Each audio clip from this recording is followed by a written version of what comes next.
Yes, Gant. What are the chances, eh? I should have that calculated Yeah. at this stage now. Thanks, Emma. There were the hot facts. Stats. Not officially linked. Right. So now there's two links we have to establish here. The link between the two cases and Goodman and the knife. So that's what we're going to try and do here in the testimony. So again, we're not necessarily finding contradictions. We're doing the opposite. We're trying to connect things together.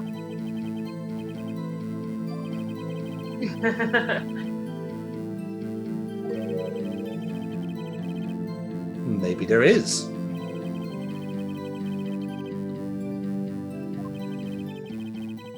Okay.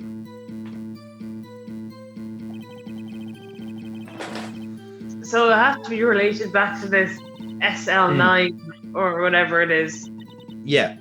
So it's kind of working in a bit of a triangle here. It's like the knife, the Goodman, and the second murder. That's what we're trying to get into here. So now let's tick this off first, right?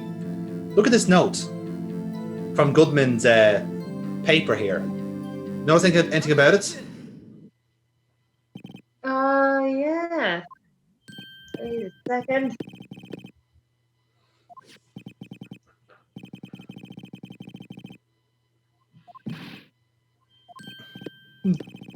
Okay.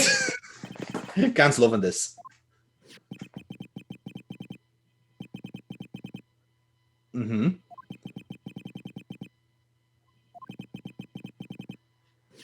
So 6-75, it would seem.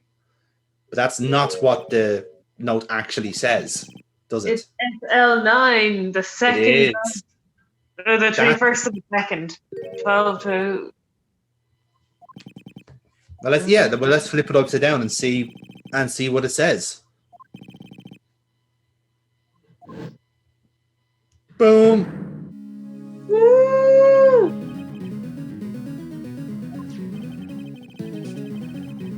So there you have it. Goodman was holding a note with that same case file number on it. Well, if that doesn't tie them together, then this is a sham. Quite agree.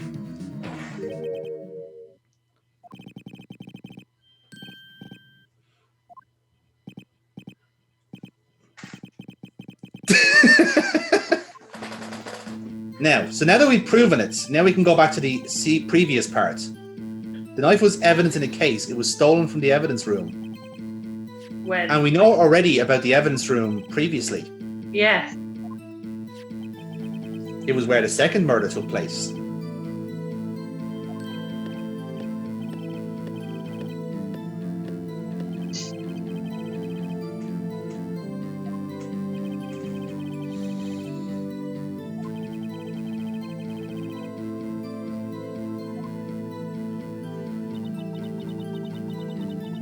Well, you're quite right. What are the chances there not being a connection?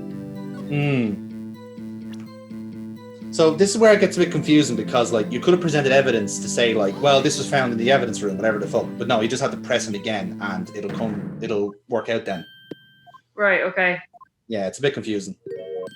This is just them trying to be a little bit clever with the pressing, and yeah, it's not counterintuitive. It's just that you're instinctively looking to object after pressing, if you know what I mean. So here we have it now.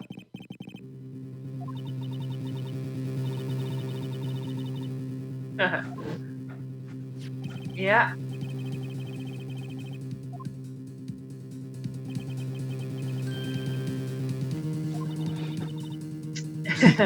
Happy? Oh, okay. Let's see what Phoenix has to say here. Okay. Okay, excellent.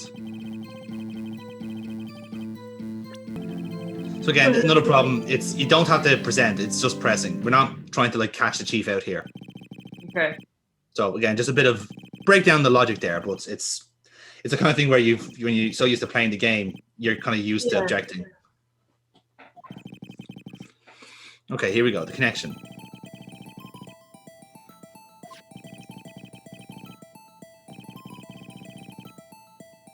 Yeah. Edward's now backing us up here.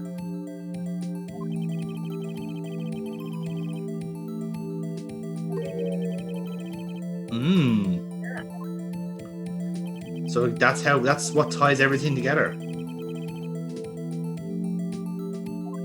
Now, what does the chief have to say? The wait, the pause. Look how happy he is. That should tell you how shit your coppers are, by the way. Yeah. Well, look, if Gumshoe is one of the best. I would not go that far. No fucking chance. Okay.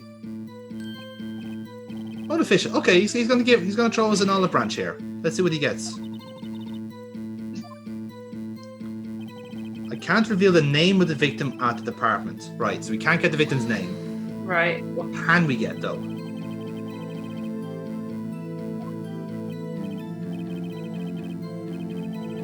Right, so again, that's fair enough. Like, you know, you don't want to purge anybody. But here, look. Okay. The victim's ID number. Now, this is good.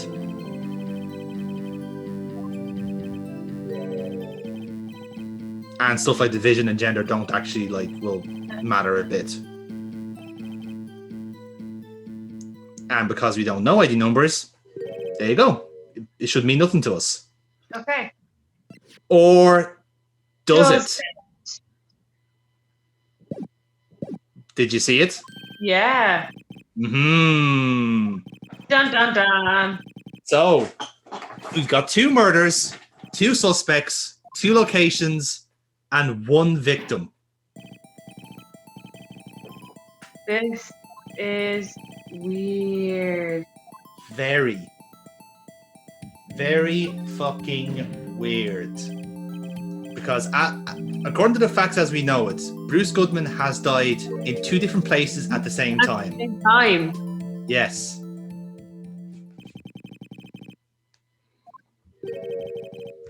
So, that is the burning question now.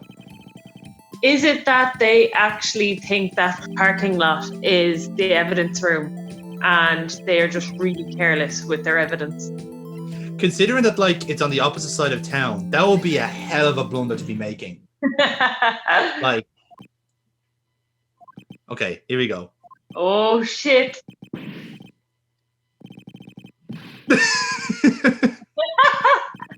Or me when I got a caviar lunch. Twice!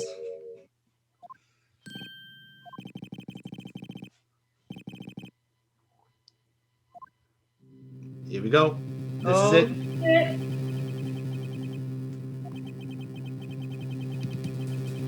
But it's not the 2 detectives murdered, is it, Phoenix?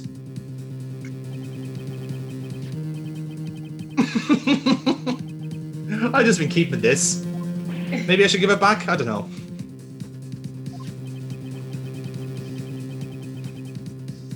Is it yours?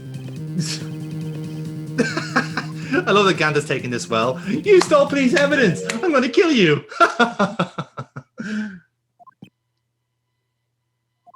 And now everyone's stunned. Yeah. And the judge is, as always, 3 minutes slower than everyone else.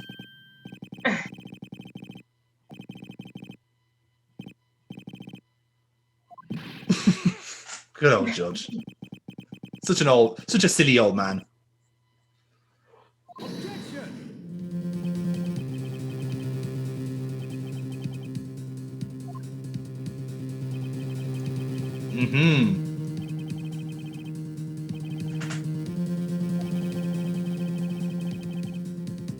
And there's the twist. Yeah. So essentially this trial now is involving 2 murder investigations of the same person. And the question still remains, could Lana, if Lana, right, had killed Bruce Goodman, then who killed Bruce Goodman at the evidence room? And which body is the real Bruce Goodman? Exactly. So there's too many questions now to continue the trial. We have to get to the bottom of this. God. This is what you call a fucking head melt, Ace Attorney style. Yes, like. Like, where do you start? Where the fuck do you start with this There's now? so many questions. This is great. Yeah, this is why people love this trial. Yeah. And also why it's like fucking twice as long as the previous one. It's fucking packing a punch, like.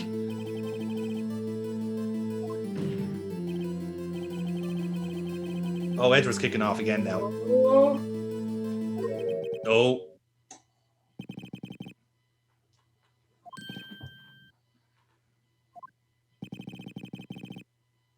Okay. Right, Chief's trying to turn this, like, this fuck up on Edgeworth here. Oh, no. Oh. Remember when when Meekin started bringing that report to us? Yeah. To Edgeworth? Yeah, that was the second murder. And he waved it away because it had nothing to do with the Lana Sky case. Oh, shit. So Edward did fuck up here. And fuck up royally, by the way. Like, this could throw the trial out completely.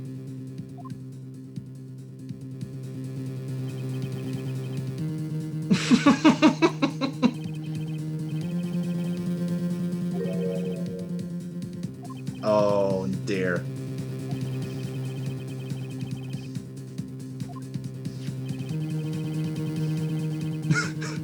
Even if you just opened the envelope, it wouldn't have been a problem. It's because it was brought in by a complete buffoon. He just said, I already have enough buffoons around me, get out of my way.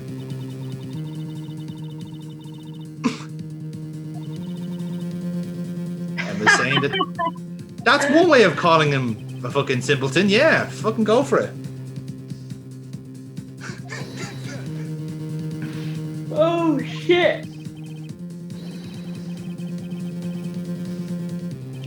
But he wouldn't, because only now we've proven that the two cases are connected. Even though he knew that the police had already discovered there's a connection. Yes, but they were trying to keep it top secret to confirm it. They couldn't understand why on the police's side, they wanted to investigate why he was coming up in the second crime scene. But, much to the point, because now we've proven that the two cases are now connected, that's when this can only be submitted. That's why we're going on about evidence law now.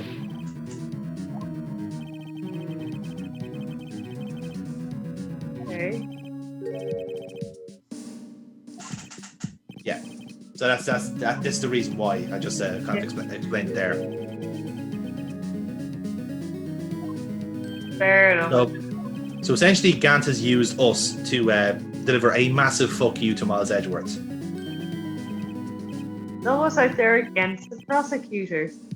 Yes. Again, it seems to be a reoccurring theme in this game for some reason.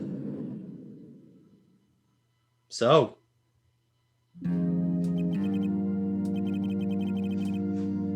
It's. Oh.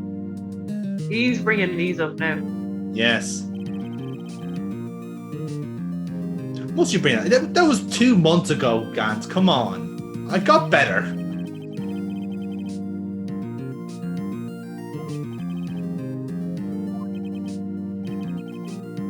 So now Edward needs a day to get a handle on what's going on. Yeah. Which also means now we have a second crime scene to investigate. Because the two are linked now, this is involved in the Lana Sky trial. We have to see, did she somehow commit the murder herself at the evidence room on the other side of town at the same time? I can't imagine she did. No. So this is explaining the opening credits where we did see like a silhouette of someone stabbing like twice. So yeah, it's all starting to come together. Hey. And that's it. And there you that's have it. Yep. So that plot, we'll pause it there at 304. So Burkebot, plot twist, plot thickens. Miles Edgeworth in the mud. This plot is as thick as a moss soup. I was thinking of and multiply myself, but carry on. something fishy about this case, almost like spiced fish guts. Okay. I'm allowing you that one, but carry on. Curry on, actually. This story has more twists and tales than octopus rings. I was going to say chicken Twizzlers there, but fair enough. Yeah, no, it's. I haven't a clue. This is mad, I tell you. This is pretty. This is pretty hectic as fucking as cases go. But yeah, this is taking quite a turn, and this is again only day one of the trial, as it were. So we still got more to come. We still have like another crime scene to investigate. But at this point, at this juncture of the investigation, what's your thoughts? Do you think Lana Skye could have killed this person, or no? I think her and Edgeworth are being set up, but by who? So like the only people, like we've got Meekins, who is just, I didn't trust him when he came in with that note, and I don't trust him now. And then you've got the likes of Officer Yeehaw. And the cough, I'm lying queen. Yeah, like they're the kind of main ones that you can't trust, but then could be Gumshoe this whole time. That would be a hell of a twist to throw in, that Gumshoe was a bad guy. Maybe it was the mascot became sentient. The blue badger got possessed by a ghost of somebody. Yeah, I'm gonna call it as that. I'm gonna say the blue badger did it. Okay. With Meekins to help. But Meekins didn't even realize what he was doing. He was just happy to be there. He was just copying the mascot. That's why he's doing the salute. He's like, hello, stabby, hello. Yeah. Well, to be fair, at this point, anything could happen, because now we have to figure out why a man was killed twice at the same time. So we have a lot of work to do, as would anyone in this situation. So it's a bit of a puzzle we'll have to try and solve in the next part of the playthrough. But for now, we've kept ourselves at a nice little cliffhanger here for now. So when we come back on the Monday Madness channel, we will kick off the second day of this trial, and we'll see what the fuck is going on. I think it's the only way I can adequately describe that, because Jesus, there's some serious shit happening here. So yeah, lads, we'll leave it there for now. And thank you very much for watching and enjoying the playthrough with us. See you next time on Ace Attorney. Grab your biscuits for the next one. Oh, good. I was just about to ask for like a food-based metaphor, and I couldn't think of one. So grab your biscuit while Edgeworth spills the tea. Boom. So how about those 2 murders, Burkebot, eh? Who has the time? I can barely commit 1 murder, let alone 2. During these COVID times.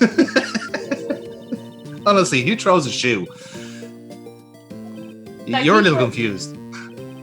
When you go to the shop, you have your limited weekly shop you have to do. Yeah. Like, people do look at you when you're buying multiple bottles of bleach. Not even that, but like, yeah, you do get very funny looks. As like I would imagine if I was a murderer, which I'm not, by the way, just before anyone asks. But yeah, murdered a guy in 2 different places. Yes, halfway across town. It's a nice little. At the exact same time. Yeah. I do like how, like, this case, like, we haven't even had to do anything to make it complicated. Just somebody walked in and made it worse for us. It makes a welcome change. But science awaits us now, so that's good. Oh yeah, no, just watch this. We are going to be dropping some hot CSI shit on this crime scene. Because you know how, like, we're, like, actual proper, like, scientists, and we know all these things already? Yeah. Yeah, so we're totally doing this. We're totally not going to tear all the science apart. We're not only going to tear the science apart, we're also going to make a brand new science to replace it. we call it new science. Better than the old. Newfangled science. Yes. New age signs. Actually, no, that doesn't catch. Doesn't work at all.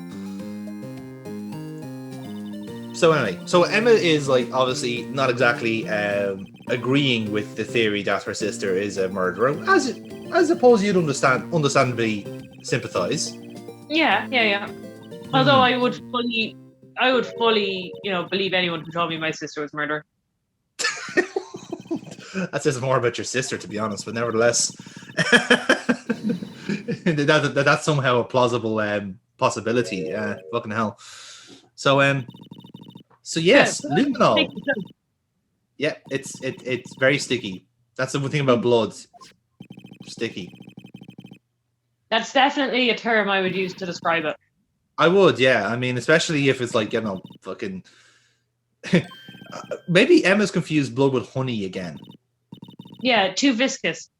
Well, let's not use big words in front of her now. Come on, let's not embarrass her completely. Okay, so yeah, those glasses she's been wearing are actually they're testing goggles, clearly. Oh, of course. I thought they were just cool rose-tinted ones. The way she her sister. I was about to say, it's some sort of visual metaphor of some kind. So yeah, this is how it works. So on the DS, basically, you tap it on the stylus and see what comes out. Oh, okay. There you go. There's your blood. Boot. Well, as you can see, it's just a couple of drops.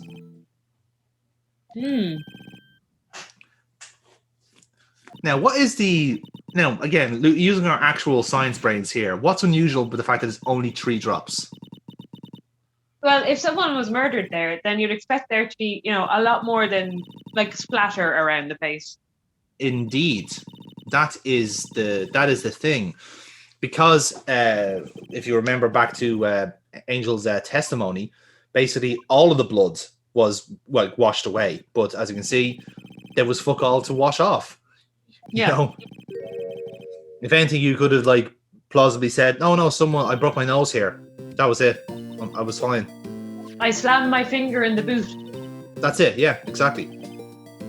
And much to Emma's point there as well. There's actually probably more blood in the shoe than there is on the ground. So yeah, fair to say we have a contradiction there. Just the one. Just a one. No, nothing about the same guy getting killed twice at the same time. No, that's fine. That's just a case of mistaken identity there, clearly. Just check your records. I'm pretty sure there's actually 2 Bruce Goodman. And they both happen to wear the exact same suits.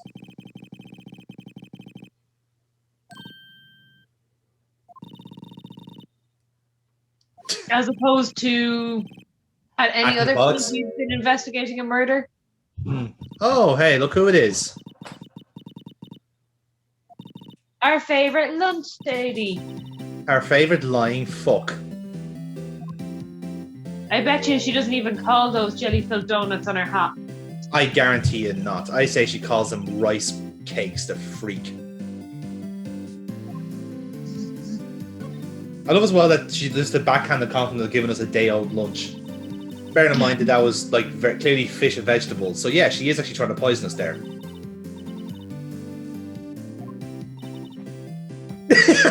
It was my fault. Yeah, you fucked everything up.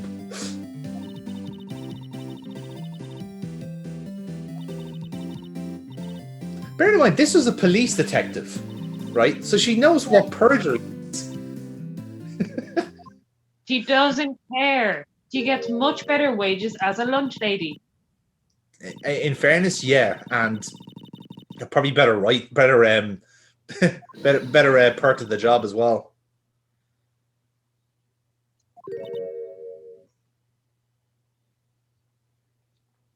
So yeah, either way, regardless of fluffing the truth or not, Angel is still adamant she saw Emma Skye stab Goodman. That seems to be, if anything, that's the rock solid part of her testimony.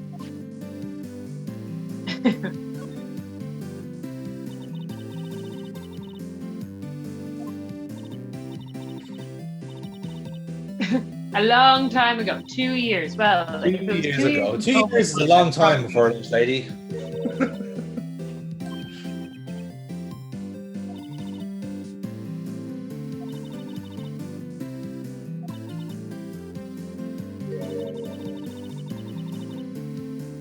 Sure.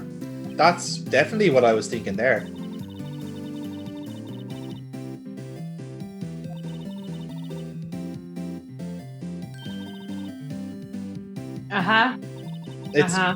It's a hell of a nickname. You can't say fairer than that, and it's definitely not double meaning whatsoever.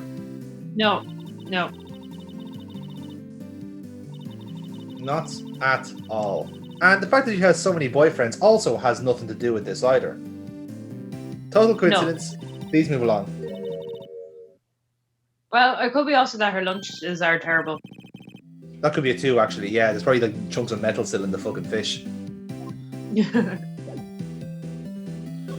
So, as you noticed there, she name dropped SL9, which has been a reoccurring theme of the case so far. Oh, okay. Yes. So, as we know from the previous case, it is a case number, like DL6. This one is obviously very similar. So, something in the past is rearing its ugly head again. So let's see what. So perhaps we might have to see what that's all about.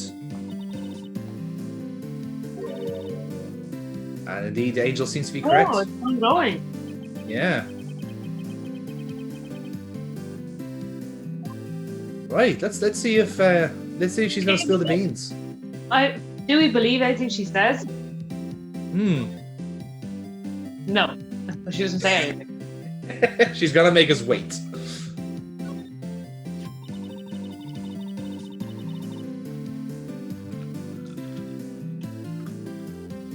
Okay. Yes, you could have. Why didn't you make her case stronger?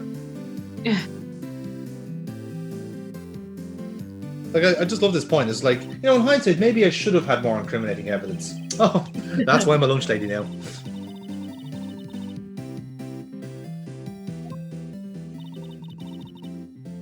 It's cough up queen, more like bottle job queen.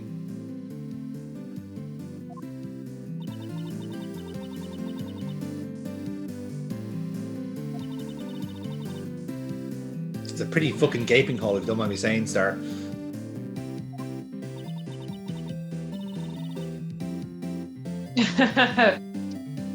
I wonder why. Why is she wearing that as a badge of honor? Hey, I'm an untrustworthy witness. Notice me.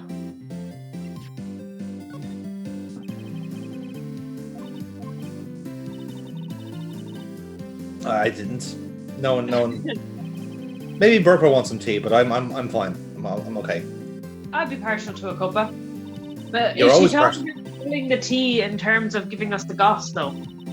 Well, if she is, she might want to get a fucking move on, because we've been beating around the bush for the last 5 minutes.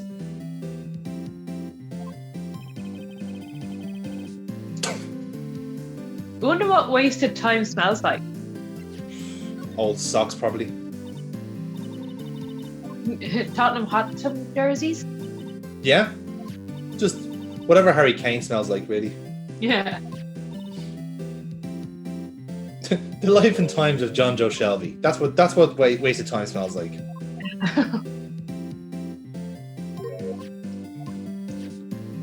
So yes, this is me just trying to trigger SL9. There we go. Yay. We're all going to heaven, lads. So, what was I'm SL? a lunch lady.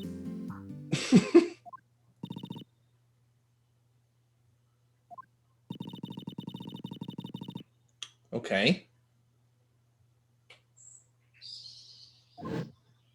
Ooh, hello. Flashback. Ooh. Is that Mr. Bruce Goodman I see on the right-hand side? Looks like that suit. Yes. And is that Officer Jake Marshall I also see in the main ground there? Yeah.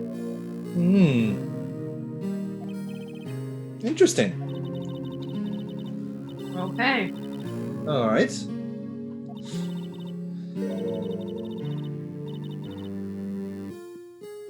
Oh shit. Okay.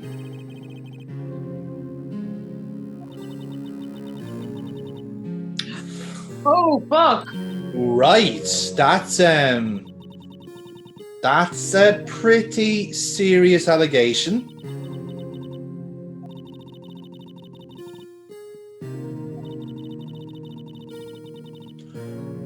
demoted the patrolman.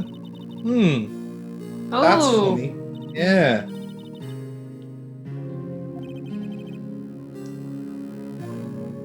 Yeah. Now that makes a lot more sense why Marshall was in charge of a crime scene. Yeah. And conveniently enough, a crime scene of the guy he used to work with. Yeah.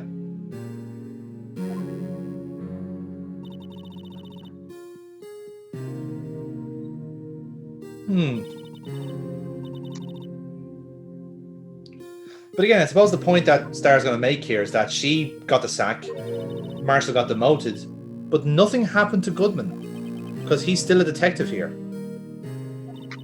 Yeah, so he helped with the cover-up and then was about to blab on someone. Yeah, it's interesting. And if there's one thing that we're going to uncover in this game, Burkebot, it's bent coppers. Oh, we need a Ted Hastings here. Bring in the Ted, lads. Come on, let's do this. It's a crossover we've all been waiting for. Do you know what that part is about this? I don't think this game has a Ted. I think that's what's wrong with the police department in this game. Yeah. Like, he'd go in and sort everything right out. Oh, yeah. He'd say Mother of God and, like, treat him and just go, I confess. Like, he would get that judge to actually pay attention to what's going on. He just confused him with like some sort of Irish metaphor, and then bam, he's straight in there. Got his attention.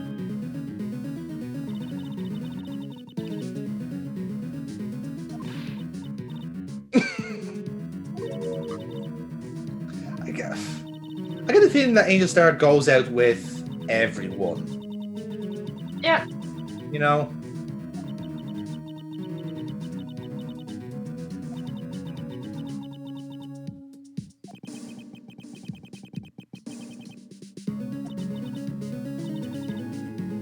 So what's made Marshall change? He's dead. Okay, he's not dead. He's almost certainly alive. Maybe he's dead inside. Right, so you think that as part of the SNI incident, someone has now made a puppet of Jake Marshall and is making him just like flock around the crime scene like Thunderbirds? Yes. That's exactly what I think. And I think it was Goodman all along. And how much have you been drinking?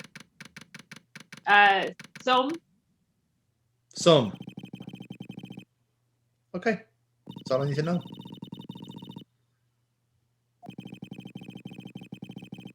Well, Emma's vision is blurry too. That's why she has glasses.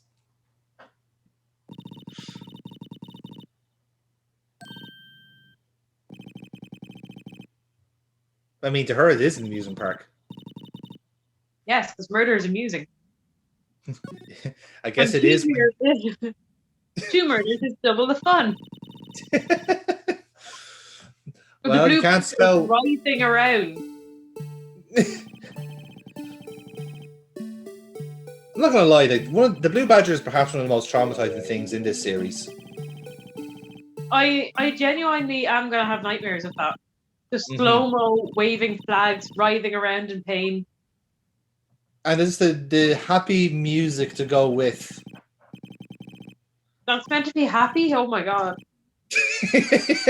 I guarantee there is like a YouTube video somewhere of that slowed down like in a demonic tone.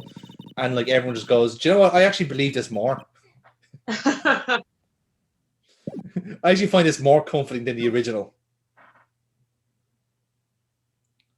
But yes, it seems to be a recurring thing that whenever the Blue Badger's around, the trouble often follows.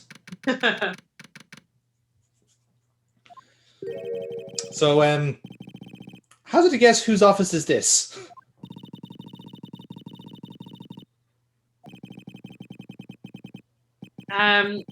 Your internet connection broke up horribly there. But okay. I don't think you asked me, is the office the size of his penis? So I'm going to... No, it's not that. I'm going to answer that in a way that could answer lots of other questions. I'm sure his penis is fine, Jonathan. All right, superb. If anyone asks, it was the cactus. But no, no, obviously, you can hazard a guess whose office this is. You know? Yeah. There's not a lot of people it could not be, I guess. Officer Poncho. Yes. Officer Yeehaw.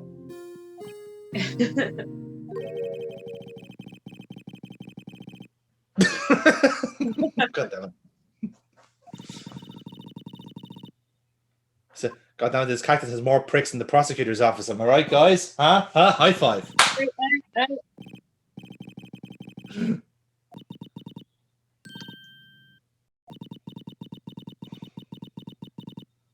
Yes, that makes sense. Totally. As you can tell, she's definitely a scientist.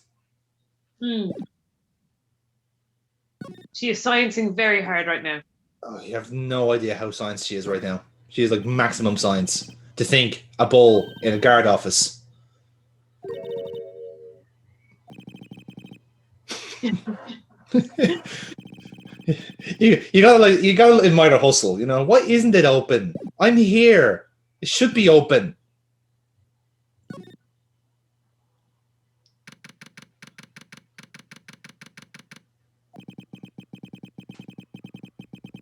Okay. Mm-hmm. Blue Badger in the background. Yeah. Hey, look who it is. Yay! if we had a live audience, there would be applause every time he walks up on screen.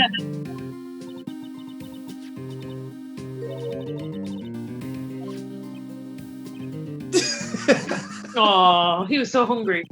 I know. This is the great part. Like, we have to give a character like a steak lunch, but it's still not going to be him. We have to give it to Marshall.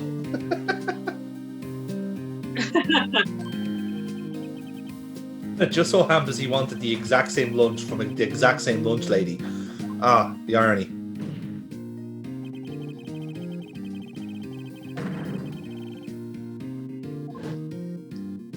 I like this flashback from, 5 minutes ago. Yes. Well, for some of us, it wasn't 5 minutes ago, Burkebot. That's true. Just saying that. Just throwing it out there, It's actually 20 hours. Or 40. Exactly. Depending on what type of a COVID day you're having. Mm-hmm. That's a fair point. And off he goes. Okay. Nope.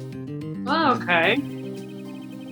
Oh, okay. We're gonna find out who the actual culprit is for the murder. That's exciting. I'm wondering, is this going to be a new character, or are we going to have seen this person before? Well, Burkebot, we're going to find out shortly when we get there. Let's have a quick jaunt into criminal affairs and see what's there.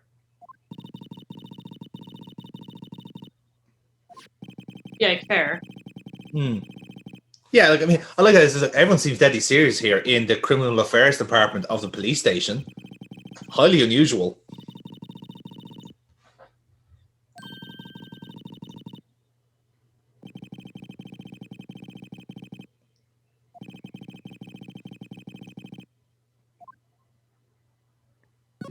Okay. I do look as well that this is supposed to be like the head detective, and he just looks like a bank clerk. He literally just put fuck all effort into his appearance.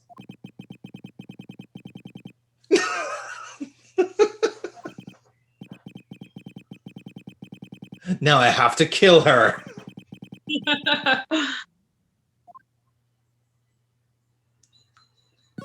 And now let's see what Tan Suit Man has to say for himself. Answer my questions.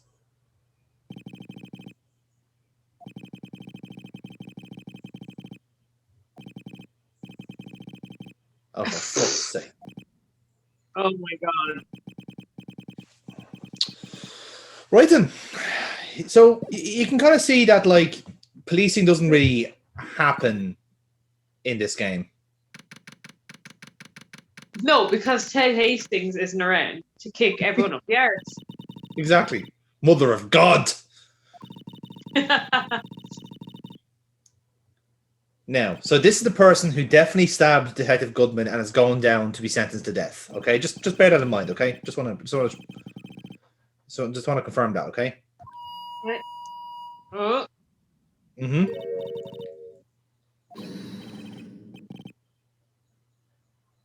Huh. Mm-hmm. Oh. It's that guy. It's Meekings. Meekings. Meekings is the killer. Of course.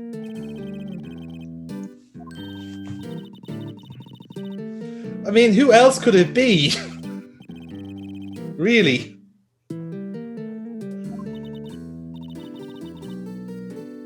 So, Report of justice. I was helping.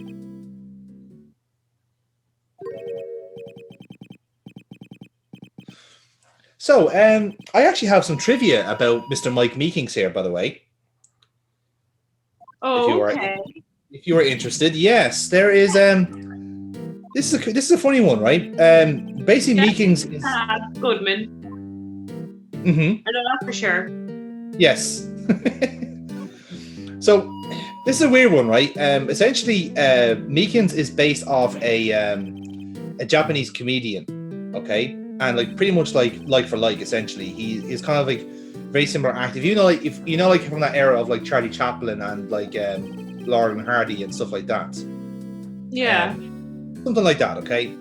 So in a sense, this Japanese comedian who I'm trying to get the name for now, basically did this kind of act where he like do this kind of like Benny Hill like salute and say, "That's the way it is, man." That was his catchphrase. Okay. And it was kind of a joke. It was kind of a recurring joke where he get himself into a calamity, usually something like like a Carry On type bullshit, it's the kind of idea of like, oh, he's fucked up again, everyone laugh and applaud. But also, a very fun fact about the same Japanese comedian, he also inspired the Pokemon Wobbuffet. Because if you remember how Wobbuffet acts in the anime, he does the whole salute as well. Yeah. Wow. So there you go. So does Meekings. In fairness, I would not put it past him to just say his own name, because it's entirely possible that's the only thing he does know. Fantastic. That is a good bit of trivia. Yeah. I will just try and find now the actual name of the Japanese comedian, because he is. We are showing our ignorance here, but he is a very famous man over there. So there we have it. He is Hayashiya Sanpei. That's his name. And I can't say I know him. No, again, he's someone that doesn't really translate across the Atlantic, but yeah, like he's basically inspired like a similar character in two very different games. It's kind of funny how that works.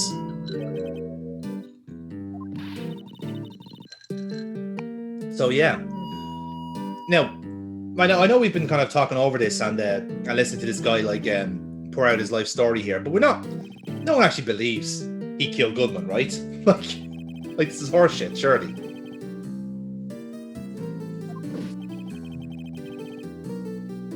Okay. Well, here's his side of the story, which is that he's been knocked unconscious. Trousers around his ankles. Sad, lonely, and embarrassed. The Mike Meekins story.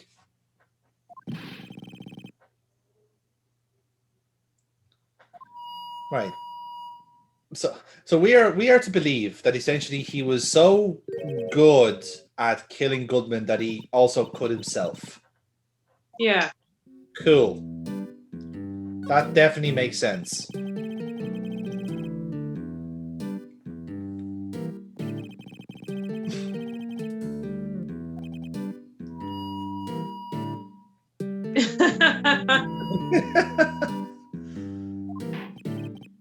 I love as well that the security guard has to be just like standing stoically in the same room as this guy going, Jesus fucking Christ, I'll shove that megaphone up his arse. How is shouting. he allowed to have the megaphone. Shouldn't I have taken this off him? I mean, it is technically a weapon to my eardrums. Great. After all that, he doesn't know who the victim is. Brilliant. Hope to God he doesn't have to testify tomorrow. Unless he's killed before he gets to the trial. Maybe. In fairness, like, Mike Meekin strikes me as the kind of guy that would forget to clot, so he might just bleed out by accident.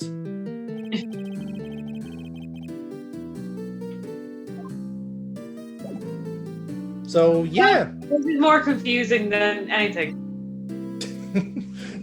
I mean, I don't know what else you can ask I'm not about entirely this. convinced he killed him, though. Well, he seems convinced himself he killed him, so I guess we have to take him on his word.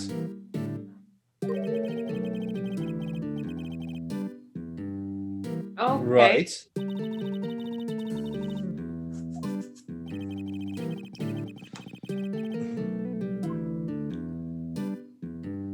Cool. Imagine being an apple and being peeled. That is quite a sore thought. Very. He needs better dreams. Uh-huh. So we showed him Goodman's ID, and now he remembers something.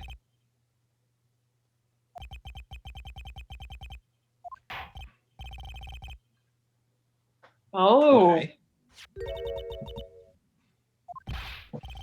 Bearing in mind, of course, that we found this. To Emma as Sir. Yes, he's very polite.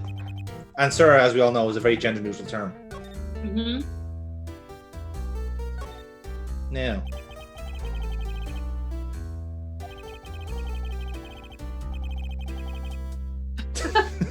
Yes, of course you are. You crazy individual. Uh-huh. Look at this scene.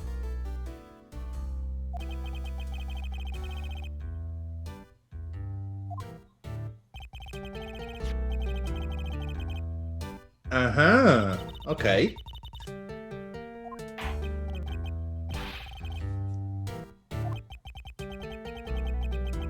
Bearing in mind, of course, that his ID card was in the prosecutor's office. Yeah. Uh-huh. Now that's interesting.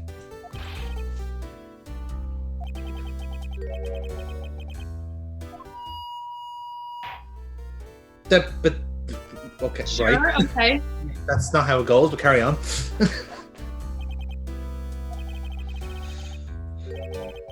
So he jumped onto the knife? I guess. I mean, it seems like if he did kill Goodman, he did it as he was fainting, which is a bit of a bullshit suggestion.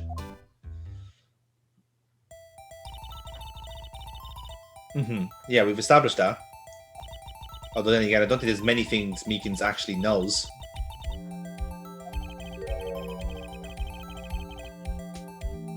Okay. And, yeah, Phoenix raising a very good point there.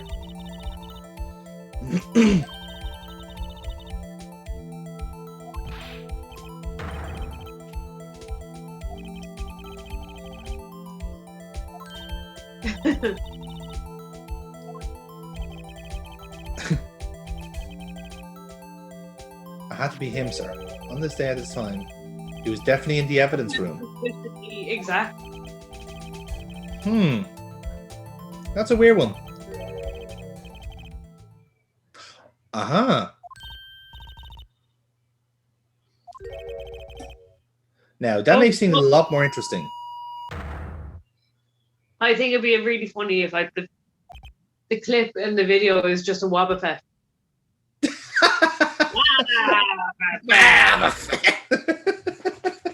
I'll have him just pop up like randomly throughout the video, just when people least expect it.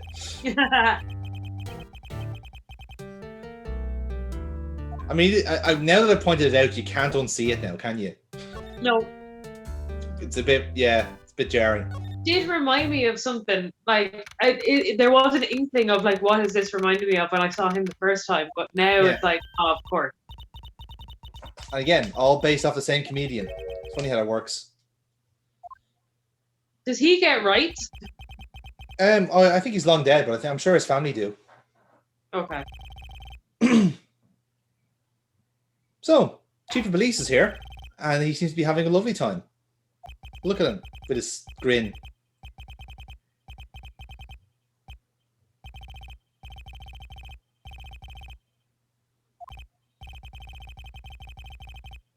Isn't he nice? Look how benevolent he is in his like shiny orange suit.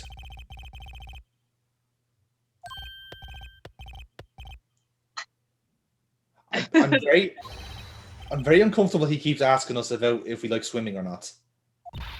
Swimming with the fishes. I do. Now, in fairness, like it probably does come across, but like he's supposed to come across a bit like a Greek god, like Zeus or Poseidon. That's kind of where his design is.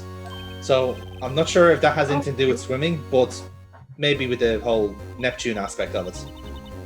Yeah, Poseidon. Yeah. Personally, for what it's worth, I just feel very uncomfortable with the fact that he's wearing what is clearly an orange leather suit, and no one's batting an eyelid. And leather gloves. So does that also beg the question, is his shirt also leather? I hope, but yeah, I would say so, yeah. Maybe it's like a full like latex like get up like. He's Winnie the Poohing it underneath that. Let's not think about that. For his fishtail. Because he's yes. His rather like ridiculous mohawk. I mean, this man's clearly in his mid-50s. Like he shouldn't have the haircut anymore. I'm sorry. It's just this should be. To be fair, this is a haircut my dad would go for. Again, that says more about your dad than anything else. He made his shell beard into a shell goatee, then it would be my dad. Yes, definitely. And he wouldn't actually. I think glasses he wouldn't have, but yeah, glasses though. I think you can. I think you can contrive pink glasses. I think you can contrive that.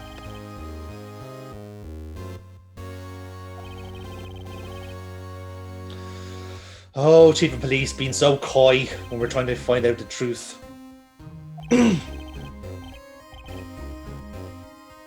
Can't stand secrets. Why don't you then be honest with us?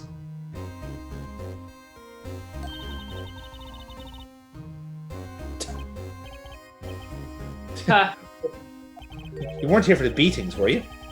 I'm fairly sure you weren't here for beatings. Did I beat you? If so, sorry? Did you forget about the beating?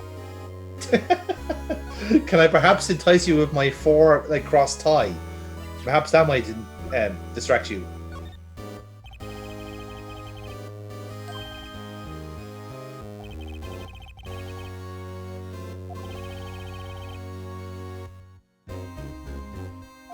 Okay. Oh. See, that's what makes him Chief of Police. He delegates all of his inquiries.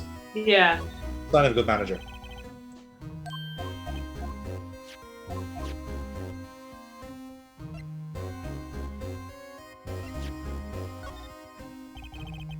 So we're just trying out the chief here to see if he bites, but it doesn't seem to be the case.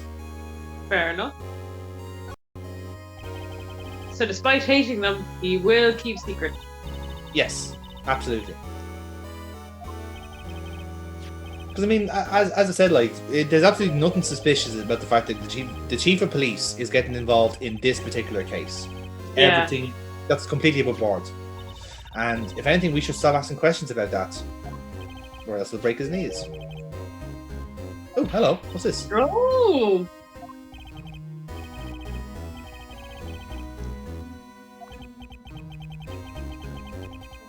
Lost item. A lost item for a knife? Or maybe an ID card.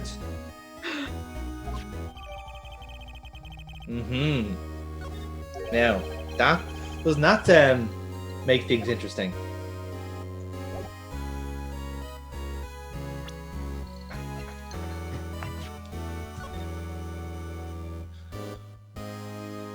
You know, yeah. See, the ID is kind of scribbled out because he doesn't remember it. It starts with a 5. Where's it an 8? Fuck. I knew it was one of the yellow numbers. I'm Bruce Goodman. I don't know my numbers. I can't read.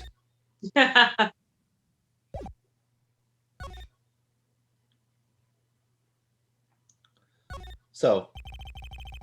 Okay. This is me trying the hoping the Goodman ID would let us in, but clearly it did not. So yeah, I think the whole idea is that we're hopefully trying to get the chief of police's permission to, investigate the crime scene. Which, to be fair, would be nice. Just throwing it out there.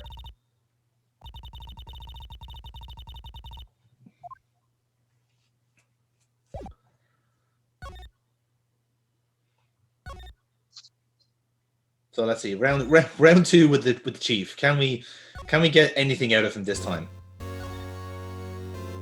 One can only fucking hope. I think you should have presented the Blue Badger and just been like, tell him the truth or he'll murder you.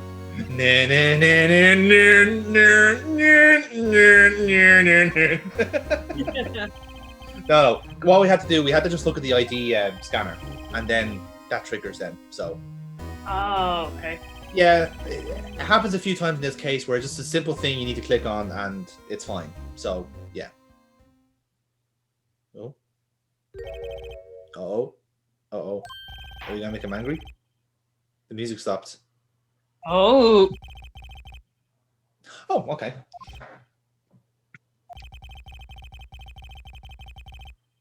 Can I have $50? Can I has? Actually, there happens to be a guy around the corner who's like rummaging through bins looking for a steak lunch. Can you give him $50? What's his name? Gumshoe? No. Yeah, Chew Gum. Yeah, that's him. Yeah.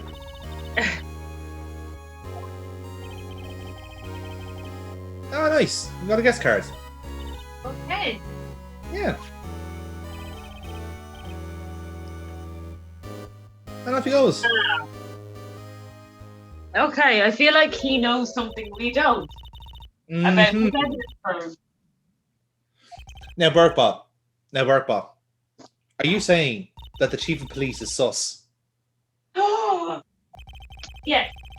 Okay, fair enough.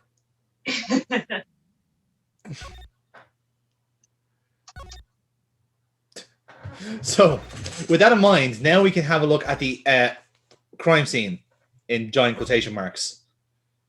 Let's see what does it have in store for us. Will we have blood and gore like we're promised, or will it just be cleaned out? Yeah. Hopefully, it's kept just the way we want it. Miserable.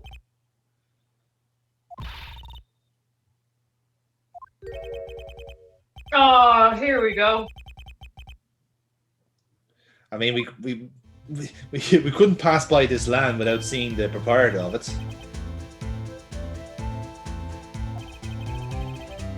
And off we go, lads. Saloon. Yes, Grand, saloon. yeah. Definitely what I thought there. Definitely not a weird fixation with Johnny. Definitely, this is absolutely fine. Yeah, no, I'm just saying it's cool, right? Look, if you want to cosplay, that's fine.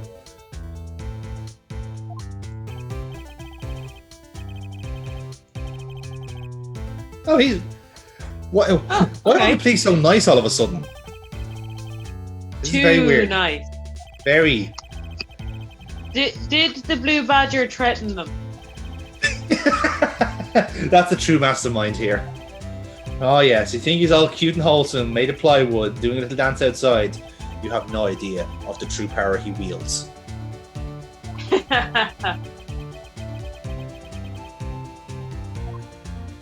Now, let's see what Marshall has to say, because again, we got a bit of dirt off Angel Star about him, so I wonder is he forthcoming with details.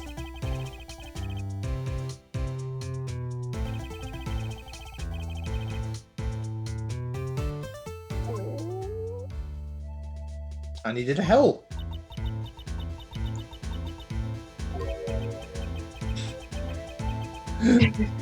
Uh-huh. I know that feeling.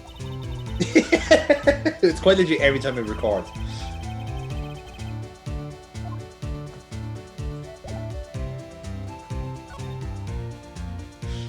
So yes, let's give him what he wanted. Let's give him a lunch.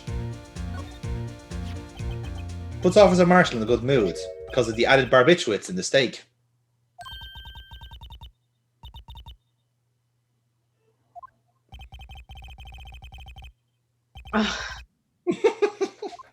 Again, he's not even American. He's just a fantasist. He just really likes westerns.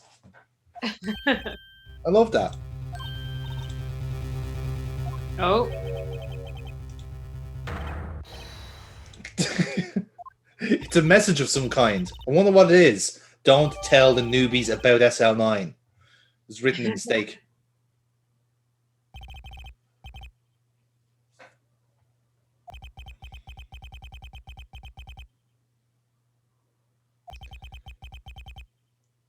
And we can now have a conversation.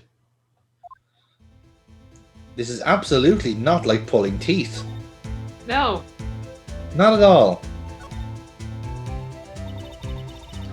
Like, hangry people aren't usually this kind of dragging it out as much. Like, usually if you hand someone who's hangry, like,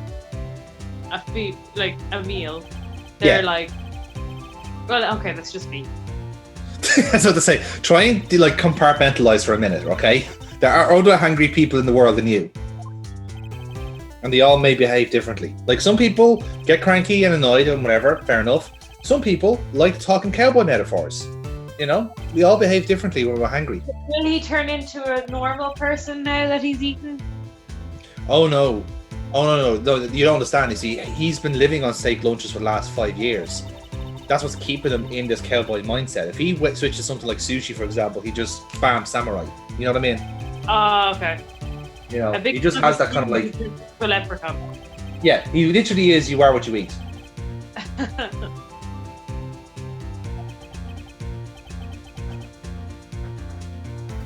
Okay. Yes. Now Edward was talking about this a while ago. Essentially, there was on that day you had evidence transferals, the really weird prosecutor award ceremony, and 2 murders. So overall, a busy day. Yeah. Like calendar is quadruple booked right there. Yeah. I mean, to be fair, lads, you can clearly see no one's using Outlook on this in this department, because you would have seen that's just fucking packed out. They don't want to pay for the Microsoft. Like, they have open Outlook. The the free Android alternative that doesn't actually keep your appointments at all. So we do all of our appointments by Google. It tells us nothing. It's like a funeral for old cases. Well, it's nearly an anagram, in fairness.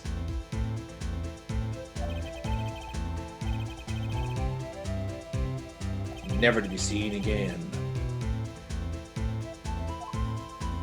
Right. So in a manner of speaking, SL9 is actually properly closed now because they've essentially sealed away all the evidence. So that's why there's pieces kind of hidden everywhere, like the switchblade and the notes. Looks like some of the people didn't want this case to be shut down.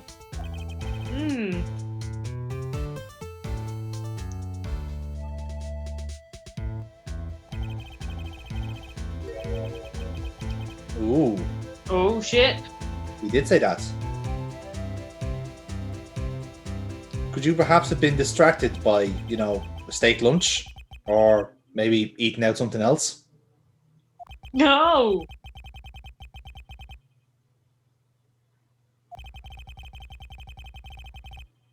Really? You got demoted in the job and now you can't be arsed. That is truly a fate worse than death. Murdering a steak. I was having a wank, son. 5 p.m. on a Tuesday? That's my time. It's not a horse, Emma. It's a fucking Corvette, all right? Jesus Christ. Look past the metaphors.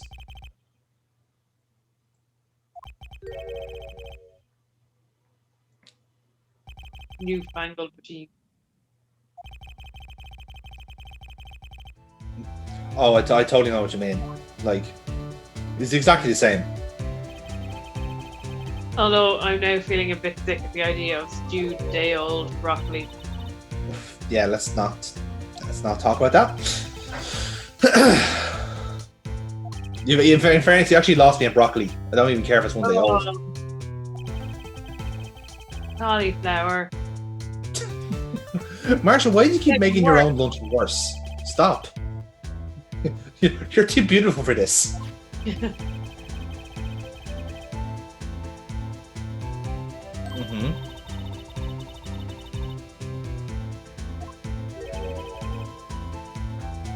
I mean, you look to think so, Marshall. It's important to look at this. Stuff. Oh, we know. We got that. Ah, now that is very handy. Now, that's interesting.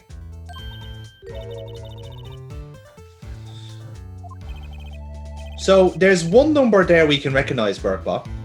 Yeah, the 581 of Goodman. That's Goodman's, yeah. So, Goodman's ID was used there, which is fairly interesting. But the other numbers there, we don't know yet who they are. Okay. Interesting. And yeah, there we go. Now we're going to stick a name on the board. So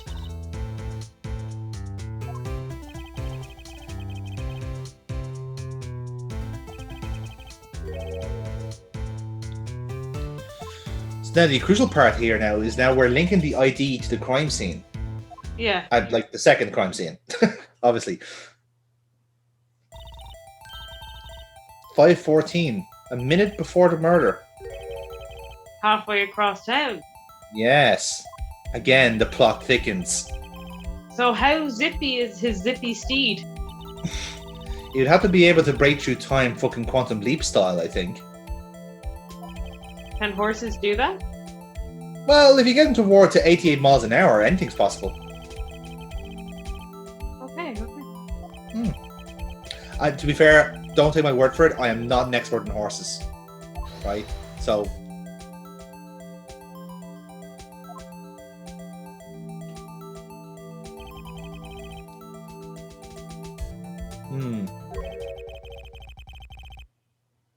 Very good point, Phoenix.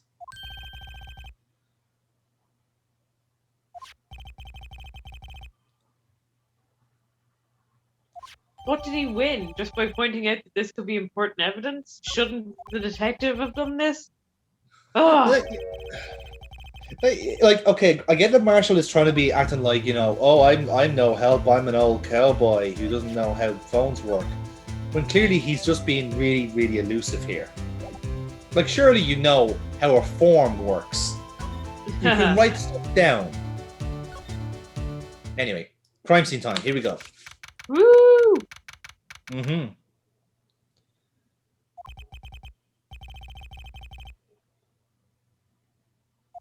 So yes, this is a nice little treasure trove of stuff here in this evidence room.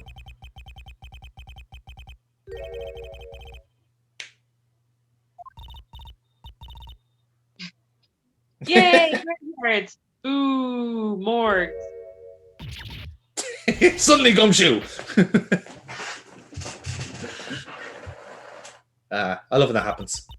Can you superimpose a Wobbuffet right there? Wobbuffet! Again, I'm only going to put it into the playthrough when the viewer least expects it. Well, I asked you to put it in post the incident, so... When the viewer least expects it. Fine. Trust me, it'll be worth it. I love that was Gumshoe's takeaway of that. It's like, the chief's giving away free money. Fuck, I better go. I need that money for food. For food, clothes, and whatever else I can afford.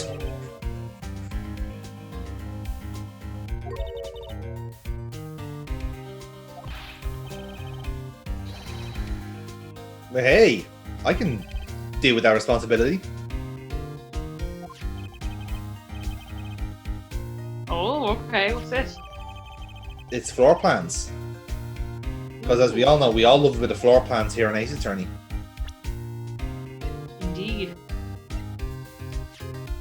So yeah, this is like, so when we're investigating the crime scene, we basically fill this in as we go. So it's actually quite handy.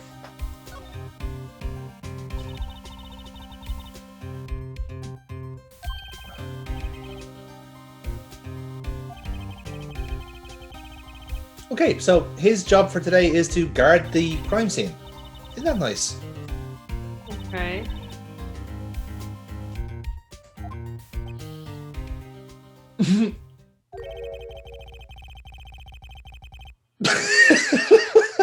Well, okay, Gumshoe. You were pretty quick to spill the beans.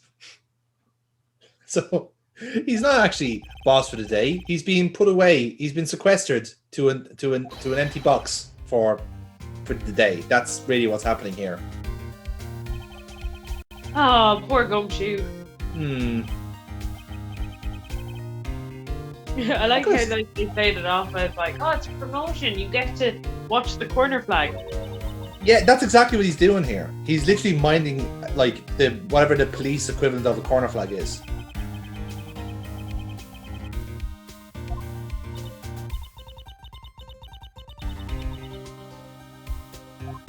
Yes, he's pointing and shouting at all of them right now. Objection! By my floppy fringe, I'm going to backhand you cunts until you give me the right answer!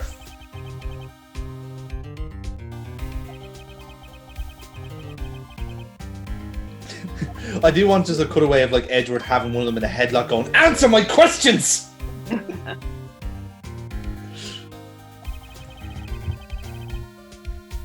Beginning of the end. Alright.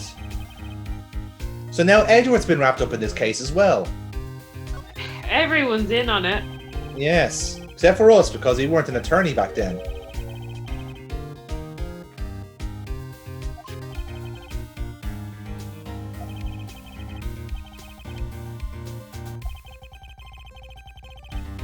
You're terrible, Gumshoe.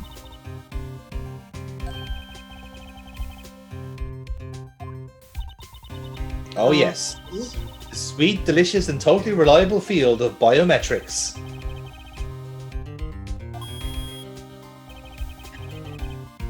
So that's Gumshoe's locker there that's just opened, by the way.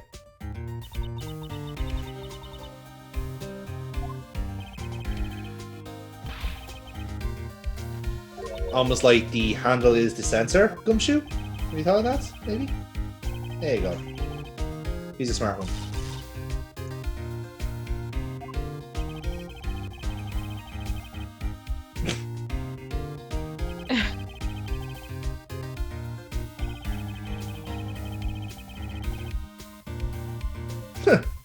Again, that says more. That says more about people on the force, not like, you know, reading their briefs. I feel like this force isn't very good or reliable or trustworthy. Do you know what? I'm kind of with you on that one. It just not above board. I feel like this is a very 2021 game for this distrust of the people. Yes, definitely.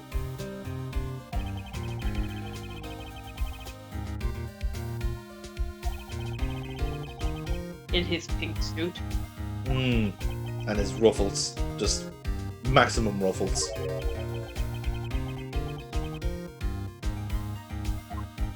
Again, I do love how everyone kind of has these kind of hushed tones about this case, as if we should know what this is. But because it's a code name, we don't know about it.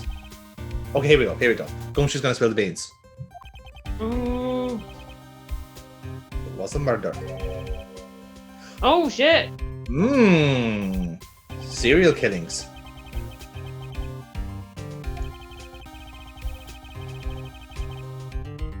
So Edward sent him down. Hey.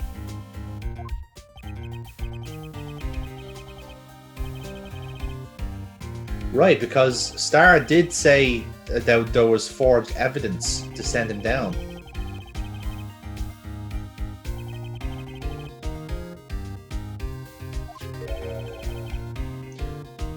Oh. And he was...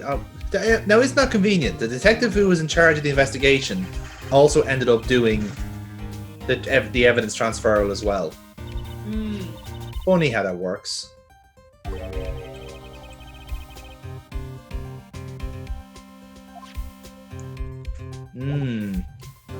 Okay. Oh, this is getting very interesting indeed.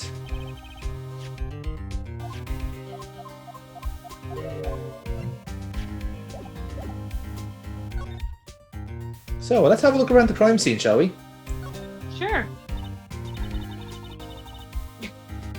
Yay, junk! Souvenirs.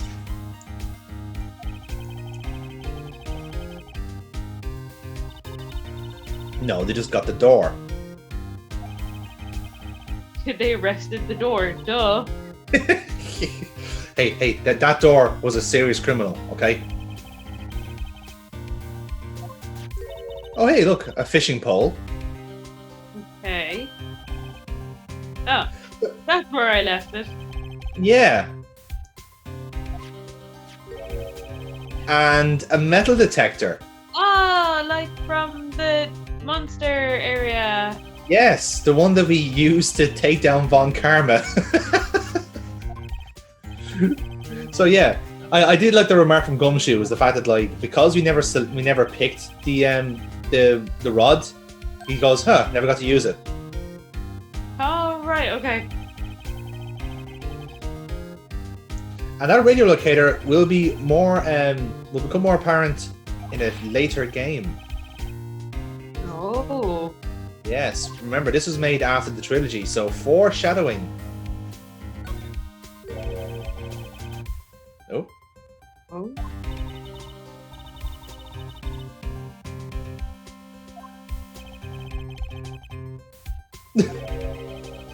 I mean, we did see him opening his own locker, so we know it's not him.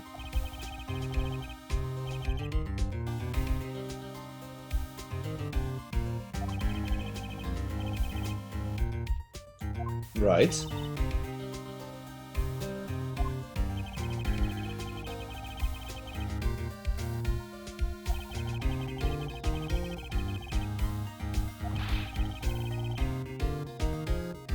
Right, and so would that suggest then that perhaps it's someone like Goodman's locker because no one has told him to, protect his evidence if he's dead? Sure. Also, it's a white shirt to give you the idea that it is part of a white suit. Maybe that's possible.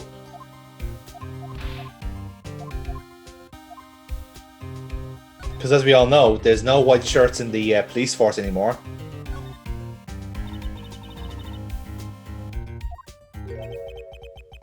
Since the dawn of time. God, wow, that's deep. That line is too deep for Gumshoe. Okay, can we take that away from him? Again, there's something really ironic about how the Blue Badger was made essentially at a crime scene. You really couldn't invent it, lads.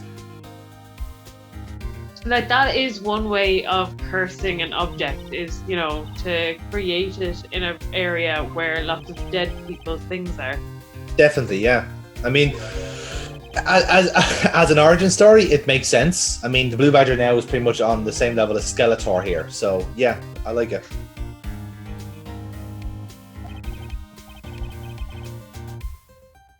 Huh. Okay. So that glove is also evidence.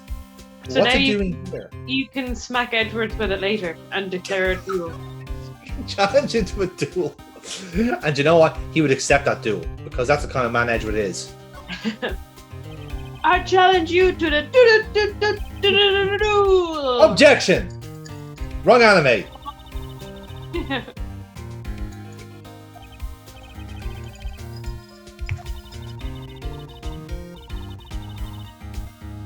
Zag is in the one. Honestly. Challenge her to a duel. Can both of you please put the evidence down?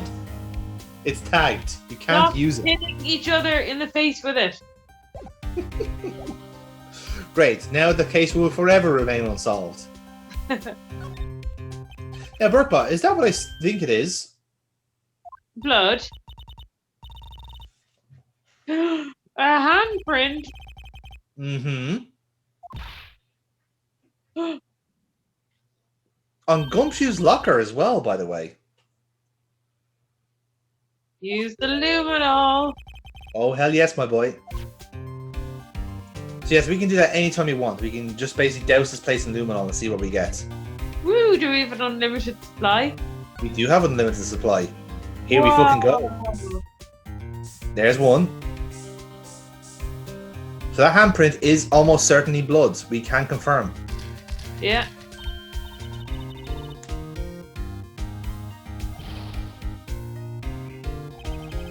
But as you can see, there's no prints on it. So it looks like it's a gloved hand. Oh, yeah.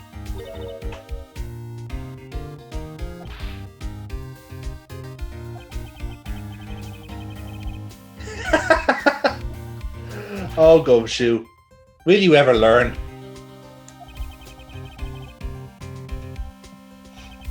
Again, Gumshoe is one of those characters where just bad things happen around him all the time. And it's quite funny. Oh, man.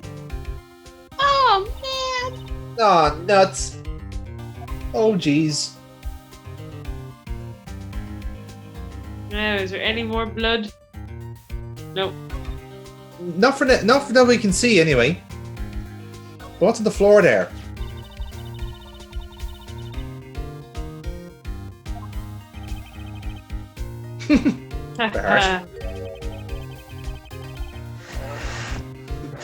Yes. A right hoodlum you are, Gumshoe.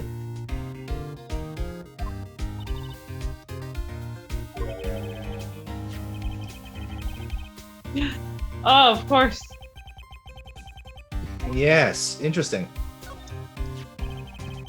Now the question is, was this broken at the time of the murder, or was this broken as evidence? Yeah.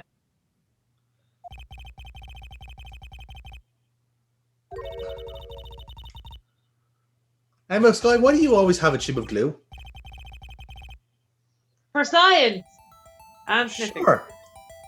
Alright, check this shit out. Oh my god, is this gonna be like Ripper? Yeah. I knew you were gonna mention that.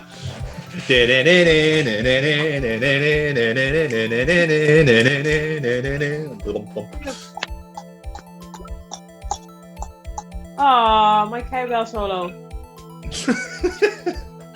Hey, there you go. See? A lot more intuitive. I had to do another puzzle like this as part of like one of these team bonding sessions. And I point blank refused to do the fixing the cup. And I can't Just believe because of it's making trauma. me watch this again. I'm actually not impressed.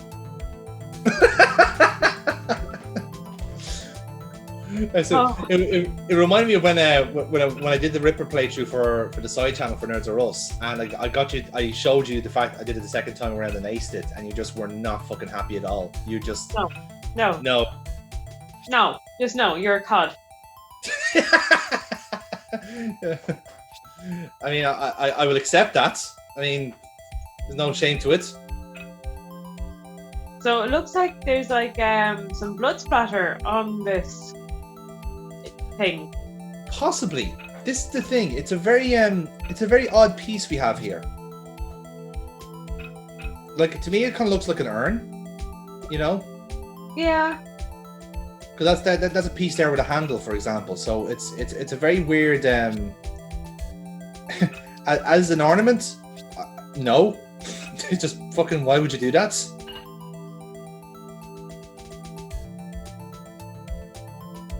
A decanter? Maybe.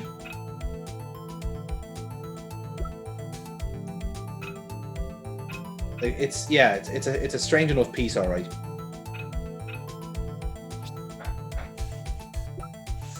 Yeah, and it is a fairly intuitive puzzle. Like you're not like really stuck for anything. It is a case of just like once you see kind of like the edges of whatever you're looking for, it more or less slots into place. Yeah.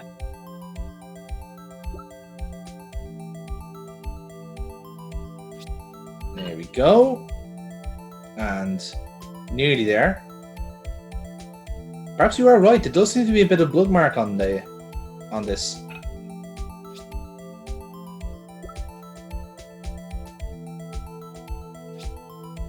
And there we go. Last piece. The trophy? It's weird, isn't it? Oh, there's a piece missing. It's impractical, whatever it is. Yes, it is fundamentally flawed, is what I would say.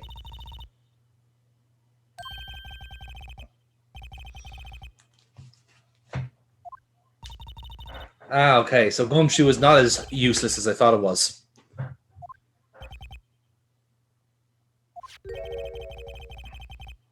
Yeah, exactly. Right then. So yeah, we'll have to follow back on that in the future. But yeah, another piece of evidence from the SN Line case. So we have the rubber glove, we've got the switchblade, and we have this jar. And as you can see, there's the stains, as you mentioned, which would be dried blood at this point,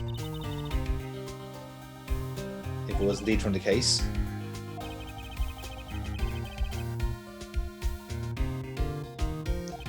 Okay.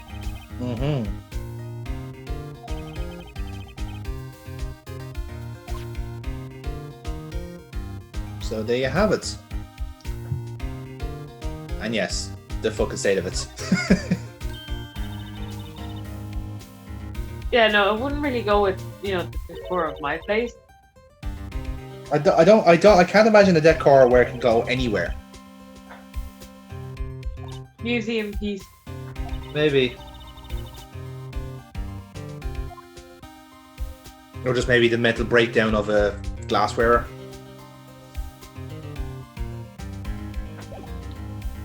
So yeah, interesting. So yeah, I wasn't lying when this evidence room was really a treasure trove of like cool shit we can nick.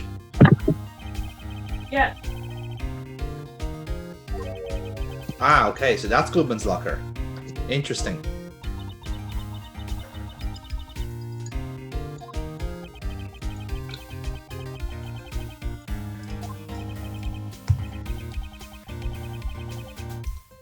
Right.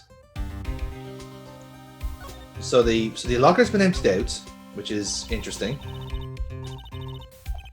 Oh, that's what dreams. Dreams of a blue badger fighting crime and not scaring the children. Let's be fair here. If Blue Badger's fighting anybody, it is children. And he's going like, and that Blue Badger is going full fucking Slender Man on those kids. Like, he is. those kids are not surviving.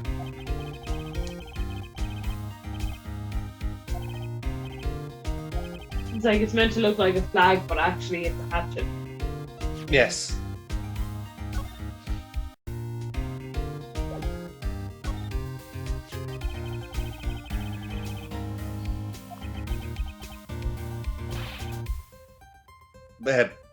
All right. I mean, they could offer a bit more than 50 cents, for fuck's sake.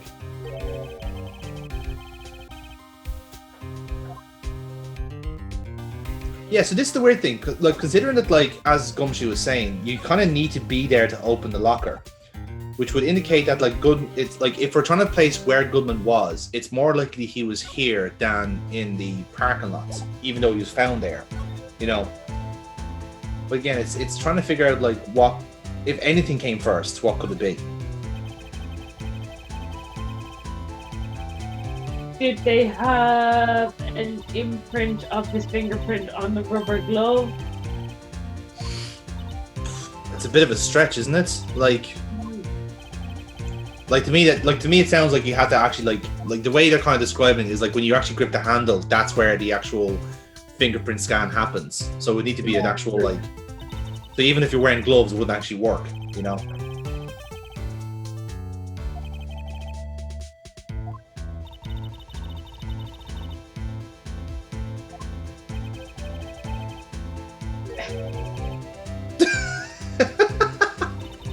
You are useless. Wow, he's bad at this. So not only does he know how to work the security camera, but he doesn't even know which like monitor is which. But how is he still on payroll? That's impressive. Yeah, good point. Diversity hire? I mean, yeah, I suppose they have to have at least one cowboy on staff. Now, there's one last thing I think we need to do here in this evidence room. Just one tiny thing. Urinate. Spray the entire place with luminol.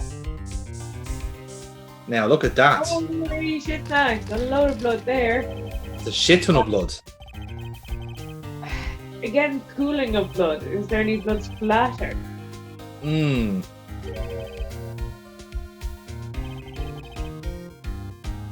Was it Smurf? Well, actually, that proves your point, Burkebot. Again, there's a good bit of blood, but probably not enough for a murder. Oh, So, is yeah. that just Meekins' blood? Maybe.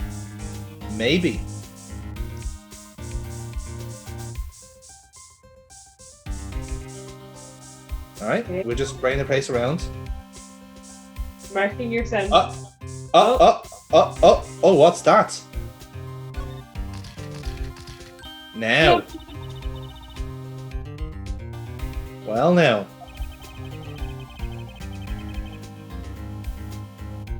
Well, this is very exciting.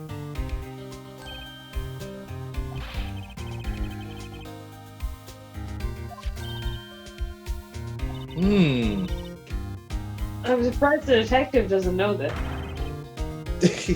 Again, like detectives would know. It's just Gumshoe we're talking to here. Yeah, I know. Yeah, you have to make like an extra tolerance for him, you know.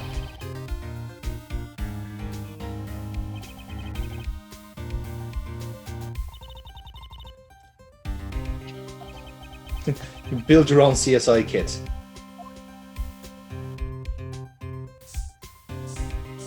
So yes, now let's have a cursory check to see if there's any other blood splatter. And yeah, looks like that's a lot. That is a lot of cleaned up blood, to be fair. So yeah, now you can see that on the floor plans we've marked out where all the blood is. Ah, very good. Yes. So we've got our two bloody handprints and then pool of blood around the corner. Yes. So again, you can kind of figure out what may have happened here, but again, it's trying to tie it back to like our like individual case, if you like, that was in the parking lots. Like, we're trying to find the actual tie between the two, and it is just the victim.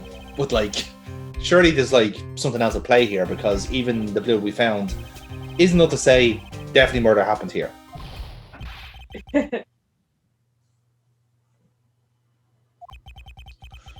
I'm shocked to hear that no one liked his Blue Badger art project.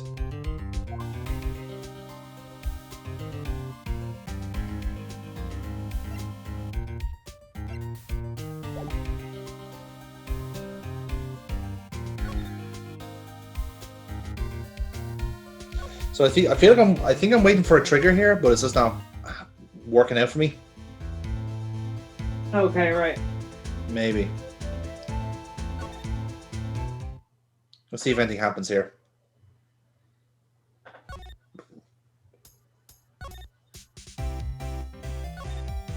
Oh yeah, we haven't talked to Edward yet today, and we still haven't. He's not around.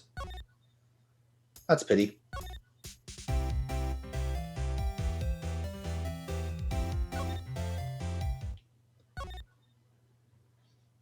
Okay, so where are we going to end up now? I think we're gonna. Yeah, I think I perhaps have gone on the right track here. Yeah, there we go. The ID card. I had a feeling that was it. We have to find out whose IDs are on the page there.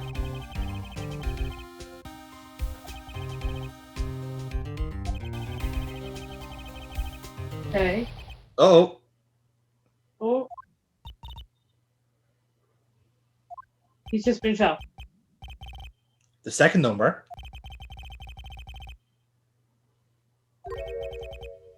Oh. Oh. Right. Now. That puts him at the scene of the crime. Oh shit. Or at least shortly before it.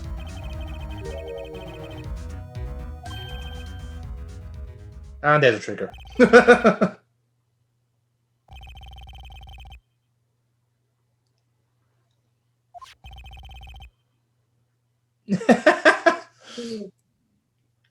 That's also a reference to a case later on in the trilogy.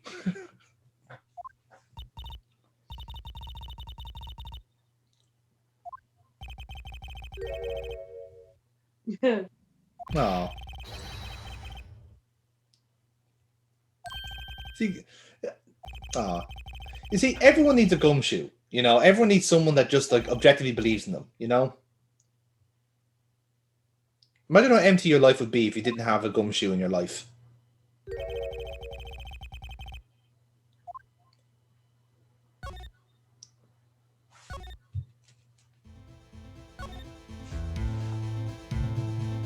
So, again, let's see if Marshall knows his number.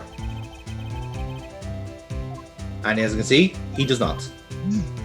Because he's fucking useless. He doesn't know numbers unless they are cows. he doesn't know numbers, only cows. So you'd have to have like, what was it, 5, 8, 1, blah blah blah blah, 189. That's far too. Yes, it's that big long number.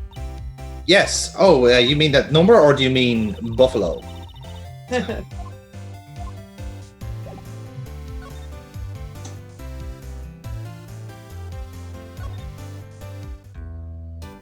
So you can see Meekins is still here. Still saluting. He must have really sore tricep. That's what they say. I think that's just the way he normally stands. It's like, nah.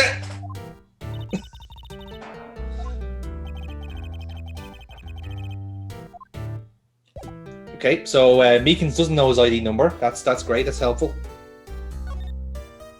He's really good at his job. I'm sure you have an ID number that you don't know. Shut up.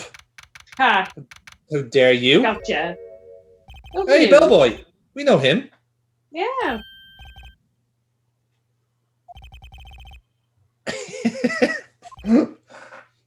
Okay, I do think the Bellboy appears in the trilogy as well, but it's established he's a different Bellboy. So the joke is that all of them look the same. Oh. Right, okay. So, Yeah. like the nurse, Joy. Yeah, exactly. Oh, there's our Edward. Brooding as ever.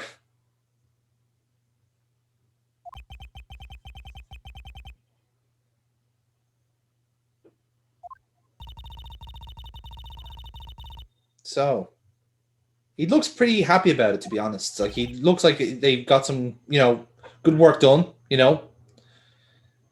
Made a lot of progress. Definitely.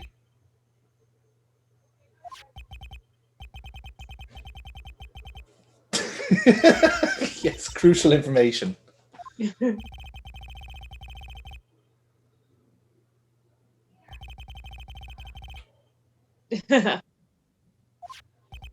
This is him trying to be nice.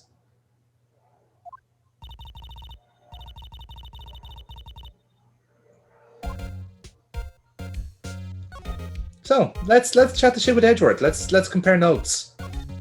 I wonder, has he followed up on double murder?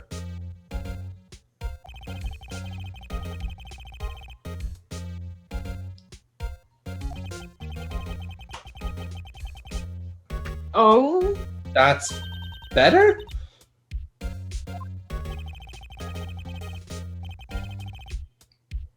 Now, Edgeworth, who would believe in that?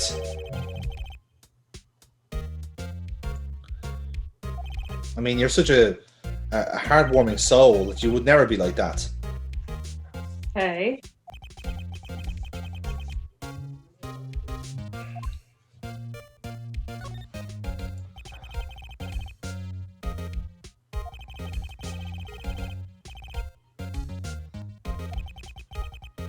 Oh shit.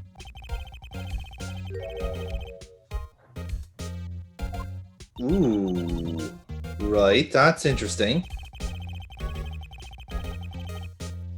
Oh, Gant's taking over the investigation. That is also a bit problematic. I feel like a certain private hospital opening up an investigation into a certain private hospital. That's like, oddly specific, Burkebot. Somewhat, biased. Maybe. Either way, it's the first time we've seen Edgeworth properly rattled. And bear in mind, he was accused of murder.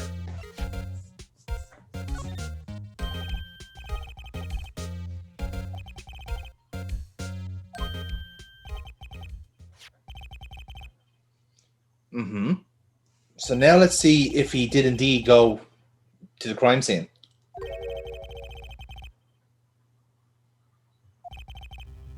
I like that he didn't volunteer this information. Yeah. You murder him, duh. I'm not a murderer. The only thing I murder is good fashion sense. And win the Allbag if I got the opportunity. Haha.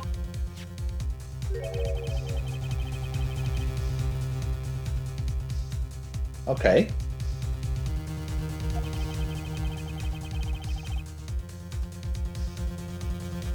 Right. So, Chief Gant called him there to give him evidence from a case that's completely unrelated. Yeah.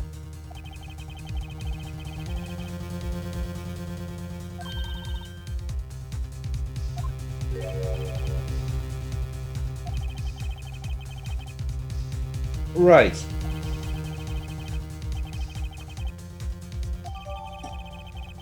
Okay. Yeah, so I do feel like there has to be some sort of connection there. one would assume, but again, it's because like we've been told unrelated case, we kind of have to take that as face value until it's revealed. It, of course, does have a tag.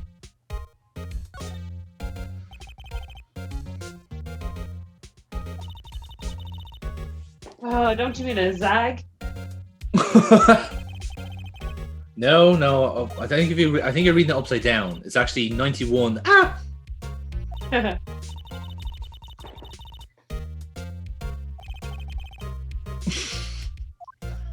I'm putting way too much hope and promise into a screwdriver. But just you wait, you'll have a tricky pink can to open later on, like to help with the blue badger, and you'll just have your screwdriver there to help you. Yes, definitely lucky screwdriver.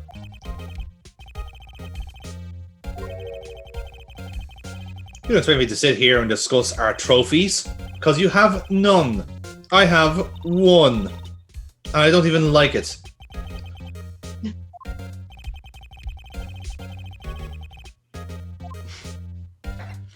I do love as well that like Edgeworth and Wright are now best friends, that they can basically like share evidence. Yeah. I feel like how law should be when opposite like defense and defense attorneys share the evidence that they're going to present in court and not just surprise each other with it. Exactly, yeah. like bear in mind that the are supposed to be like like the adversarial system is what it is, but in theory you should be like, you know, trying to find the killer. Like it's supposed to be a collaborative effort. You can have an argument about it for sure, but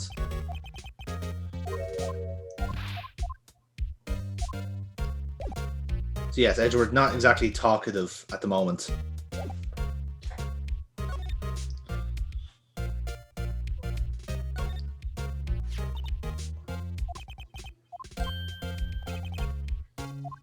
Yes,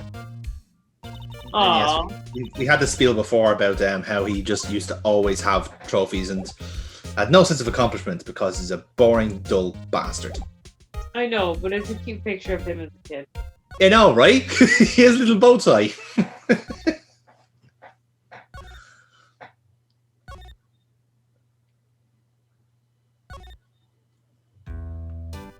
Meekins. Look at him there. you just do you, man. You just do you, okay?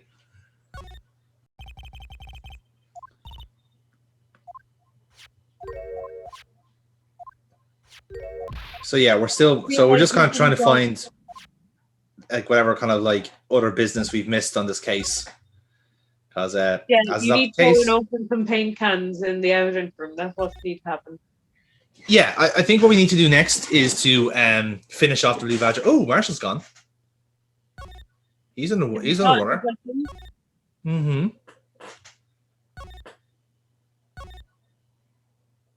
Interesting.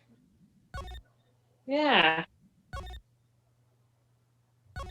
Unfortunately, we can't access the we can't access the security cameras. We'll have to wait until the trial to see that footage.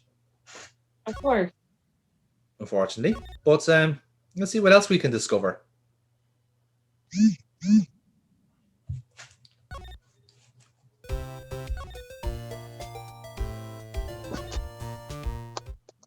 Oh, and Angel Star's gone as well. Jesus, they've all just fucked off. All being killed by Edward. No, the Blue Badger is finally on the loose.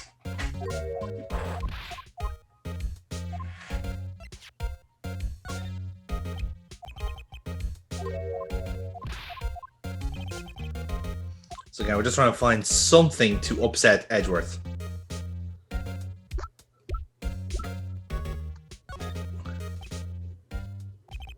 Aha, here we go. Oh. Right, SL9. Go on. You know you want to, Edward.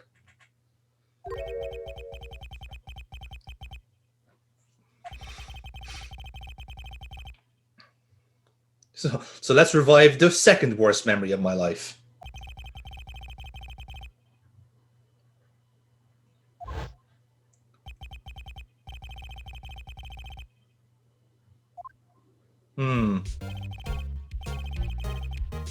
Okay. And then be the actual truth, not the whole Edgeworth truth, you know?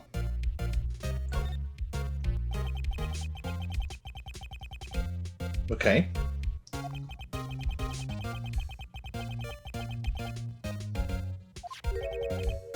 Oh! Okay. Right. Funny how that works.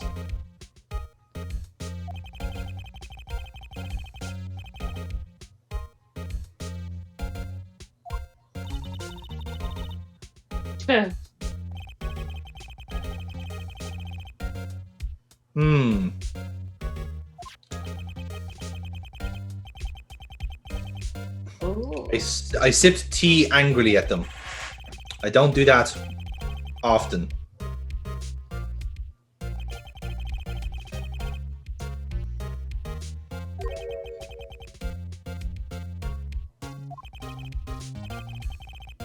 Oh, right.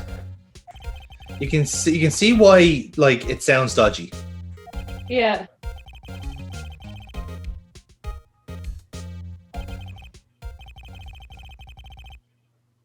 Oh.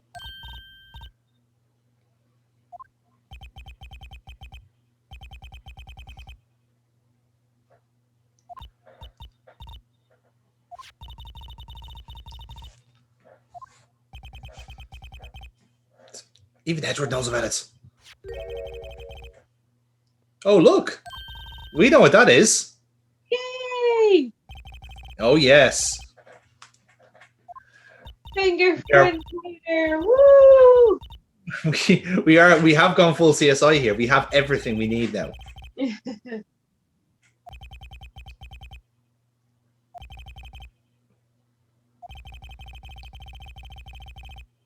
And he even has all the files we need. Man, he's on fire today.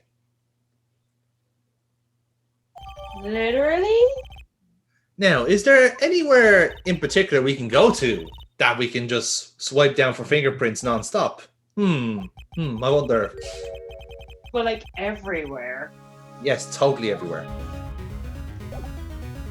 Like the elevator, like all the buttons. Think about all the things. I know. I do like to think that Emma will get like really excited, just trying to fingerprint everything. Just like she's just there, like one of the, like the poles going up the staircase. Like, will you fucking come on? We're gonna waste all the powder. Like fingerprint the blue badger, so we know what his fingerprints are in case he's ever. We can eliminate him. Yeah. Oh, that's weird. These fingerprints of the blue badger match this very old Japanese comedian. What the hell is that all about?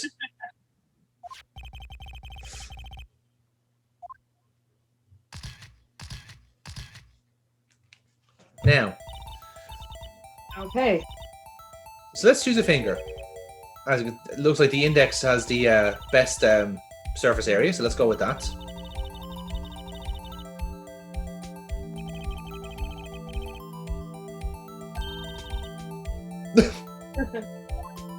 I'm getting bullied by a 16-year-old. Okay, so this is really fun, right? So obviously I'm emulating this, but on the DS, right? You'll see how this gimmick works out.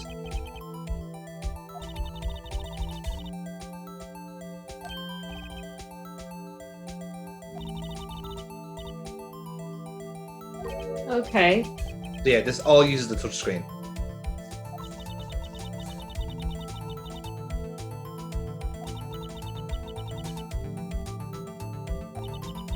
Oh, so you blow into the DS?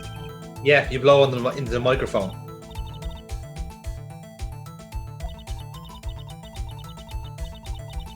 Just blow, just like how Lunch Lady Angel Star does it. Every day by appointment. Funny how her and Marshall disappeared at the same time, eh? Yeah. There's some pretty serious revenge fucking going on right there. So there you go. Yep. So yep, you just basically spreading the powder on as you would do. Magic. But no fingerprint. Oh, is it because it's a glove? It is a glove, yes, precisely. Do we fingerprint the glove? We will not fingerprint the glove because that would be pointless. That's the type of glove. Now you'll notice, right? So we'll try another one just to be sure. Yeah. You'll notice there's actual fingerprints beside the glove. Yes, there is.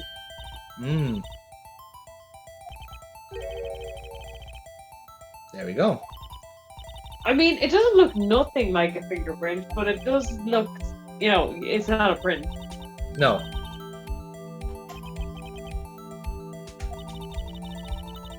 Like, if anything, it looks like a jelly-filled donut. Well, that's about it. Which I don't think we can use to. I don't think we can use as putting Angel Star on the scene somehow. Although it would be funny if we incriminate her just on that.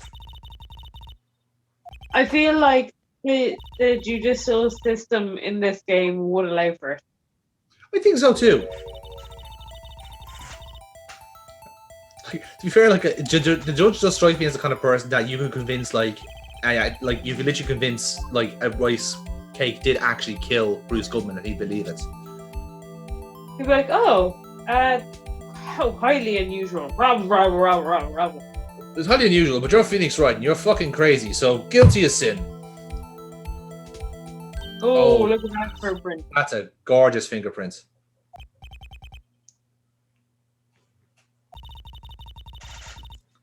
Now, so now the exciting part. Let's compare them. Let's see whom they belong to. Think about all the other latent prints that are around there that aren't even being checked. Yes, very true. But I suppose we are trying to hone in on the ones that are relevant. Now, bearing in mind that this is meant to be Gumshoe's locker, one could assume it should be his. Yeah. You know, the most likely candidate, as it were.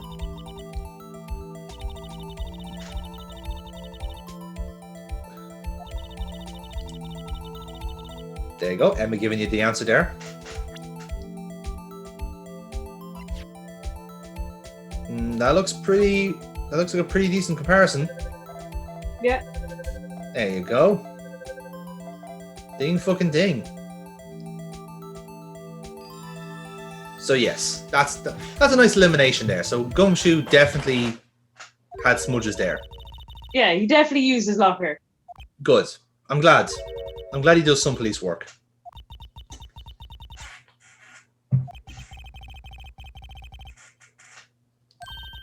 Like at this rate, I know we're desperate for leads here, but we are not incriminating Gumshoe here. Like he is far too wholesome to commit murder.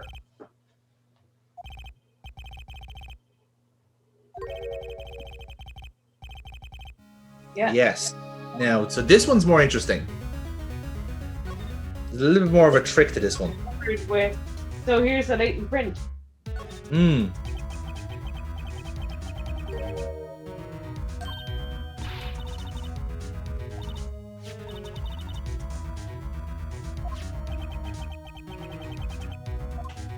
So yes, let's check for prints. Now this one's a bit more cleverer than the first one. Oh.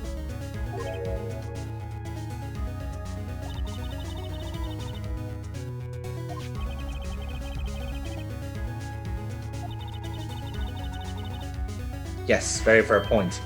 So essentially what we have to do is you have to try and find the print for where we reckon the rest of the hand is. Yeah.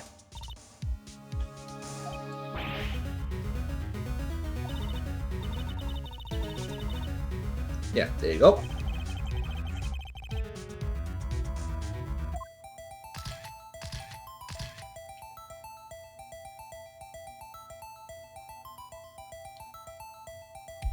So you're trying to guess then, like, where would the thumb be?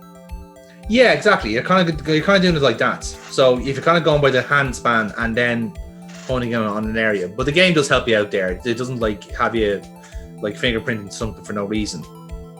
Fair enough, yeah. So, ooh, there you go. There's a happy little fingerprint. That's a pretty decent loop. Yeah. So I wouldn't say it's a bit finicky, but they do fix it a bit in the fourth game where they basically something has to be like perfect. But now let's see. Okay. Oh. Please hang on. Let's see. It's not. No. All right. So we know it's not Gant. Meekins? Could be Meekins.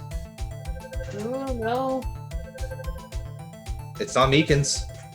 Right. So that's two people.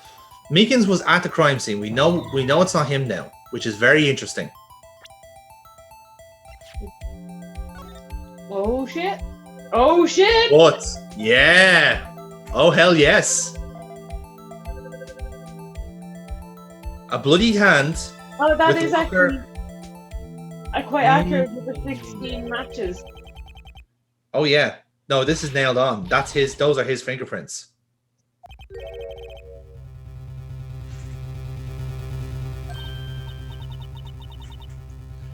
Having his fingerprints there, fair enough. But it's because it's a bloodied handprint that was wiped away.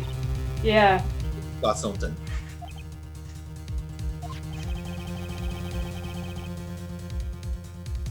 And it just happens to be on a locker with like some white cloth pulling out of it.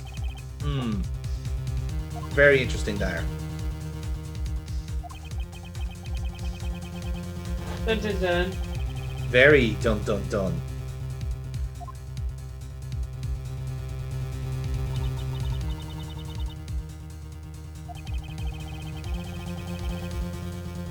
about fucking time, to be fair.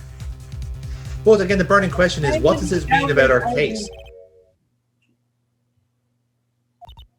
Sorry, Burkebot, what was that? I was like, how many hours into this?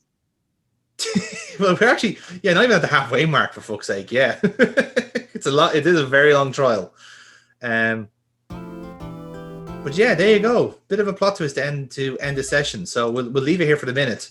But yeah, I suppose the burning question is like where does that leave our case? Because having Marshall at the scene, right, kind of throws Meekins and Goodman into a bit of an extra dimension, but also like, where does he fit into all this as well? That's another question we have to ask ourselves. Yeah.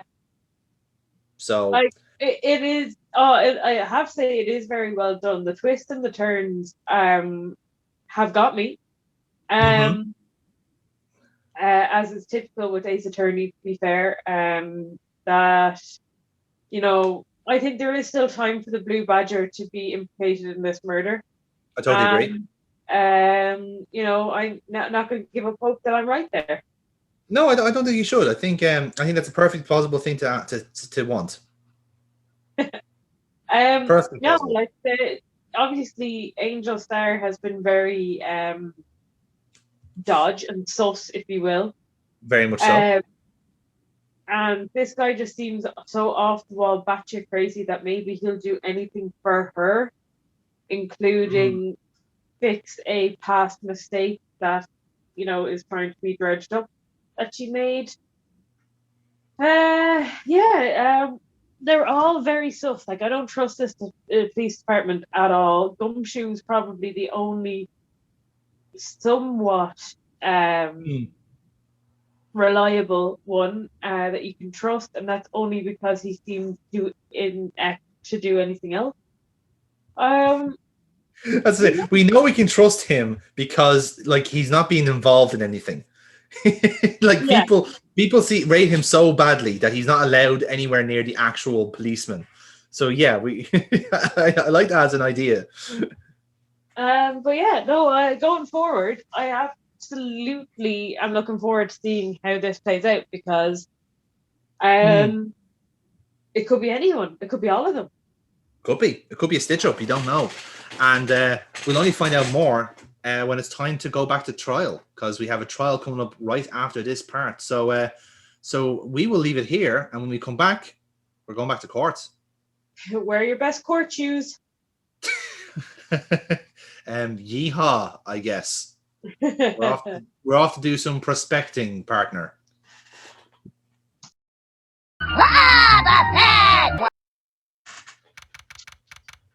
Right, lads, time for court. Here we fucking go, lads.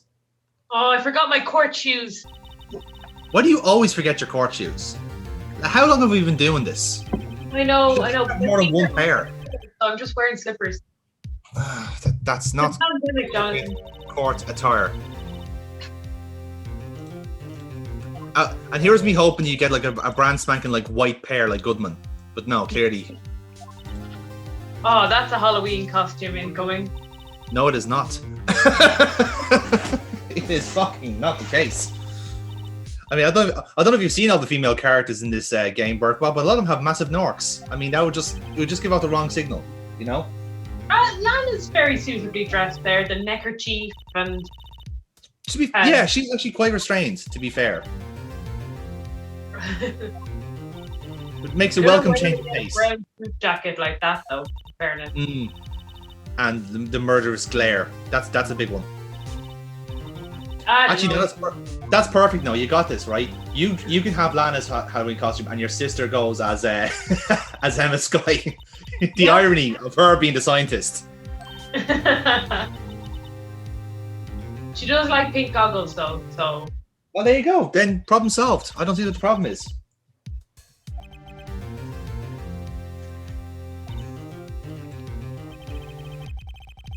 Okay. So this is us getting Lana back up to speed because she was indisposed all day yesterday. Well, I say indisposed. We just didn't talk to her because we were focusing on the other case. Oh, she looks shocked by that. She is. Shocked? You found his traces? Ugh. Are we talking like fingerprints or barbecue drizzle? Because he is a rotten eater. Like, he is so fucking sloppy. You know what this means.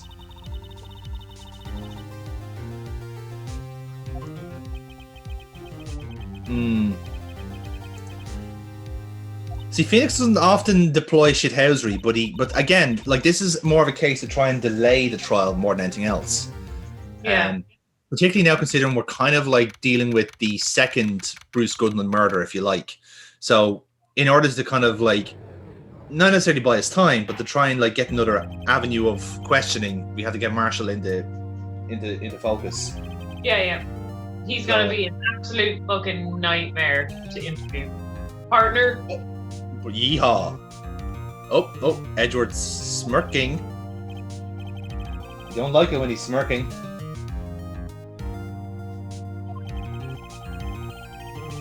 Okay. That's according to Google Maps.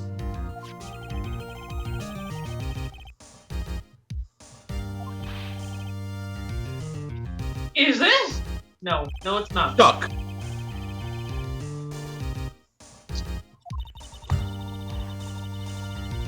Clearly, what happened here was that fucking Captain Scott and his transporter was at play. Is nobody pursuing the transporter option? Just me. Then. Like, I feel that huge glaring gap in this investigation. Yes. No one has checked that the Fat Scotsman indeed did not just teleport the man from point A to point B.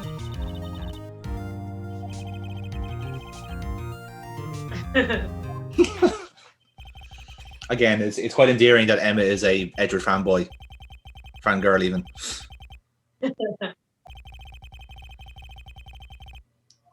Okay. Oh, right, we're going straight down to business. No gumshoe tonight. We're going straight to Meekins. Now this could take a while.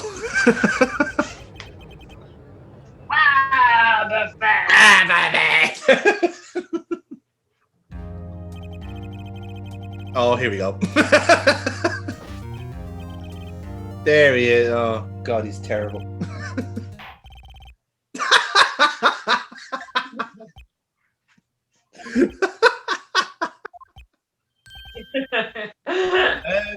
Case dismissed. Case closed. That's great. That's like, well done, folks. We did it. Do you know what? I'm actually quite glad that, like, you know, this case is done because you know, I actually have a lunch date and I could really do with a fucking sweet meals right now.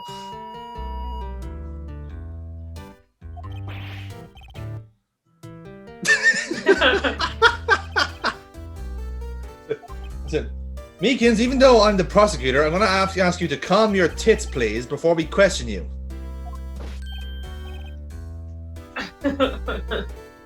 You are not the murderer. You are the accused. Lack of enthusiasm. Like convicting himself of murder. Which, considering that he killed a police officer, will be a death sentence.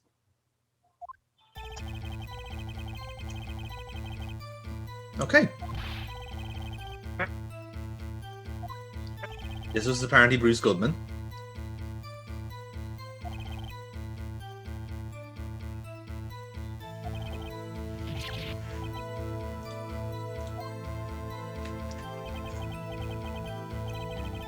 Clearly, he definitely did it because he is explaining the murder in agonizing detail there.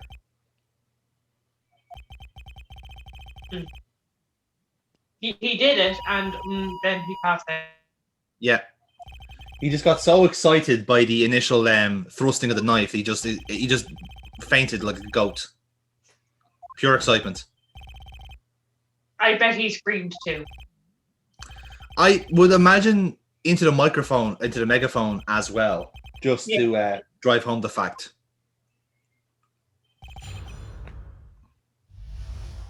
Okay.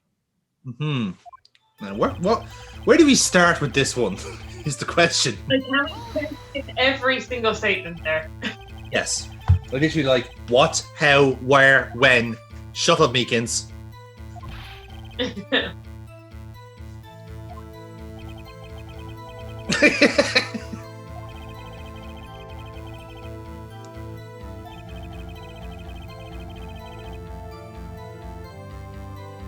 Sounds exciting.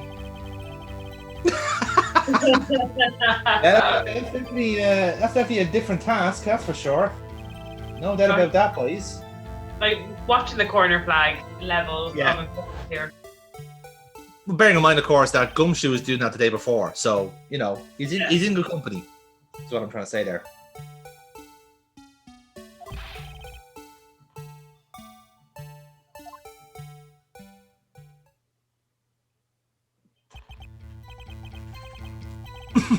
Yes, it is.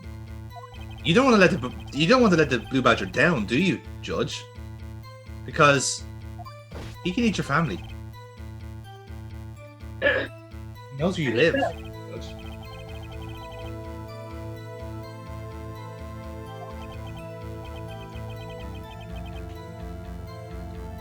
Did you see any good men?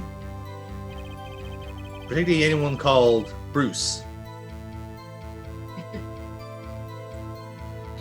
Luminous white suit. Yes. Like, I'm not saying he was trying to be conspicuous, but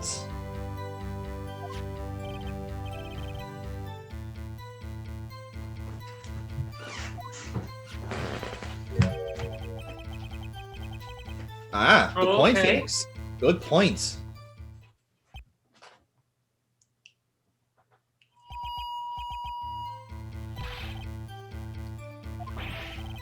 He's so excited. Mm-hmm. Number! Yay! I'm actually surprised he knows his number. That's really impressive. That's not a digit. Ooh. Okay. That is interesting.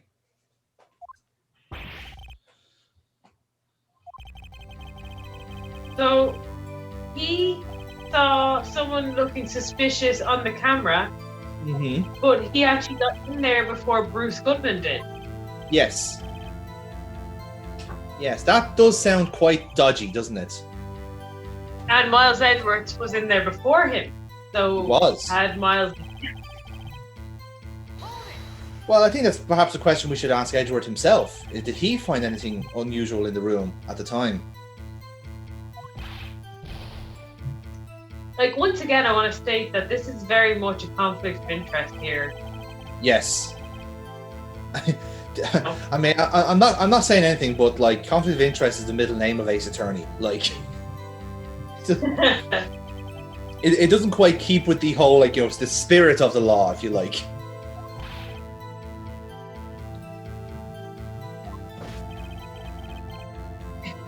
That I can believe, Meekins. That I can believe. I know we were joking like a couple of videos ago about him like being remarkably like Wobbuffet, but now that his hand is fully bandaged up, all I can see is the rest of his body just being a Wobbuffet. Like it's like from the starting off point of the hand. Really upsetting. God damn you, funny Japanese comedian. And your shtick.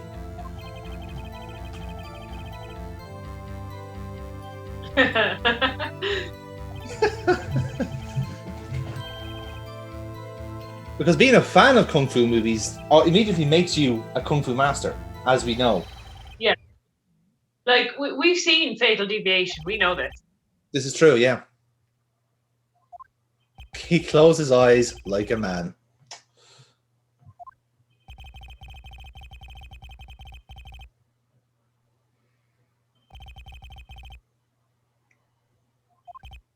Okay.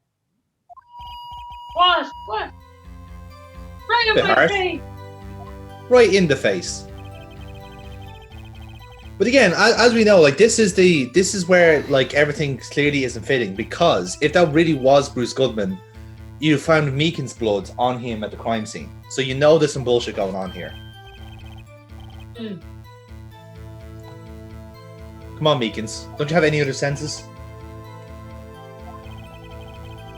What does Wobbuffet have? He surely has some sort of knowledge.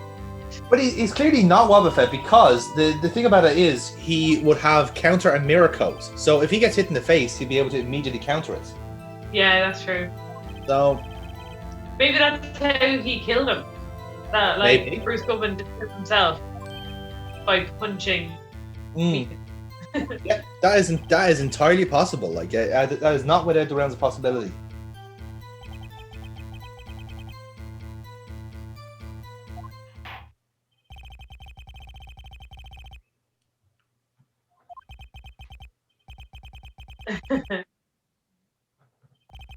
Okay.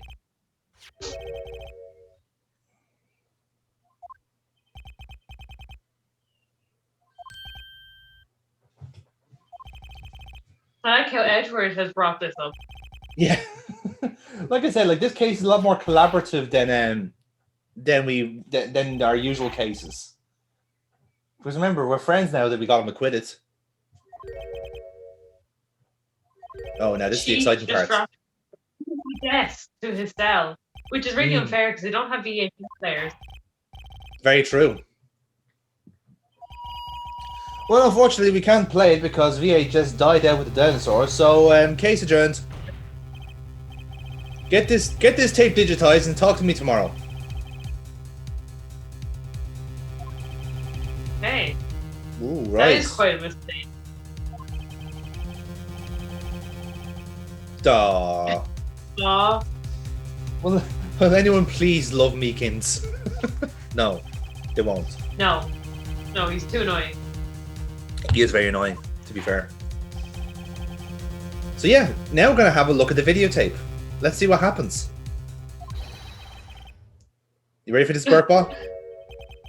You ready to watch a murder? Sure. I'm imagining like Lisa and Bart, like, I'm gonna swing my arms, and if you happen to be in the way. Oh, okay. Jesus, it's already horrible. Oh, fuck! The blue badger! Don't look straight into his eyes. Don't look straight into his eyes. Don't look straight into his eyes. Okay. Oh. Alright, we're good. White. Watch it. God damn it, blue badger! You're covering for him. He's in on this. There's Meekins. There he is. Looking scared. Oh, there's the slash. Fucking yikes. The most upsetting part about this is the music. Yeah. You're watching a man's death. You are watching someone get cut to shit. Hey, so there's a lot to unpack in that video again. Yes. I think Edward's face says it all there. Like, yeah. I feel the exact same way. Yes.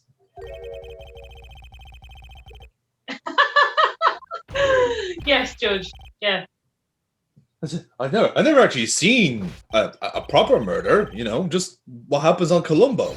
Man, I love that show.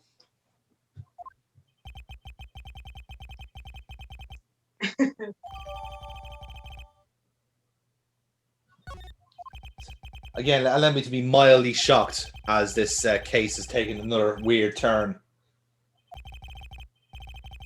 Okay. Did we figure out whose locker that was in that area, or is this an unknown locker? The one that was open, was it? The one that the guy in the white, or the person in the white coat. Yeah, the one that was open on the video is Goodman's locker. Okay. And as we've already established, that can only open with a fingerprint lock. Yeah. Okay. Oh.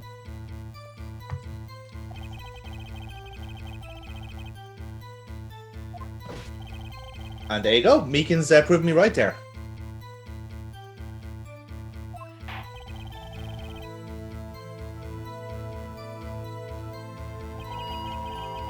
Yes. Now, that's the thing we have to query here.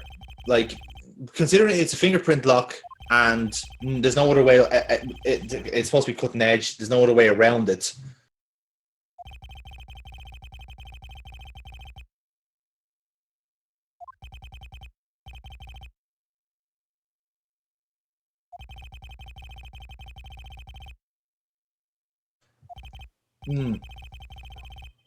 So that's the tricky part now. Yeah, no, this cross-examination is just going to be... I imagine this just took objecting to every single point of the testimony. That's what I would do.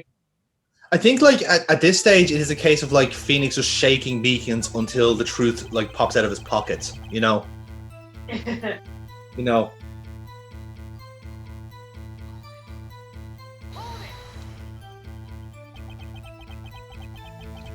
So again, the whole cut and thrust of Phoenix's argument here is just trying to objectively like find a way around the fingerprint lock. Is there any way of proving that someone else could have opened that? That's the real tricky part here.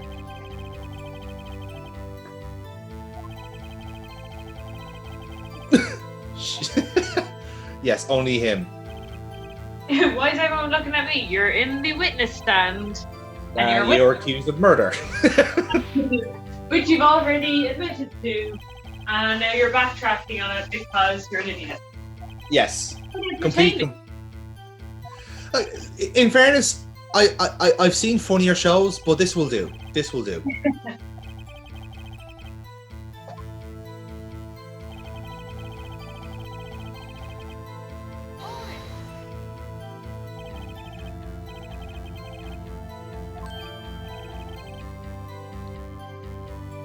Okay, so Meekins has tried to get around these lockers himself, which is curious.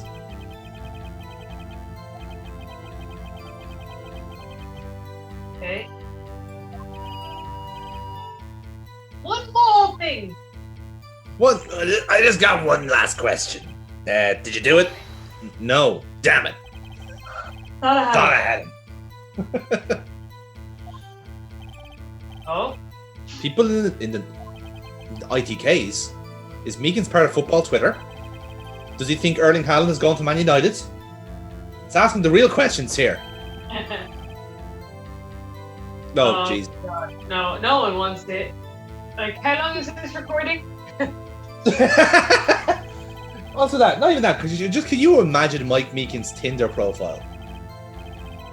Order me around, please. Thank you. Bye. He's just a permanent sub. Mike Meekins, the original simp.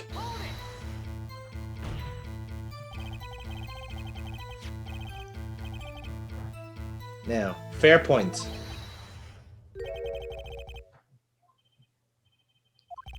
I mean, this is your way of defending yourself before you get killed, Meekins.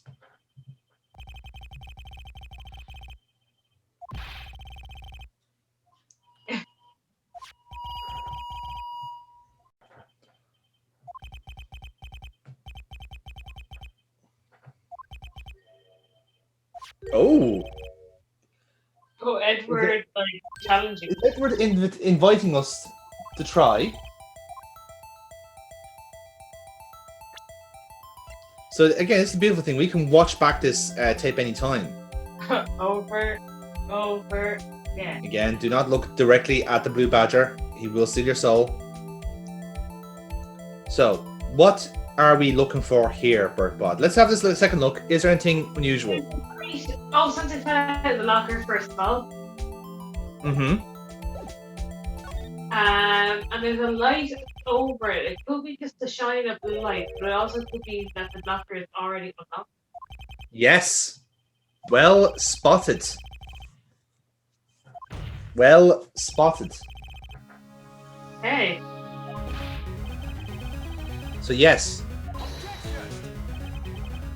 Why is that an objection? I think Edward just likes to sound important. Yeah, fair enough. As we all do, to be fair, from time to time.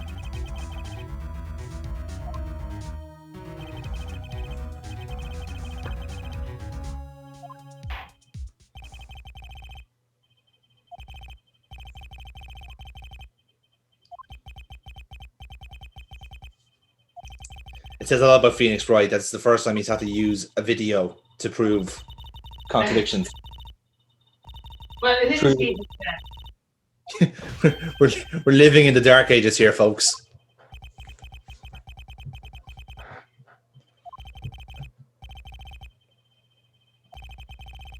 Now, yes. So we're basically just about to. We're going to prove exactly what you said there, Burkebot, and prove that the locker was already open. Yay! I did it. Tickety bam.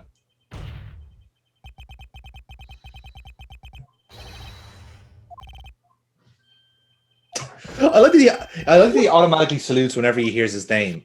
It's like a mental tick.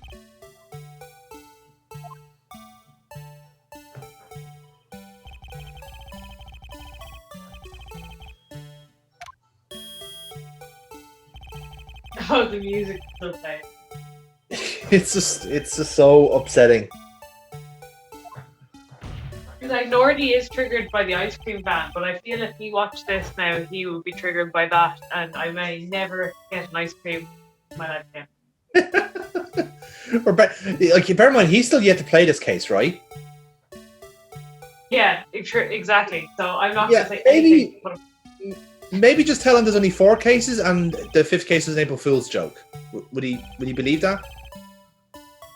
No, he won't. But he might be just afraid enough of the blue badger to not try. Yeah, okay, that's the best way of doing it, right? What you do is over the bed, you just put a picture of the blue badger right in front of him, right? And if he says anything about it, you say, "I don't see anything." What's your problem? I don't see anything. And they just have the blue badger following around the house all the time. That'll fix it. I like that. Also, but then that would mean I would also have to look at this blue badger all the time. I don't really want that. No, but see, this is where your acting skill comes into mind here, because you just pretend you're not seeing anything.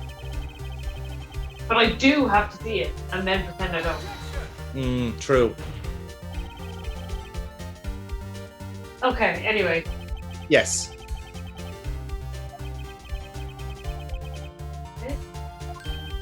So yeah, this is basically both sides like reinforcing how these lockers work. So yes, in theory, that locker was open before this fella got there. It's almost like I know nothing about security. Incidentally, my pin is 1746. 1746.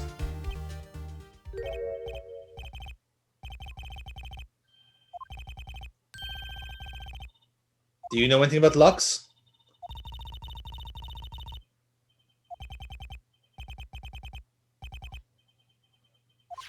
Okay. What? Okay. Did something jam the lock? So that piece of paper that was fallen out. Yes. It might not be a piece of paper, I am aware, but like whatever it was that fell out. So again, back to the tape we go. Right, so you can see it kind of falling there. Yeah. There it is. And that was my cursor failing me. We're about to be the Blue Badger's flag. Look at that evil shit.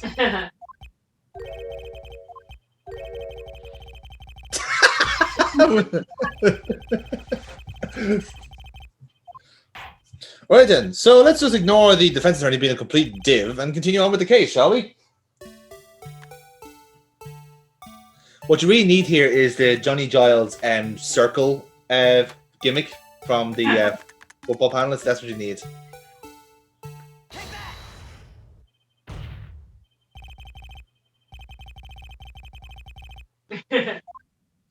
Like, legit, I'm just imagining Phoenix here in the courtroom with just like a big remote going, hang on, give it a second, give it a second, give it a second, give it a second, give it a second. There, right, it's right there. See it?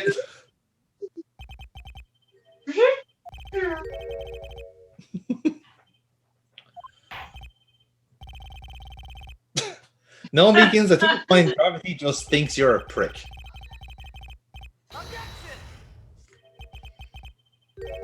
Fair point.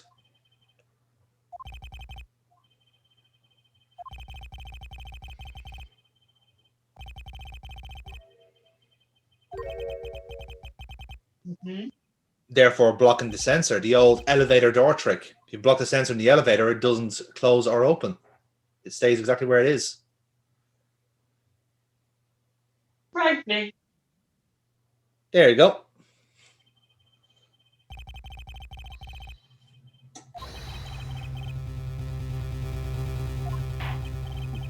just like your tie. Poor. Moving on. Oh my god. Right, so it needs to be something that's thin and an insulator. Do we know rubber anything? glove. The rubber glove. Yes.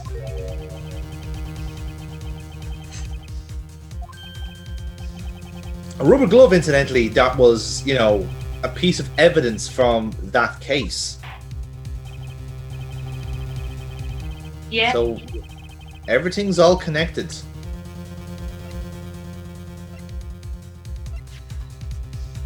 Exactly.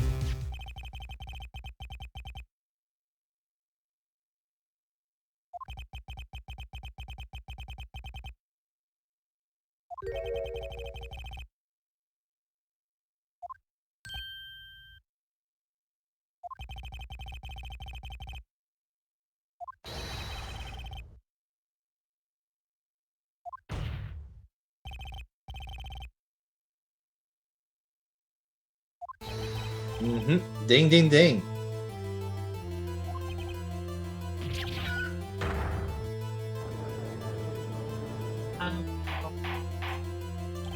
So there you have it. That seems to have done it.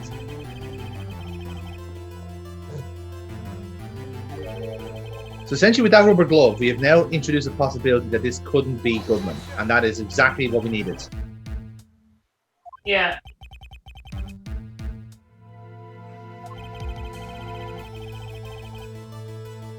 But yes, Edward, don't you know? Once we have the possibility, anything is possible.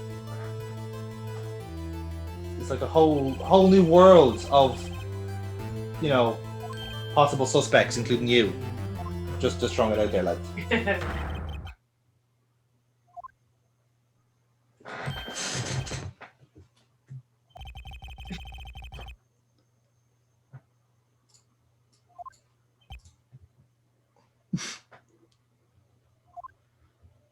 Meekins is thinking.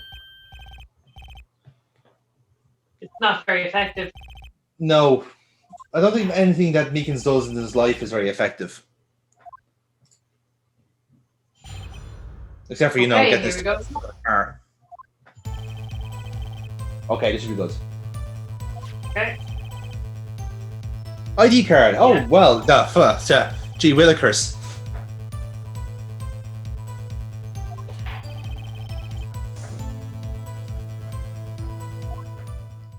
How do you use this card? Easy. That can be easily done.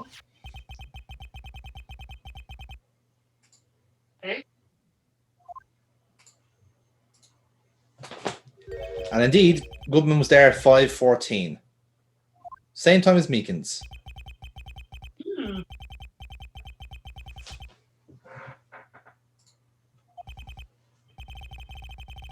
Only one judge.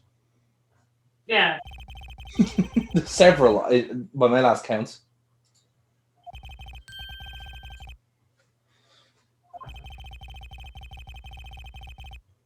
This is where we call the sexy room, where all the sexy cases are. Oh, the corruption. Sexy corruption. So, you see, Judge, this is what we and the prosecutors' room call the weird stuff. None of us go for the weird stuff.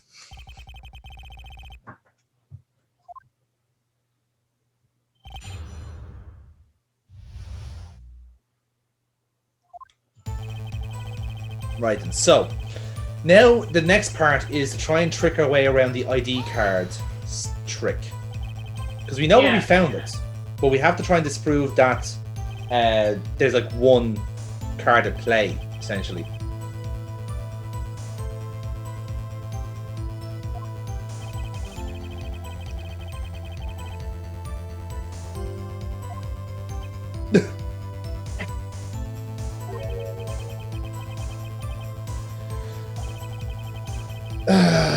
Meekins has just realized the concept of theft.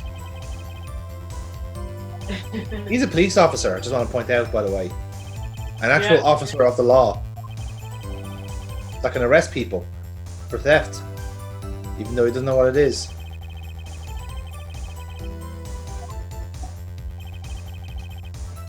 Receive your testimony and ignore the idiot in the corner.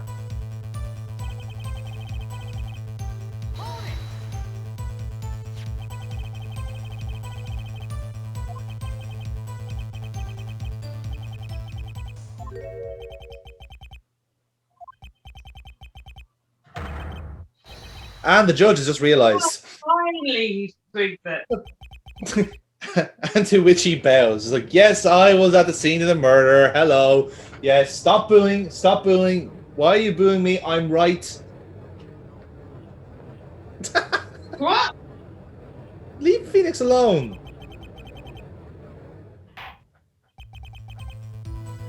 We seem to have a very rowdy crowd in here today.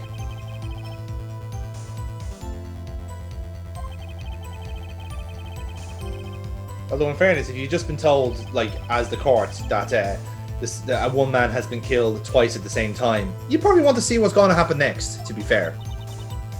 Yeah. Like, do a live tweet along of what's going on. Definitely, yeah. There. Who you think the actual murderer is. The Hastings on the case. So, again, I'm upset that there is very minimal, if not negligible, levels of TED in this playthrough. Where this whole game is going wrong.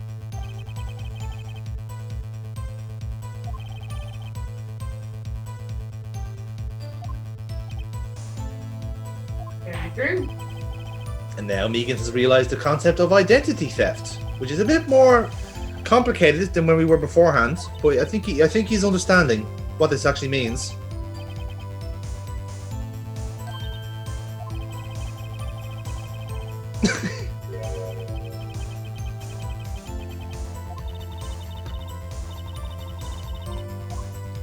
See, that's the effect Edward has on Wright's psyche. It's just like, come on, this mistake is so obvious.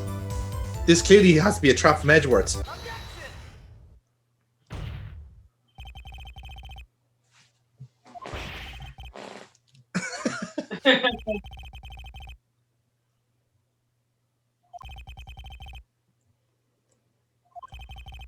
Aha. See, that's what people are forgetting.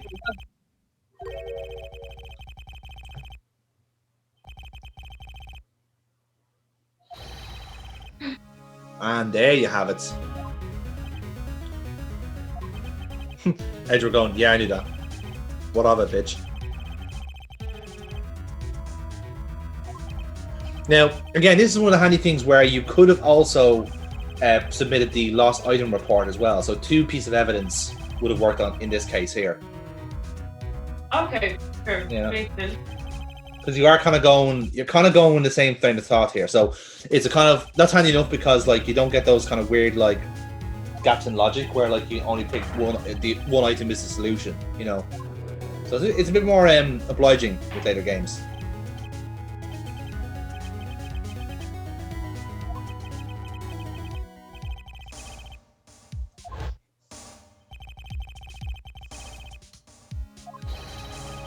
Yeah, so that seems very, very plausible because we do have the lost item card to the lost item report to back that up.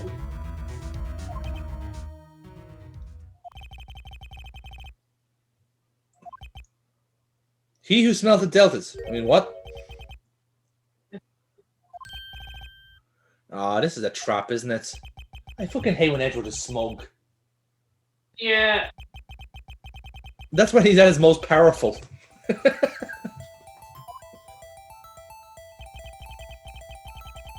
Okay.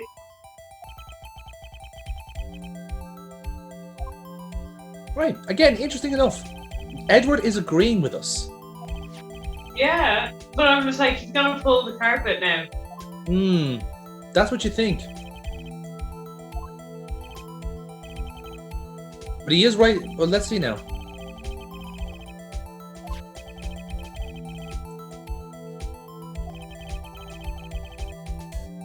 Uh-huh. Do you see where Edward is driving at here? Yeah. if what we saw was not in fact a murder of Bruce Goodman, that points back to our original case of Lana Sky stabbing the real Bruce Goodman. Very true. But I feel like that's a lie too. But see, this is the thing. This is where we need to figure out how we literally just like confirmed the guilt of our own client by disproving this murder.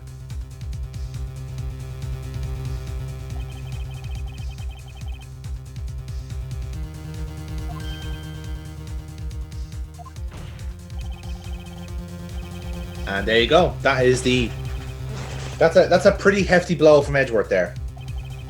Yeah. Because bear in mind, of course, the fact that the chief walked in last time and said that there was a second murder, that's what kiboshed the original trial. So now that we have disproved it, we're back to business, or at least Edward is. I did feel like whoever's trying to set this whole thing up is trying to cover up something pretty shady. But what? That is the burning question. What are they covering up?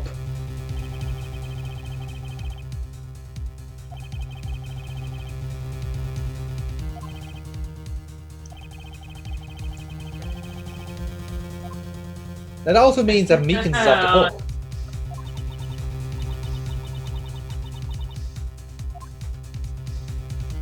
So what can Phoenix do here? There's he can do.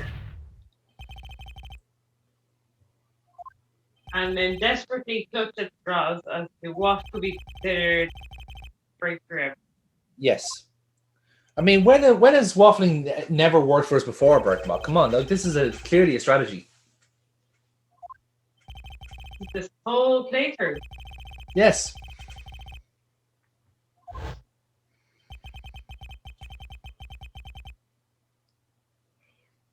Okay, that's also a fair point, because the camera turns away.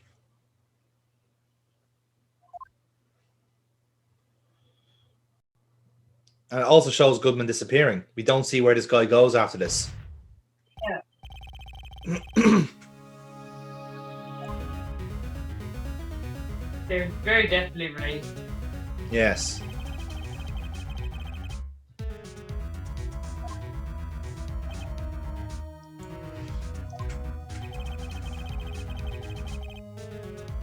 Now again, the kind of forensic gimmick kind of breaks down here a little bit, because you'd like to think, okay, granted, it was some of it was wiped away. You know, you could have said like, well, can you analyze the blood? Is there anything to do with that? But seeing that it was cleaned, I suppose that kind of ruins that idea.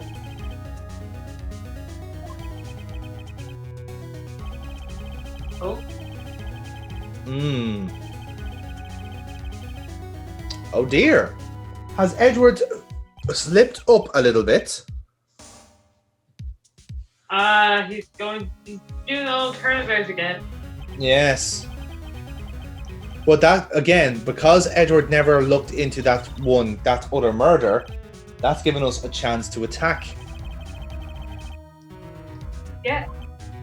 And bring in the cowboy. Yes. I hope you have your cowboy metaphors ready, Burkebot, because we're going for a hootenanny. Yeah, howdy, I do. Let me guess, you forgot your cowboy boots. Yes, also, yes. My feet are cold. I'm already been through this. Time. Do you have any shoes at all? No, it's a pandemic. I don't need to leave the house. I was about to say, you don't have to answer that question anymore. I have a poncho, though. Good. That's something, I guess. So, anyway. Yes, so Marshall is... again, so we're not actually accusing him of everything here, but he is guarding the security room, so he should be able to see Goodman in and out. That should be what we're here for.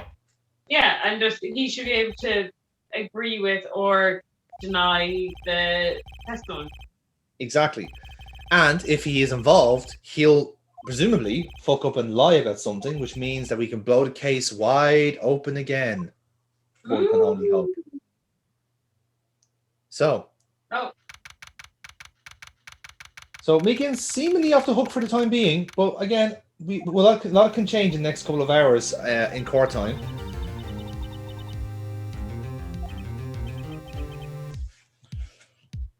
He really just wants to be arrested. I think a lot of people in this case wants to be arrested. Like, completely unnecessarily. Like, this woman wants to go down for murder. Meekins calls himself a murderer. Jake Marshall is acting like a prick. I mean, like, we can't win here.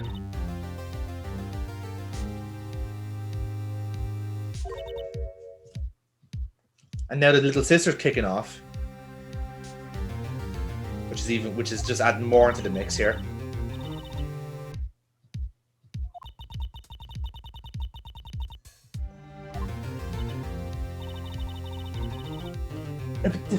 Oh yeah, that's true. Actually, she never actually asked for a defense. No, yeah, true. Ah, yeah, go for the old guilt trip there, Emily. You know you want to stick that fucking knife in. No answer. Hey! This completely emotional moment ruined by Dick Gumshoe. One of my favorite people in the world. Oh, Detective Gumshoe, what is it now? Oh, knock knock. Who's there? Interrupting Gumshoe. Interrupting Gumshoe. Hey, pal, how's it going? Hey, look at all this evidence I found. Hey. How could you not see the chief prosecutor? Fuck's sake, man. Jesus Christ. He's Santa. I was about to say, this man is dinging quicker, faster than a fucking hyperactive microwave.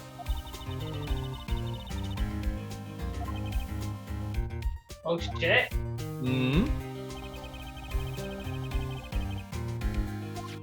Could I bother you to bring me the SL line? Ooh! Right. We didn't ask for them ourselves. Yeah. That is exciting. That is very interesting.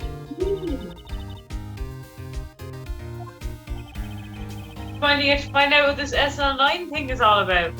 Yes, that is what we're looking into now. But again, it's very odd that we're given the SL9 case now. That is the key thing, because we've heard little rumblings about what the likes of Marshall and Starr were doing at the time, and Goodman, of course. But why at this particular juncture? Let's have a look at the files. The Dark Killings. Criminal Joe Dark. Death penalty. Okay. Okay. There's a few. Jason Knight. Oh, Marshall. Neil Marshall. Yeah. Witnesses. Lana Sky and Emma Sky. Emma Sky was a witness? Mm-hmm. And look. Everyone's investigating it. Everyone involved in this case. And Edgeworth. Edgeworth was the prosecutor. Hey.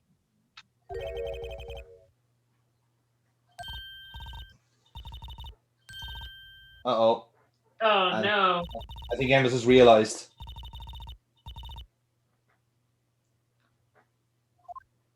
I do believe some childhood trauma has just been brought over.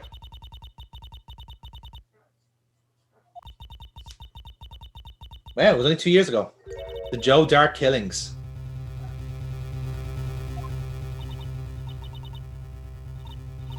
Because bear in mind, Emma still wouldn't have had a clue what this was. We've just called it SL9 all this time. Fair enough. And she's gone. Yeah. Yeah. And Gumshoe goes as well. Cheers, mate. Sister's crying.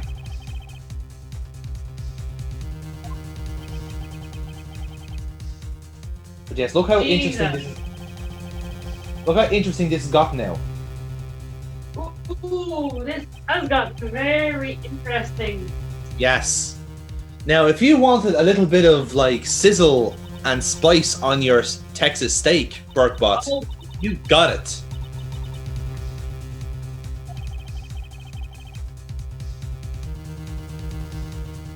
Because again, we have to find something in this to tie to Marshall, to Jake Marshall.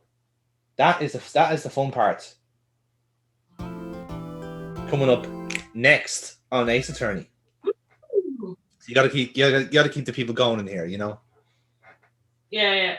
You know, keep them excited, you know, or else you just lose interest completely. Sorry, we still rolling? Fuck. Okay, right, let's go. Right, so.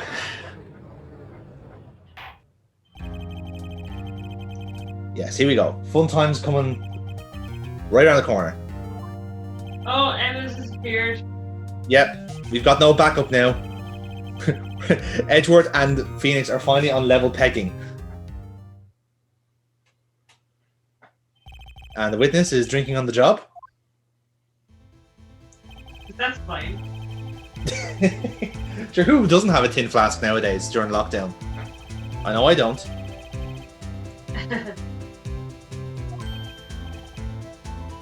Oh yes, no, you're the police equivalent of a jobber, isn't that correct? A muggle, if you will. Oh God. This is the police officer who speaks nothing in metaphors. So I hope none of you wanted to go home early today, because we could be here for fucking hours.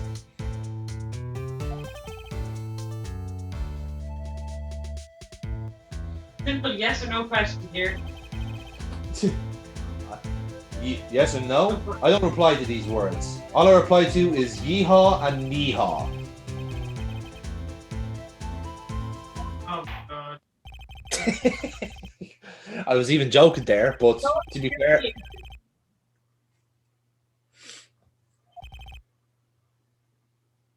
English, not Texan. Even though you're clearly from LA.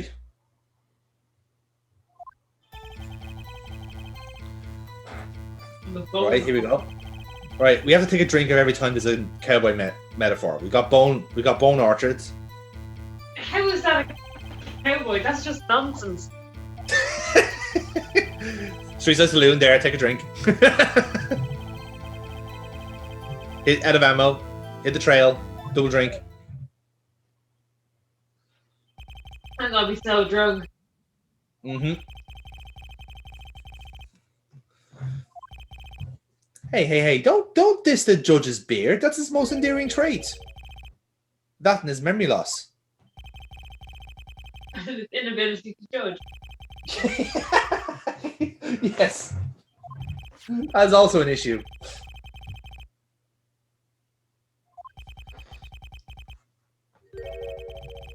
Do Higgy take a drink?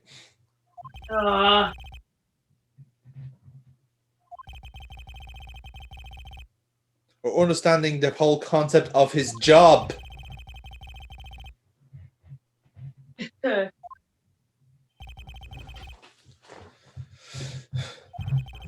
Oh, we all have our weaknesses, Mr. Prosecutor. I mean, you don't bring up the fact I don't know about machines, and I don't bring up your Steel Samurai fascination. Okay, how about that? Or that pink suit doesn't flatter you. Yes. So, just so you know, it does make your arse look big.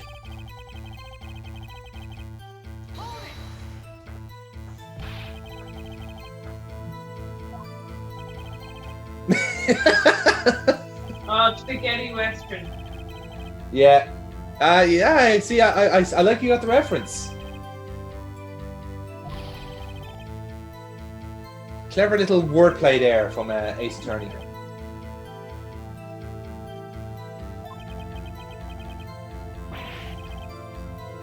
See, I would have enjoyed that line a bit more, but then it just reminded me of carveries and how they're not a thing anymore. I'm just really sad now. Yeah. Fuck you, Marshall. Think you're better than me. Having a fictional lunch in a fictional game in a fictional bar. Prick. Remember bars? I'm nearly starting to forget them, Burkebot. Like, the memories are fading. All I know now is just sitting at home, drinking from a keg and eating chocolate. That's all my life is now. And editing. Nothing but editing. So many edits. I just want to get drunk and token again. Is that so much to ask people? I want to steal an elephant from Token again. I mean, what? That's not required. No, no. Sorry, you were breaking up there, Burkebot. Do you want to try that again there? We've got Jake Marshall on stand here, and he's here we go. Cool, yeah. All right, we're good. Yeah. Jesus Christ, I'm talking about the okay. Right then. So, what do we hit him with there? Oh yes. It's like all of it. Yeah. But maybe a piece of evidence that puts him at the scene of the crime. That might do it. That might do it. Yeah.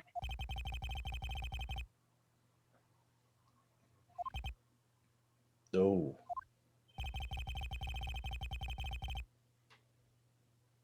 Which you delightfully established by being an arse. Yeah. Okay.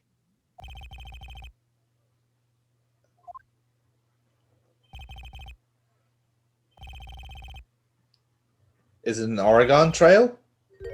Did he die of dysentery?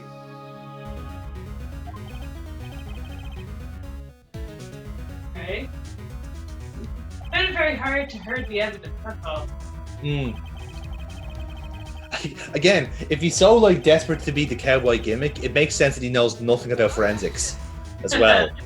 Just like, what, blood? What are you talking about? Luminol? What the fuck is that? Is that some sort of crazy Mexican?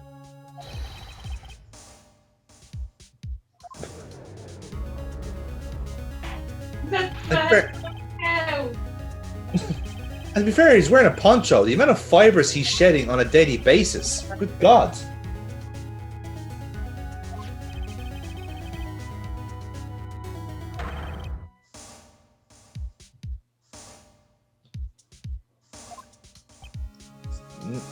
Yep, just keep shaving away, mate. That'll help. Like, in fairness, that's how he got the blood on him. Yeah, it's true. Well, that's what you think. So you think you're better than us then, Marshall? Even though you're clearly shit-faced. Hey, here we go, another testimony then.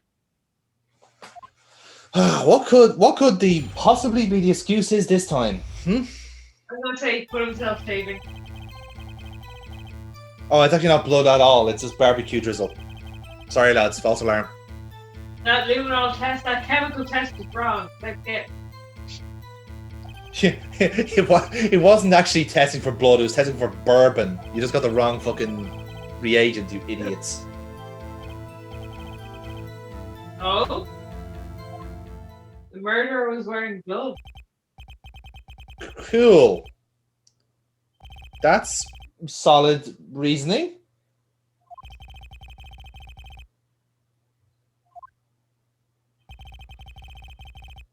Hey, so there's a lot to nitpick at this, as you'd expect, but definitely the glove thing stands out to me. Yeah, exactly. Like, again, it's now that we kind of caught him here in this little honey trap, we are basically able to target him. It's not as if with Meekins, like, there is nothing to work with. Like, you actually do have him on the run here a little bit.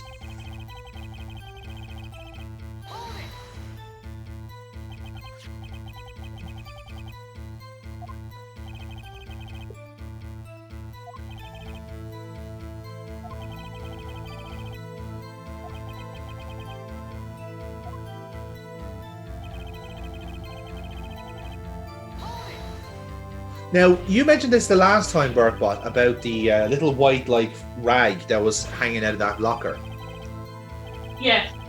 You know, and now he's essentially proven that is in fact his locker. He could be trying to wipe down his locker. Yes.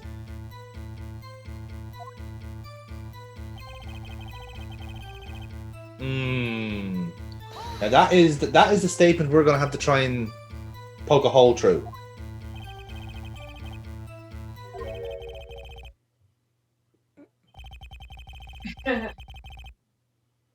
Well, serial is like, you know, a actual word. They have nothing to do. He's sidebarring. Minecraft.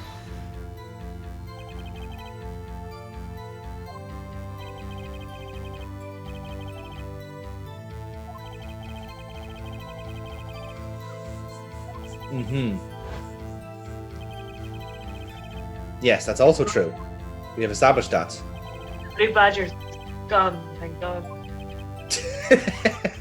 Oh, don't worry. You think it's gone, but it's in fact right behind you. Ah!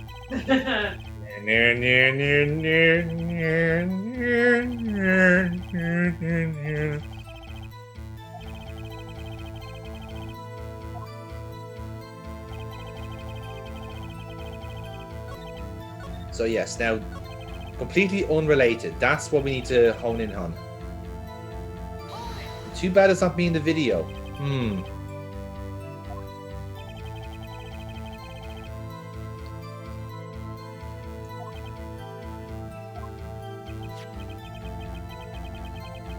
Right.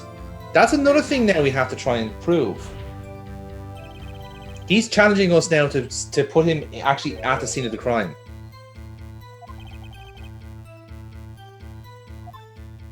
Judges ask me about blind spot.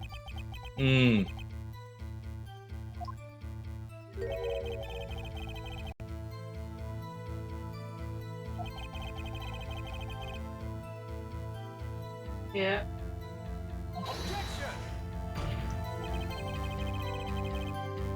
Right, so Edward wants us to back it up.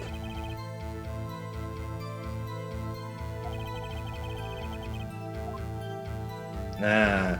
Okay, we're going for it. We're gonna try and prove that Marshall was there. Oh, okay. Now, what could we do? What could we point out is the burning question.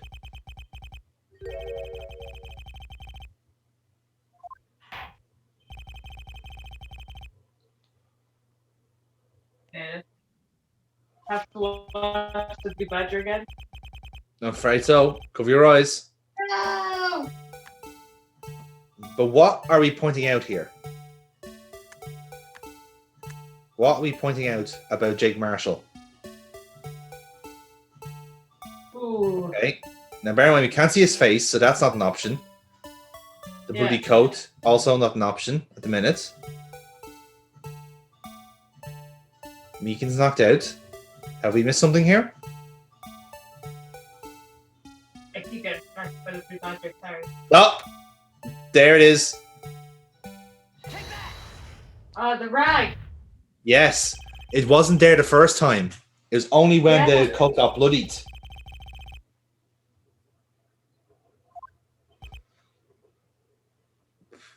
There we go. So the rag is just a rag of a jacket. It is. It is the jackets. That kind of indicates it.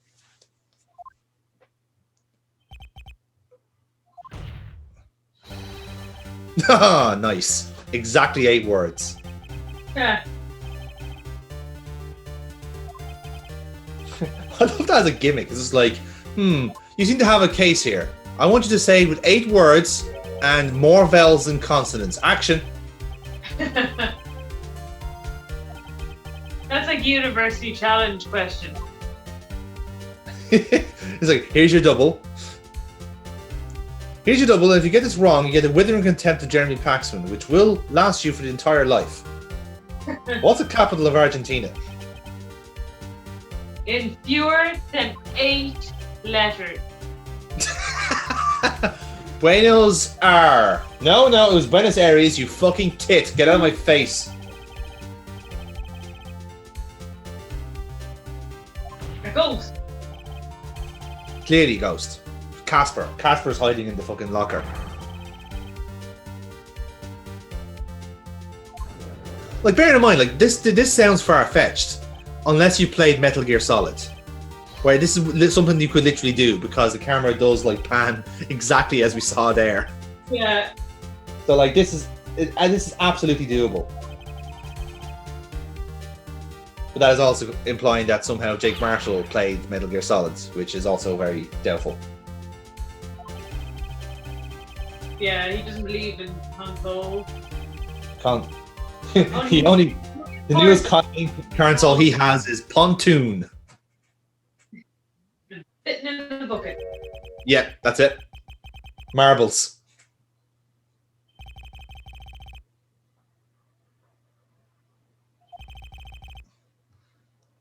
Oh wow, yeah. Remember, like, again, we were thinking perhaps the whole cowboy thing was an act, but he probably doesn't actually know about the lockers. Bear in mind that Gumshoe did say beforehand there's people who don't know about it.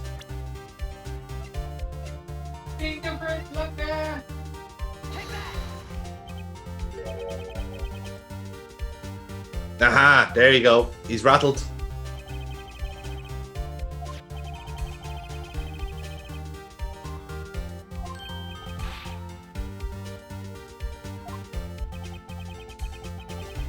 And there we go. Gumshoe reinforcing the point.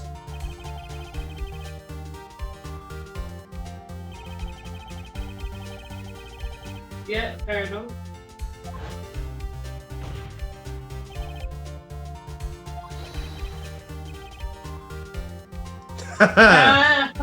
Nicked your gimmick, bite. Yeah, chew that jerky. Oh, I'd love some jerky. Ah, I love it. See, that is the exact reason why you wear a poncho, to do shit like that.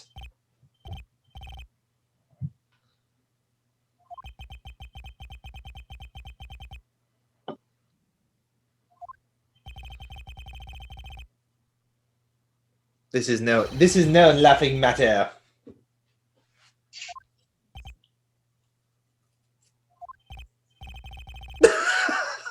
Judge, never say ole. Never say that again. Oh, I'm having fun now. I'm having fun. I haven't had this much fun with Cowboy since I watched Brokeback. But move on with the testimony, please.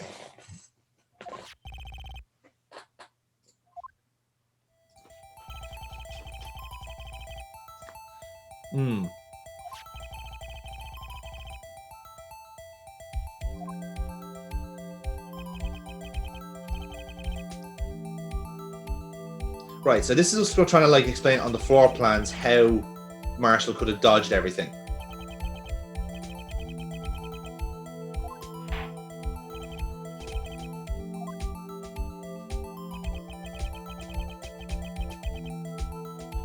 And yeah, there we go. We're now proving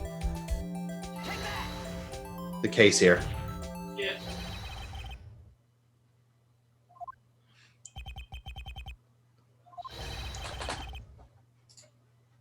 And there you go.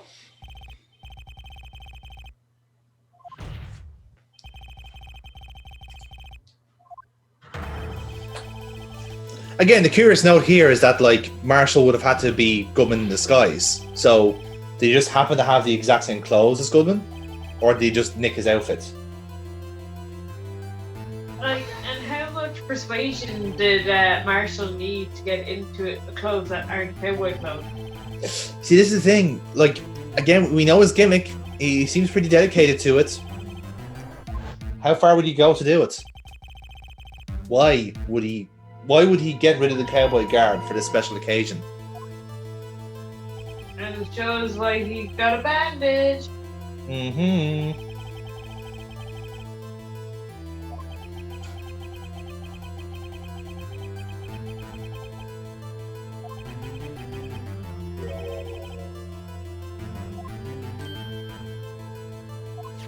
Okay.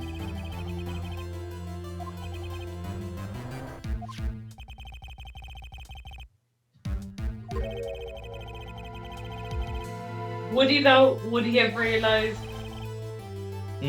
That's the thing. I don't know if he would. Maybe he's got the same problem with Lagudu with face blindness.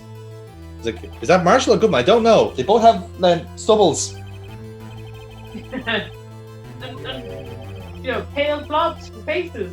Yes, clearly.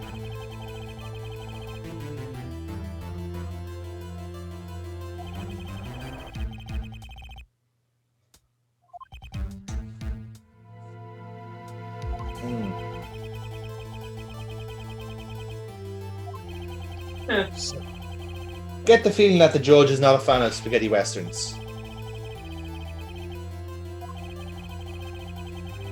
That's the second time he's in front of the judge's ear. I say the judge put him. You sure, mate? Like, you're the one on trial here. Like, I'm doing pretty well.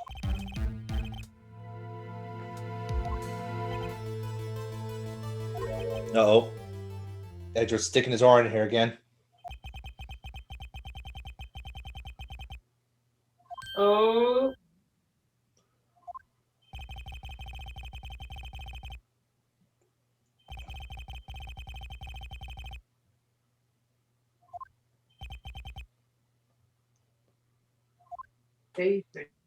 I love that Edward's helping us out here. But again, why? Why is he helping?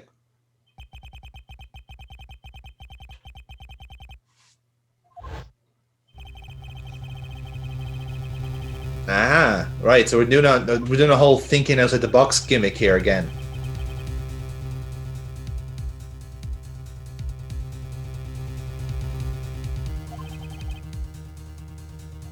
So the trick to this puzzle is basically not to prove that Marshall was the guy in disguise because we've hit a brick wall there. It is to try and find a piece of evidence that's happened because he was in disguise. Okay. So working through the case as we know it, as we think it is, if we're making the assumptions that Meekins basically encountered Marshall in disguise, there was a fight, there was a scrap, and Marshall escapes, there must be a piece of evidence that has come about because of that scrap.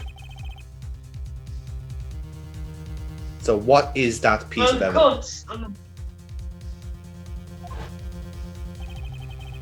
the knife attack. Possibly. Okay.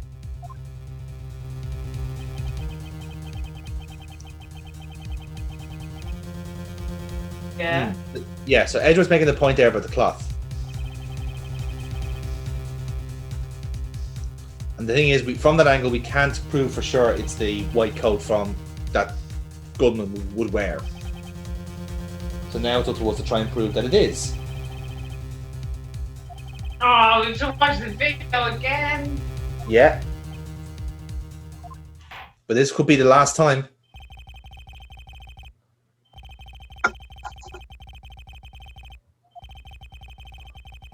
Okay. Right. So this is pretty simple. If you can work it through. He's taken something from the locker, from Goodman's locker, put in his own. Right. Still open there. So there's Meekins getting slashed there. You can see his hand is completely cut to shreds. Yeah. Now Meekins going for him. Alright. He gets wrapped across the fucking lockers. You notice my clicks are in time with the music. And there it is. There's blood all over the clothes.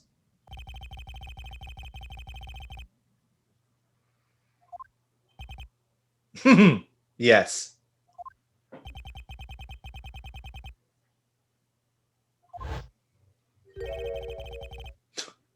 God damn you, Officer Mookie. That Meekins. Fuck. Wow, that's bad. I've been trying to avoid that all recording. Okay, so. People would have said you are dressed ridiculously. Oh wait, they say that about you all the time. Exactly. How could you tell the difference? Right. I think we got him. Marshall is going to spill the beans. Hey. The cooked beans or the uncooked beans for a tip? I think it's going to be more of a brisket. He's going to give us the brisket. Okay. Oh. Then Cell 9 case. he's talking to Edgeworth there.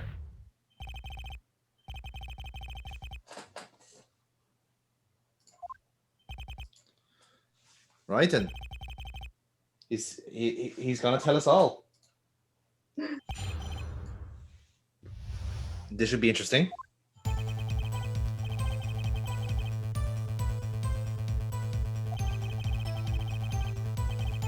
Right, so he had clothes ready to go.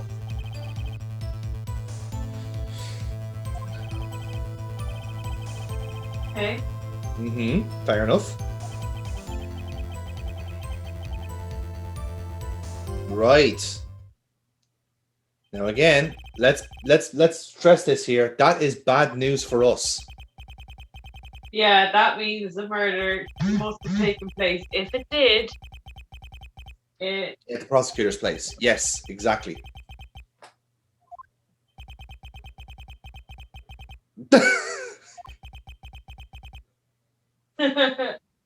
That is so believable. Yeah.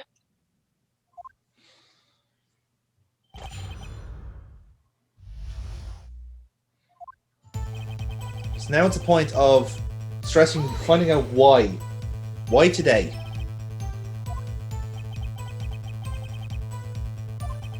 Yes. That is why we got the case file. Yeah.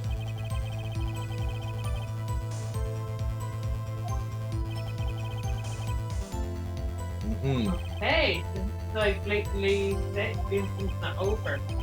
Yes. Now, of course, after reading the case file, we do have a notion of why he's taken a special interest in SL9. Call it an educated guess, if you will. His brother was killed. Yes.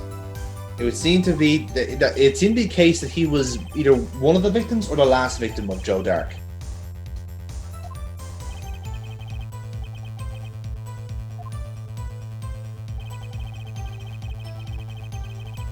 Just taking out the evidence of SL9.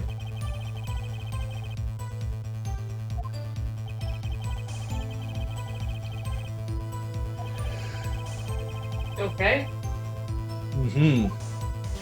Dark stays in disguise, so he's going to pin it all on Goodman.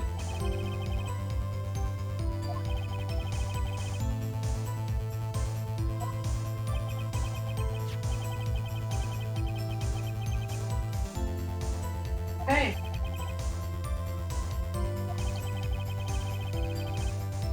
Ah, so he left the ID card there when he was securing the crime scene. Interesting.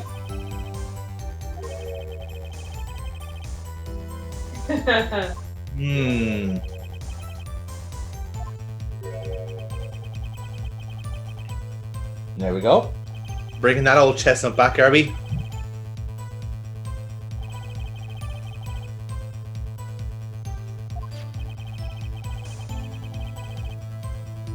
So who put the rubber glove there? Good point, Phoenix. Good point. Now, does that mean that Goodman had a hand in all this? Or is someone else at play here? I'd imagine Angel's Star has something to say about it. Maybe. That's possible.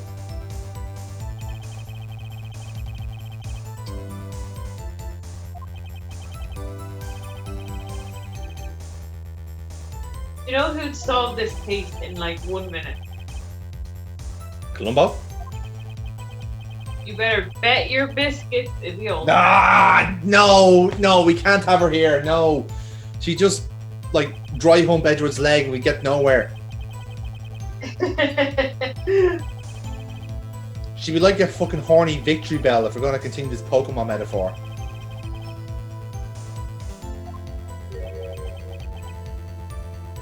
Oh, for God's sake, he's just been flashing it in front of us the whole time.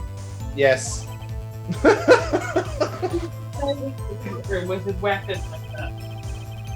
I mean, at least it's clean. That's something at least. There's no incriminating evidence on it.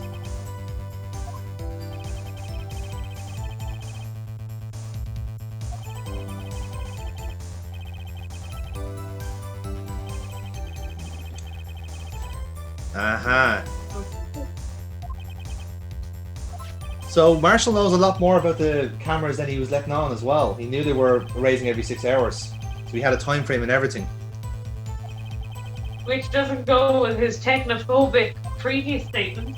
No, it does not. That is a wee little contradiction, but I think there's a bigger fish in play here.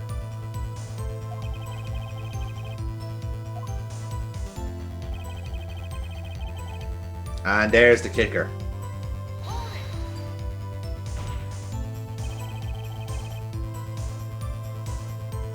Yeah.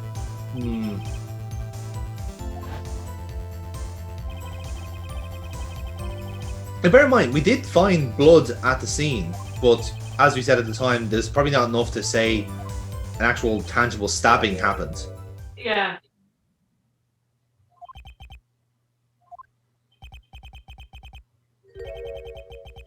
Oh! Okay. Now that is interesting. Right, that is very, very interesting. That's why it was dimmed already. Yeah. Right.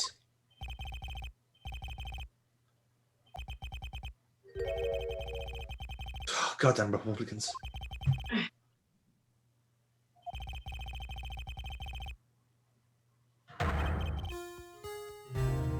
Yes.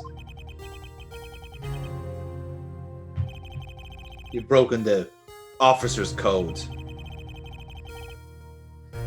It's almost as if, Jake Marshall, and don't mind me if I'm speaking out of turn here, it's almost like you're a bent copper. Mother of God. Mother of God!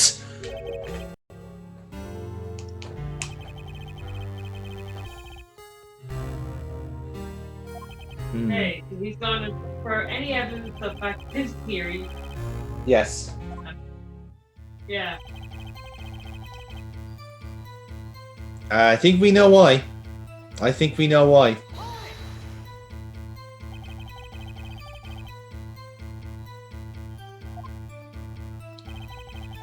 Yeah. I was there. It was awesome. I did my best, judging.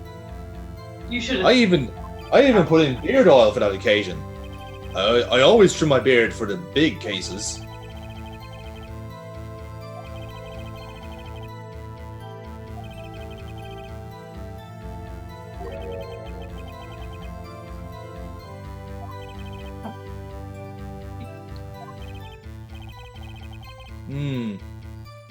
Let's say something happened, but.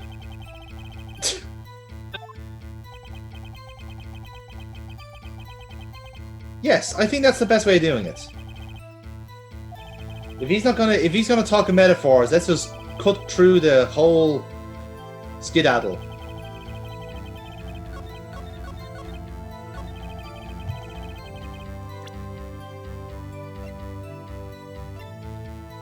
And like I said, we know exactly what we are talking about here. Yeah, and Neil Marshall, that's the key word there.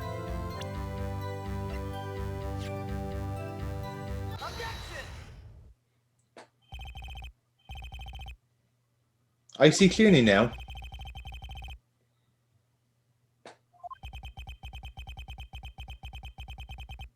No, that's. Please tell me that's not a thing. I was going to say, is that a thing? Well, it's certainly not featuring on Kitchen and Madness. I can tell you that much, lads. Fuck that.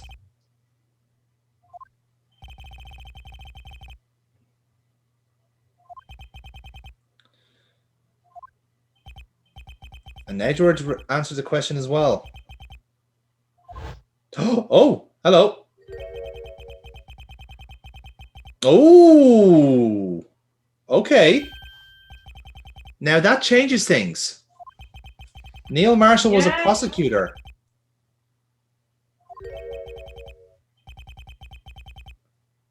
There you go.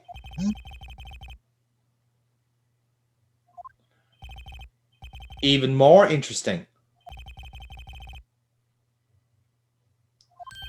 Well, has this plot ever thickened, eh? Bam. Yep, they were brothers.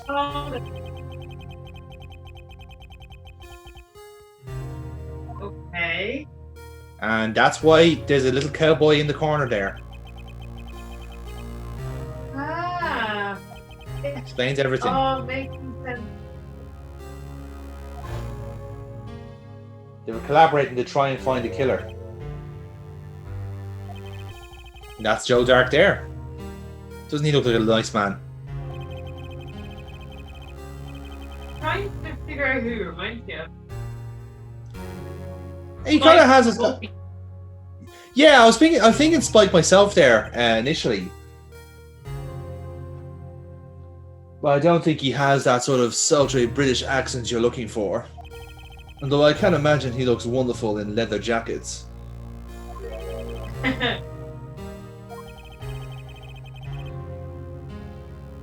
Oh, shit.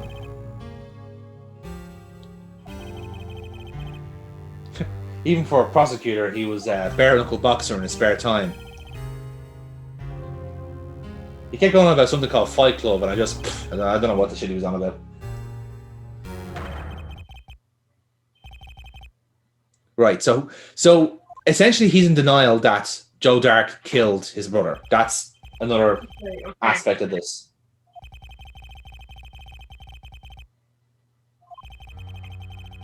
Mm-hmm.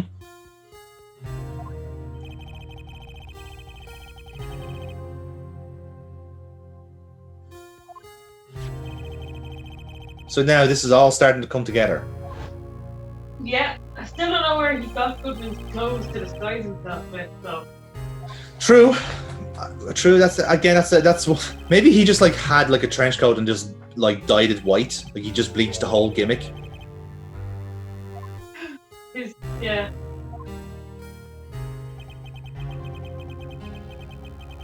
Hmm.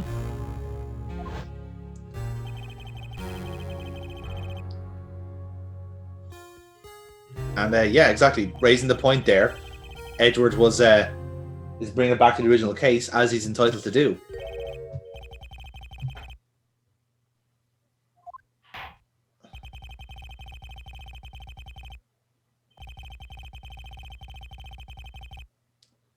Now that is the question. Yeah. Is that true? Did the crime take place at the prosecutor's lot, or did it take place in the evidence room?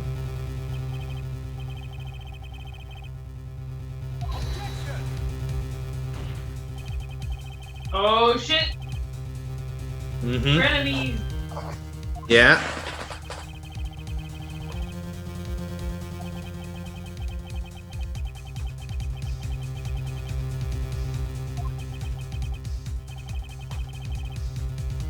That's a fair point, but again, we have to ask the question.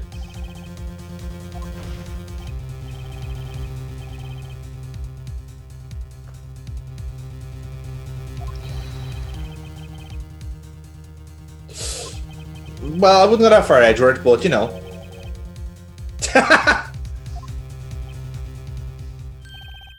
That's not really a response.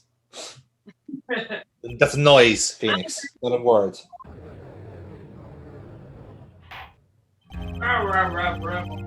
Rabble, rabble, rabble. Oh shit! Mm-hmm. That's it? Is it over? Lana Sky is going down for the murder of Bruce Goodman? Well, how is he going to turn this about? Yes, good question.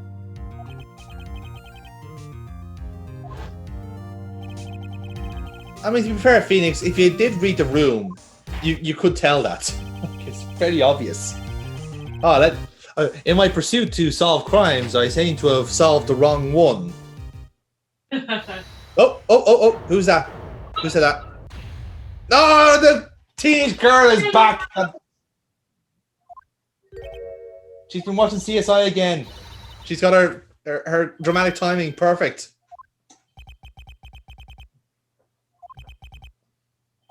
And she put her goggles on.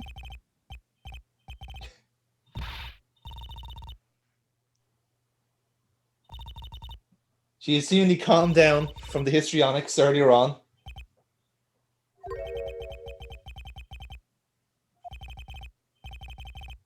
Oh, Edward's nice. Oh.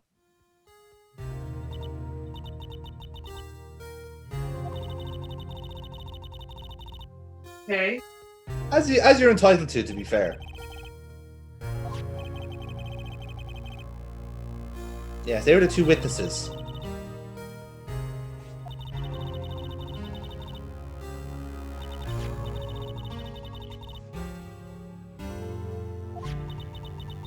Right. Did a handprint. Okay.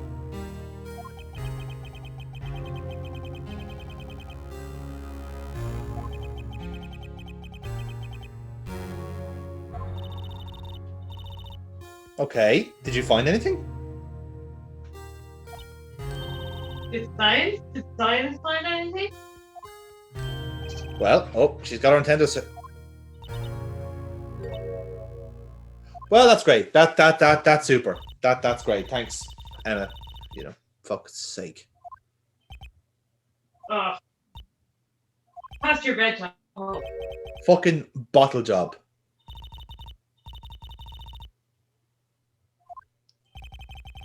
Yeah.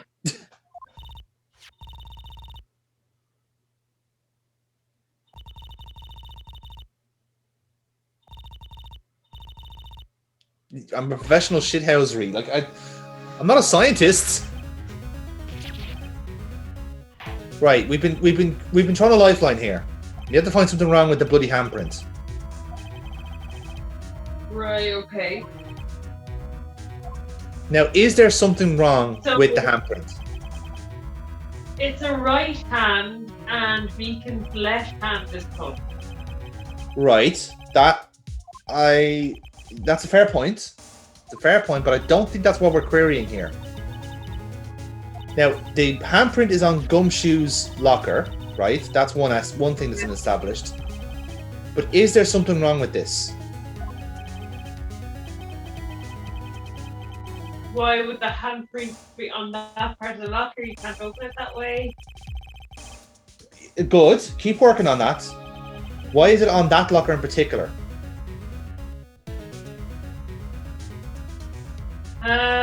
Oh, why is that?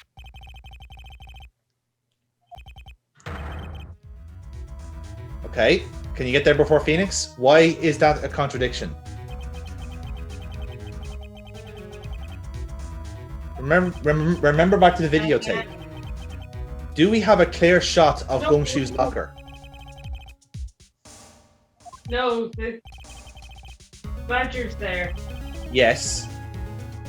Exactly. Don't you see? If there was no murder, right? Then there should be no handprint. But because the handprint was there before the blue badger, doesn't that suggest something? Oh, that the blue badger did it. Yes, finally got there in the end. So without the blue badger, there'd be no print. So blue Mhm. badger killed them all. Right, so let's look at this again, right?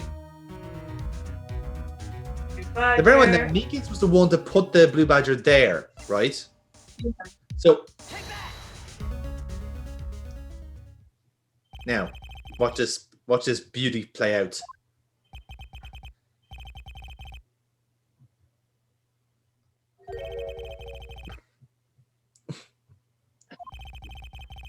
This is a mental breakdown because you've done that already.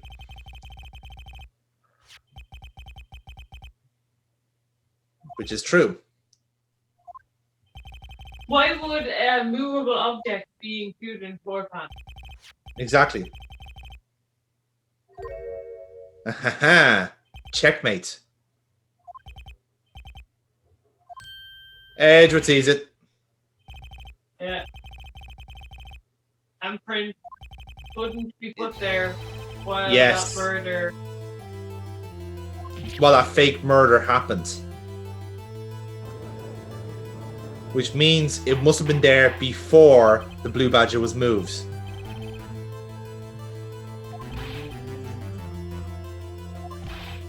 But but bear in mind, we know when Meekins put that blue badger there. well before the supposed murder. Yeah. So again, so let's work out the sequence of events here.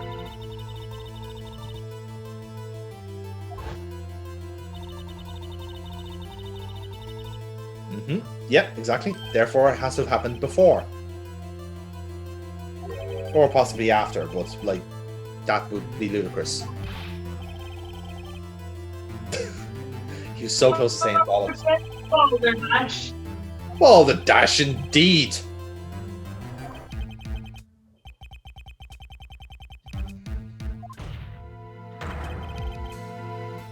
Dun, dun, dun.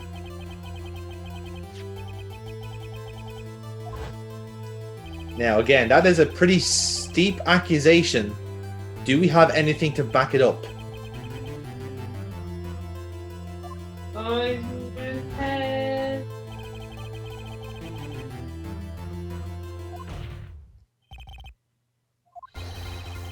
Boom! There's Phoenix going for it.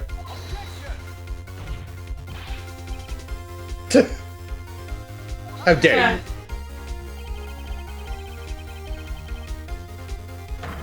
But that's not what we're querying here.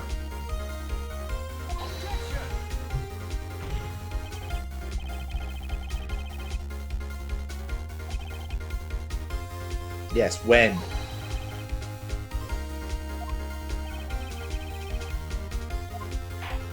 So again, if we are to assume it happened before the badger was moved, then we have to find some proof that was the case.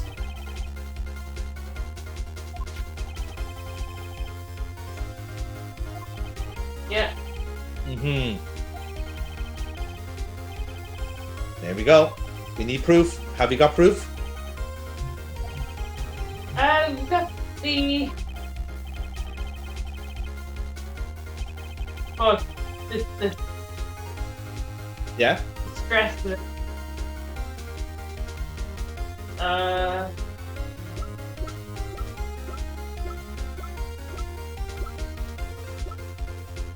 Look, there's still one card unaccounted for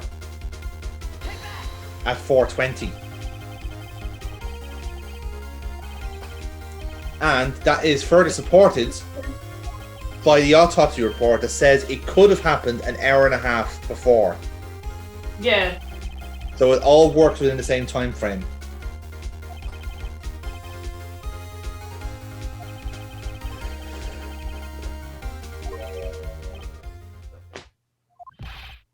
Miles, you were there. Well, he was there.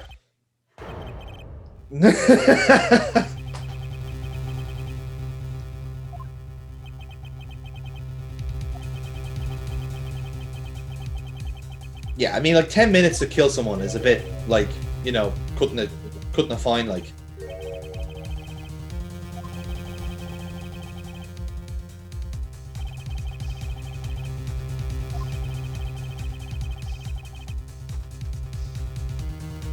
Yeah, true. But that's not really too different from what I expect a normal observation rate to be. Yes, exactly.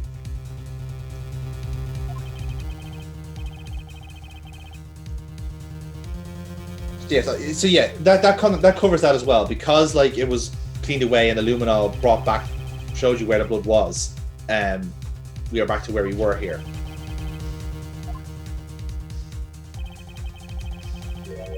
And we have this curious like ID number.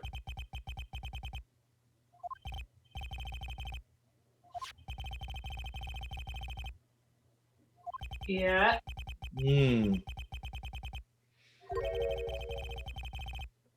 That's a salient point there, Phoenix.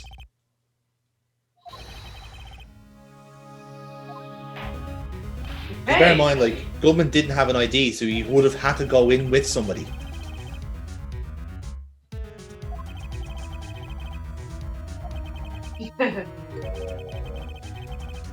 Oh? Okay. Oh?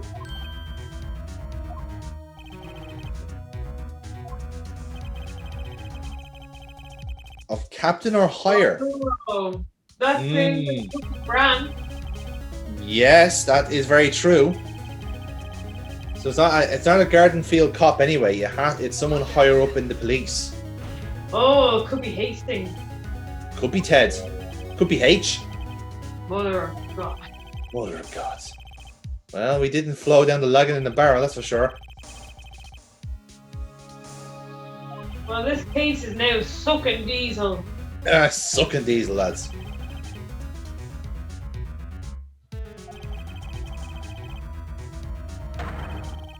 And now Marshall's going off on one.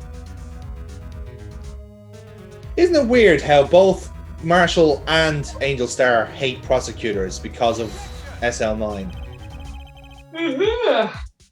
Funny how that works, isn't it?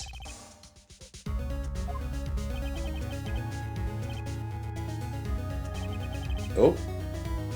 Ooh. Entertaining, this question. Oh, no, it's not the Edgeworths. It's the chief.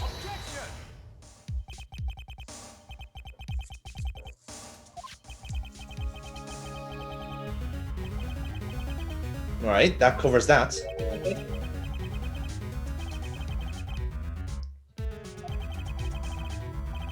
Oh, alright. Jesus, there's so many twists and turns to this. Oh yeah. Oh shit. He's spilling the beans. Because Angel Star said this to us on the down low, and now he is forcing an answer out of her in court, in front of an audience. Oh shit. Huh. This is uh-oh. Oh shit. She's gonna admit it, isn't she? Whoa, fuck.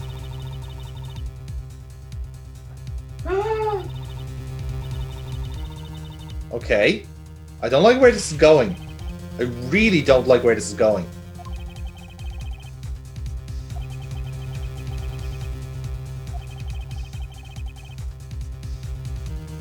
Uh-oh.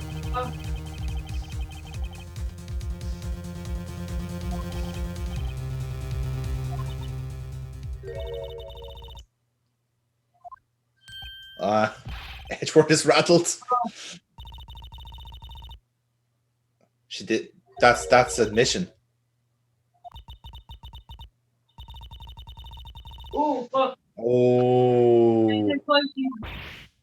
Like, she's willing to go down for that. Yeah. For this process. So that's confirmed. They use forged evidence to send a man to death. And he's Now, been killed in the 2 years. Yes. And you can hear the crowd are livid. Yeah.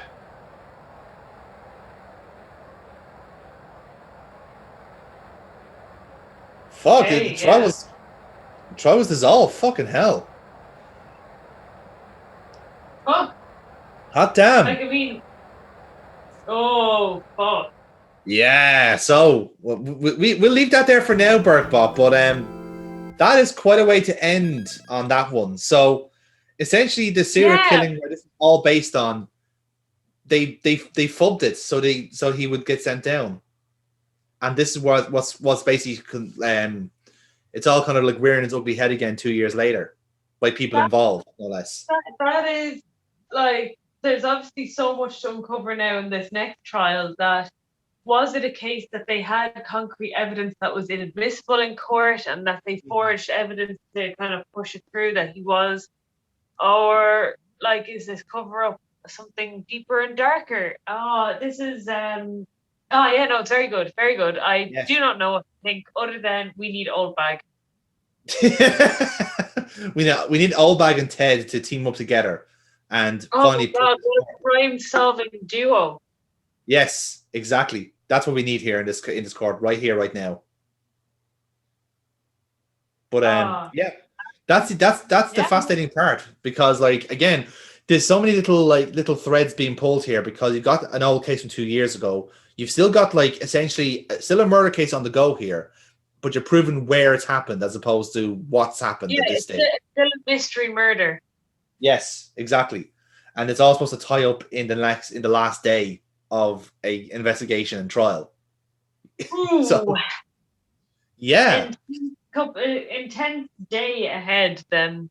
Very much so. Very much so. But for now, we're going to leave it here. And when we come back on this Ace Attorney playthrough, we will jump in to our final day of investigation and see, can we find some form of like information? Can we get something here between either the old case or the new case that might actually help us out here? Because that would be great. No. Probably not. No.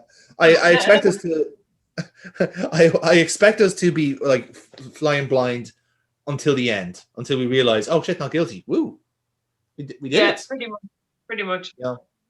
So lads, we'll leave it there for now. So we'll see you next time on Ace Attorney. Woo! Woo. So lads, court is definitely out of session, and the plebs have taken it over. There have been ruptions, rows, arguments, tissies, battle cries at the fact that the prosecutors may have been lying all this time.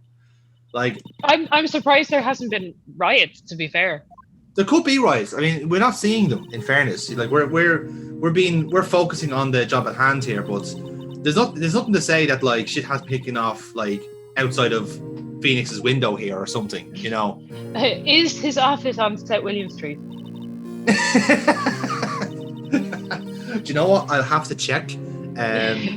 Considering this is meant to be like a Japanese like Los Angeles, probably not. Yeah, probably not. I'm sure there is an equivalent. I think every city has a South William of some kind.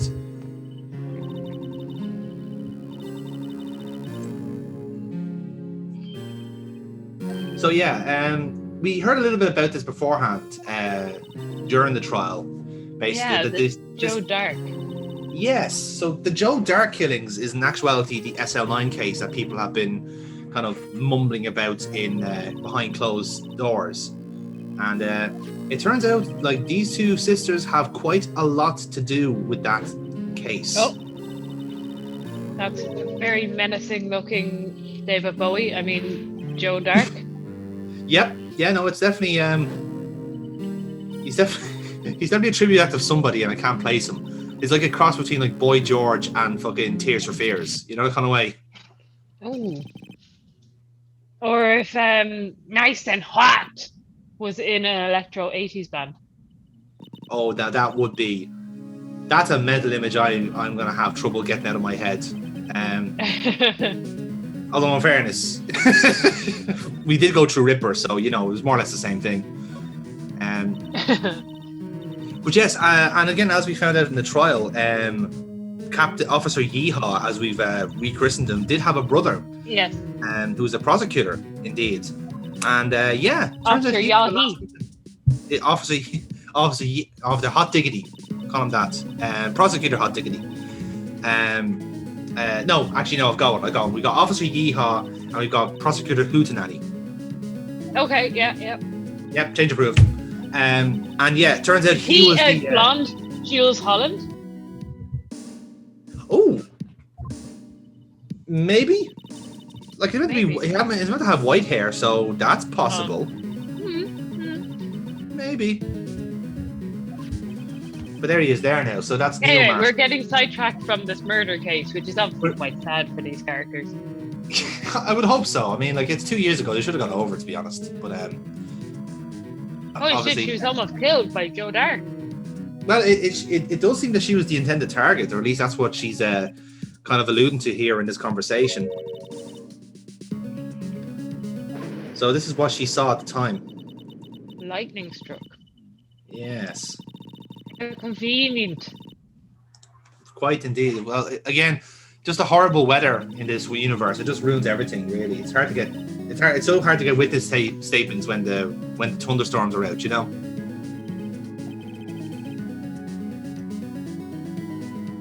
So as you can guess, Emma's scarred for life.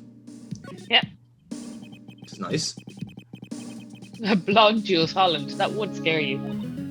Just Jules Holland generally. He's like, "God, what are you doing here?" "I'm here to talk jazz to you." "No, please don't." I really am not. I'm not. No, get out of my house. So yeah, that's the image she saw was Neil Marshall's final moments apparently. Then she blacked out.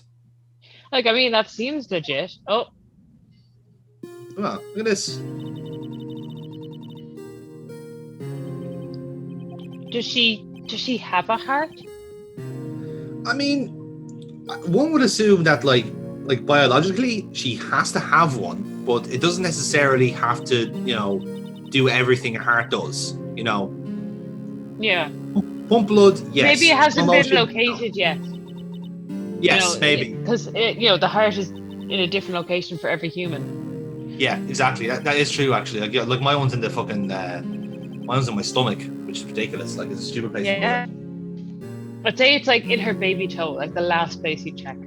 The small place, the smallest toe, yeah. Yeah. And you'd have those kind of like really dainty fucking like goblin feet. So like the tiniest fucking possible space. Or like the space in between the toe. Even no, we don't talk about that. We don't talk about those spaces. Like they're like no, we don't go there. Oh, we're gonna get the foot festivals now on like this is why I didn't want this conversation, because fuck, like they're just gonna be talking about lint for the next 5 minutes. Okay, so she doesn't remember the actual moment, which is always a red flag in Ace Attorney. It is, but bear in mind this is a teenage girl we're talking about, and I'm They're not gonna all say idiots. no, yeah, that is one point of it, but considering like she's kind of like wandered around the crime scenes with us, she doesn't seem to have that much expertise to fake murders and testimony here. Yeah, true. So I think we can chalk her off as a suspect here. But as you can see there, Lana had gimmied up the evidence, and Edward was given it. Yeah. So you'll remember throughout the game, Edwards had this kind of reputation of using fake evidence and testimonies and stuff like this. It would appear this case was the start of those rumors 2 years ago. Oh, okay, yeah.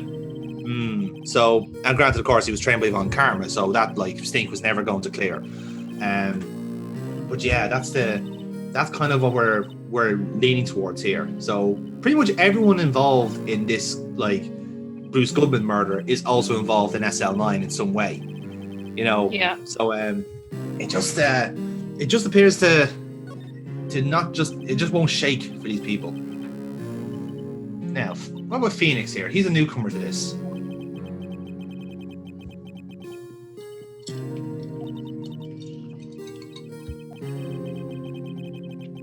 That is a very good point. It is. It shouldn't be that. And again, former prosecutor as well.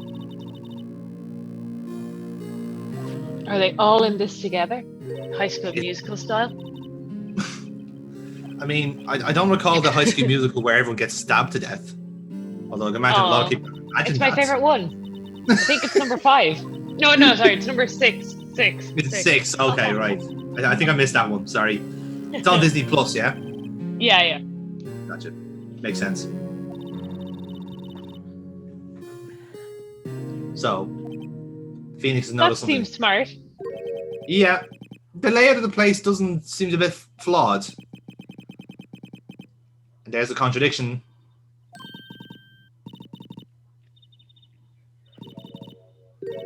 Oh my god! Now that changes things quite a bit there, because that means then, like, because we know that Gant was in the police department as well, right? Yeah. So that means that, like, from this case, Gant, who was a detective as well, if I'm not mistaken, and Lana, both then became chief of police and chief prosecutor from this trial. This is starting to smell like the FAI right here. Isn't it? Yeah. I like that we're using that as a verb. That really that speaks volumes about how serious this is. But yeah, hack a fucking Delaney off this, lads. Honestly.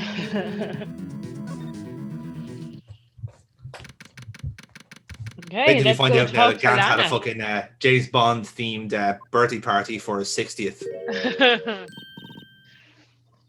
And invited all his enemies just to watch him like celebrate. Fucking Von Karma there, like stewing over a brandy in the corner, going, "I fucking hate everyone in this room." Snapping fingers and backhanding every waitress he can find.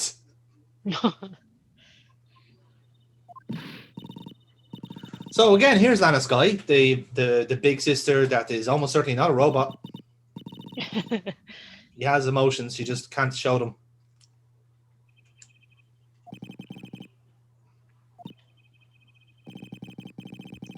It's kind of gas, like, because like she's quite baby faced, but she's also trying to look serious, you know, kind of way, where like someone's trying to like in a comparison in wrestling, it's like someone like that is quite literally like looks really nice, but is trying to play like a bad guy. And I was just like, right, yeah, it's not working.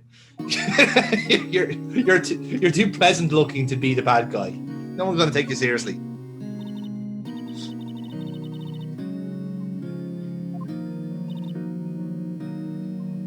Oh, hello. Look at this. Oh, there you go.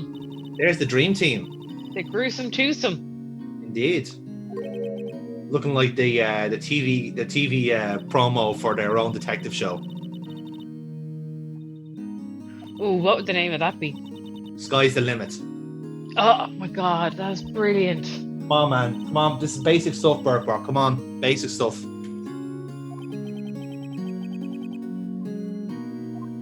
Brilliant. Coming soon to ABC. Followed by season 27 of Rizzoli and Isles. Is that still on? I don't know. How many cases could they possibly solve without realizing, oh, they just don't like each other?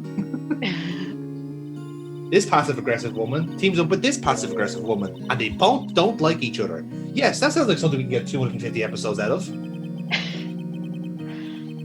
I only ever see it like as, oh, Rizzoli and Isles is on. I've never like actually watched it. It's like, and you couldn't get the rights to Columbo, no, Columbo too expensive. Yeah. I heard Peter Falk can has quite a fee on them. All right, yeah.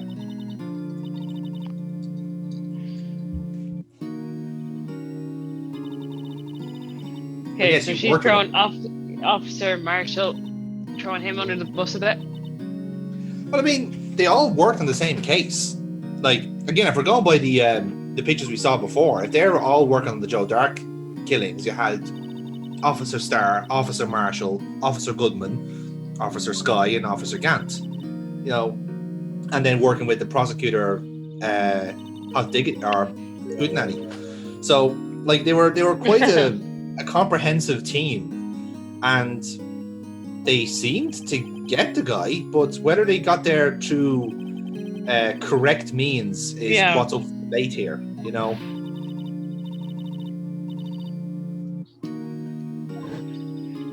This is also a good point. Like we're now so intrigued by the gossip around SL9, we're completely forgetting about the fact she's probably stabbed Bruce Goodman, and we're not really doing anything about that yet. Like, we're all literally avoiding the elephant in the room. I totally forgotten about that. Yeah. Yeah. It's like there's two elephants in the room, and we've just decided to ignore one of them.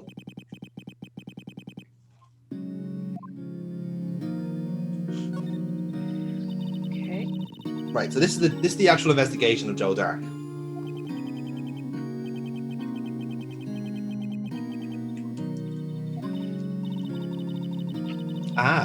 They had the same office, which means that Neil Marshall was killed in their shared office. Oh. And somehow, that's right. The most prominent serial killer we've had in this series just happened to find themselves in the chief detective's office.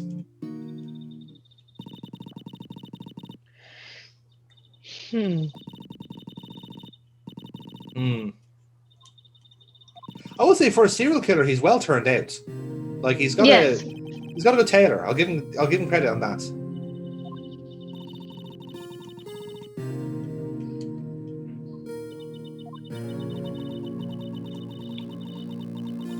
It's very convenient of him to stand and pose with the knife like that, though. Yeah, that was his that was his Murder mug people? shot. He got convinced to like, can you pose with this knife?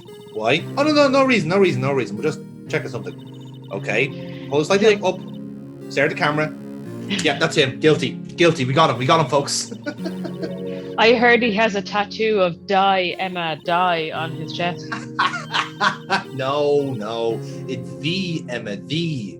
You know, he really likes Emma Sky. It's like, oh yeah, that's fair enough. Yeah. All right. No one who speaks German could be evil.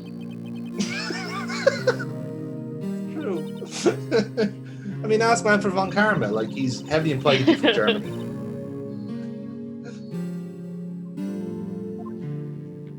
Ooh, that's a. Okay. So it seems that prosecutor Neil Marshall was going for the pinfall when he was stabbed in the back, which is a shame because that means no one was able to count the fall. This is why we need Foxy at these crime scenes, you know, because Yeah. that's a title change and no one fucking noticed. You know, it's ridiculous. So it'd be very weird to have a knife stuck in your back when you are on top of the person with the knife. Exactly. That is as Lana is describing it as a war, but it would seem that's like somehow that if their two of them were grappling, then Dark like gets the fucking stabs Marshall, but then Marshall just puts all his weight behind him and slams him down and concusses Dark, so he's knocked out. Yeah. It's unlikely, but I guess like if you're It is possible, yeah. Like Dark looks like a bit of he doesn't look like a powerhouse of sorts, you know, kind of way. He just like he's good at stabbing people, not much else. He, again, to make a Simpsons reference, he's the guy who stands watching the fight. It's like, and everyone's going like, he's got to do something cool. Oh, Marge, little And guy. then as soon as Emma passes out, then he does do something cool and she misses it. And then like once Lana walks in, he just goes forgiveness and then just collapses. Yes.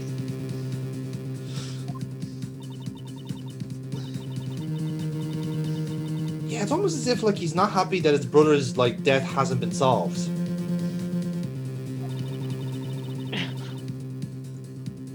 I of course don't have a brother, so I wouldn't know what that's like.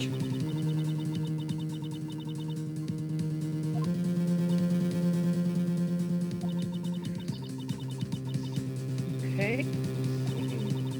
Like, I feel like that's just not fair. Yeah.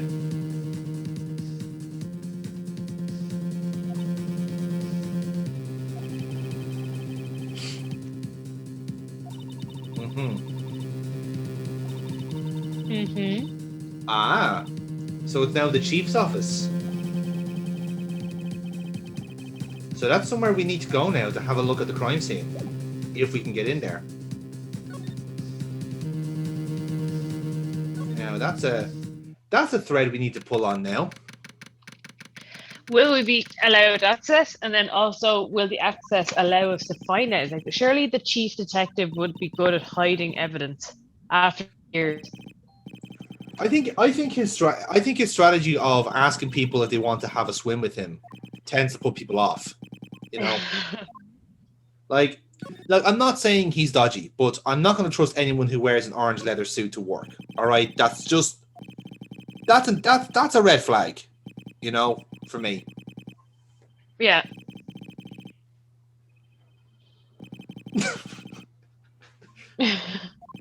I can see they replaced Gant with a very fitting chief detective. Like he really is on the ball. Really. What have they become?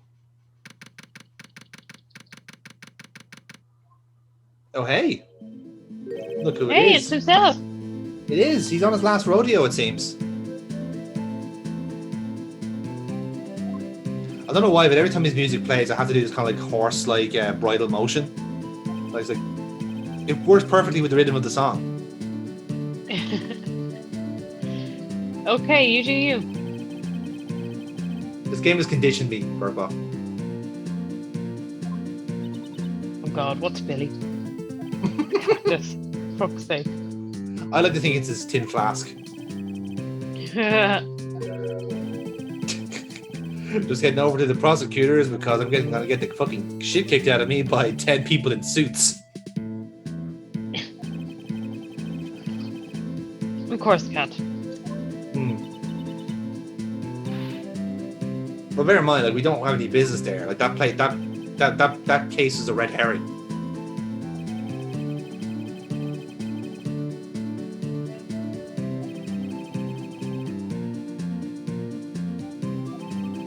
Like cowboy by name, cowboy by nature. Like he is like doing the honorable thing and turning himself in to end his own personal movie.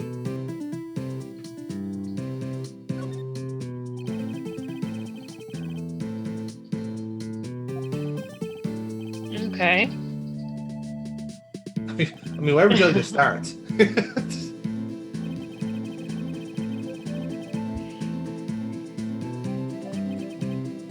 Right, murder weapon. That's one thing.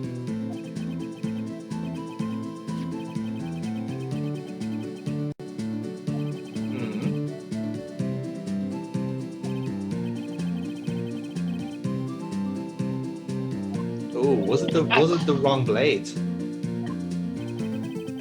Okay. There we go. That's definitely a question.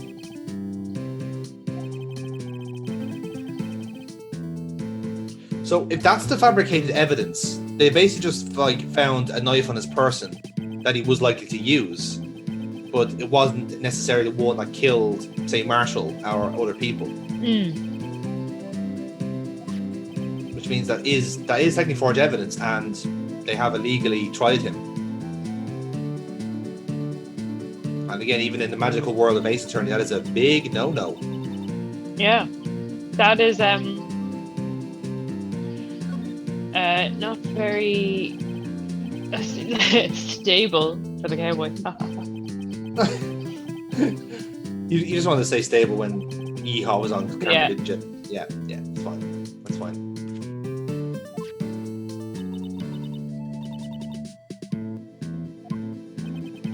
Oh, Okay, he's part of the 27 Club. Yeah, like everyone's like stupidly young in this game. Like this guy is a fucking prosecutor at 27. Like, oh, look at that. He got the same trophy as Edward did. Yeah. That's interesting now. He must be really close with his brother. I mean, every time I see siblings, they always seem to be at each other's throats, or one of them is dead.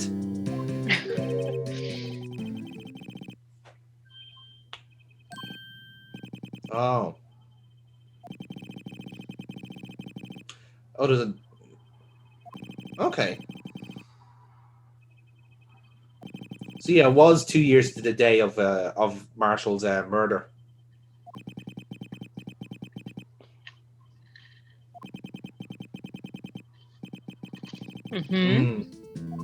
Interesting.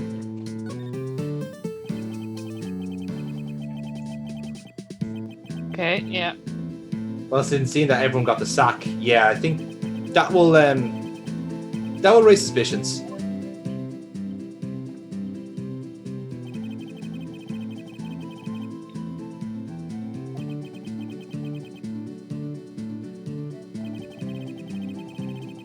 It is a very eclectic mix of detectives, isn't it? Like I've seen plainclothes detectives. They don't like live in their gimmicks. You know what I mean?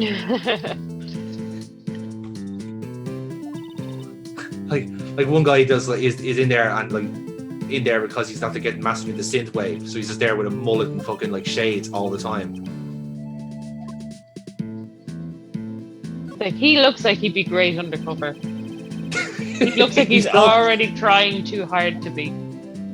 How do you do, fellow kids? Keith, you're 46. Cop the fuck on. Okay, yes, well done. You've discovered Kavinsky, so did everyone else fucking 7 years ago, alright? Put the shades away, dickhead. This is why the wife left you. You do realize that, Keith, yeah? This is why the wife left you.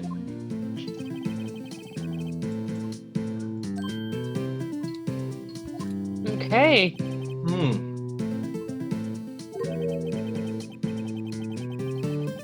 slightly different? As in, she may have like showed some form of emotion, maybe?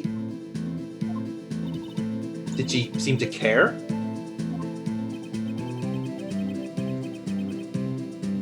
Oh. Even Marshall didn't know.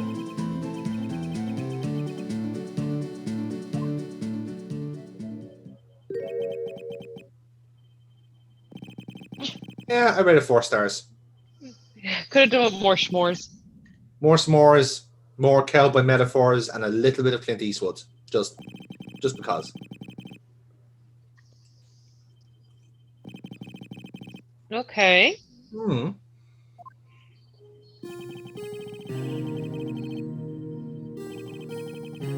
It's very true. So at least Marshall's not blaming him for it. Ooh! Oh, that's who he is blaming, though. Oh, shit. Yeah, it was my boss that did it. Don't mind me. Fuck yeah, man. He actually is going to be a cowboy after all this. Drink more of that cactus juice. Texas.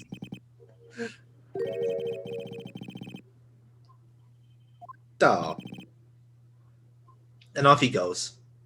He's annoying as fuck, but he has grown on me as a character. Again, a lot of people like him as a little bit of a dark horse, if you pardon the pun. Yeah. Like honestly, like people do love the car. Out of this case, he was kind of the MVP of this, just because like he was written so well, and I'm curious enough. Throughout the entire series, he doesn't show up again. This is the only time we see Jake Marshall. So, yeah, he literally does ride off into the sunset after this, which is what I think people kind of like about the character. Didn't just like throw him out in the sequel, or well, of course, this is made after the 3 games, so he wasn't like game 4 or 5 or anything like that. He was just gone. He moved on, like.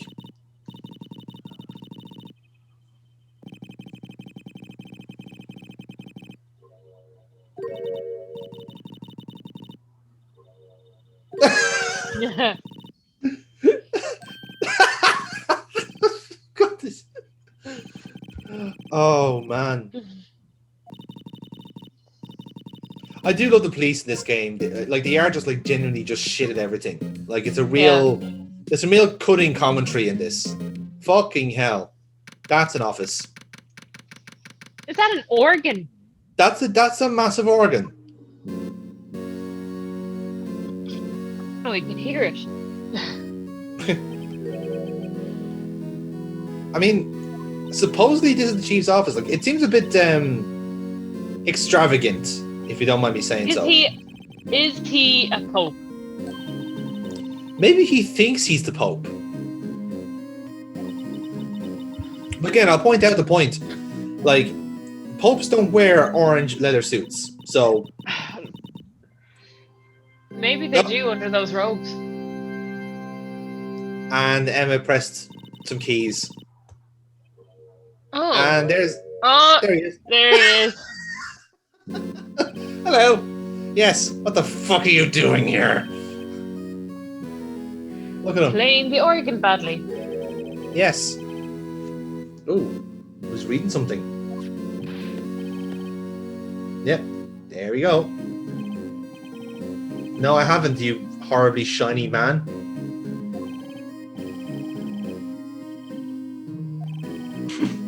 Yes, I've been too busy sucking them both.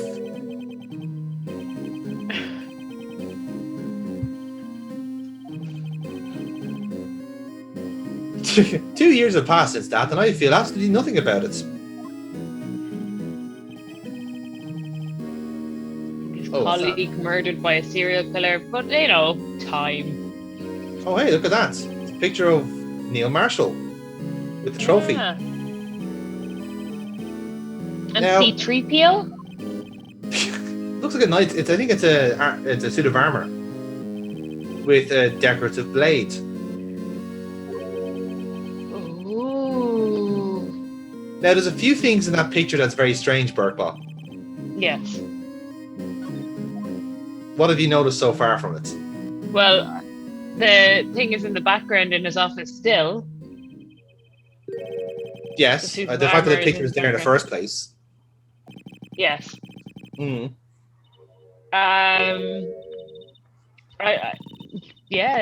Neil Marshall with this trophy, And Lana looked a bit like I don't know, nonplussed with the whole thing. And now he's pushing us out. Yeah. I've never seen someone so jovially like kick us out of a room before. I was like, get the fuck out of here, or else I'm gonna skin you alive. Okay. He's got real kind of Jurgen Klopp energy, I've noticed. Yes, actually, that is quite true.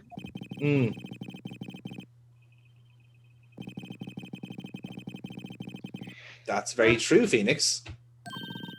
A clue? In this fucking jinkies. But now, where do we go next? Is the burning question.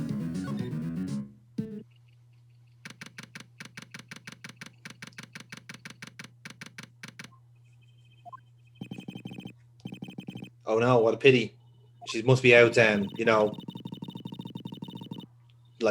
swiping left.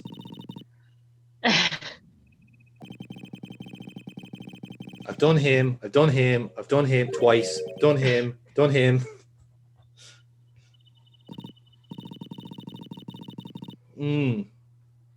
Yeah, well, that's what you get when you play on a massive pipe organ and the chief of police shows up. So maybe don't do that maybe again. Whatever keys she pressed was like a secret code to call him out of hiding. It seemed like he was just at his desk the entire time. We just didn't fucking notice him. They're such great detectives. They're stellar, really are.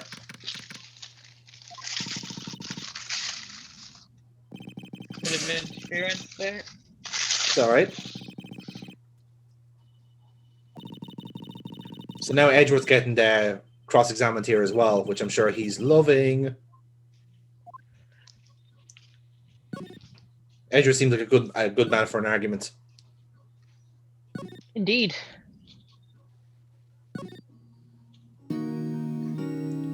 So.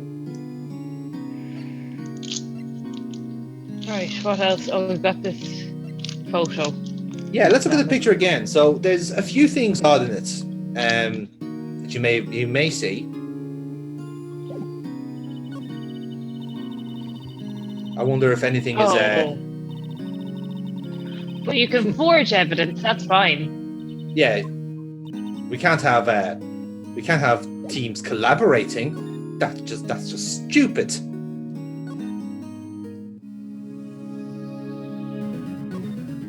Okay. We're gonna go back in. Yeah, I think that's kind of the cut and thrust of this, is trying to find a way back into Gant's office. Oh, criminal affairs. Something's happening. Oh, look at it. Yeah, it's your boy. Look at him. Who's a good boy? Aww.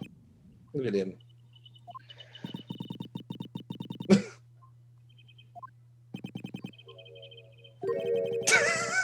Oh. Oh, he's the coffee boy. Oh.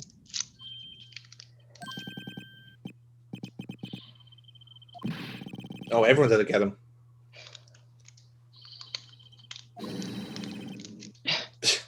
Yes, apparently they have like speed racer backgrounds when they're talking to Edgeworth.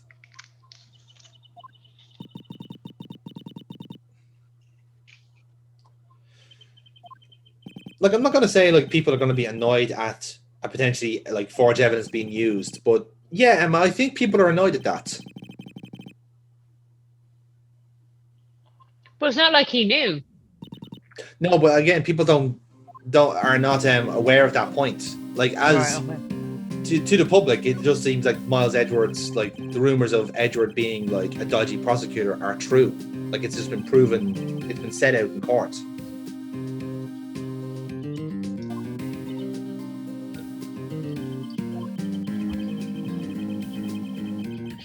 Yeah, very true. That's the thing. That's what's kind of killing him at this point. But to Neil Marshall's credit, or Jake Marshall's credit even, he has taken a very balanced view of the fact that, like, well, I know he didn't willingly present that evidence. It was given to him by Gant. He's the one you need to target. But I mean, I'm going to say it's a bit crazy, but good luck trying to accuse the chief of police of of dodgy dealings. It's not going to go well for you. Like, you know, what you need here is Hastings, an AC-12 crew. Well, as we found out from that didn't go well for him either, did it? Well, actually, yeah, that's very true. Mother of God. That is until season 7, which will never happen. We just have to pray to the wee donkey. The wee donkey, yeah. That's how they should do the teaser for season 7. Is they just show a picture of a wee donkey. It's like, wait a second. So Gumshoe's been reading up on SL9 too.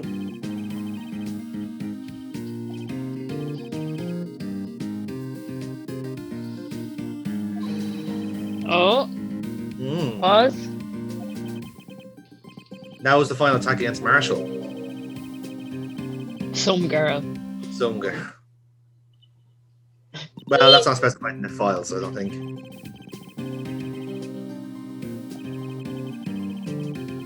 Okay. Now, was this a switchblade, I wonder?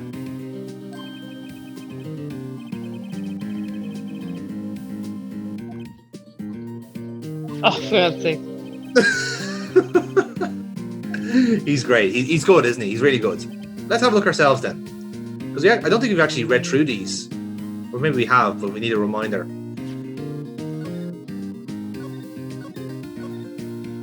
This looks like the credits. It does actually, doesn't it? There you go. There's Emma on the ball there, telling us how to how to proceed in game. 42. That's young for a serial killer. A businessman in the business of killings. The murders. He was a door-to-door murder salesman. He hits him with his car. Yeah.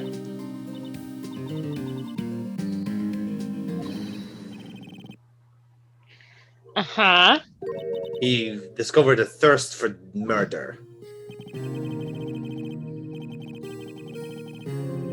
Jesus. Fucking hell. Oh, so he was a frenzy killer rather than a serial killer, really. Well, I wouldn't call him like a friendly killer. As the case was like a frenzy, as in a frenzy. Like, sorry, yeah. Oh yeah, definitely. Like it was it's just a case of like just every time like he tried to get away with it, he found someone else and had to kill them. Yeah. Like the first one was a panic, and then he switched into that pattern. Then, after I feel like that would like. It sounds like the plot of an Always Sunny in Philadelphia episode. the gang accidentally killed 6 people. Yeah. I mean, it's one of the darker plots they've done, but it was still a good episode, all the same. Now, here's the murder weapon in question. Supposedly.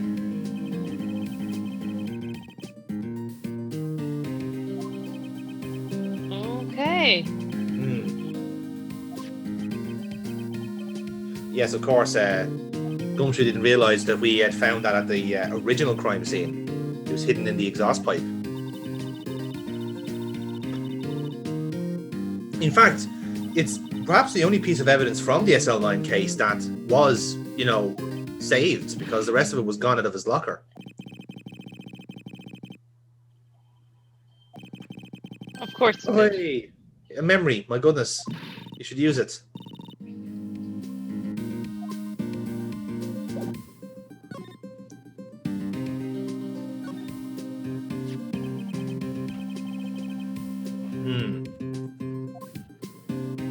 You don't sound convinced, Gumshoe. Okay.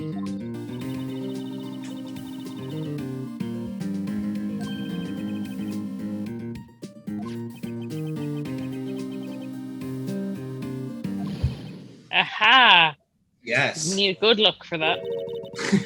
We're very smart. Oh,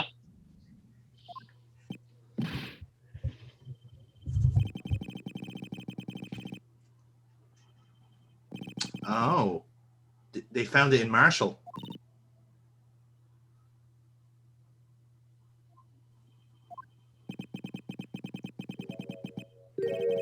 Well, now. okay. See, that does come across as a bit of a hook, line, and sinker piece of evidence, doesn't it? Yeah, like he went out, he bought a knife, he handled the knife, he Mhm. was then in a kerfuffle with Yeah. someone who ended up with pieces of the broken knife inside of him. So, yeah. Mm-hmm. So yeah, it is pretty conclusive, isn't it?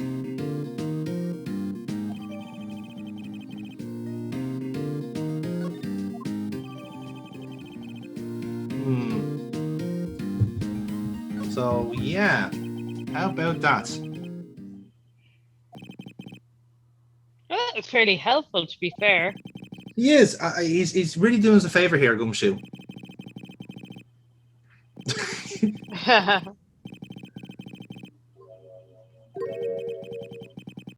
Oh.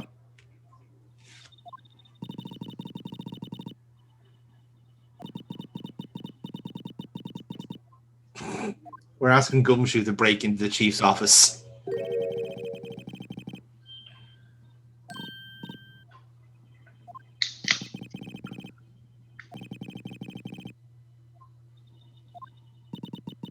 Yes, it's called getting sacked.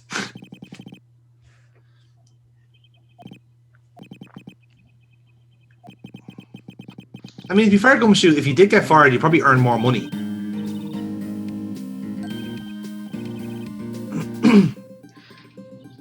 Yeah, so we couldn't be smart and use Goodman's ID. Slippery fuckers.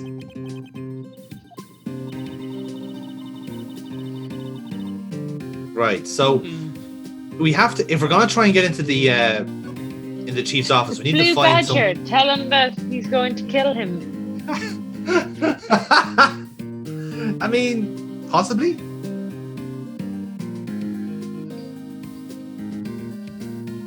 Okay, so single stab wound piercing heart/lung. I stabbed through the back. Yes. That ends up in the heart and lung. That has to be quite the weapon. It again. It was that's what they said in the autopsy report. It was a fairly long blade.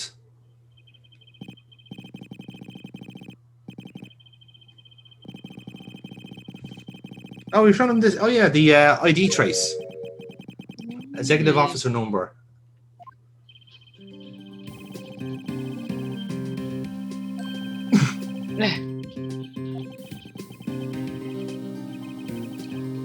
Yeah, he doesn't seem to click it.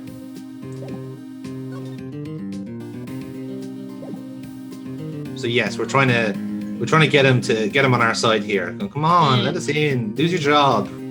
Come on, be a friend. Yeah, come on, Gumshoe. You can be part of our office. You can be the tea lady.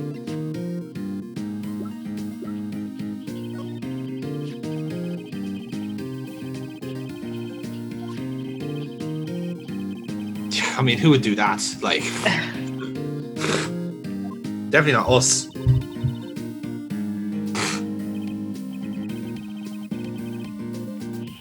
Won't he do it to save Edgy? Edgy boy? Like, Gumshoe is kind of his only friend in this world, it seems. So, I mean, yeah, it's possible. You've seen it before somewhere. And here's the thing, Burkebot, we've also seen it before somewhere. Yes. We do. It makes him feel uneasy just because it looks like a spinning top. he was raised Jewish, and he just had an irrational fear of dreidels.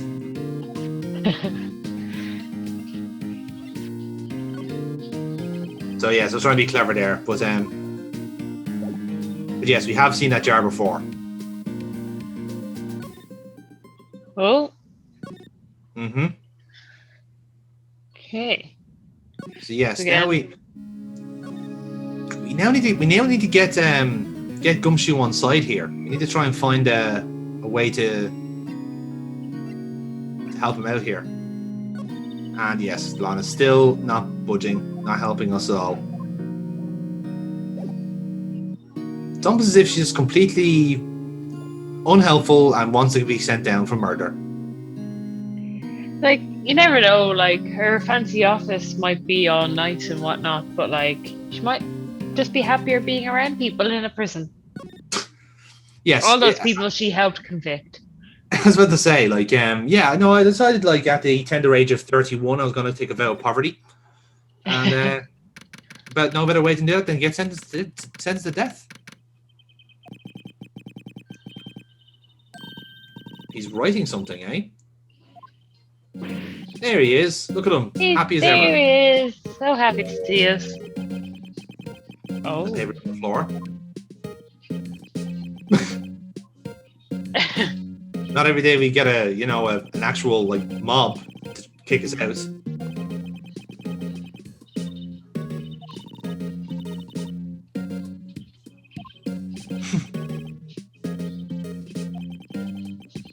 That's Edward for you, miserable bastard. Unlike some people, I don't have all day. No. Pick up that paper. Oh, we're doing it.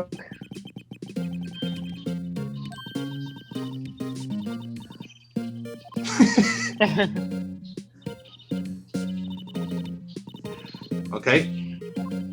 How is this gonna go now?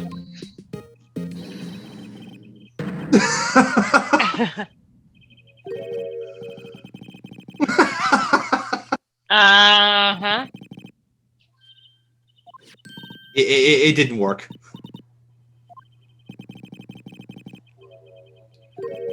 Oh shit! Yeah, he's packing it in. Edward's saying, "Peace out, motherfuckers, I'm done."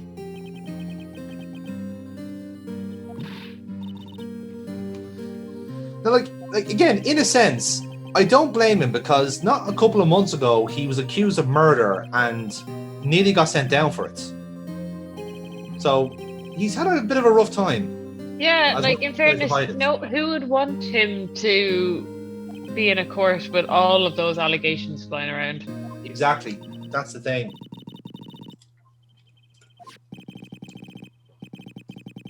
Letter of resignation, eh? Oh, gonna show to Gumshoe, and Gumshoe's gonna be like, "I've gotta save Milesy boy." I would love it if his nickname is Milesy Boy, but no, I don't think it is. The only nickname he accepts is Edgy Poo, and that's from Old Bag.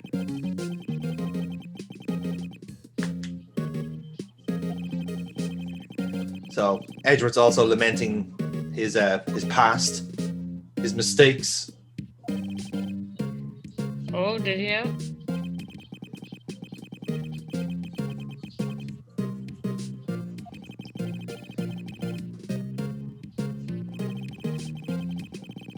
Which is why I make it my solemn duty to backhand any detectives who get it wrong, especially Gumshoe. He has to learn.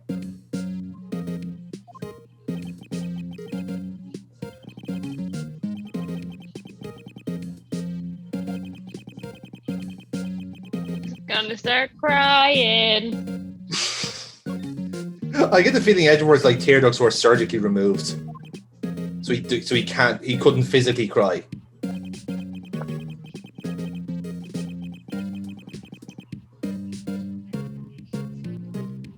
It's almost like we're old friends and rivals, Edwards. Funny enough.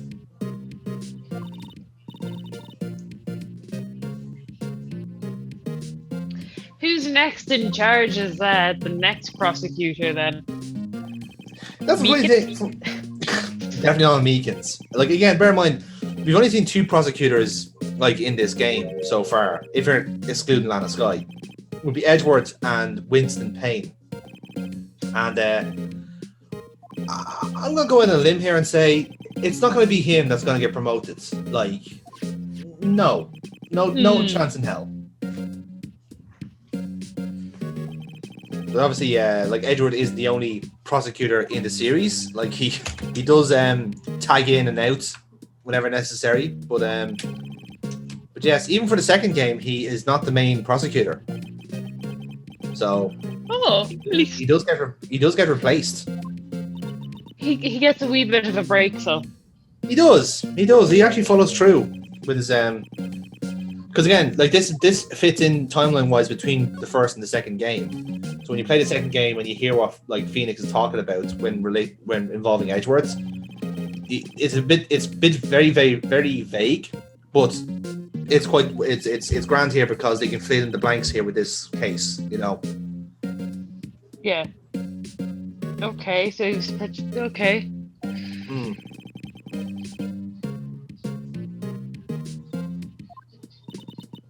Yes, there's the prosecutor's trophy. Again, something else we've seen before.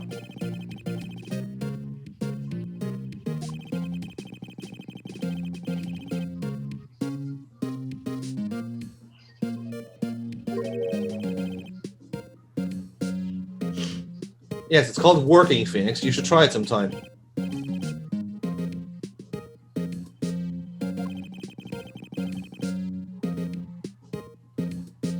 Right. Okay. Oh, was this the piece of evidence that Gant wanted to give him? Get out of the screwdriver. Ooh. Yeah.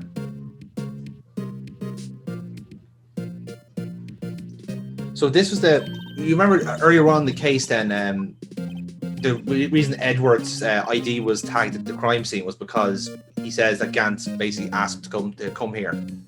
Yeah. So that's what's going on here.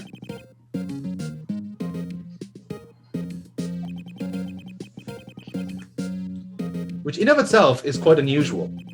Yeah, it is very, very strange. Yeah. And very fishy. Very fishy.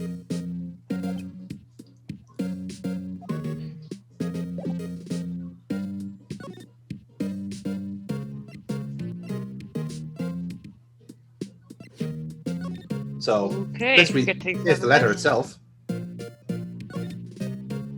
As you can see, it's written in scribble.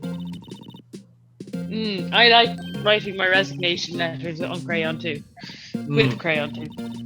I mean, it does add that extra bit of emotional punch, doesn't it? Yeah, I that's that was what I was going for. Yeah, fair point.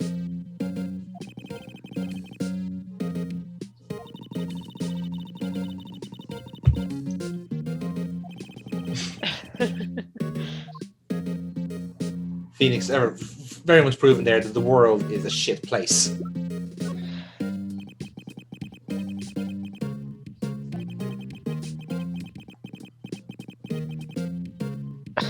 Oh, this is kind of sad, isn't it?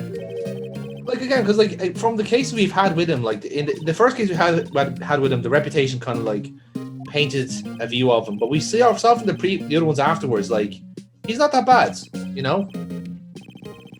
He's got his own motivations, and indeed in his own standalone games, those motivations are very much pointed out tenfold.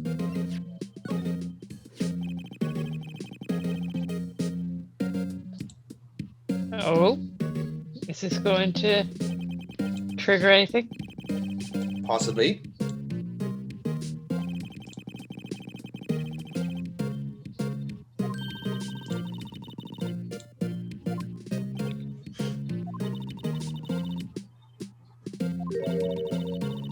Oh, look at the thing that's broken on it.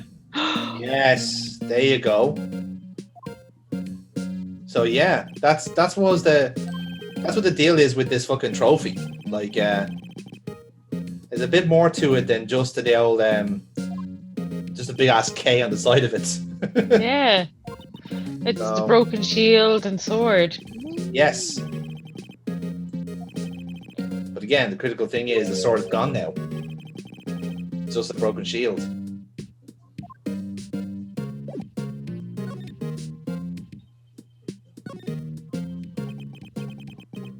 Okay. Mm.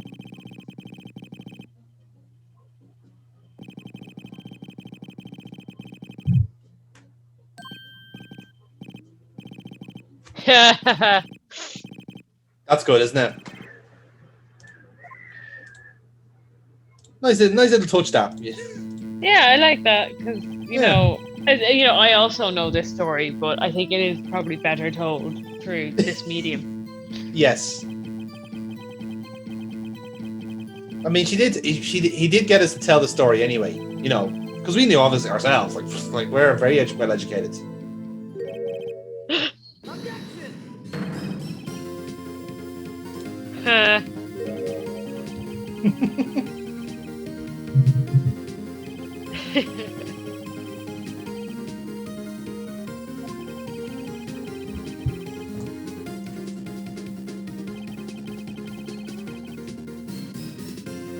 Just back then, contradictions just meant something else, you know? It wasn't just like murders and stuff like that. It was merchants. That's what you had to nail down.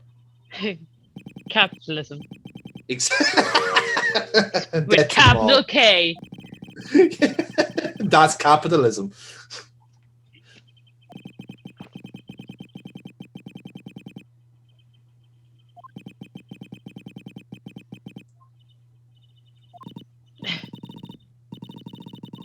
I didn't, because I already knew that story. Emma. Yeah, idiot. He's an elf philosopher, old Edward, isn't he? With his Chinese proverbs and his remarks to himself, moping over what he had. Gant got rid of the sword part. Yes, he did. Into the back of Neil Marshall. Ooh, that's Burkebot calling her shot, lads. Mark it down.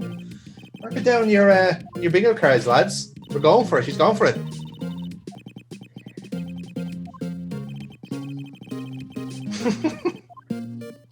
My best evidence. Yes, that would be ideal. But no, we have what we need. Now just have to quick skip along to the criminal affairs and get them she said. Hey, look who it is. Why is it wrapped in paper? I don't know. And it's not cooked either. Why is it leaking? You just took it straight from the butcher's, you bitch. Put that back. Talking about suckling a cow. Yeah, let's not go there.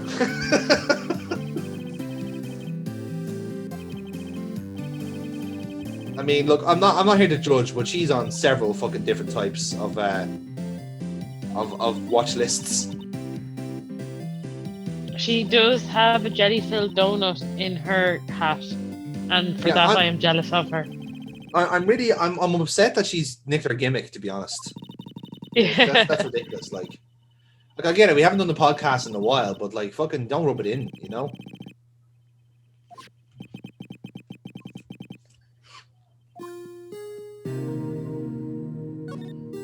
Okay. I'm gonna hear her side of it now.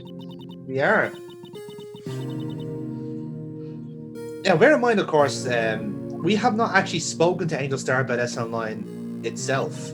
Yeah. She was on the investigation too.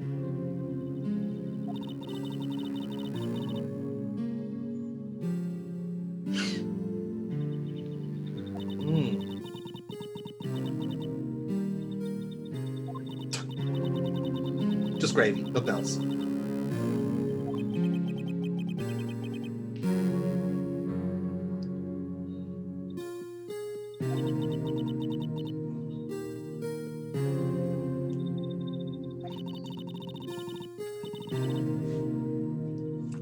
You know, someone falsely, you know, getting accused for your brother's murder. Yeah, that'll do it.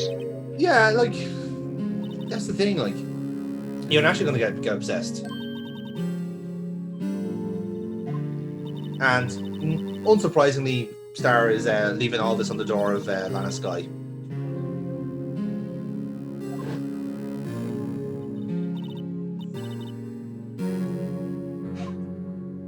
What do you think their tag team name was?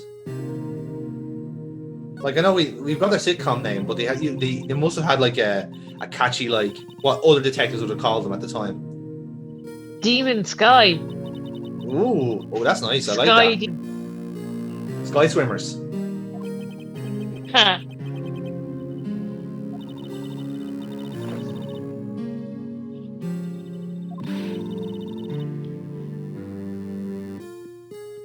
Yeah. Okay, yeah. Even though he was definitely the killer, they stitched him up still, which meant like by doing that, like his trial would have been invalid.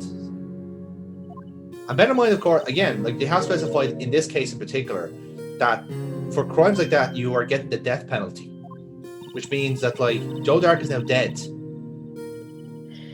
Has he definitely been killed in the last 2 years? Yes. Right. That is expanded upon at some point. Like again, Ace Attorney tried to like euphemize it a little bit, but like it is very much inferred that like he was sentenced to death and he was killed. Right, okay. So Like, if it is fair enough that like he, like, at least I don't know, like if Chief Gant was, you know, drunk on chlorine fumes and did all of this murder rampage, and then just tried to blame his like brother, yeah, you know, with his white-haired brother on this.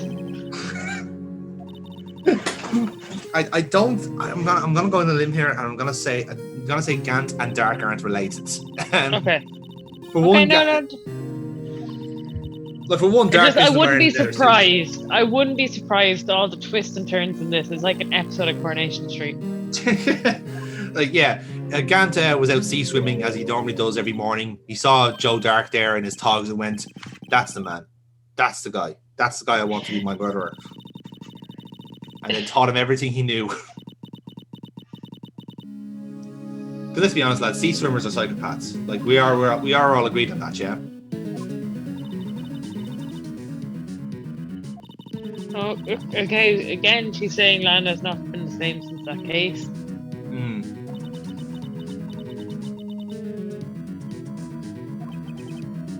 I get the feeling Angel Star wants to spill some beans here.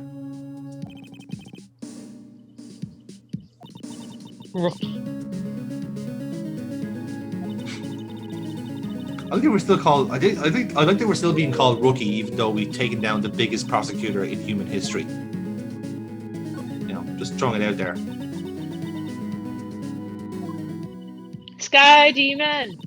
Sky Demons, going for a swim.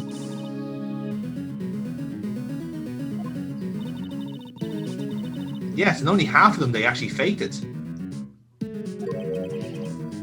You know, metal things would just stick to him. A total coincidence that Damon Gant is played by Sir Ian McKellen.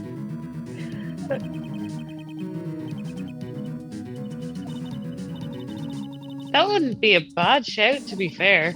Yeah, he could play. He could make it work.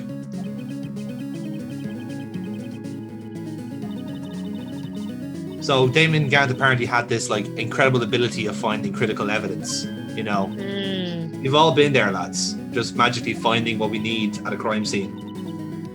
Tony Gates much? It's a bit of a shout there, isn't it, Burkebot? Perhaps we're going to see a wee bit of laddering here at the at Criminal Affairs. Did you bring any yellow paper with you, Burkebot? Because I think we have to send out a few notices, if you know what I mean.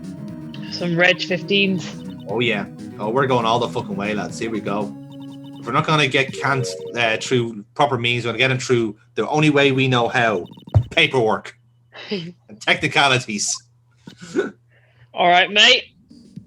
All right, mate. All right, mate. All right, mate. Fancy a takeaway curry, mate? I think from now on that is how we're gonna like introduce ourselves. All right, mate. All right, mate. All right, mate. Like from car window, from like different cars. Like, all right. With COVID and all that, lads, we still can't take the risk, you know. Okay. Yes. So just trying a few things here, but it looks like Star has said what she needs to say without getting herself into trouble, as it were. Gumshoe! Oh, Here, boy. Gumshoe! Come by. Gumshoe. You're not Gumshoe. gonna There it like is. this. Oh, have we got something for you, dear?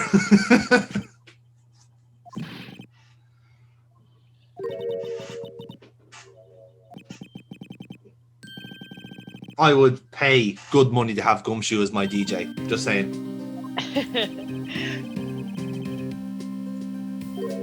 I'd say he'd play nothing but Phil Collins. Well, I was literally going to say it's just going to be middle of the road shit. He's just playing Easy Lover for 20 minutes. And then he might play this like edgy, weird one by this Prince person. Don't know, Ooh. it might be too much for you. That's a bit too fucking left. Can't have any of that liberal stuff on our playlist. Are you mad? Okay, we got the reaction we were looking for, but are we gonna get the action we're looking for? That's red rag to a bull there, isn't it? Like, look at the mouth. If you could eat his own teeth, he would. He's as cold as so he's gonna have foreigner. Yeah. He would have foreigner. He would be belting out foreigner, but like completely out of tune. Tie around his head, going, "No, love is."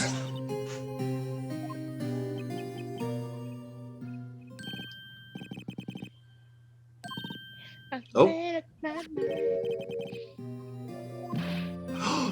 Always doing it.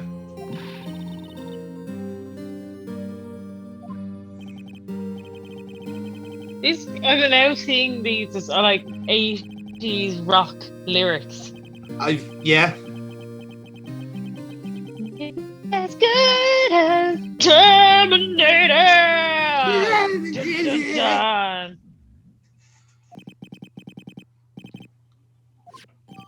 He's gonna sing Meatloaf through this entire investigation now. And now I'll do anything for Miles. Give you my deep heart. And like, Okay. somewhere in the distance, Angel Star's like, Meatloaf? Why didn't I think of that? Just there frantically writing. Right. Rule 1, Meatloaf. 2, sit on Gumshoe's face. Done. Number 3, set up OnlyFans page. Done. There we go. Now, so finally, so Gumshoe's left. Oh, there he is there. Oh shit! Oh shit! Lightning again. Panicking. A ghost. Are you not more afraid of being caught in the chief's office by the chief? Again. Stop playing the organ. Yes. But I wanna. Hey guys, have you ever heard of this brand new musical? It's called Phantom of the Opera. Don't fucking touch that. I've got the mask and everything. Oh, you guys are no fun.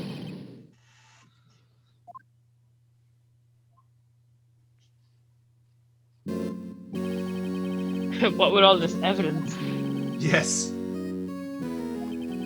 We're all in this together now. More hype. I was thinking more all together now, but yeah, I mean we can work that. We can work some 90s in there.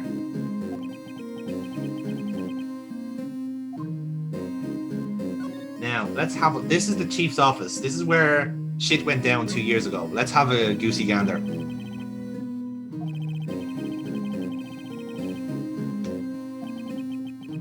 Oh, it even plays the organ as well.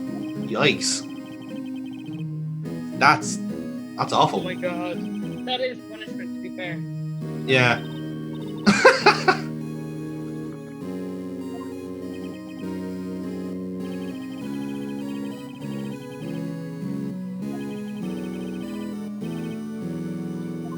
Jesus. That is cruel and unusual. Maybe he has the swimming earplugs in. Maybe. So let's have a look at Gant's office, Gant's desk first.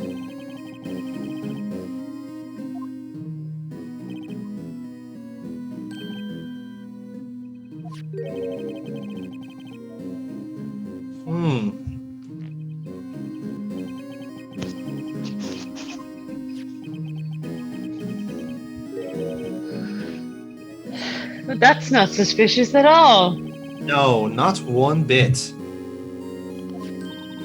SL9.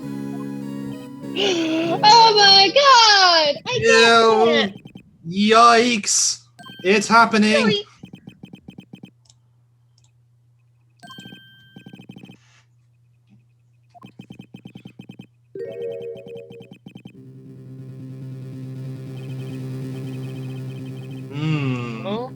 Oh.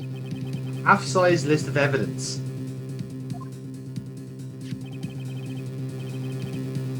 Oh. Edward said the same thing. Yeah, that's true.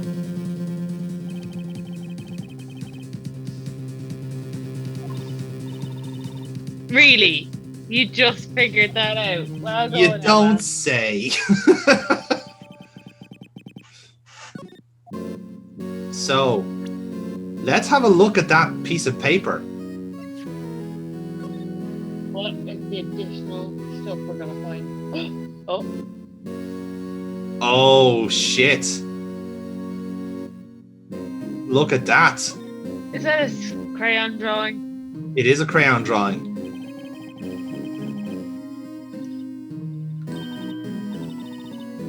Emma, don't look. You'll be triggered. Yeah. Now, again, she has described this to us before. Yeah. So, there's a strong favourite as to who could have drawn that on the back of the evidence list of this case.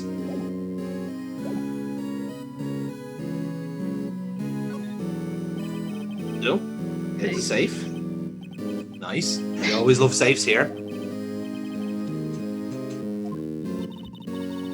7777. Oh. It's a 7-digit number.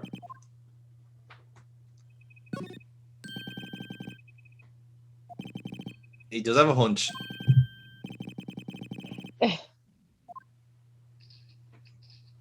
Here. We're doing it. Oh, this is good. This is gonna be good.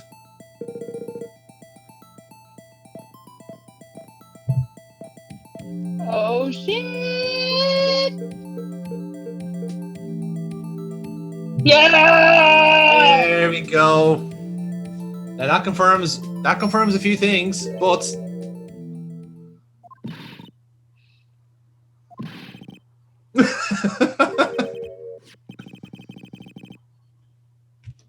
yes. Well, that's not a surprise because Edward did say it was Gant that brought him to that to the evidence room.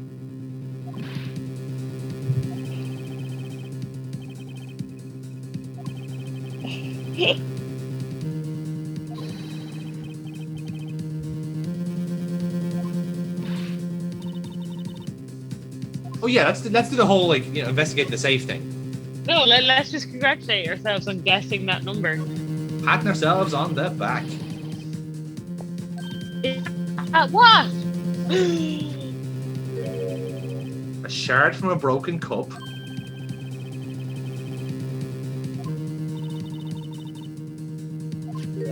Ooh. A piece of leather cloth with a handprint on it.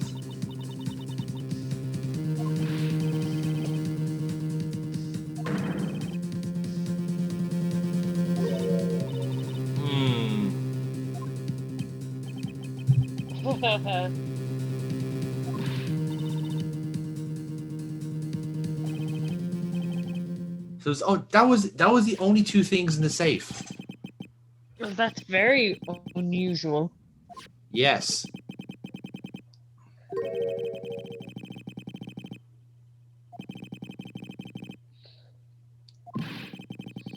Okay, fair point by Gumshoe. So, if we want to steal from the chief, we have to show that they're important to the case. So, well, we've got the other part, the jug cup thing that Yes. we can show him. That's one. But the leather patch now was another thing. So we're gonna get back to them. Let's have a look around the rest of the office.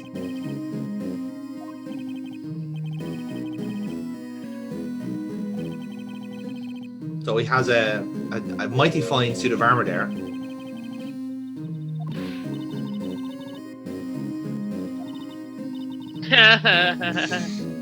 Haven't even started yet. To be fair, that is a very, very like teenage view. It's like, oh, fuck the taxes, I'm not paying them.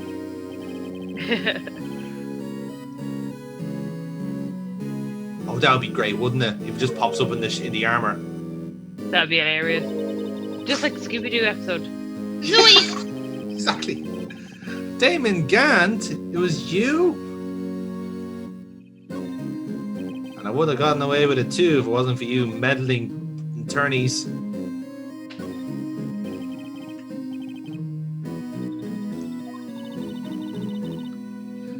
This is Solana's desk, not as a lot more minimalist than Gant's.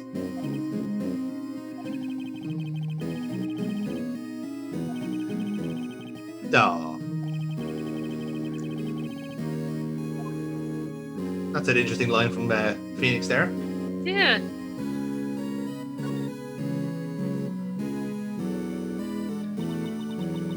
On the day 2 years ago. And look at that jug in the background.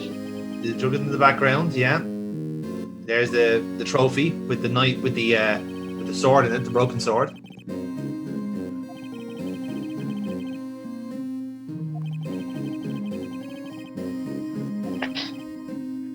It was a busy old day all the same, wasn't it? That's there. He's just driving along. Then hit someone, then murdered someone, then murdered someone, then murdered someone, then murdered someone, then was brought in for questioning and murdered someone, and then got murdered. And don't you hate when you get like a bonus murder on your rap sheet? No, I do.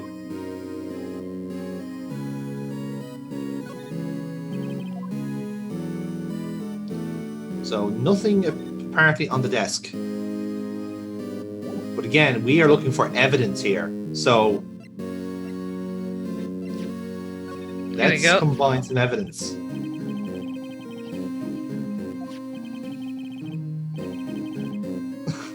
It literally was yesterday.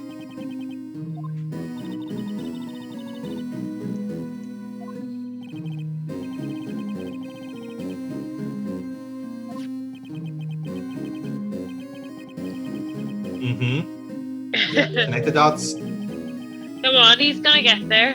Yeah, give him a second.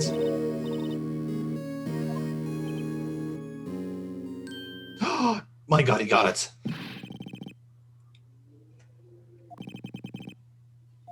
Oh god. Yeah. Triggered of the memories of the Ripper.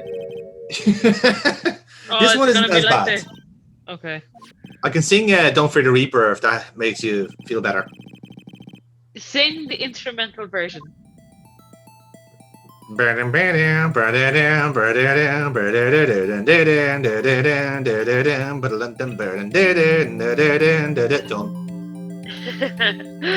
It looks like there's blood on it. It does look like there's blood on it.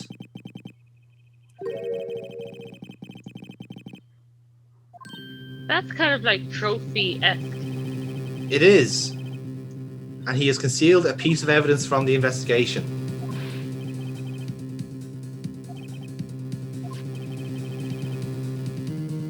Oh. And Gumshoe's just noticed what you noticed. Oh. There's dry blood on it.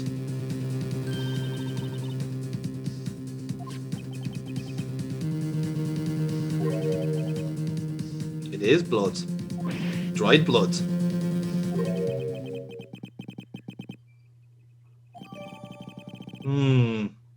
It's a real mystery, that, isn't it?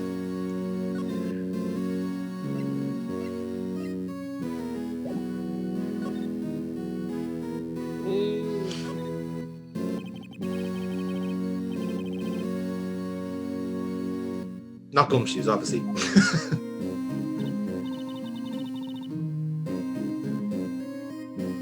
the whole incident with Marshall took place on her side of this massive fuck off office.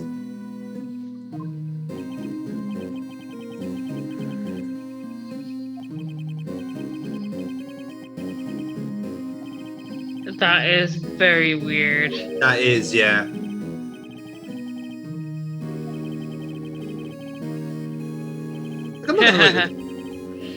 So he's preserved that crime scene for 2 years. That side of the office hasn't been touched since the murder. Like, do you not think she'd want her stuff from her desk? I guess so, but like there didn't seem to be much there to begin with.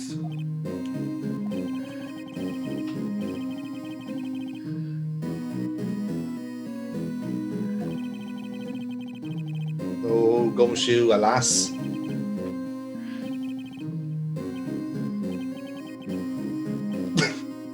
Go on, Gumshoe, think big. Go on, my son.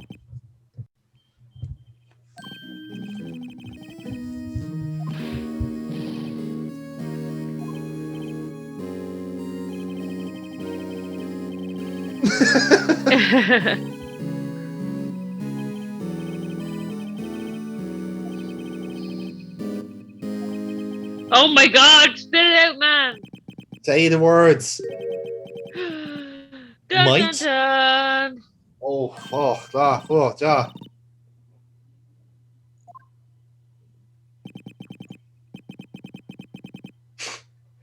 Yes. After taking on the biggest prosecutor in the world, he decided, yeah, let's take on the police as well.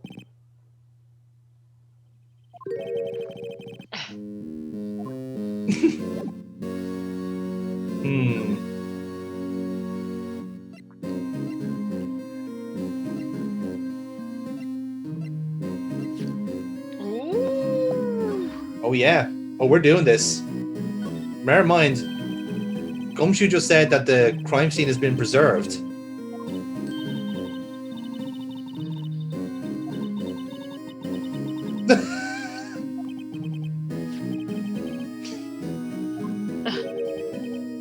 Looming tall. he ordered the wrong bottle.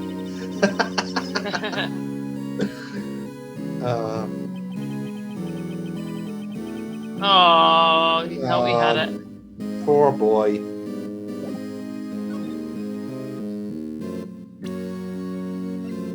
So yeah, let's have a little spray around the place. Blood. Oh. Oh, the blood. Yes. Dried blood from 2 years ago.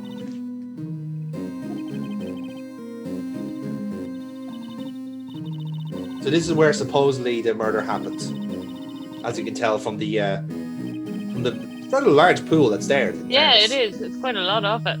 Yeah. A quick look around, see if there's anything untowards. Okay.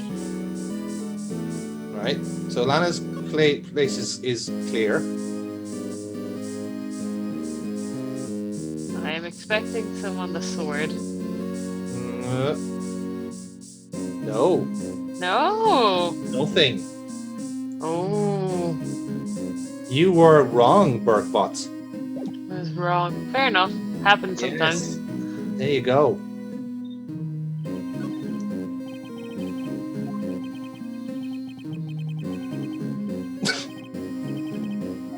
Now, there's one last piece for us to investigate.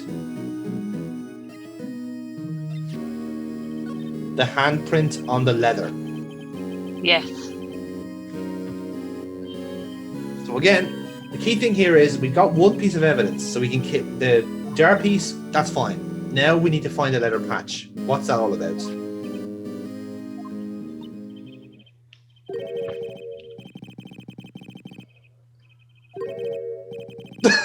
Oh my god. He's a smart boy. He's a very smart boy. You don't even use the powder on actual fingerprints. Ah! Oh dear. Yes, clearly, Gumshoe. Keep up, okay? There's a crime scene happening here. Again, if there's a handprint on it, you don't necessarily need the print powder. Yeah, I know. Sorry about being particular about this. They're grossly simplifying here, and especially on something like leather. It's like, nah, that's not how it works. Again, we are in a privileged position to say this, by the way. So, right, so we're going to go for the middle finger. So, who's your first suspect, Burkebot? Oh God, they're all, gonna be in on this. Okay. Who have you had to guess? What way is this gonna go? I'm gonna go like this is gonna be Gant. Gant, okay. Well, No, I thought the same no. thing. And it isn't Gant. Okay, like that would have been way too obvious though, which is Indeed. so.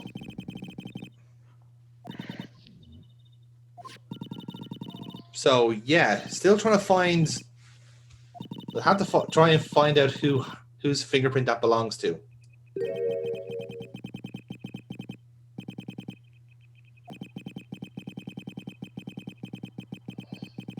Okay. So now we have to count back. Who else was in the room that day? Let's try Lana Sky.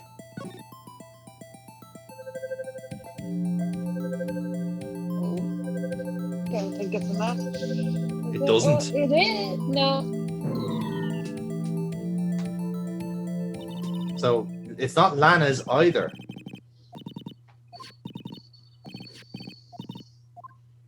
So who does that leave now from this room? Neil Marshall versus Goodman. Yeah, we'll try Goodman. Goodman could be there. He was involved in the investigation. And it almost certainly isn't Goodman. Okay. Right, so move him out. So who else is around it there? You have Angel Star, you got Jake Marshall, right? Now we already found Marshall's prints. And it's not him. No. I mean, it's the closest so far, but that's not saying much.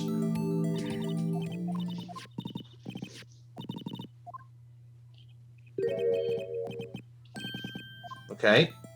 Okay. Obviously, Gumshoe and Meekins weren't around that time. Let's check Emma's prints. Emma. Oh, that looks like it's gonna match. It is a match. Holy shit. Yeah. Oh fuck. She just incriminated herself. Yes. Did she kill? She doesn't actually remember. She didn't remember. She blacked out. She didn't went see the into a moment of the frenzy. murder. Yeah. And Phoenix lied to her. Just point blank lied to Emma Sky. Oh, hot damn. Holy shit.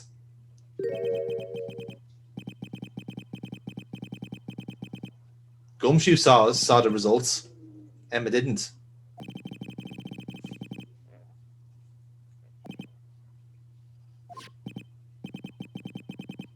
And now he's giving us a leather patch. Okay. So there you Yes, go. of course you were, big fella. Thanks for all Good your old- help. I'm Oh sure there no! Oh Uh-oh. no! Oh, There he is. Oh shit! Yeah. Oh, he's in deep trouble.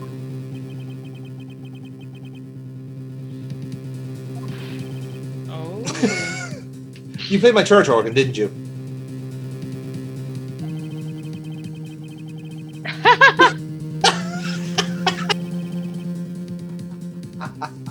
Oh my god. That's a fucking line.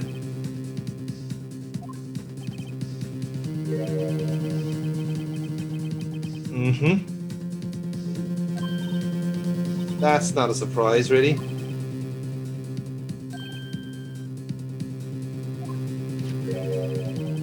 Oof!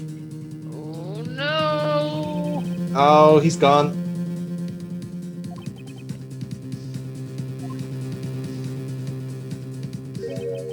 Oh.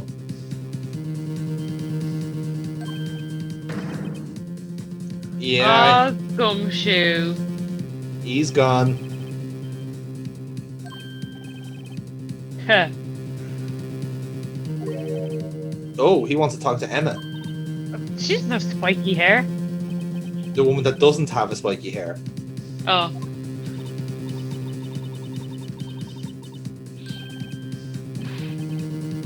Oh, thanks, I guess. That isn't appropriate. No, that's weird.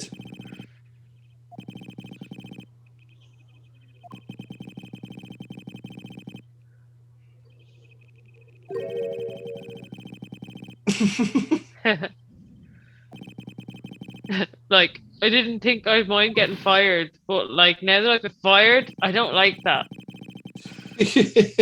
I don't thought I'd get to appreciate be fired in a cannon.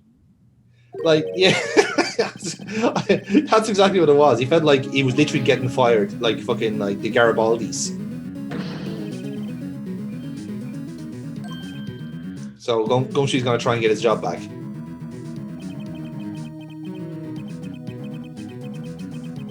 Oh, That's not okay. indeed. So where do we go? So we've clipped right straight back to the visitors' room, to the detention center. So, your sister's been kidnapped by Gant. Yeah.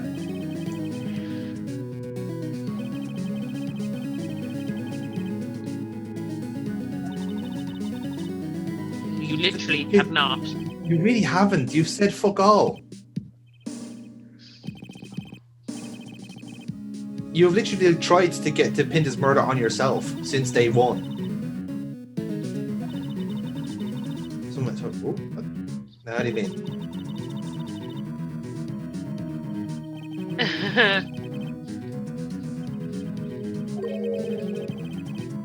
Hmm.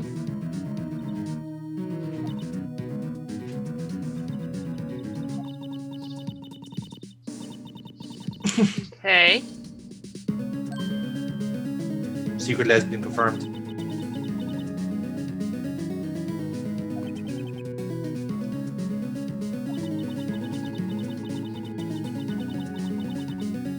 It's almost like he believes in people. Are we finally going to hear that what's happening?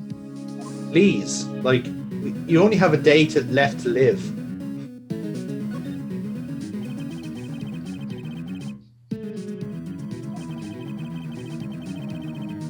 Very fair point.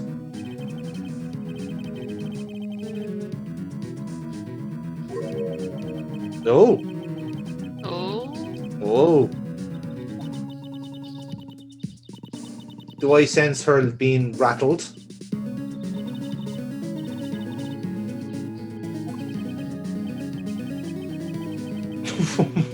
Oh, she didn't like that. No, she didn't.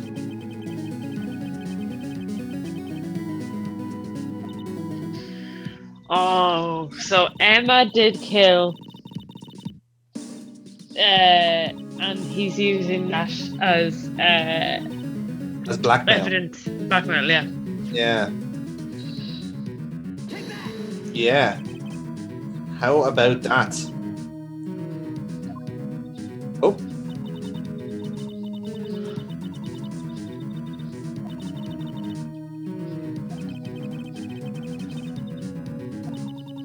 Tell them they've got her captive. Okay, yeah, let's do it.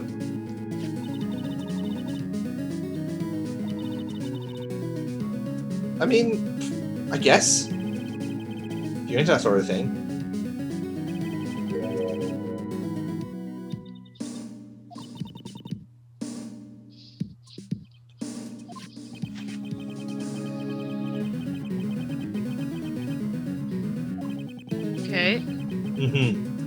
Yes, that has been established. Several times. Indeed. Yes, we've been mentioning him this whole time.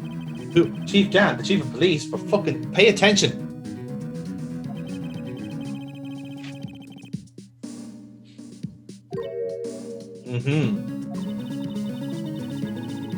That you were.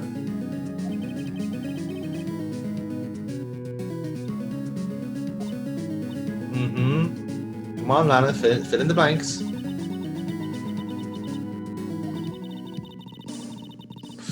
Oh, we don't have to do that now, do we?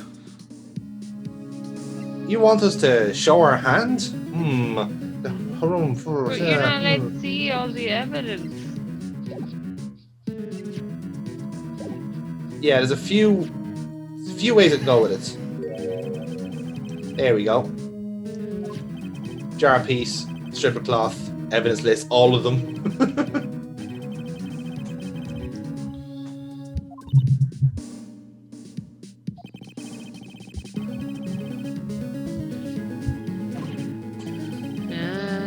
Come on. I don't think you knew about them. Oh. Oh. Oh, she's admitting it. Yeah. Well, now that's interesting.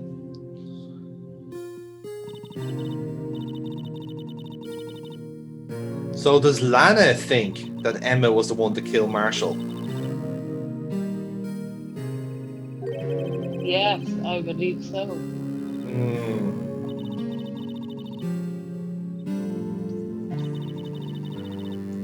Yeah.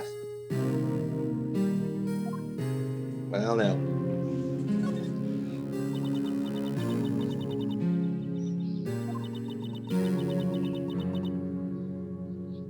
Very special order.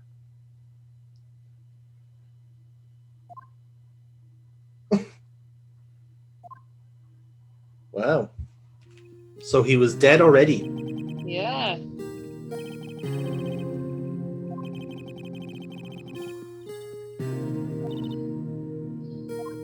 Now that is a turn for the books.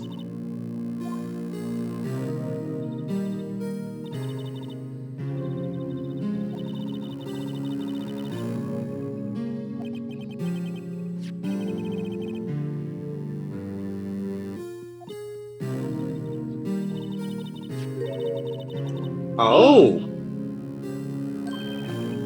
Oh, now that's something. And in fairness, you can see that in the picture. Yeah. Just about like.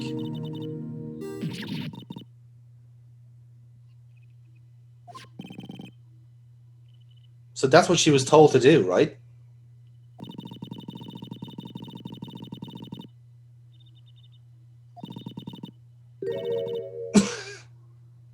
Yeah, she did it. She was panicking. Yeah.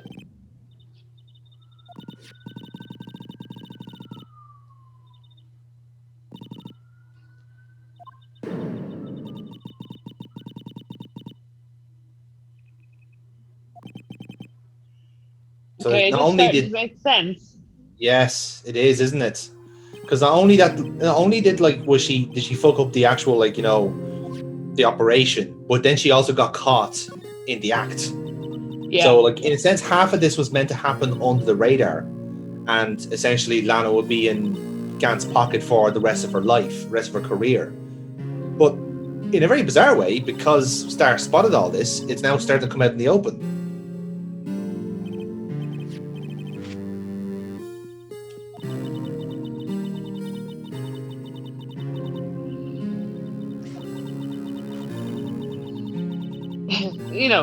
They wouldn't just have a field day with, cop murdered by other cop that worked on the same, serial killer case. Like the whole like prosecutor kills cop is a bit of a big deal in of itself. Like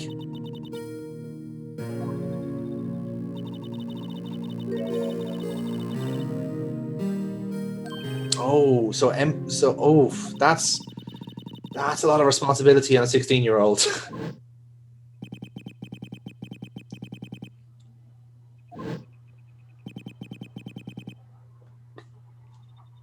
Mm, Okay. yeah.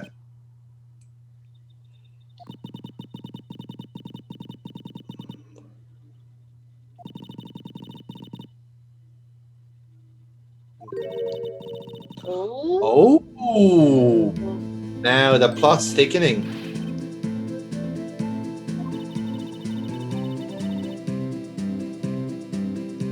Yes, now that is intriguing.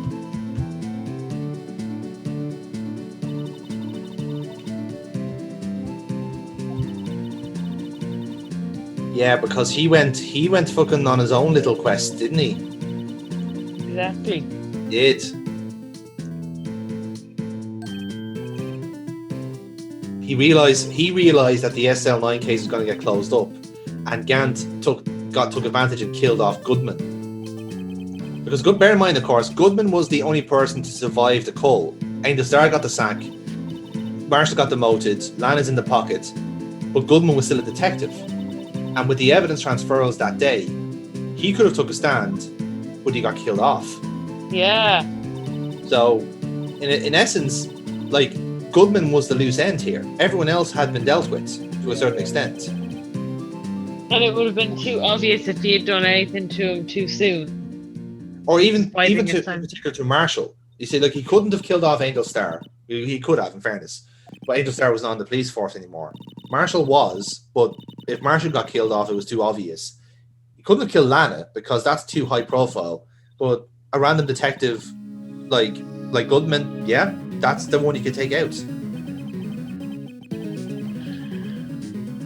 Okay. Fuck. Yeah. So now, this is why it's tying back into Goodman's murder now, because we've just proven it was all orchestrated by Gant. But again, the question is, why is he orchestrating it in the first place? We need to answer that central question. To be continued. Very much so, because coming up next, we'll take a pause there, is the final trial of this case and indeed of this game. Fuck. Okay. Yeah. Yeah. So Burkebot, I that was quite a meaty investigation. A lot of stuff got revealed there. Yeah. It's going places. There's some shit happening here. Yeah, we've kind of cleared Jake Marshall of kind of the wrongdoing, just other than being a prick, an annoying prick. Angel Star, still a prick. That's never going to change, to be fair. Gant is a creepy old man who now has a teenager held hostage. Yep. And yeah, this is going to be very interesting going into the final thing, because I think it's a case of he has evidence against Emma, which he's holding over Lana, and Emma has no recollection of this and has no kind of. She's gonna be sad at this trial. Yeah, she's kind of sleepwalking into her own trap here, which is probably why Gant kept her there to, like, tell her, you're going to jail. Like, you killed you killed Neil Marshall, right? Oh, you didn't? Oh, pull up a chair, I'll let you know. And that's when shit's gonna kick off, Yeah, and then I'm looking forward to seeing how this plays out. Indeed. Yeah, I think the process, like the terrible forensic skills, Gumshoe just being lovable but terrible. Yes. And at least in this session, we've had no blue badger to haunt my nightmares. In fairness, we've had a blue badger free session, which is not something I expected. I'll be honest, and I'm not discounting that as well. I'm actually glad that's the case. Yeah, I think we needed a breather from the creepy blue badger. Same. Like, Gant is enough creep as it is. We didn't need any more than that, But get Ted Hastings up in this shit, and we'll have this sorted in an hour or two. Yes, I totally agree. But until then, guys, we're going to leave it here, and when we come back, it's time for the final trial, where we're going to have to Yeah, solve 2 cases at once. What could possibly go wrong? It's quite all of it. Potentially all of it. And the only thing I can say to that is Mother of God. And the wee donkey. Alrighty, so it's endgame time, lads. It's time for our final trial. And this one's going to go really fucking well, to be honest, because we are potentially going to suspect the chief of police for being the mastermind behind all of this. And I really can't see a problem with this, lads. Yeah, I don't think he's going to have an issue. I think he's going to love being in the spotlight, to be honest. There's one thing I know about policemen. They love being accused of murders. They just love doing that. Yes. Oh, hello. Edward meeting us already. This is unusual. Okay. Well, to be fair, there's only one person it could be. Like, it's an executive officer, and we've only introduced to one of them. I get the feeling Edward knew about this already. Why doesn't he just fucking tell him? Really frustrating. Yeah, that would be nice. You know, just saying. I mean, again, he was the one to meet Gant at the time. So, again, it's only a possible one suspect.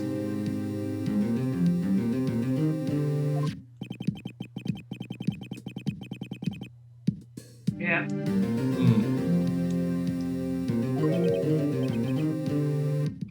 Not yet. Give me an hour. Give me an hour and I'll accuse him of literally everything.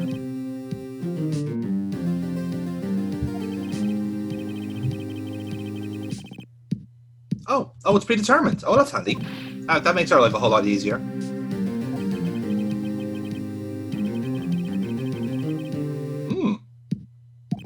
Okay. Edwards has got the win here, but he doesn't seem too comfortable with it.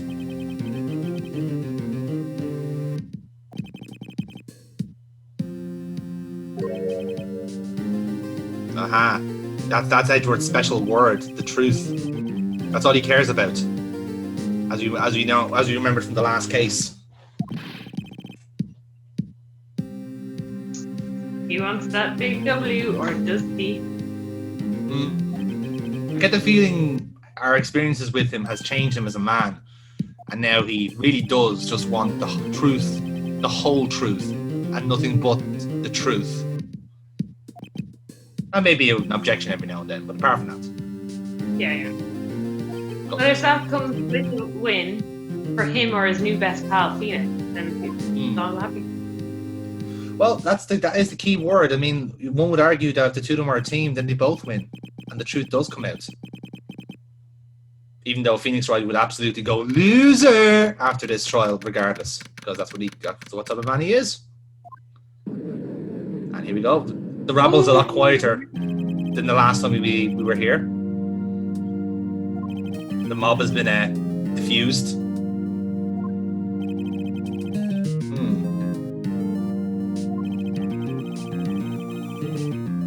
Oh. Police. What? No. That this is unusual.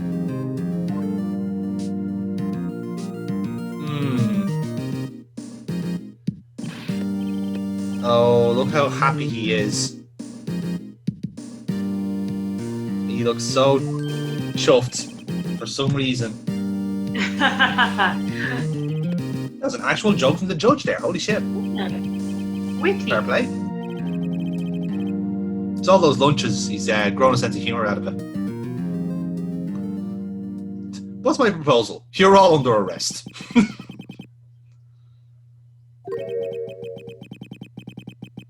Oh. Okay. That doesn't seem legit. No, it does not. This sounds like a guilty plea, Burkebot. Yes. I feel like she's being coercive saying this. Would very well be the case. What is all this about, defendant?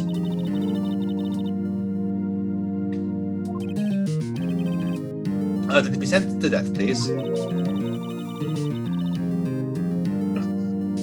Yep, pretty much. Yeah. Everything. I killed them all. I shot the sheriff. I shot the deputy.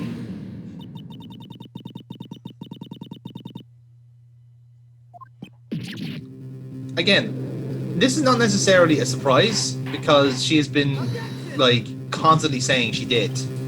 Yeah. Until like recently, where we found out she was being set up. Oh, and now we're sacked as well for good measure.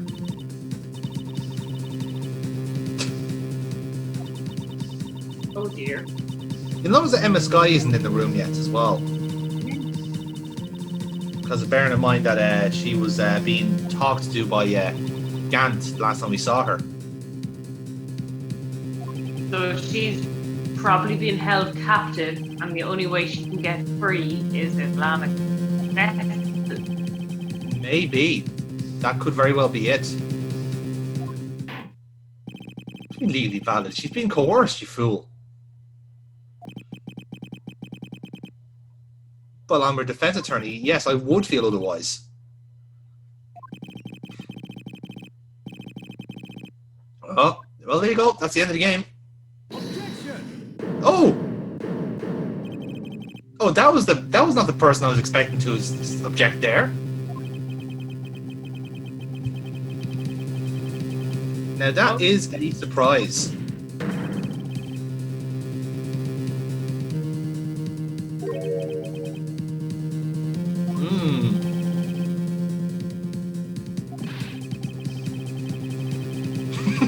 The fact he says that with a smile really shows the true Gant there.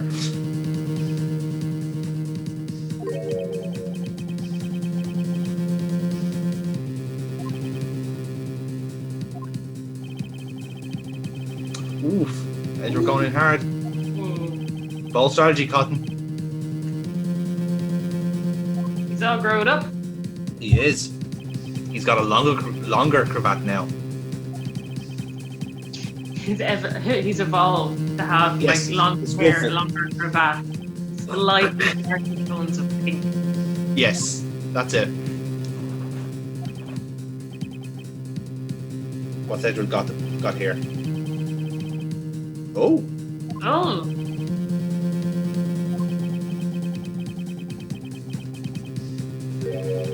Emma Skye. Ooh. Oh, this is getting tasty.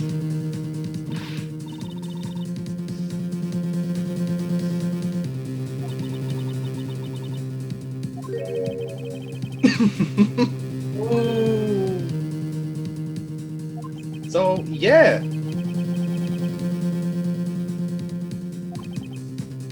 Oh, that's interesting. Edward seems to know what's going on as well. Ooh. So, he kind of seems to know what the crack is with this case. That, like, potentially Lana is covering for Emma Skye here. That would make sense. Yeah. Oh, and like that's not ominous at all. Like It is just saying not. you need to regret this. Not from the chief of police, of course, one of the most powerful men in the city. You know, just saying. Normally who says that, it's grand.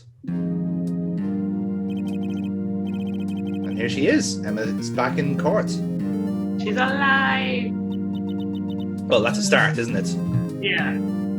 Was she forced to swim? That should be our first question.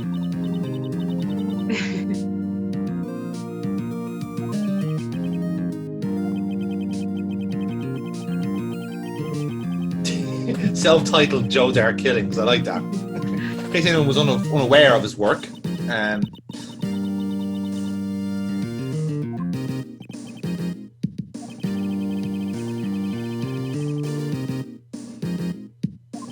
Yeah, so now we're going right into this online case straight away here. Oh yeah, but the judge is like, no. Has everyone forgotten what we're actually trying here? Oh, just me apparently. Oh, well, fuck me too then, right? Oh, well, okay. Maybe I will go for a swim. It's gonna be a long fucking day if we're starting off with a case 2 years old. again, I'm presuming this is Edward's gambit to try and explain why Lana is behaving the way she is. Again, bearing in mind, like, according to the rule of law, this case has already been dealt with. There has been a decision, but I guess Edward wants to redeem himself a little bit. Halfway while he's doing this.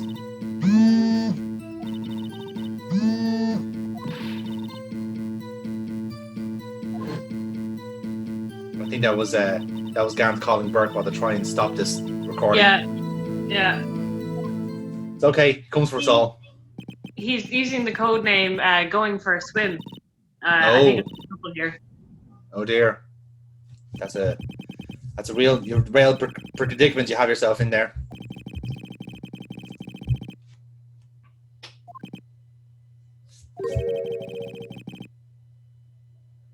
Uh-huh.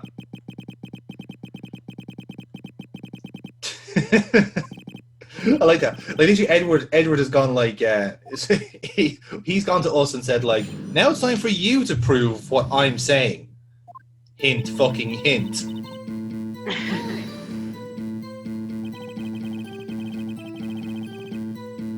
So again, much like the last investigation, like, finally we're going properly in depth into what happened that night.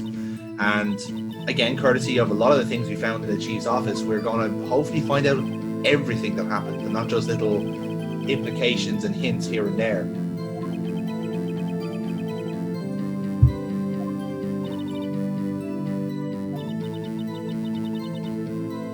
I always sit at my sister's desk and mess it up and move her things around so she thinks she's going insane. Yes. I know she has OCD, therefore I tried everything to ruin her life because we're sisters and that's what we do. Am I guilty? Yes. Sentence death.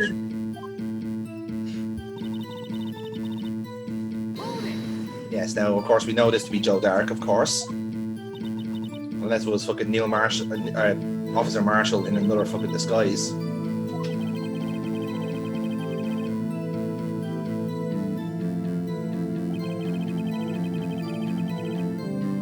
So we gave him a knife, took a picture and said, "That's him, officer, get him."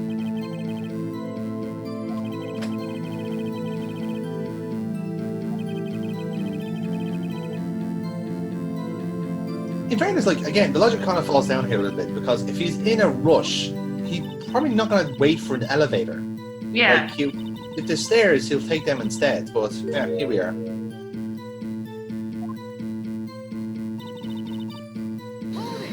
This is the prosecutor as well.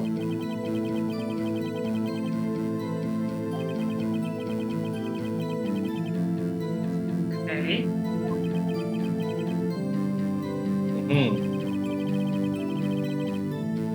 Yes, that cursed item.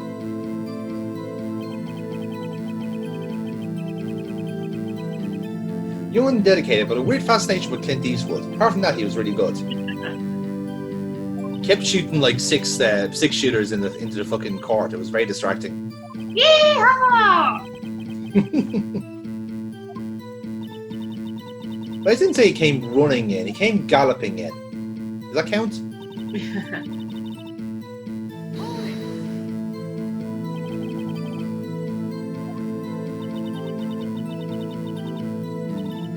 Okay, so yes, we did establish there was a thunderstorm that night. Don't you just hate when thunder gets in the way of a good murder? I think it often enhances it, to be honest. I'll have to take your word for it, man. I can't say I'm an expert. Or am I?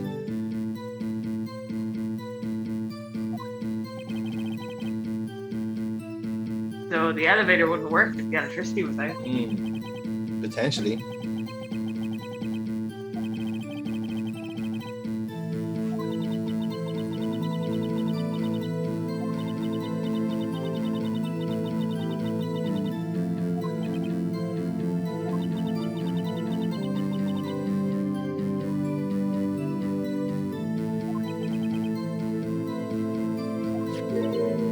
Oh, Goodman took the statement. Oh, small world, eh? again. Oh, funny enough, in this court trial. One guy we actually haven't heard much of. You know, the guy who His died in the murder first bird, place. Yeah. Again, it says a lot about these big cases that sometimes the victim is the actual afterthought in all this. It's all the drama around it. That's the big deal. Drew a picture.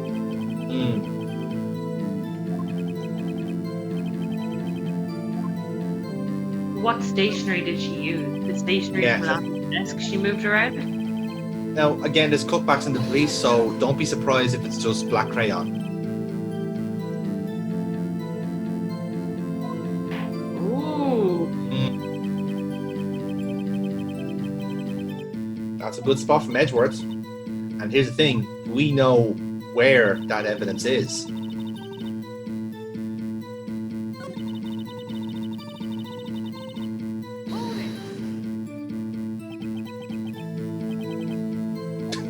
Seeing someone stabbed in front of me, yeah, pretty damn shocked that is. I like how that was like, hold it! Hold on, someone got stabbed? When does that ever happen?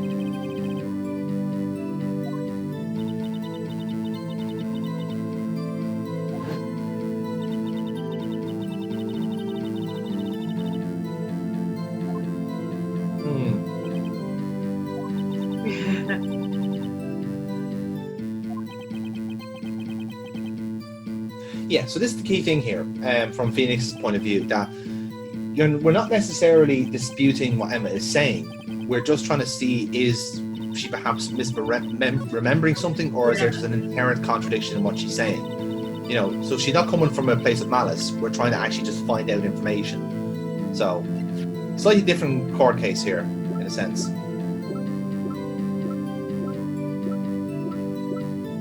Going through the evidence. So, this is the one. There you have it. There you go. So that's the actual drawing of the killer blow, if you like.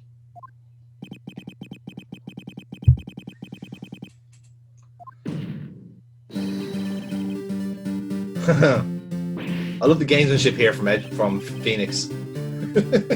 Hey, I'm not the bad guy, you know. I gave you this. I'm helping you, dick.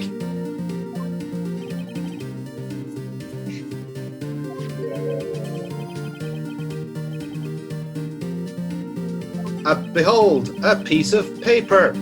I'd like to think he took it out from his thief. Yes.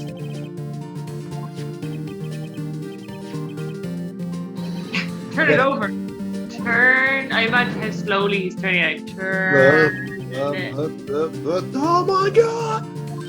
Again, this is the second time this has happened in this game. Where, like, you remember, like, the second case where, like, the bloody, like, Maya message was actually written on a receipt. Oh, and yeah. somehow no one bothered to look at the back of it. This is the second time this has happened. This is the evidence list. People have handled this. You can see it in a paper bag. Like, how do people not turn things over? That's usually what the dessert list is. Yeah. Yes, if you're happy with this evidence list as your main course, you may choose to have the actual murder weapon as an aperitif.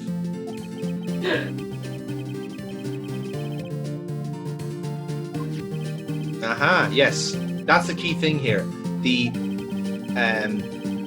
evidence list was incomplete. This is the second one that was in Gant's locker.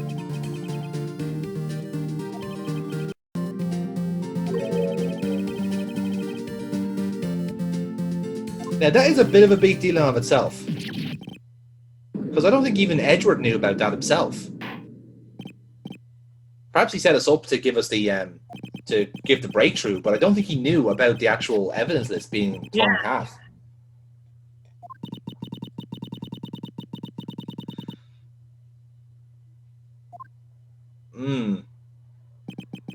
So who handed it to Detective Goodman? Yes. But again, now this is what Phoenix is asking. Yeah. He's just coming down. It's fine.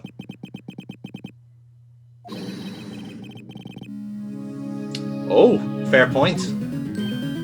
We have not seen the back of Edward's list. Yeah. Is there more to it? Uh-oh. There is something there. Action. It's M&M's. Now the biting makes sense. Can't you tell? He's fine. He got better. He was just absolutely seething for just a split second. Oh. Oh. Oh. It was the blue badger. Yeah. Oh, God. Now, Burkebot, the blue badger didn't exist 2 years ago. 2 years ago, the blue badger was there. Blue badger who went back to murder Joe Dyer. Either way, it was there.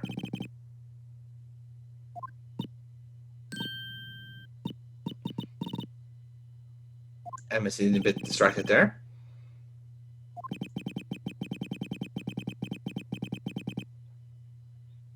Oh, okay. Now we haven't had a good look at this picture just yet, but hopefully we can. Let's see if there's anything you spot in it. Now here we go. That's what we wanted to see. Yeah. Now, what's your thoughts on that drawing so far? It's a weird way to draw a knife or like dagger type of thing. Interesting. And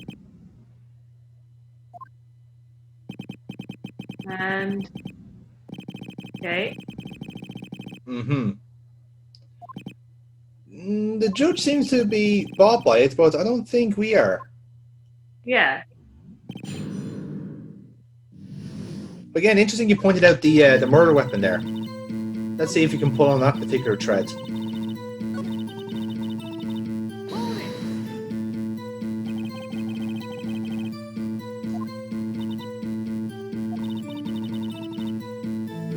or 3 days later, okay.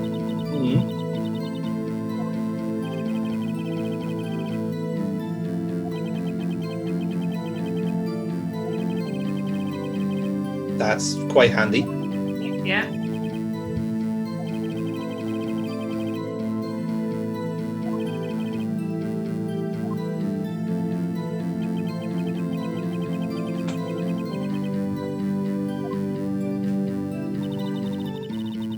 Okay, silhouette. So yeah, so that's why it was all black.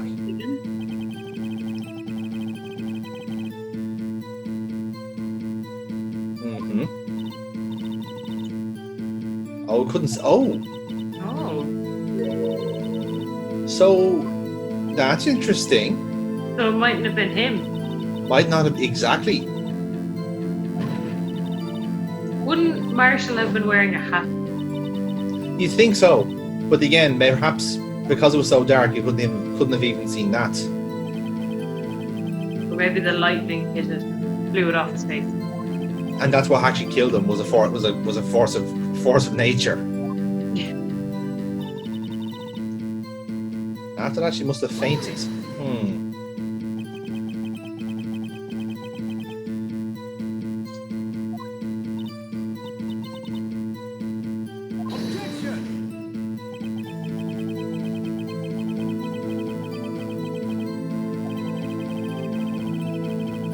Which is fair enough. Yeah. Right, we can agree with that. Adrian also getting his jabs in now while he's here. She's like, and anyway. Moving on from the sexual tension in the room.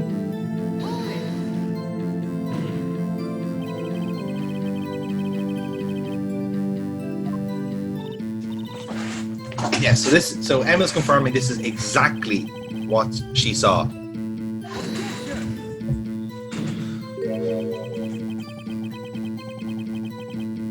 Edward getting tick again, as you do. Yeah.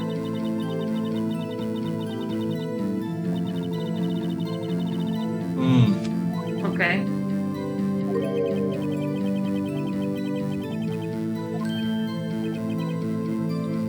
I think there is something bothering him about this picture.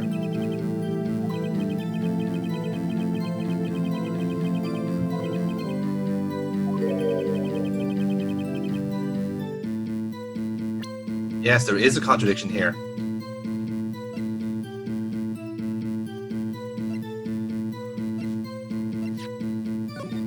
Yes, so this is the full picture, as you can see here.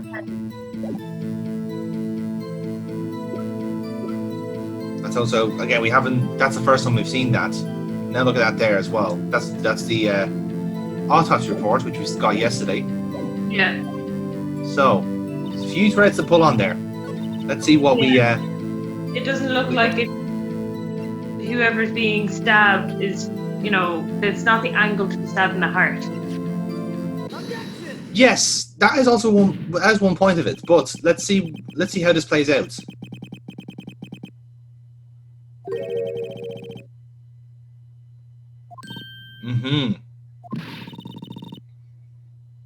Cause it was yesterday, brainwashed monkey. Bwom, bwom, bwom, bwom, bwom, bwom, bwom. Yes. So what is the contradiction in that picture?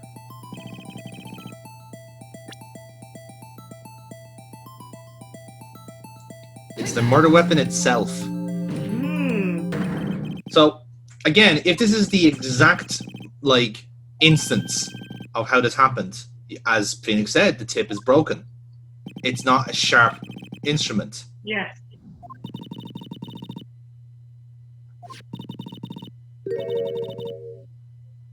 But Emma, you poor fool.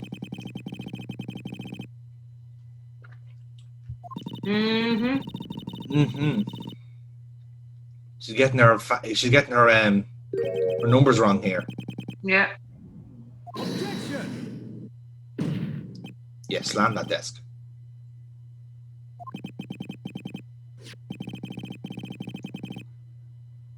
Just stab to the back.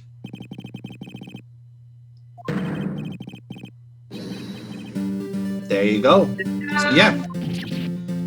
That's a nice catch-all point there. There's a stab in the back.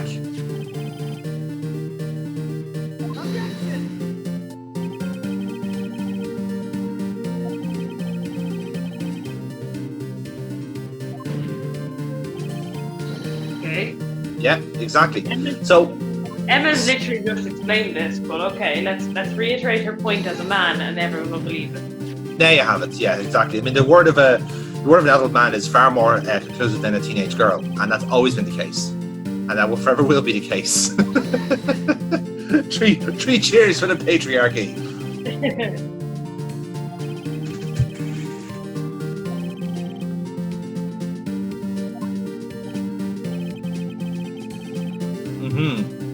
Is there a way to explain it though?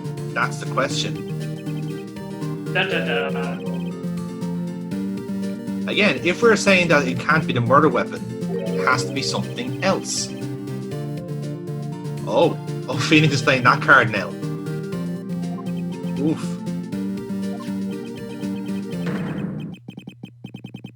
Oh, that he's called a shot. Oh. He's called his fucking shot. And here's the thing. We know that Switchblade belongs to Joe Dark. If you're going to falsify any evidence, that's the thing you falsify. Yeah. So he is right in that sense.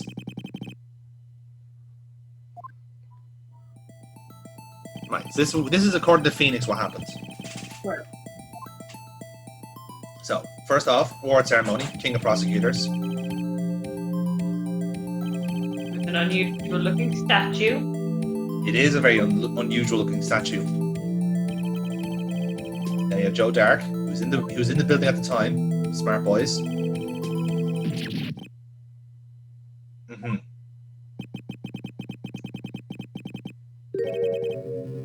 Oof. Okay. Where's the lie? That's the question. Because if we're starting off with the murder weapon being wrong, where does that lead us?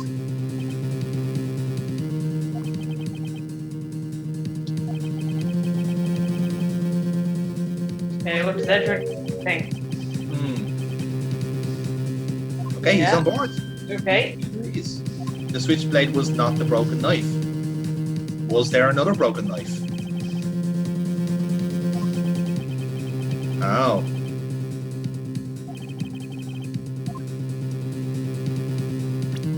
As we know from the yeah, there is another broken knife in play. Isn't there, Burkebot? There is in the statue. Yes.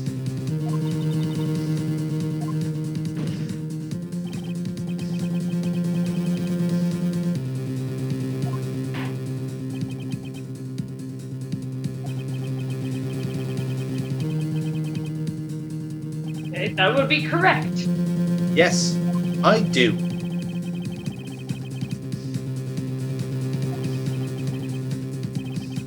It is a really good thing that Edward told us about that story yesterday, or else we would have been up Shit's Creek.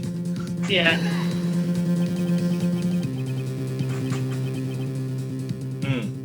Yes, on the day of the murder. Yep, there it is.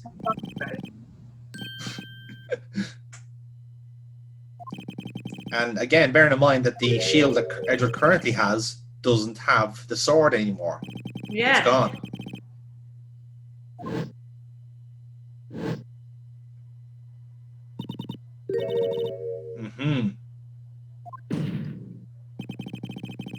Now, granted, I'm not sure how deadly it could be, considering it's much more blunt, but you can still do some pretty massive damage with it.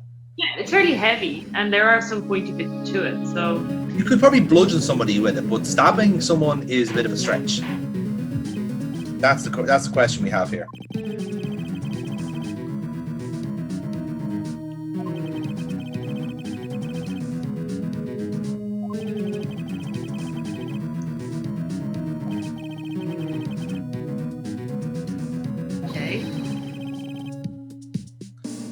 Okay. So again, we're going with that Dark basically picked up the trophy, took a knife off it, and used that to kill Marshall. That's what we're going with here.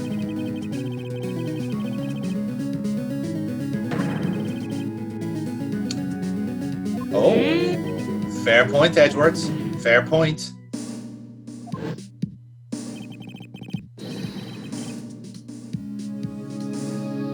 Because he would have had the trophy. Now again, Burkebot, going by what we know of the case, what does that mean? If the roles were reversed. So Neil Marshall has killed Joe Dark. But he didn't. How did Marshall end up being killed if he was the one that was about to stab Marshall? Someone else is involved. Maybe. Emma remembers something. What does she remember? You were there! It's the evidence list, okay. Now this is the one that's combined with the scene of the attack.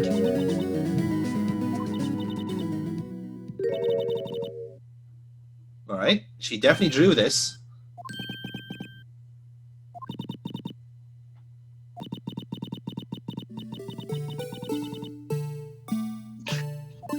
Now again, here's the key thing. Why is that important? So it is a sentient being that came down and killed them. Yeah, like an alien UFO. I'm much to Emma's point. Clearly, it was important enough to write it, to draw that. Yeah. So now, why is the Blue Badger here? And how can we stop him from killing again? Has he killed again? We don't know. Who's watching? Is that why Gumshoe is minding him? Just to make sure. Maybe. Yeah, it's like a Slender Man thing. If you keep an eye on him, if you turn away, he disappears.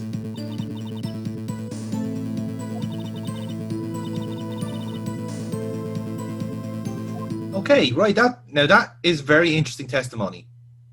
The judge is spooked.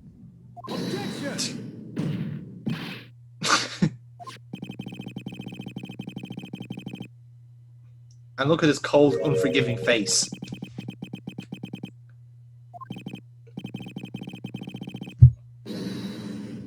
Oh, hello, Lana.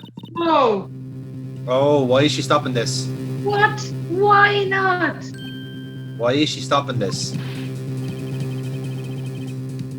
We were actually getting to the truth. We were getting really close, and now she's pulling rank. This is obviously a lie. I sense shenanigans, Burkebot. Big, dirty, filthy shenanigans.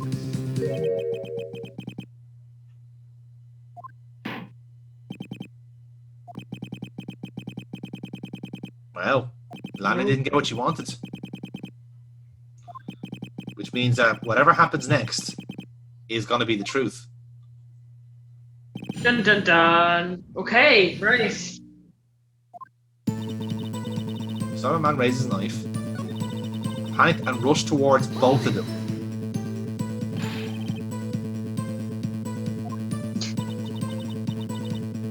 Now again, Wait. yes, here's the key point here. According to Emma, it's Dark that's the aggressor, but if we're going by that the broken knife is from the trophy, it's the other way around. Yeah. So that could mean that she actually stopped Marshall instead of Dark. Yeah. And she knocked away the man with the knife. That is a key point there. Because again, depending on who that person is, this scene changes quite a fucking lot.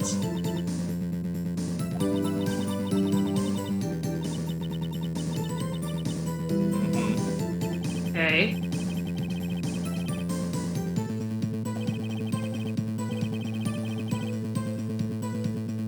Nice of Edward to show mercy here. Oh, now she's changing it. Yeah.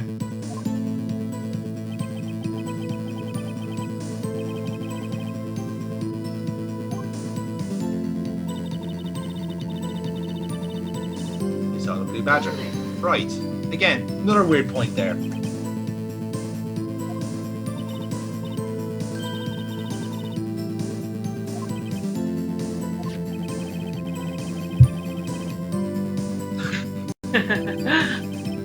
I love that Edward hates the blue badger. Yeah. And believe me, that hatred does not go away as the series continues.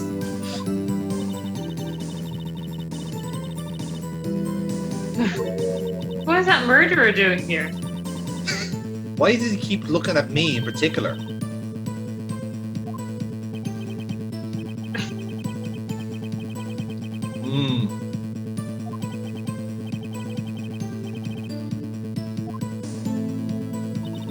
He wasn't in the room, but I'm sure I saw his shadow.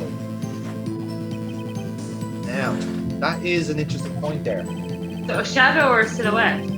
Silhouette, of course, yeah. I think that's what they mean to say here. So something has cast a shadow that looks like the blue badger. 3 creepy horns.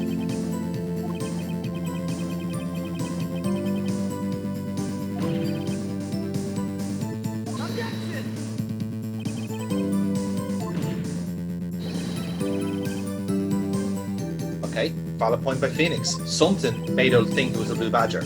What was it?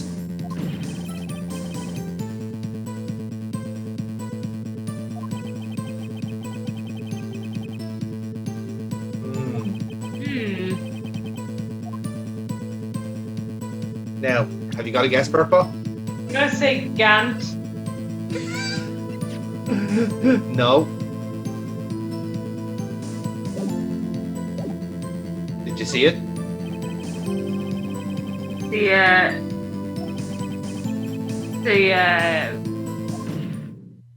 bit of the statue thingy. Yeah, the jar. Now, this is a pretty tough one to suss out, but watch this, how this plays out. Okay. I'm intrigued to see how this goes. Mm-hmm.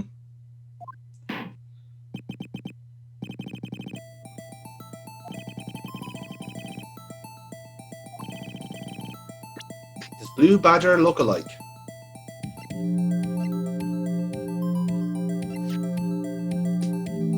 It is. Now, we think it's the jar. And bear in mind, this is not necessarily a stretch because we know it was in the room at the time. Yeah. in the crime scene. So perhaps we're bluffing our way through here, but I'm sure Phoenix is about to shock the world here.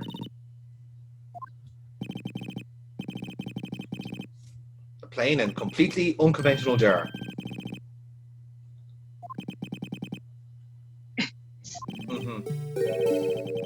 Now, here we go. Watch this.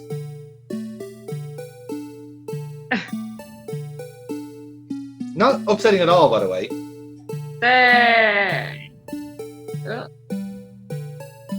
So again, the whole idea of this is to try and basically manipulate the jar so that it'll look like the crown of the blue badger there. So you can see that we're kind of getting the shape, but again, the point that Phoenix is trying to make here is you have to get it from a certain angle. Yeah. Right? So obviously, the way we're doing it here is a bit wrong because you're clearly not going to see it from the bottom. But you need to be able to see it from a point where you could make that shape, you know?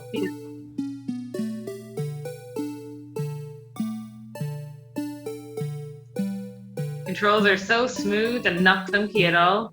Yeah, the emulation let me down here a little bit, as you can imagine. There we go. Now, look at this.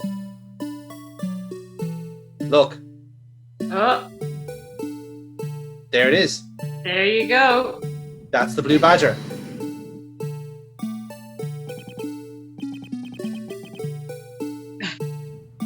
Now that is pretty fucked up.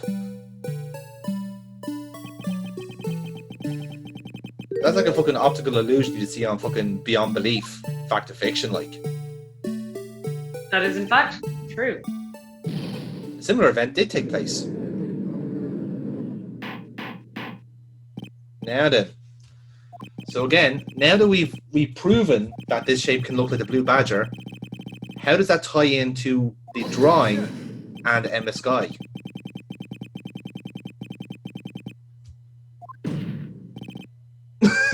Exactly. What does it mean?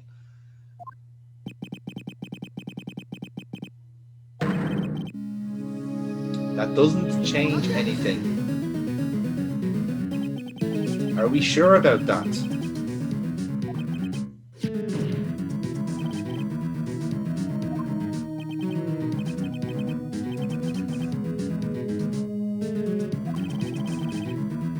Okay, so we know that the jar is in the office. Yes. Yeah. Okay. But now again, obviously the jar doesn't affect anything in terms of the mechanism of the murder. But what we're querying here now is where it's happening, right?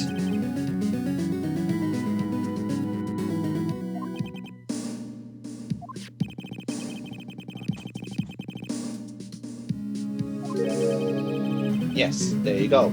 So it's there. We know it's there in the office. That's a start. And it's on. And again, if we're going with a split desk, it's on Lana's side of the office. Yeah. But there is something else that's given the location away here.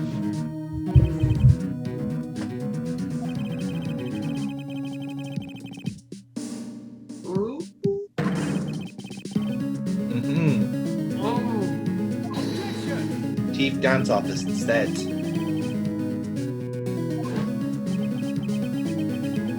And again, what's the one thing that's giving that away? That's telling us that the murder happened there? It was the blood. Well, no, the blood was on Lana's side. That's the thing. There was everything on Gan's side has been cleaned. Oh yeah.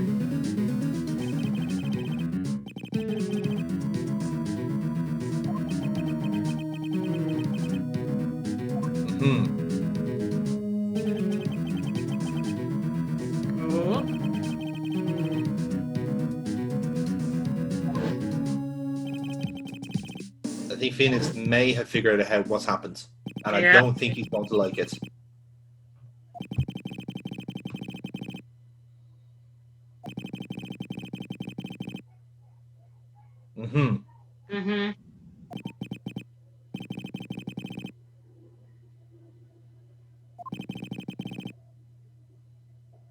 Dun dun dun. When he was knocked into the wall, yes.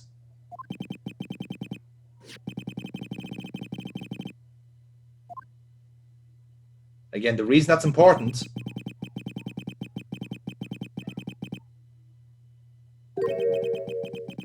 Oh. Yeah. That's how he got stabbed in the back. Yeah. Mm-hmm.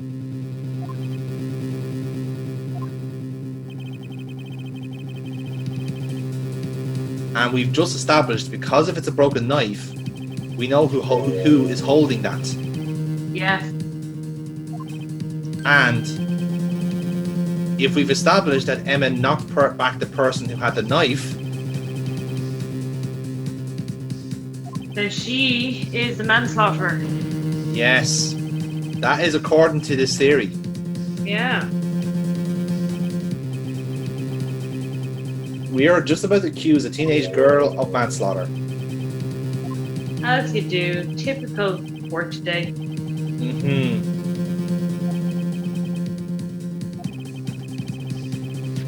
Okay, Edgar's going to say it for us, I guess. Yeah. There, look. That's how it happened, apparently.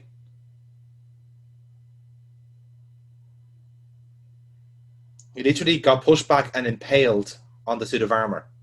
Oh, shit. Oh, poor Emma. And that's why Lana Skye was covering for her. Because Yeah. that's probably what she found at the crime scene. Now, how is that for a plot twist? Oh, and she faints. And she's gone. As any good murderer would.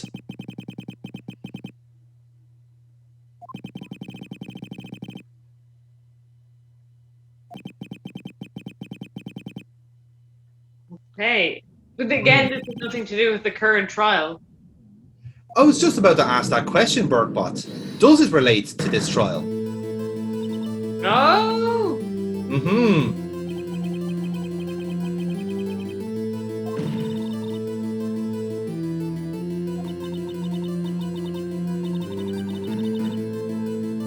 Lana's getting a bit rattled here for the first time in a while.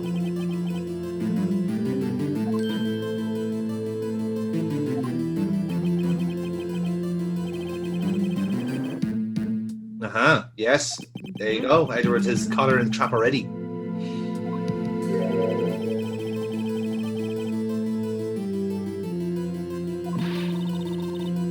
Yeah, sure you do, mate.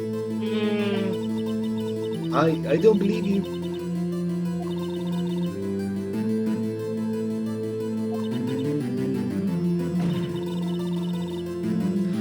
Oh, do we have any conclusive evidence?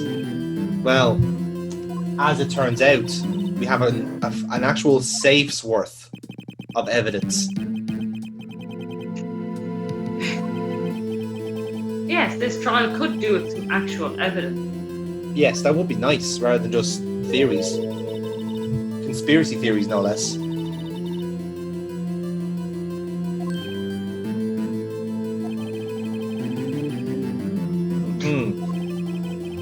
Testify true evidence. Yes. No.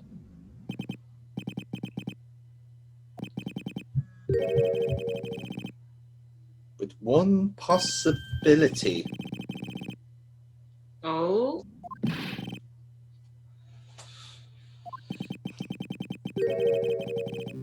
Aha. Oh. Now we've had this shit before in other cases where we reckon the victim may have tried to leave a message. Yeah.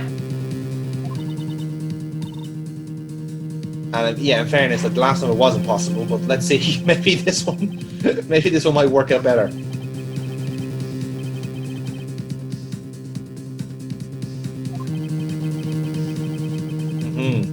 Yeah. Now again, we do have something for this. Yeah.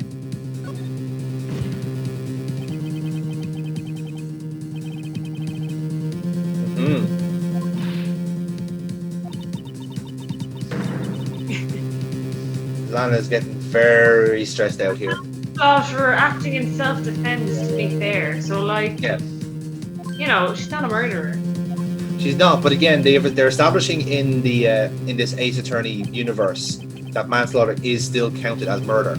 Yeah. So even if you're found guilty, you're still going to jail. In the second case, there is a case of manslaughter, and the guy still goes to prison anyway. Right. Okay. You know, so they are very harsh in that in this world, very black and white. So the piece of evidence. So let's look at the jar one more time. Can you see it? The blood or the red mark. Blood. Yes.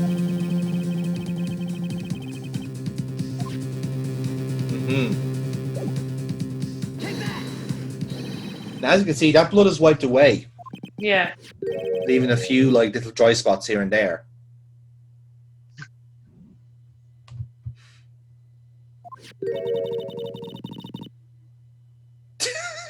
It's not a Pokemon, Lana. All right, relax.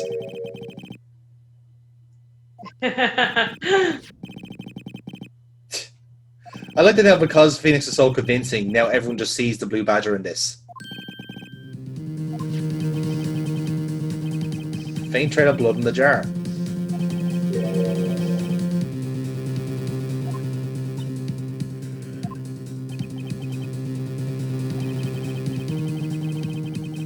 Yes, the central fragment was kept in Gant's locker.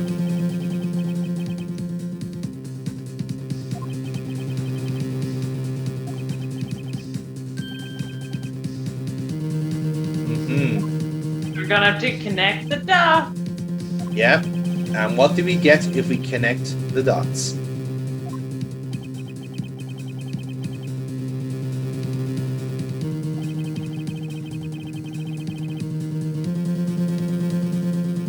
Okay.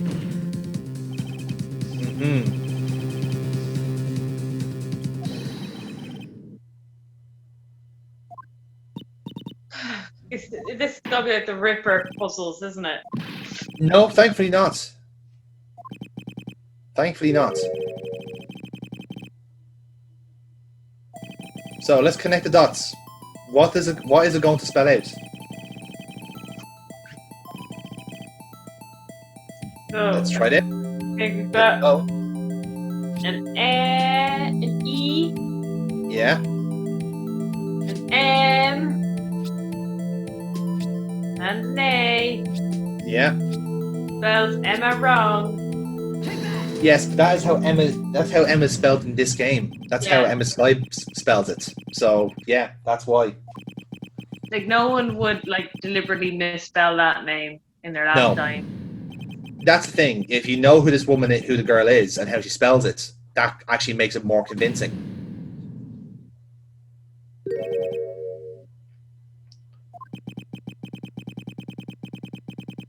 Now, Burkebot, after hearing that Yeah. Neil Marshall drew Emma in his own blood on the jar. After hearing that, like the jar was knocked back after he hit the knight's knife, essentially. Yes. Does that sound right? No, it doesn't. It doesn't. Sure, it doesn't. No. It sounds like he could be, trying to frame, or someone's trying to frame Emma, perhaps. Oh, and speaking of, Who would showed up? do that? Yeah, who could do that? Let's ask the weird orange latex man what he thinks about this.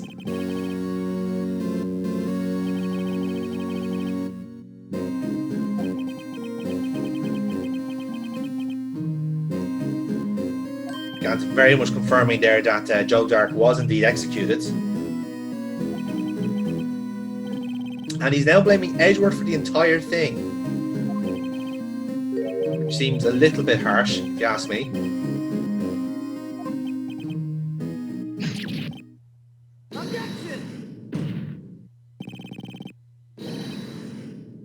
Like, how does Gant just all of a sudden get into the testimony box? Like, he just walks in and is like, I'm chief of police, let me talk. That is quite literally what he does. He just goes, nope, my turn now.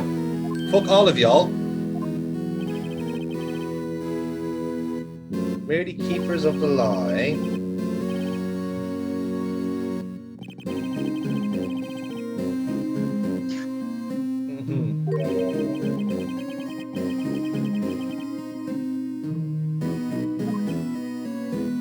So again, he's blaming Edward for the entire thing. And funny enough, Edward is perhaps the last person involved in this case that hasn't had some form of misfortune follow him.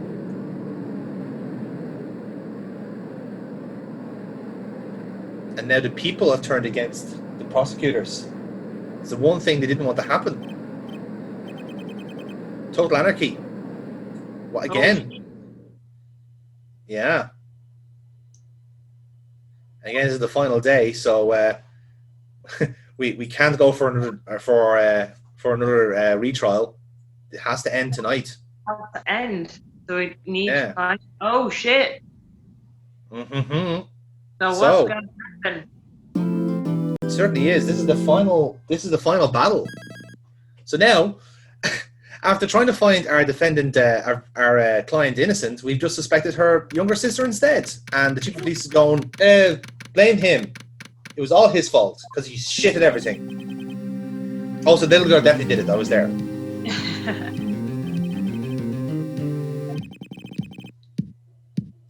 Edward very much taking all of this on the chin at the minute. Oh, come back, please. We love you. Are you minding the blue badger? Because we think he's a serial killer. Hell of a plot twist if actually the blue badger was possessed by Joe Dark all this time. His penance has been to be stuck in a piece of plywood for the rest of his life, like a lich.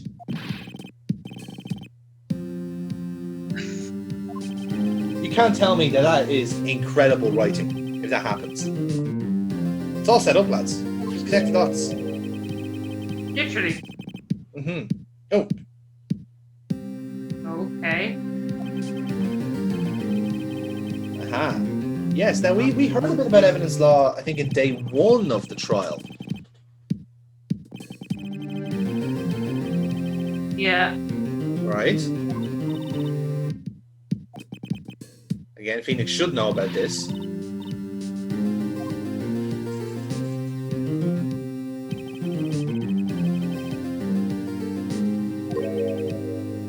This is all that this is what Lana's giving us. Yeah. Take him on. You're going to need this. Oh, all right then. Okay. Talking about Gant. Yeah. And that's going to be, you need to use that book to show that the chief of police had to go over the evidence. Potentially, yeah. Like I said, there's two pieces of evidence law that we're perhaps going to use here.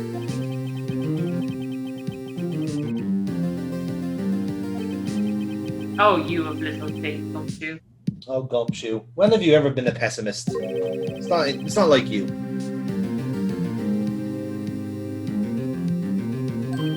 Yes, you're so dead wrong.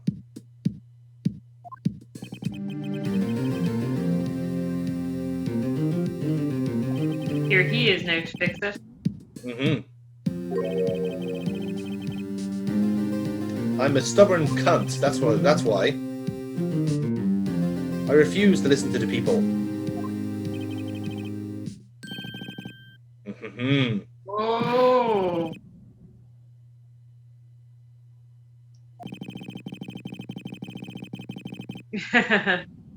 Mm-hmm.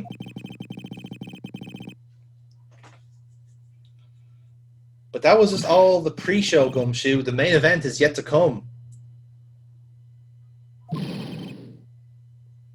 And what could possibly be the main event more than accusing the chief of police of everything?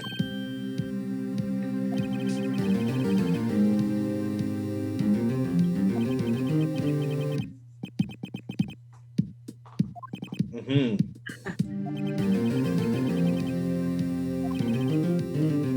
Now again, as quarries go for Ace Attorney, accusing the chief of police is pretty damn big. Like, granted, a prosecutor with a near perfect record, fair enough, but I mean, it's a cop, like. It's pretty heavy. It's pretty serious stuff, like, you know.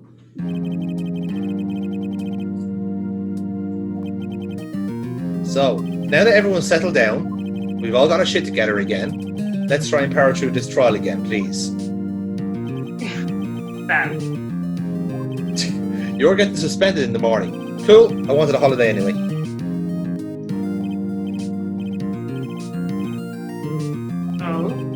Oh. Yeah. Ah, no.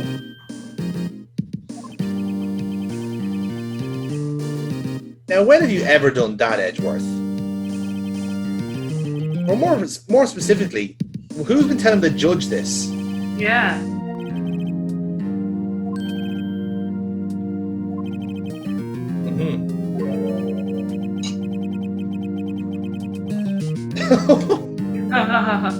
Oh, that is very clever from Edgeworth. Bear in mind, they're both on the same side here, so yeah, this is clever. Good teamwork. It is actually, in fairness, it's very good teamwork.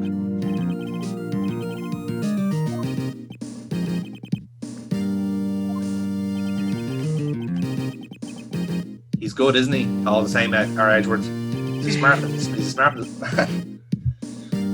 Again, that's one of the funniest things about this whole series. For all it's worth. Oh, absolutely. I mean, we're here he's paid up until 5. Fuck it. Let's use up the entire hour. Let's do it. But as I was saying, like the great thing about this series is that like every kind of like defense attorney has like some sort of power given to him, whereas Edgeworth's actual power is just being smart. Like his actual power is logic. It's like everyone else has to have a gimmick except for him. And we've done it. Bringing him up. We've done it. Holy shit, we're gonna do it.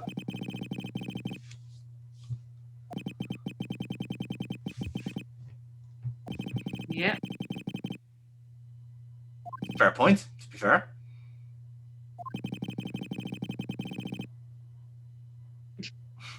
Or he's in the local swimming pool. Oh. Oh, isn't Edgeworth clever? Isn't he, though? Like, literally, Edgeworth said, well, I've had no chance to prepare the witness. I guess just bring him in. What can I do about the situation? Nothing, clearly. He's a smart boy.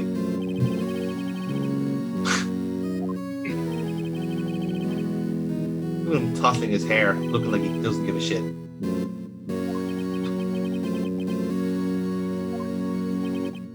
But what was he gonna have for lunch? Does Angel Star know that he's hungry? Oh well, I mean, we've all agreed that Angel Star fucks around. So yeah, I think he was gonna have Angel Star.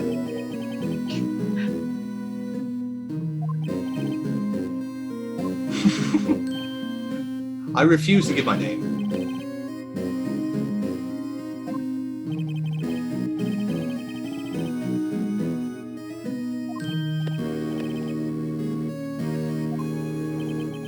We're talking about a murder? Yes. Oh, murder. That's Tuesday to me. Bear in mind, he wasn't in the courtroom for that, so he just knew that already. Yeah. Yeah, that works.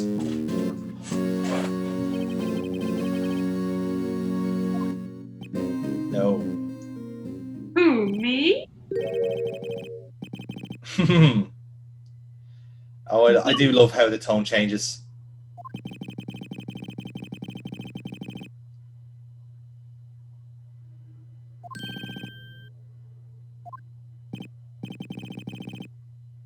Okay. Okay.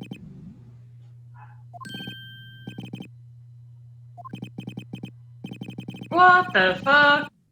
Yes. That's not corrupt at all. If only we had some Reg 15s and this wouldn't never have happened. Mother of God, this guy. Oh, fucking God, indeed. We can't get through one session without doing a Line of Duty joke, can we? We literally cannot stop ourselves. Thank fuck we're in the final stretch.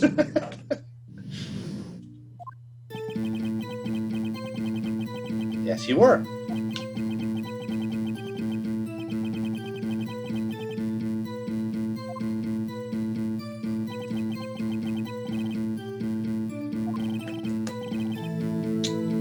Right.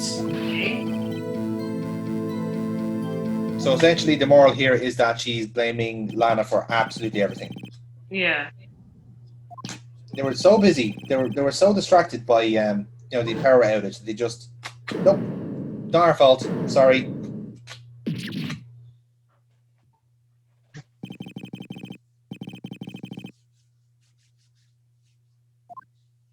Okay, that is a bit cheap, isn't it?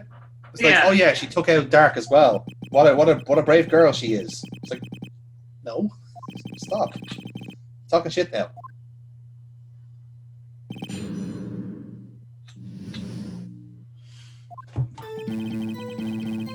And surely, if you're like a detective and you let the fugitive out, yes, like that, you cannot get promoted to chief of police after that. Like, you really can't. Like you've sucked up to such an incredible degree that like, if anything, Gant should be the patrolman, and everyone else gets promoted.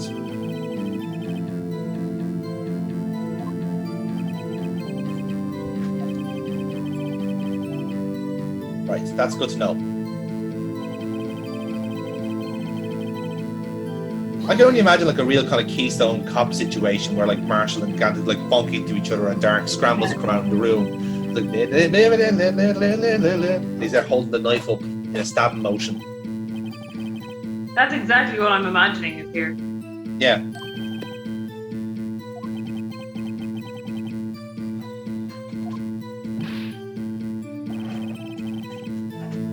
He got the shock of his life, eh?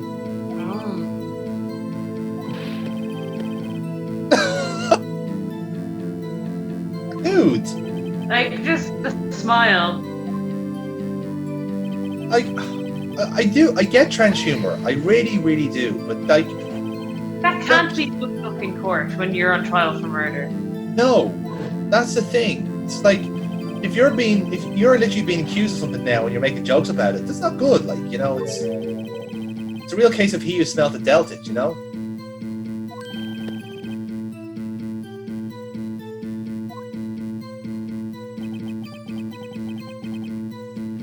Oh, the poor girls. God loved them.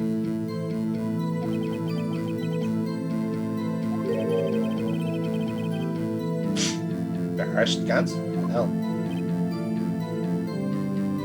She must have known what they had done.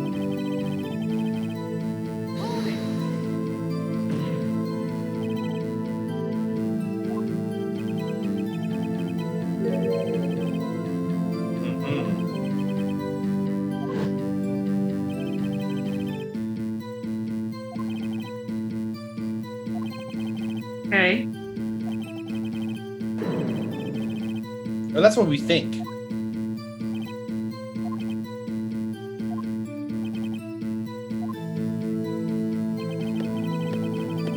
Now, so again, this is the point. It's the forgery he's querying here, because he's saying that Lana had set up the crime scene. He had nothing to do with the actual forging of the crime scene, and I don't think this is the hardest thing to say so far in this case, Burkebot, but we know he's talking absolute shite. Yeah. Yeah.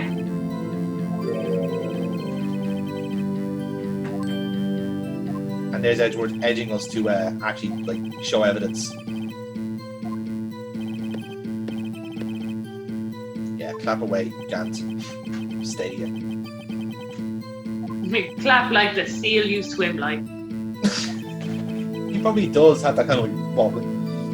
Probably also does that thing where like if seals get like booped, they just roll into the sea. It's like, oh.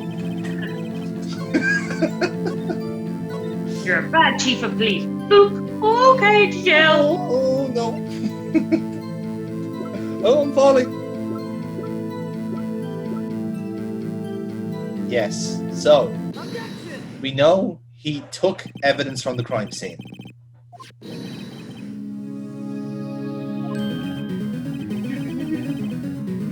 The hand, yes, and we know that's Emmett Sky's handprint.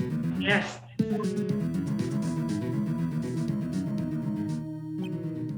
Like, in fairness, that is illegally gotten evidence. But, you know. But what it was in reality was an insurance policy. That if ever this came up, and if someone, say, like Lana Skye or Goodman or Marshall or anyone kicked up a stink, bam, this is the nuke he'd drop. Rule 2, unregistered evidence. Now, this is the second rule of evidence law, which is brought up.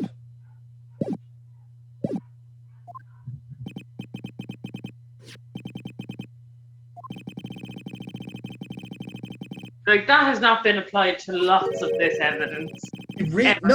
Not to any of this game. No. Like, shit like this happens all the time.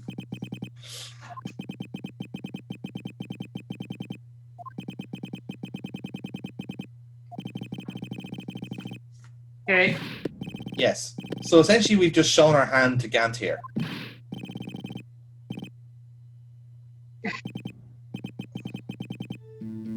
So now we have to go back. So again, this is the key thing. Yeah. Now we have to find something within the means of evidence law. This is the extra little hurdle we have to show up here. But thankfully, there is something else we can show. Objection! Something that has been established in the trial. Yeah. We've got the jar. Jar. It's a jar. Yeah. I still don't see it as a jar. Like, it has to be part of something. Like I've said this from the start. It just looks to me like an urn, like a really big urn. Yeah. And I mean, like the only other thing I can think of is like it's one of those massive like ash urns, you know, the thing that you store ashes in. But like, you wouldn't have a bottom like that because that would just topple over and your carpet's ruined. Yeah. So yeah, no chance. And now finally we've nailed it with the forgery. So again, we have to ask the question: why did he keep that piece? Ooh.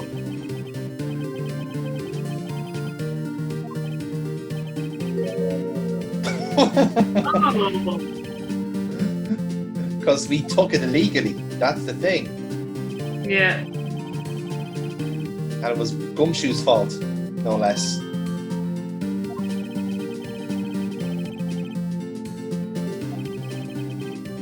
That is very true. Some defense attorneys can't pull that shit off.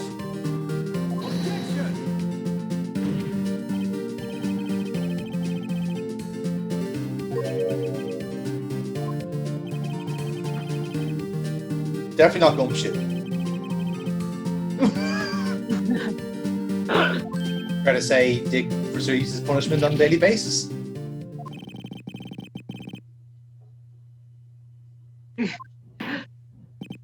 Love it. Oh, but the judge is on our side. Okay, so good man, Judge. Yes.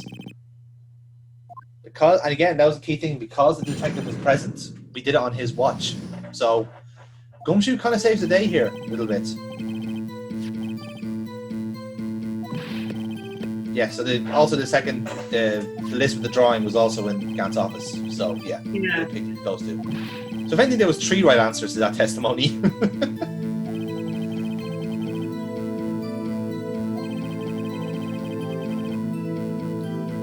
Rearranging the crime scene wouldn't help him out in any way. Yeah. That's an interesting comment, isn't it? Yeah, it's like unnecessary to throw in there. Yeah, it is. But again, raising the point, why would he do it in the first place?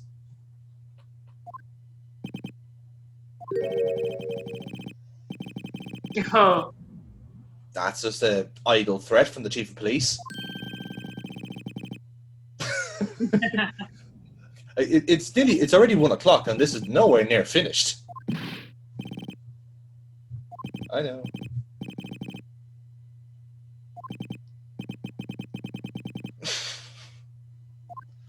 Damon Gant absolutely cashes in sexual favors.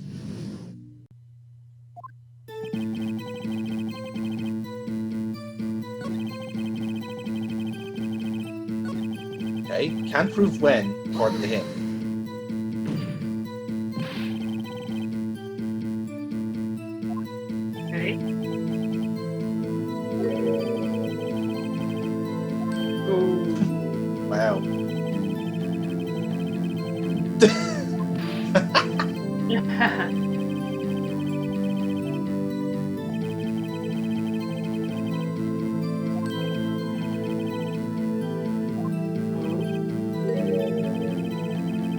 Uh-huh. Oh. Oh, that is a very good point. It's almost like the chief of police knows his way around this shit. Who knew? Yeah. He would have, you know, he might use it for evil, but he has a good knowledge of this shit. And oftentimes you need to use that knowledge for evil. You know? We're living proof of that as scientists.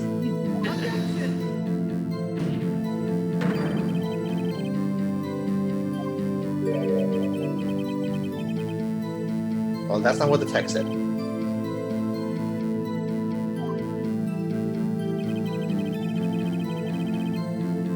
Oh, After Dark was convicted.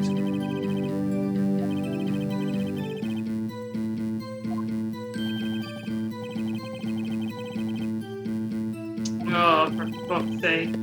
Oh, that's sneaky. Objection!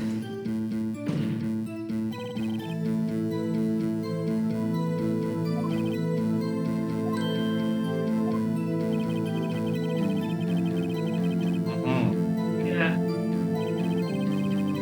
But it has the writing on it, so that can't have just materialized the day after. Well, again, it's if the remote possibility is there, you can't rule it out. That's what the chief is saying here. So even if we can pretend that yes, absolutely, the fucking thing was there, but we can't prove it. You know, you have to find something that is unequivocally definitely taken from the crime scene at the time. That's now the crux of this testimony.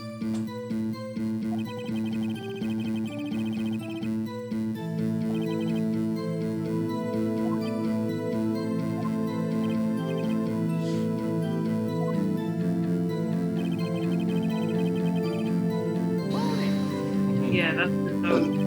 Yeah. Now this is the point we were querying about at the time.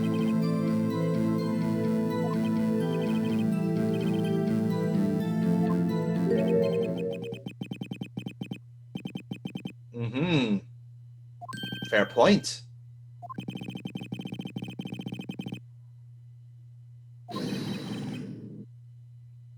It is. It is, yeah. Oh, snap, son. Oh, he's clapping. You won't like him when he's clapping. Oh no. We thought we had him.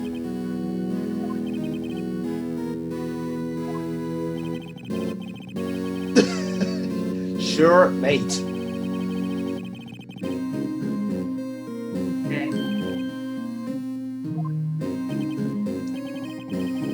No. Well, we can't use that now. That motive's gone. Yeah.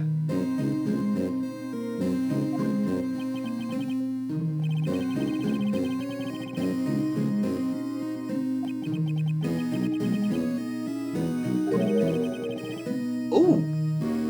Interesting. Is it we're setting up a little trap here?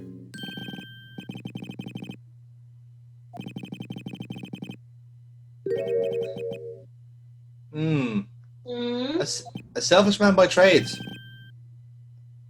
Selfish man with the office that he shares. Yes.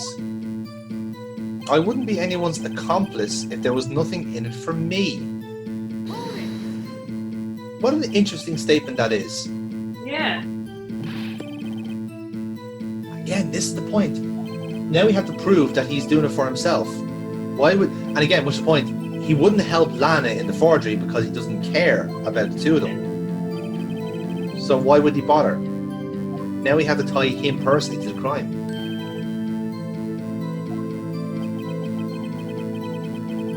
Oof. Yeah. Ooh, edgy. Oh, he's getting his jobs in before he gets sacked.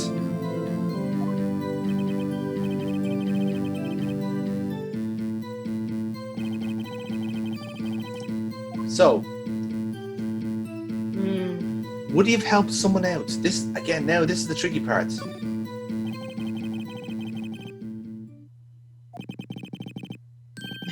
Blue Badger. No,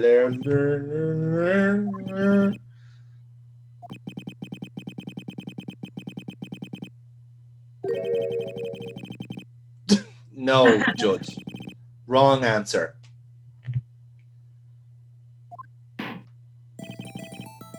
Okay. So now we have to try and establish the accomplice, and that's how we're going to get Gant. I mean, it goes without saying, we know who the accomplice is. Beacons. Yes. Dirty bastard. Never liked him. Yes, it's a 28-year-old chief prosecutor. Of course. After all, they were a team back in the detective times.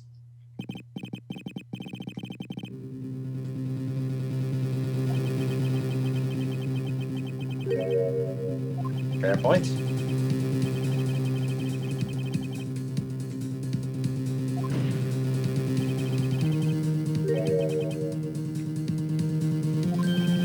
Yes. So again, if we've already established who's going to be chief anyway, what happens to Lana Sky? She gets the chief prosecutor's bit so that they can still work together as a team. But more crucially, Lana is now in Gant's pockets because the police and the prosecutors work together. There you have it. There's Edward filling in the blanks. Unchecked authority over all of that. That's pretty fucked up. Yeah. That's pretty messed up. Oh, fuck, Judge, please. Listen to what we're saying. Oh, he gets there. Fucking hell. Look, I know it's been a long trial, but Christ. Oh. And that we know is true because Lana told us. But now, prove it. How do you prove it?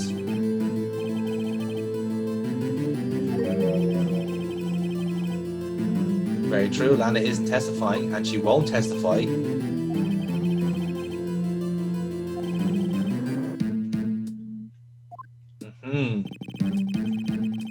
So this is the tricky part. Do we have proof of it?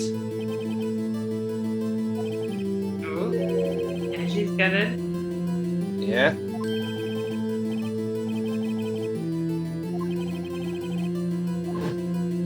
Yes. Now we're finally tying it back to Goodman. That's the original murder we were trying to figure out. Yes.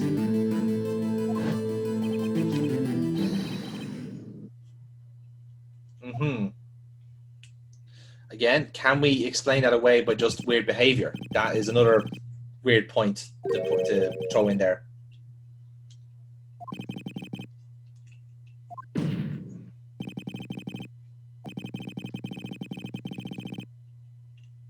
Keep the mastermind. Oh, he's gone and said it. This is it. Oh, the judge is incredulous. This old man's going to kick off. Oh, he is. Block capitals. He's livid. I've never seen an old man this angry.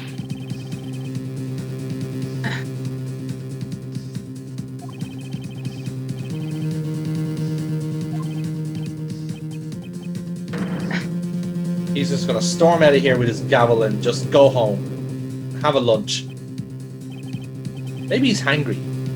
Yeah, I think that's it. I think he just needs some food and he'll actually be like, oh, everything is actually quite logical here. Oh, yeah, no, yeah, he was actually guilty all that time. Shit, yeah. I really should have had that lunch. Had a quick wasabi dog and, you know, and everything's confused, right? Problem solved.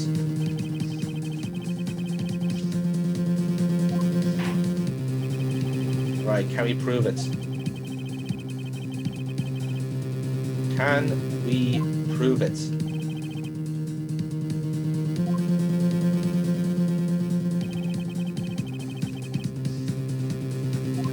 A mere man, a miserable little pile of secrets.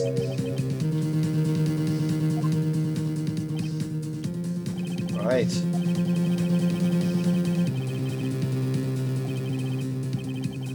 Has to be good evidence.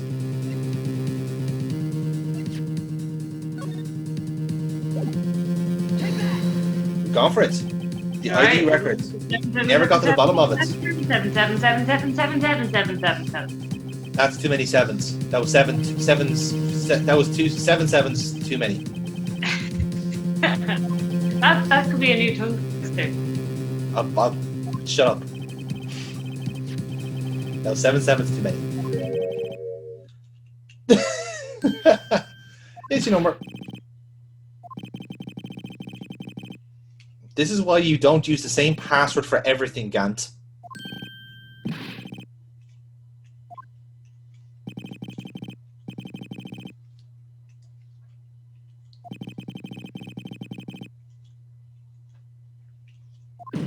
Now. Oh, he's shaking. Look at him. He's furious. Oh, he's an angry man. Rabble, rabble, rabble indeed. What do you have to say? Nothing.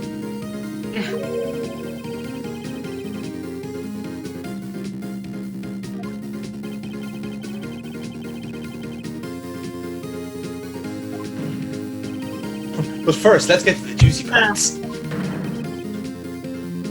Because again, Edgeworth got set up in this as well, so he wants answers too.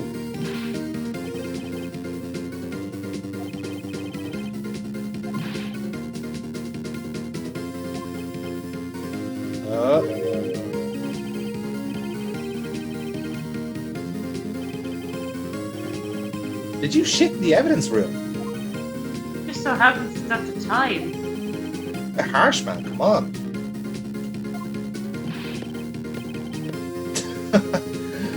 Okay. Weird neurosis there, but fair enough. Why would he be indeed? Because you were murdering him. Mm-hmm.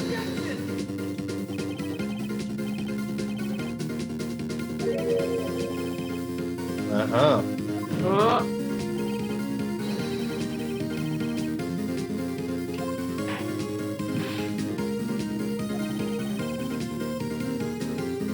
You say that, Judge, but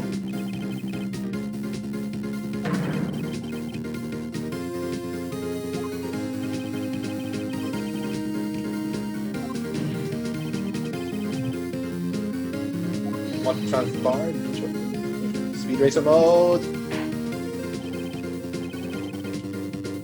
Okay. Okay. Went to meet the chief.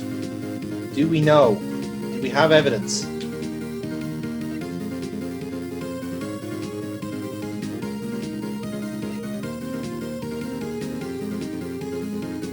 The incident files, I suppose the case going out of date.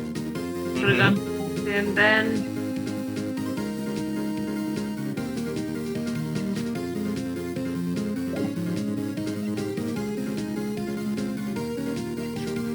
There you have it.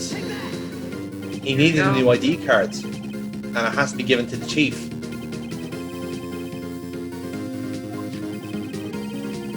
So, in a roundabout way, Jake Marshall stealing Goodman's ID got him killed.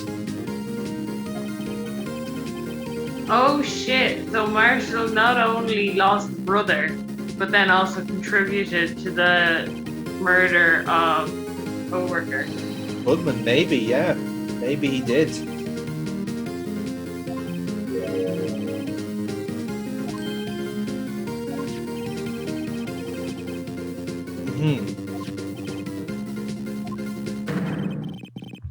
Because you let him in, the card wasn't issued.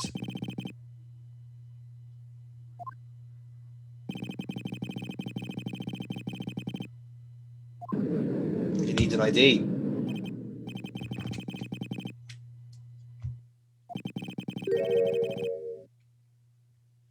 Murdered poor Goodman. Yep, that's exactly what I'm saying. And he said,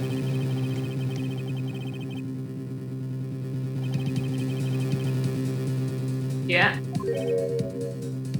now we've established that as part of Gant's apparently character reference, he's a selfish man. He wouldn't do that.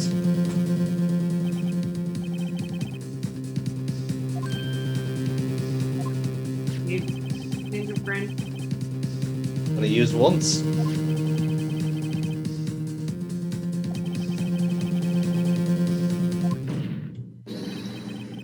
Oh, checkmate, Edgeworth. No, street lighting. Rabble. Rabble. Fucking hell. To You. be fair, if you saw a man electrocuted himself right in front of you, you'd be rabbling as well.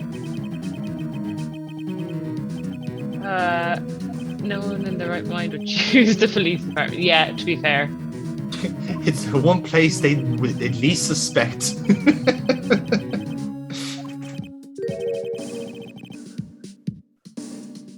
Yeah. Oh. Oh, hello. Oh. Has they just found a flaw in our logic? In my car, but let's not talk about that.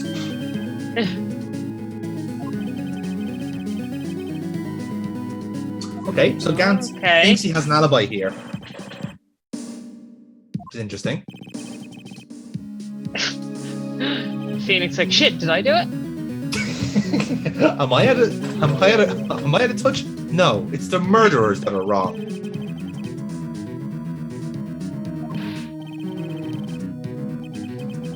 In fairness, that does sound like something he'd do. Yeah, He I is feel the like chief he of would have police. done that. Can you just say, here, see this strange body of evidence? Yes, well, it's a literal body of evidence. I want you to dispose it in the ravine. Chop, chop. Yes, how could the chief move the body?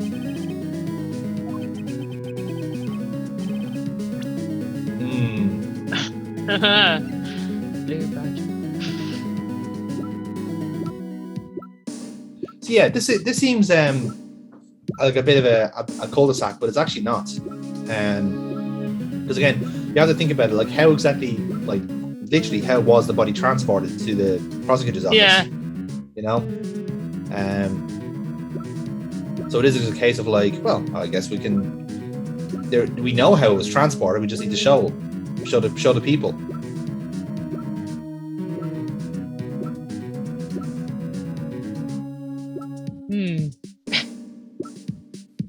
I do like I just kind of just no. Am I going for a blue badger? No, maybe. Just keep people on tenterhooks here. So yeah, in some of the future games and in this case as well, there's a few little like dead ends that they start programming in, so they make you think you're on the right track, and then in actuality it's not, right? So this is where it can get tricky sometimes, where like you're actually kind of like overthinking it a bit, you know. But yeah, so it's actually should be the parking stove, I presume. There we go. So curious enough, this is the one piece of evidence we haven't shown in court yet. Yeah, exactly. Yeah, and it's almost like a memory test in a way, because we did get this off Edgeworth, but it's never been shown in court yet. And indeed it was.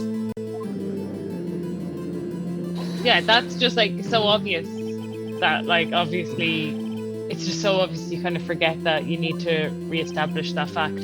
Exactly, yes. Because bearing in mind, of course, now Edward has just realised, oh shit, I've just been transporting a corpse from point A to point B. Ew! I wonder what the smell was. And here's me thinking it was just my trip to the local butcher's. But of course, we know that Edgeworth did make the move, make the drive up and down because he was told to. This random piece of evidence from an irrelevant case. And it was the chief that made him do it.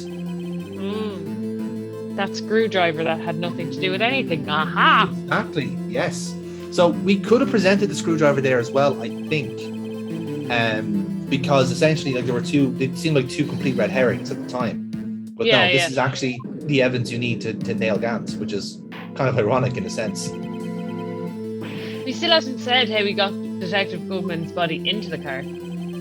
This is true. Again, it could be the case that like well, bear in mind, of course, Edward was distracted with the King of Prosecutors ceremony. So true, yeah. It is very, very likely that Gant may have just slipped out at the time and then just like planted it in his car. And then, of course, the co-conspirator is Lana Skye under command from Damon Gant. So she, not to say spoilers, but in season 5, was it, of Line of Duty, she's the Scottish detective, right?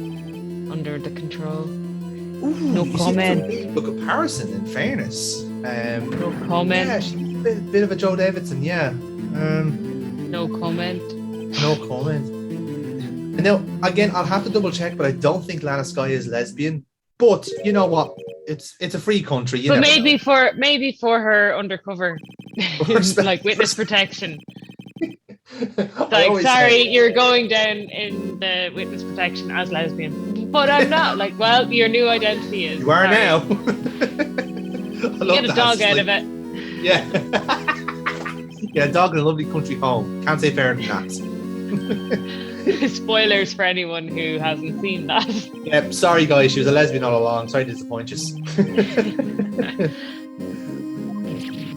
Anyway, Oh shit! He's just gonna stop talking. yes, he is. That would have been funny if he had objected to his own statement. Run away. That's gas. Because that is what she's doing. He's just going, no. He's just point blank refused to say anything now.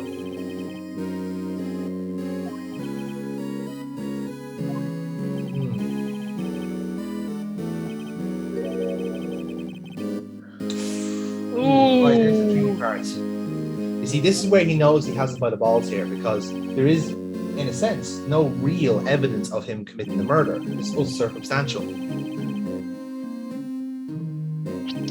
Interesting.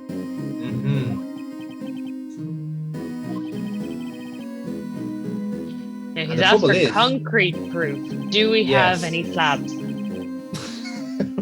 No, of course we should have brought one of the tiles from the office. That would have been it. Now, so here's That would totally here's- be me as a lawyer. Mm. Sorry, Now, you this said was- you wanted concrete proof. It's like, here's a tile. there. Here's done. this pillar. Yes. And this is what I was talking about when I said that there's often these little cul-de-sacs, because it's goading you into presenting evidence. Yeah, But- yeah. Again, the trick is saying that you currently don't have any evidence. There's a very key word being used there.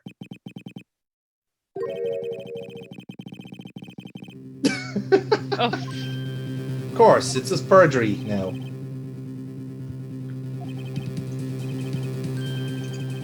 Lady Luck, not Mm. actual facts. No. Lady Luck, also known as the chief prosecutor, apparently. And off he goes. He's done. Oh. He's pieced out.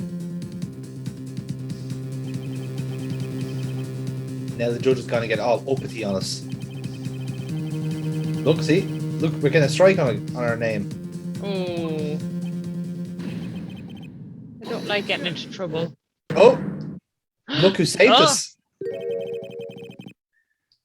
Did you? I Oh. love the one thing I love about that sequence is that it actually brings up your strikes and makes you think that you are going to get penalized, and then Edward saves you. I love when Yeah. this game does shit like that. And there's Edward pulling off the smart one there.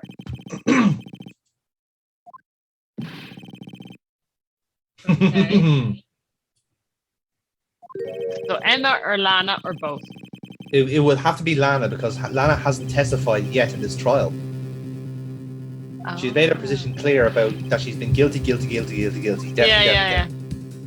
And now we have to, simply, let's get her to talk about it. Why is she guilty?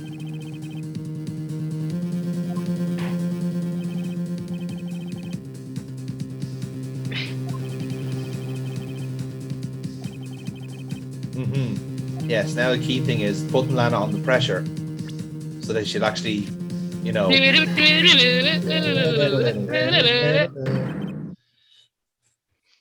Yes, we are summoning our own client to the witness stand.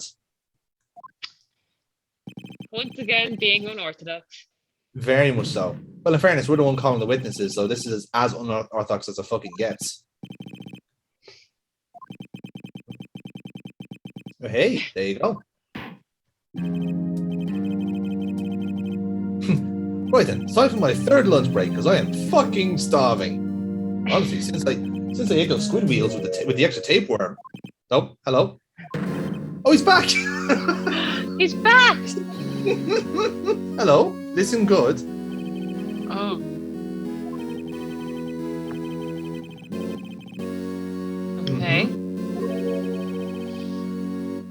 I'm gonna kill you all. But I'm not. To prove I'm not a murderer, I'm gonna kill you all. To prove I'm innocent, you're in trouble. Aha. Yes, so this has been the elephant in the room. No offense, Burkebot, for the entire case. That like all signs, if Lana is innocent, as it were, then all signs point to Emma Skye killing Marshall 2 years ago. Yeah. So then the trade-off is either Lana gets sent to death, like sentenced to death for killing a policeman, or Emma Skye is sent to prison for accidentally killing a policeman, and she's like 16 and has a whole life ahead of her, you know. Yeah. So this is the conundrum we have going into the last act.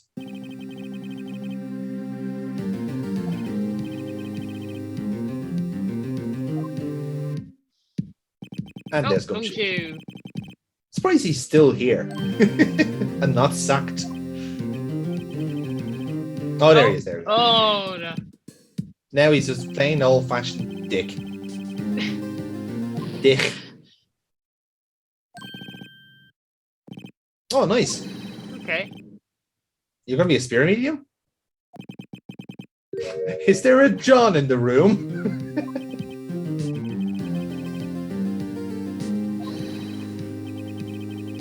Because he's the chief.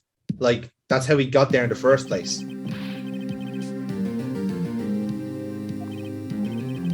Oh, Edward's telling us to settle down.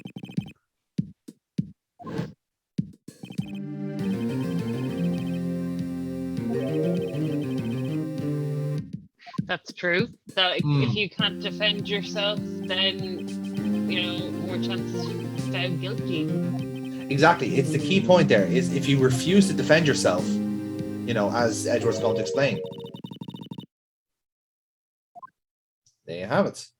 And look, Emma's back. Hey, look. Hey, look at you. Aren't you the cutest little murderer ever?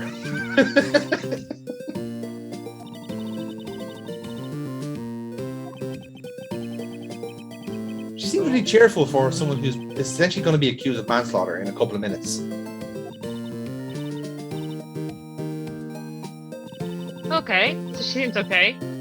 It's so funny. My nightmares now all make sense.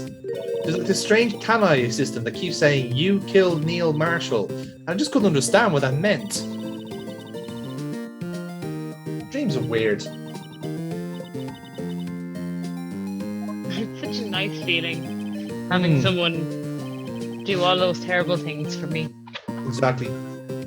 It really shows sisterly love, you know?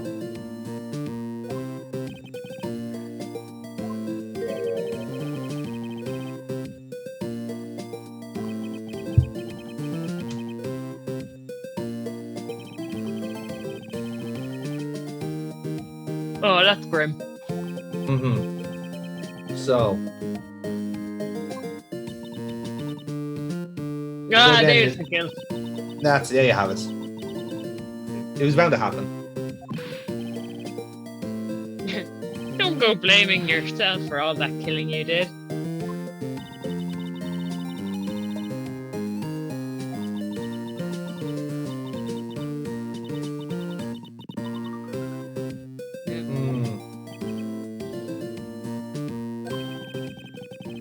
Time for the final act. The final act. Ah, very meta.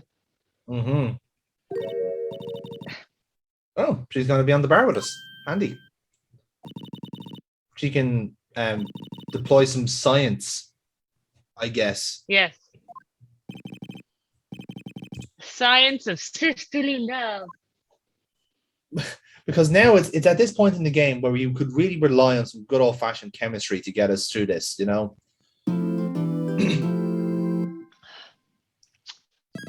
So this is it. This is it. Officially the last little rally of trial action in this game.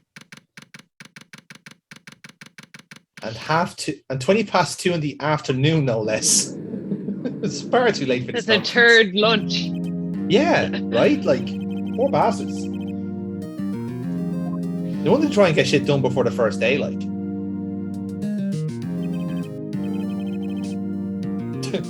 You are the chief prosecutor, and you have a lovely scarf, might I add.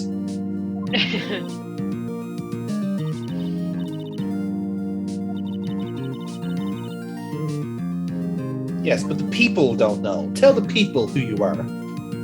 Why you're to blame.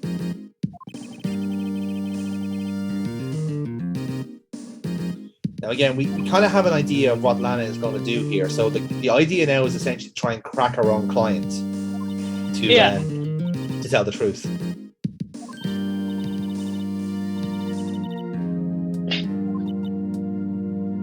At least show some form of emotion.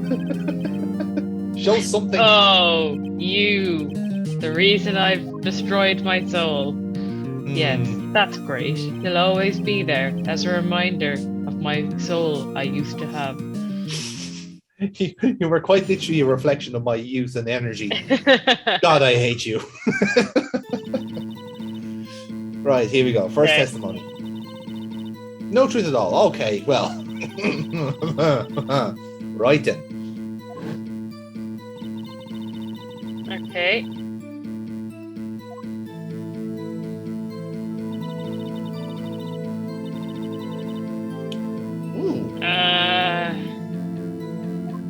Right, so that's just all bullshit. Yeah. Right, where do we start?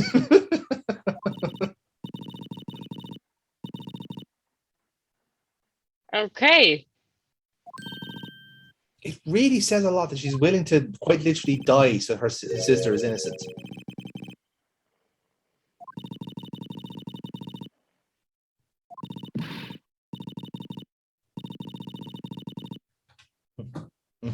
Yeah. I don't think she is, Phoenix. I'm gonna be honest.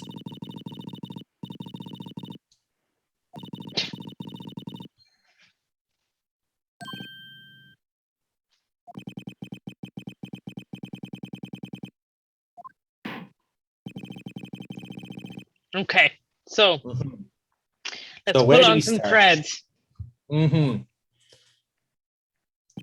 So again, this is the tricky. Again, this is the tricky part as well. Is whether to start like actually showing evidence to say that's bollocks, or do you want to try and tease out the detail and get a contradiction that way? That's the inner conundrum here. So much like the first few like testimonies you've had, it's always nice to flesh out the first part, and then the first section testimony, and then you start nailing a few things. Then so the nitty gritties. Exactly. It was at the same time when we got the pilot for our TV show. It didn't take off because Gant just wanted to keep swimming on set. It was really distracting. There was just puddles everywhere. And the smell of chlorine was knocking out the cameraman. He just wouldn't stop. I mean, I wouldn't mind, but the pilot was in New York. There was no water to go for, and it been 20 puddles. Keep trying to swim in the Hudson River. It was very distracting.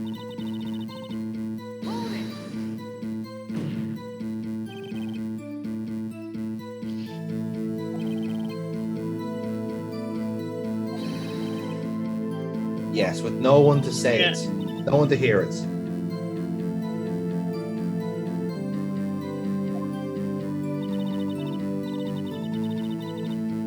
And that's exactly what it was. Yeah. Yeah, in the eyes of the law. Gossip. Phoenix Wright, massive gossip. He is a bit of a goss, in fairness. I like how she's turning away. She can't even lie to his face. That's what she does, right? She's so used to having no emotion. Whenever she just wants to make a funny face, she just turns around. She goes, Objection. That's what she does. She's the most immature 29-year-old chief prosecutor you've ever seen.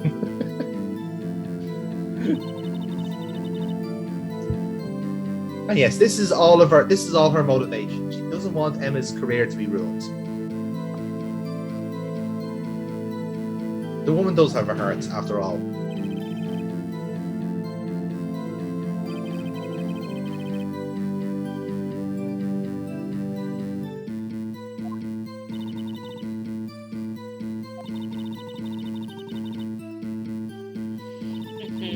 So there's a measure of revenge as well.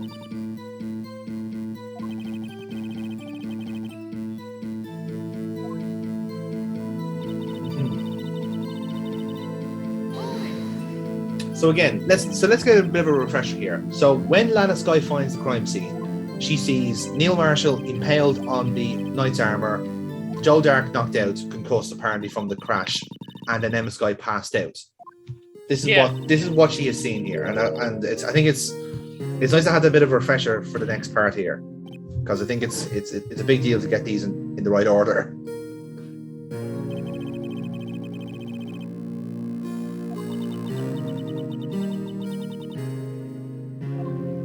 Okay. Okay.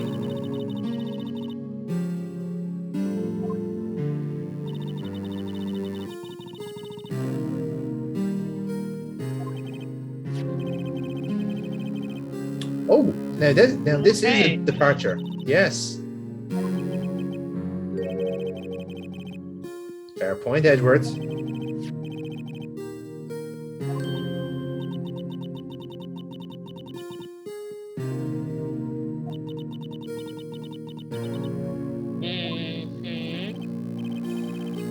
Yes, that's exactly what Phoenix is saying there. Even though the story that we are told does marry up with what we know, this is complete nonsense. Yeah. So now this is where we strike. Broke off the tip of Dark's knife, planted it inside the wound, then moved the body. There's like so much to that is not. And here's the thing. This has been something we've been trying to find out who did this, right? So this is supposedly Lana Skye, and bear in mind, of course, this is evident. This was the forged evidence that Edward was given. That started off his reputation as well. So, there's a good point.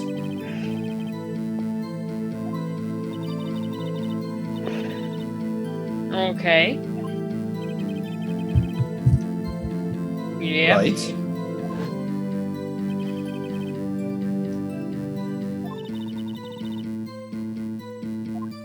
Tell us so. All right then. What is the reason? Pieces of the jar that shattered during the event threatened my plan. Ooh. Now, what does that mean, Burkebot? Threatened my plan.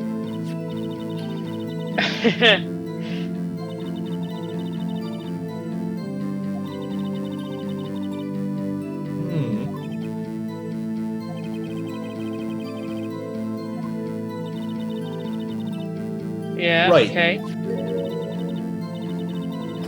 So again, if Lana Skye is spinning this other yarn now, then there has to have been a reason why, Marshall died that way and also knocked the jar over.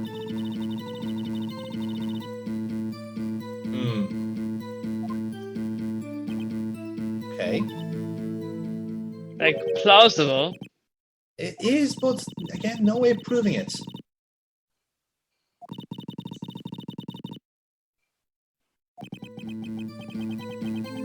Okay.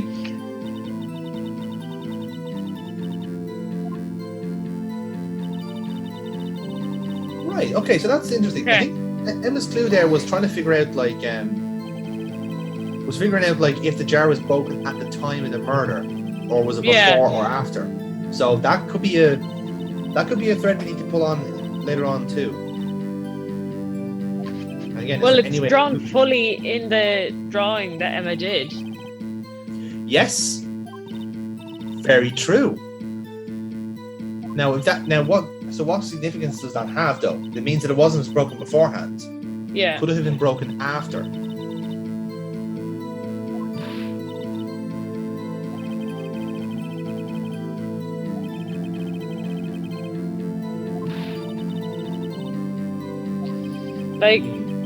I'm not saying she doesn't, I'm not saying she couldn't, but she doesn't necessarily look like she could carry those big bodies. This is, it's a kind of thing where, the mechanics of it then starts getting questioned. But, like I said, this game has pulled that stuff before, so let's see. So, yeah, obviously the jar is the issue here, but what are we going to point out is the question.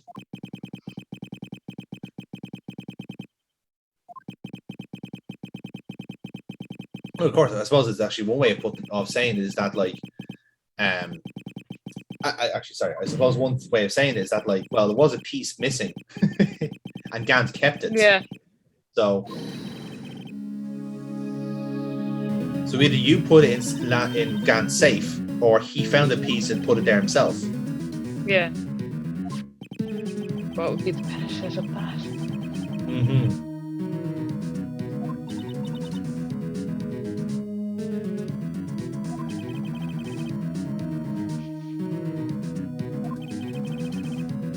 Oversight. Ooh, fancy word for Phoenix.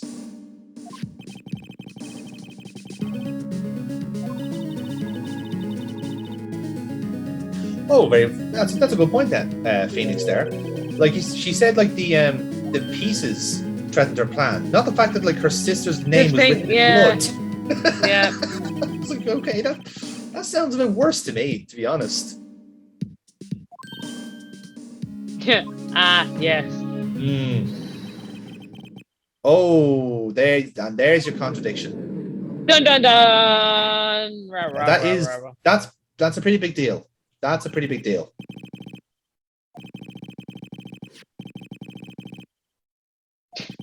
It's bloody message. It's bloody message. Suddenly turned British now all of a sudden. I don't know why I'm doing a Matt Berry voice, but it seems to work for Miles Edgeworth. Look at him. You can imagine him wearing the ruffles and everything. Good. I wish he was more attractive like Douglas.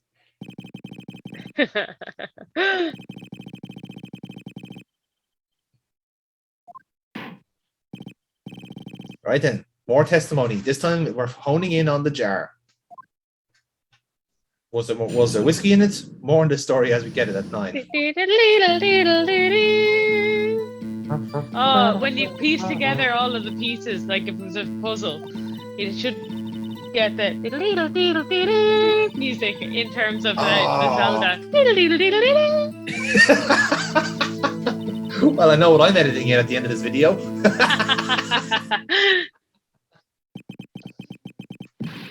Oh, now I have to find a sting that's just perfect for that. Oh, you're a fucker, when you tell you. Give me more work here. The real evidence. Okay. Mm-hmm.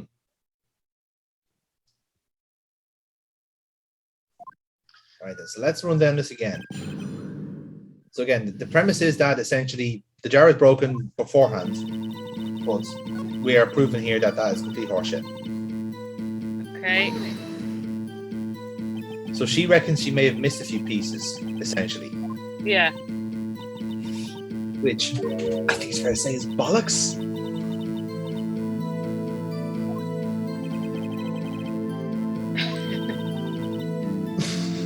You destroy some shit art for me? Wow. Unbelievable.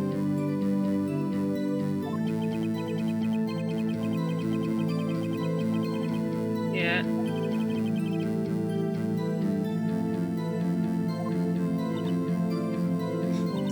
I was. Rosoni and Olds was starting at 9. I never miss an episode.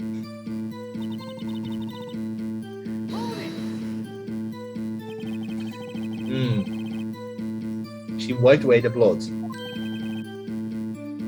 Here's the thing about that. Exactly.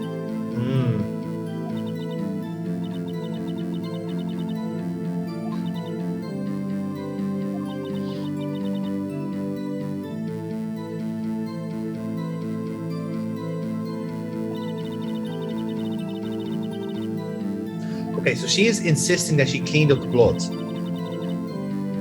But again, we know for certain she missed one. Yeah. That one piece was like the keystone. It had like all the dried blood on it. Nothing was wiped away. And as we know, Burkebot, what does that mean in an overall sense then? If she missed one piece and it wasn't wiped away, then that surely means that she wasn't the first. She didn't get it. She didn't get it. Not But that a means Objection! yes, precisely. And this is where we blow this case wide open. Wide open. Wow. Wow. Wow. Mhm. Oh, she didn't know. She didn't know Oh. about the last piece. Oh, this is spicy. Mhm. That she cleaned it up. She's a terrible woman if she can't clean. Do you know what? Here's the thing, lads, right? Subscribers, right?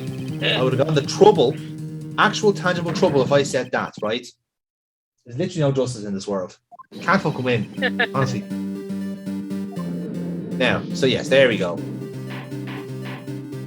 So now here's the key thing. This is pretty huge because we have just proven with pretty solid evidence that Gant was first to the scene, not Lana. Yeah.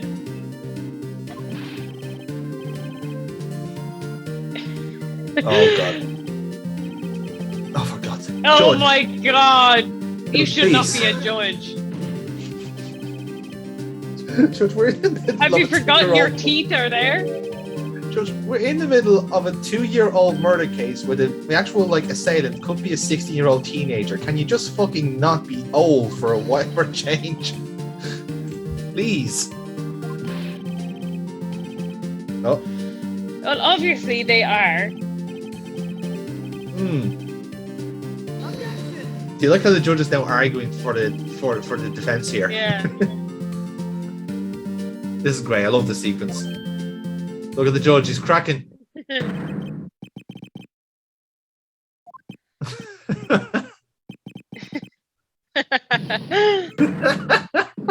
Rabble.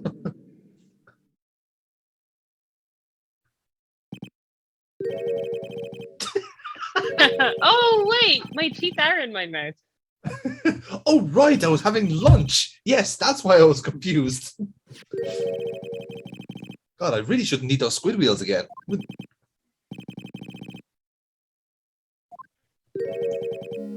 It's a total fabrication. It never happened.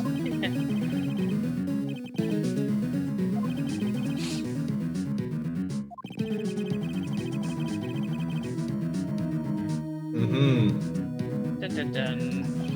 And you know what this means as well? Now we have a motivation for this entire situation. Because Gant has just found himself a gilt-edged opportunity to become the chief of police, to have a puppet as his right-hand man, all by completely fabricating a crime scene and making the other person think That that their his sister is the sister killer. is guilty. Yeah. Oh, Oh. some emotion.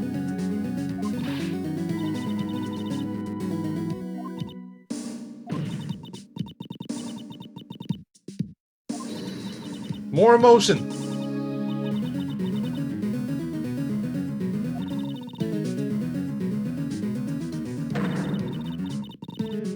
And this is coming from the fucking chief prosecutor. Okay, little miss fucking forged evidence.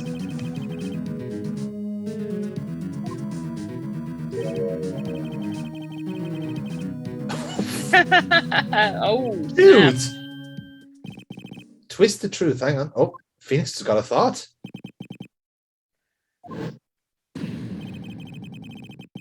Oh, Oh. I think Mr. Wright has just had an epiphany.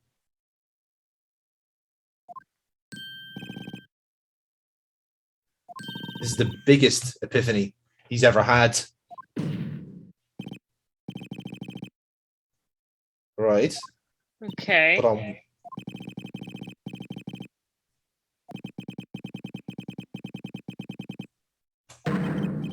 oh. Dun dun dun. Oh, Phoenix Wright is calling his shot, lads. Here we go. Okay.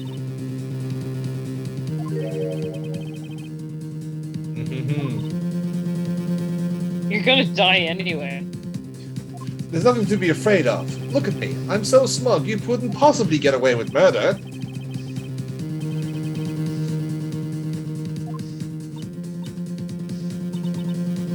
Oh, she's doing it. All right, let's do it. Let's hear what she has to say.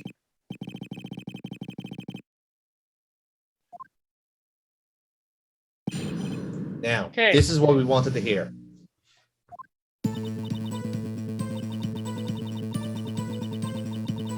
Aha, there we go. Okay. So now she's Makes sense. now she's telling the truth as we know it, as we've established.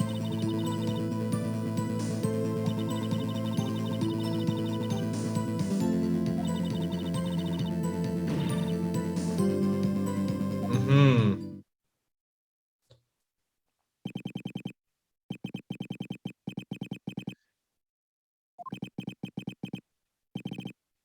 If only you had proof. Oh, Oh. this Oh. is new. This is It was new. a really cool photo. I had to take a picture. She gave it to us this morning.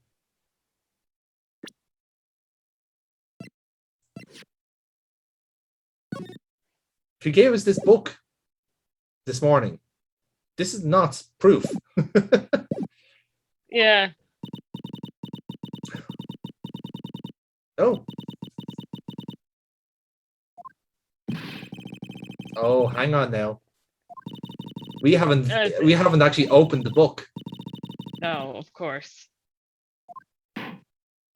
She's All using right. it as a bookmark. Yeah. So she's taken a picture of the crime scene as she's seen it. Now, I'm giving no hints here, Burkebot. I want you to use your ace detective skills here to see what's wrong with this picture. Okay. All right. Okay.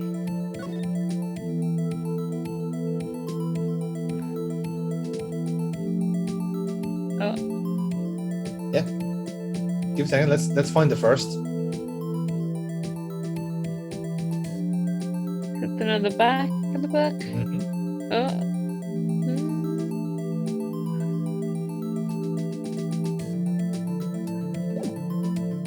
Why is like Pikachu in the detective's chair? I have no idea. Is that like the new Detective Pikachu movie? Detective Pikachu is foreshadowing. Yes. There we go. It's on the back page. There you go. Now look at this.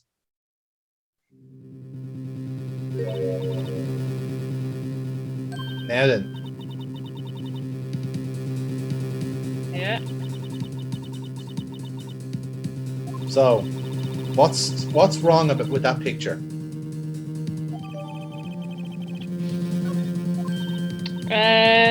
Well, I didn't really get the closest of looks of it. There it is. I'd There. imagine it is like a man is dead being held up by a suit of armor. That's pretty wrong. Yeah. But this is what I was saying here. If you notice that there's a piece torn off his vest, Ah, and that's the cloth that had Emma's fingerprints on it. But there's something wrong with that, though, isn't there? Oh, Emma doesn't know it's hers. because oh shit. Oh. And neither does Edgeworth. We're the only one that knows, and Lana, I suppose. Yeah. The only one that knows whose fingerprints they are.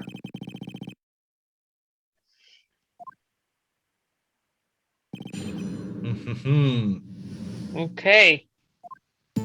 But as I was saying there's still one pretty massive. Oh. He's back. He's back. Sure, Now he's going not after the gonna help. judge. He's got a point, in fairness. I like how Gant has really stepped in right at the last second there. Yeah.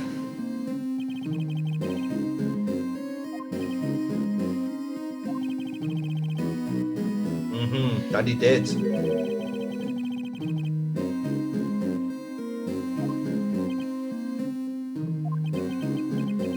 So he can't defend himself here.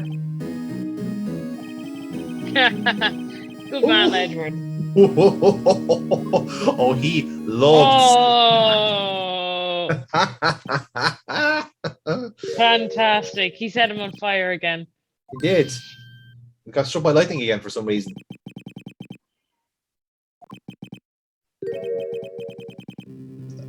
all that Alrighty. water. Yes. Swimming. He's just covered in electrolytes. Still present evidence. Okay. Hey. Does he have evidence as well?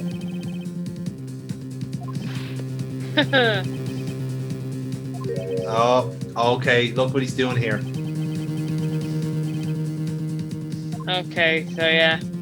He's gonna get us. He wants us to show the piece of cloth that was taken from the vest. Yeah.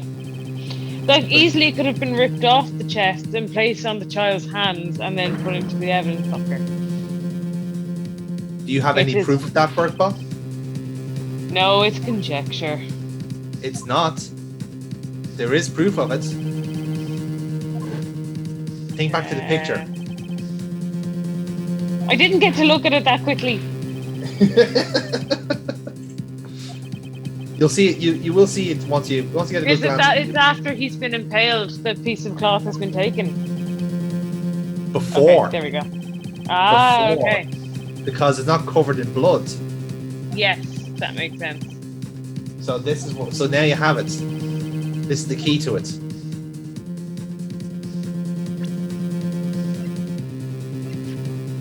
So yes, this is the key part now. Is where again one of these questions is like, can you show the evidence now or not? And as you see there, back of the cloth is completely dry.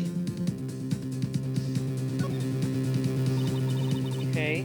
It's a perfect square with a conveniently placed handprint right on it, on the front, for everyone to see.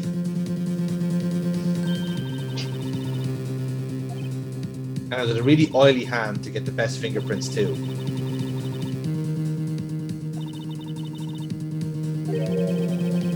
Oh, Again, fair point by Emma there. You like how I'm ratcheting up the tension? yeah.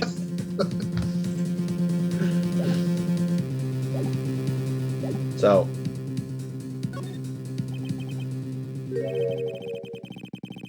At this point in time, right, why?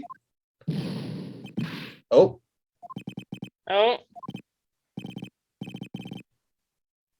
oh, hang on.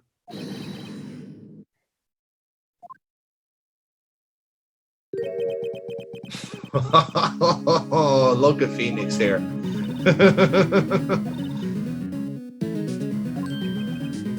huh. Mm-hmm.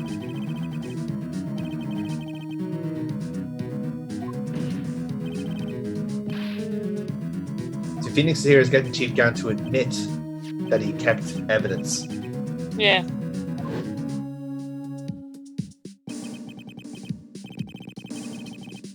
Ah, now I see the cloth. You can see the blood now, yeah? Yeah. I remember, I now you could have made the argument that maybe he didn't like seep through the shirt, but he was spitting out, he spewed out blood, like. Yeah. Ha! Mother of God, And the wee baby donkey. and the wee baby donkey. Mm-hmm. Yes. So now he's fallen into the trap too.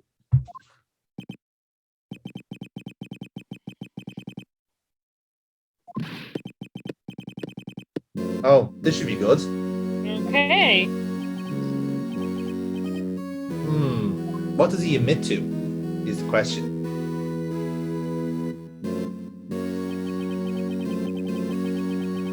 Okay. Glad you made it. Oh. Okay. I knew Lana. She was a bitch.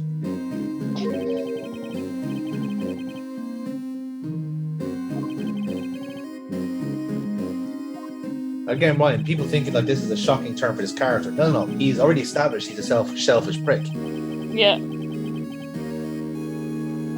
Got her to do all of that stuff. The heavy lifting. Now, again, folks, you probably might be wondering here, why exactly is Gant admitting to fabricating crime evidence more than anything else, because that he can admit to. He doesn't want to admit to murder twice. Think of it that way. The lesser crime. So now he's realized he's not going to get off scot-free. He's now going for the lesser crime, much like Von Karma did back in the day. I think back in the day, about fucking 40 parts ago. It's been a long year, lads.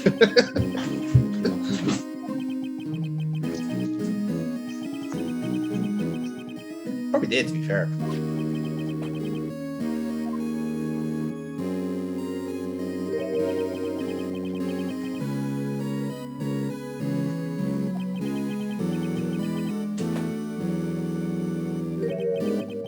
It's a good thing you did take that part.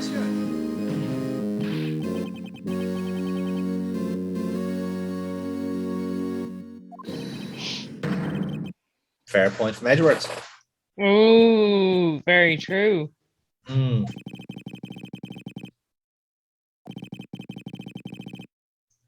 Yes. So he kept two pieces: the jar and the piece of cloth.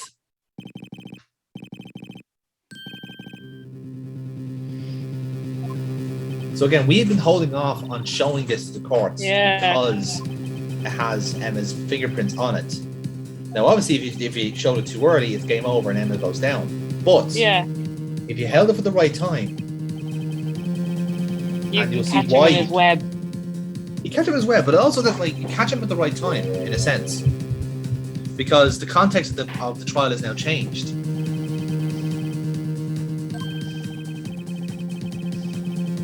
Yes.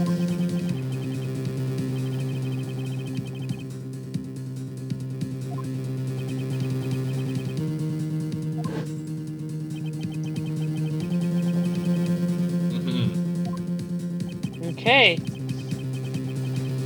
Don't show up now. Again, here's the question.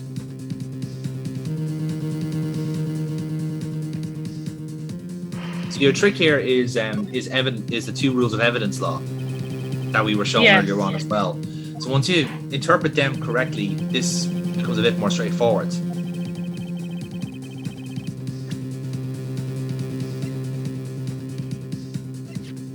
So now we can show this in complete confidence that nothing bad is going to happen.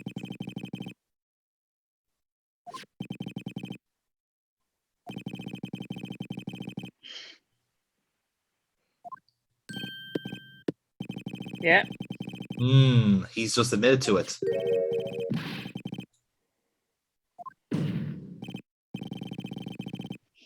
Oh, we're way ahead of you, Edgeworths. Way ahead of you.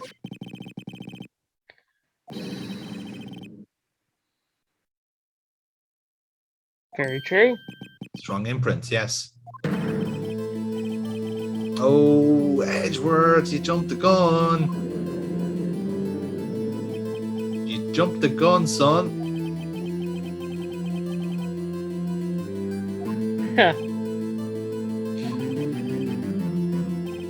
And all this time to present the evidence, indeed you did. But why did he hold off on it? Yes.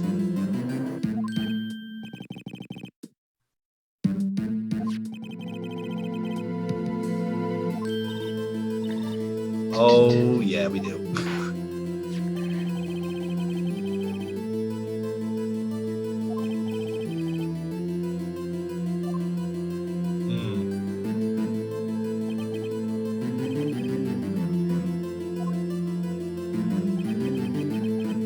Okay. Yeah, you can kind of see here that the Phoenix Wright in this case is a lot more assured than the first case. Well, he's very used to this bullshit. Yes, exactly. But again, even in the second and third game, he's still a little bit goofy in places. But in this one, he's just like piece of piss. Chief of police, completely mate. You've got the T-shirt. You've won everything. Congratulations. You're sentenced to death.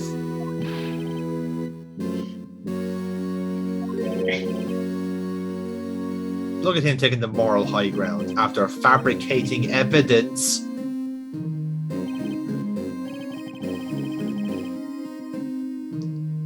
I also jumped to conclusions.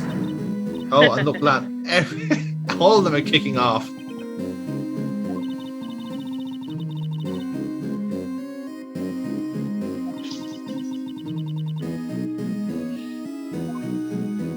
Okay. Okay. Okay, I love that, like... It's not over yet. It isn't. I love that Phoenix is the only chill one in the room here. Like, the court's Yeah. probably kicking off. The judge is having a canary. So this is going to kill him. Gant is happily going to murder Phoenix right after this trial. And stuff him in Goodman's car just for the crack. Oh yeah, why not? Look at this. Let's keep with traditions at this stage. Yes, I think we're gonna go for assault, racism.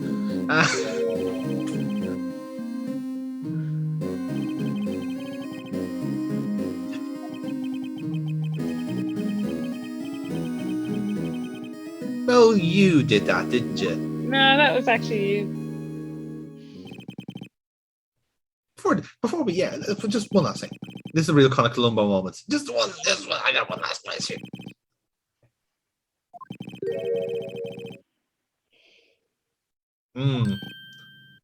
Oh, he just dropped that line.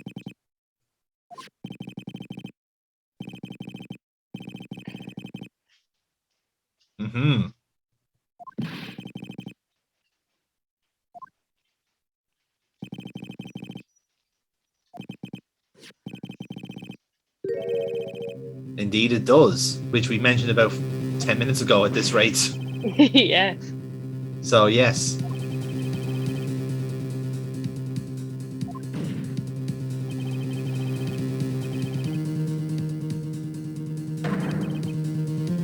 So again, the facts as we know it. Damon Gant was the first person to find the crime scene.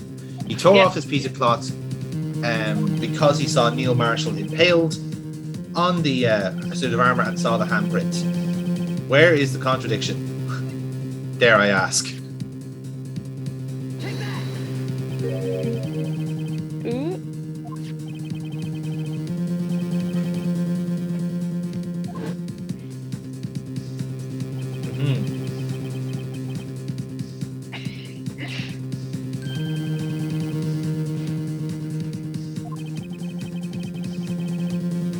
And the judge has spotted it.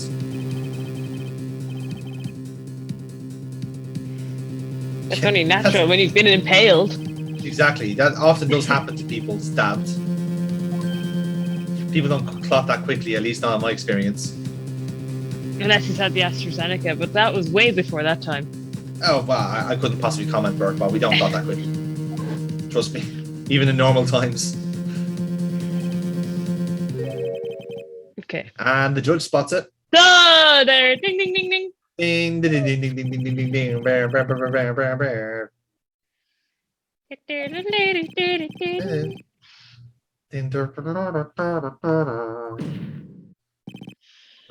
However,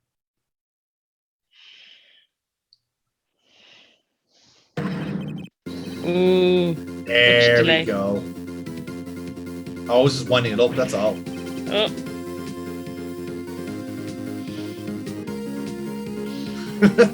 Cat is livid. Actually livid.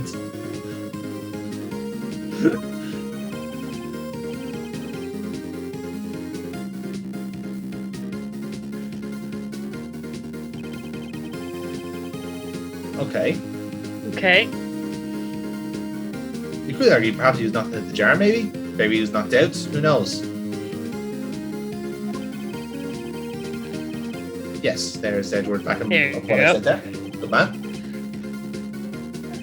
It's like a child to be able to force him across the room onto a, suit of armor, impalement, like that, it's a bit far-fetched, but... I don't know, who man, knows like, what those they do. 14-year-old girls have, like, a natural level of strength. All them fucking dick tacks they've been doing, honestly.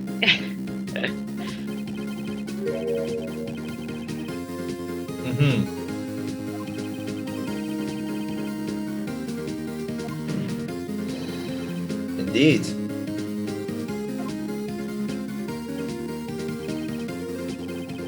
Oh, It's all happening. It's all kicking off.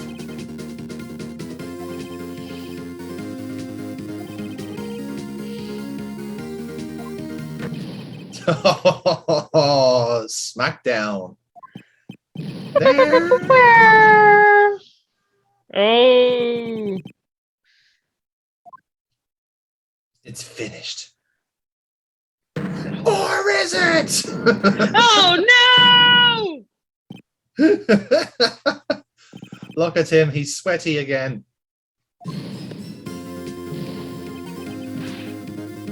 Oh, look at him. He's struggling. Yes, he's definitely doing fine. Yes, this is definitely all okay. Yes. Oh.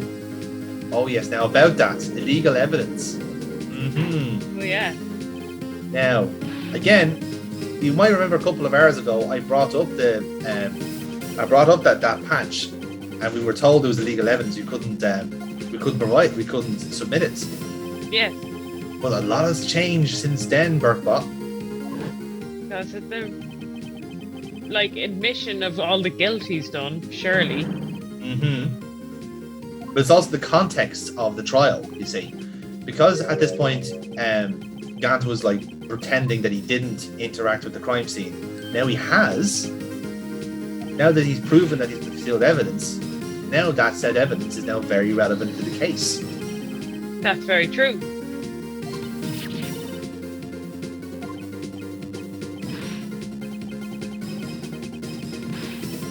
Yeah, he really looks like he's... Oh, he's back to it.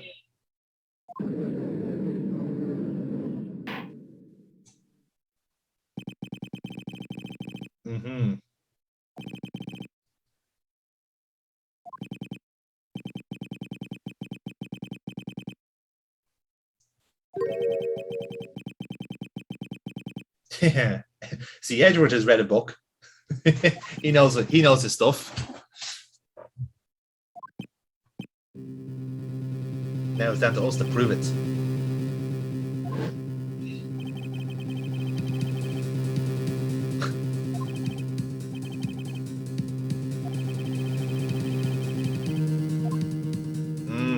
Now again, here's the tricky part. He did refuse to it. Yeah. But not legally refused. No, that's the key part.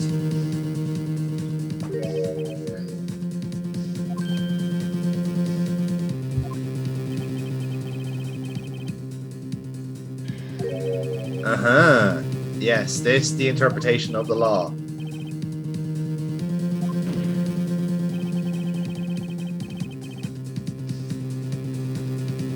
None of which are shown in the game, might I add. This is literally like an anime version of the trial,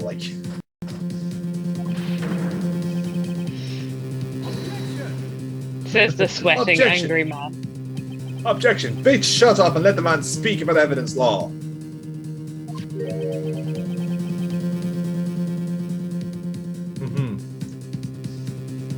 Because bear in mind, this is literally the only thing that's keeping Gant alive here, in a sense. Yeah. If it's legal or not. If it's proven legal, then he's down. And here we go. So the one thing that Lana Sky gave us was this. There you go. Yeah. Unregistered evidence must be relevant to the trial at hand. Sorry, just ignore the peep on the top of the cover.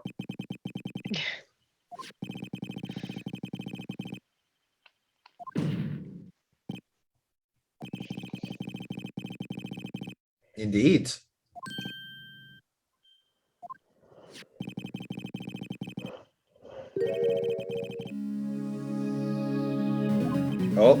He's getting upset. Now Adrian's getting on the phone. Oh, I just love reading this book. It's one of my favorites. Read it aloud to me, Matt Berry. Rule 2 of Evidence Law by Matt Berry.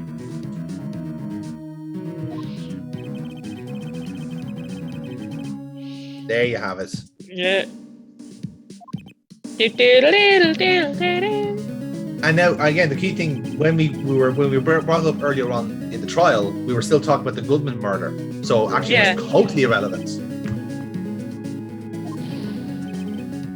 So now that we've linked the cloth and the old case together, tickety bam. Objection!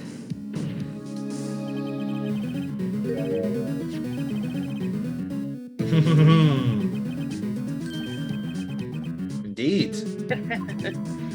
Even he remembered it. Exactly. But that's a key point. Because that picture has only been presented now you've made the other piece of evidence legal. Perhaps it's a bit of a case of getting lucky, but you know.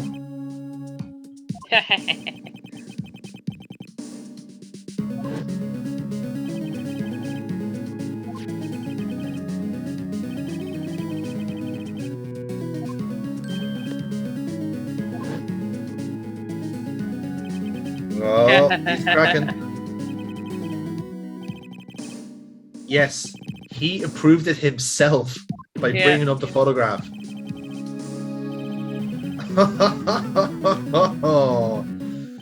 Oh Lord.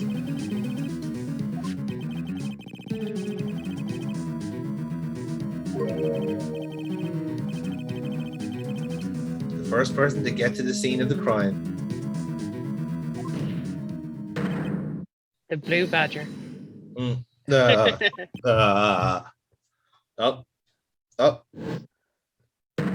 Oh, he's losing it! Oh, shit! He's losing it! He snapped! He's Look at the claps! clapping like the seal he wishes he was. And we got him. Oh. Jake Marshall. He was the start of it all. When Yeah. you think of it. Didn't want to let his brother's death go to waste. Officer Yeehaw. Mm-hmm. You killed his brother, dickhead.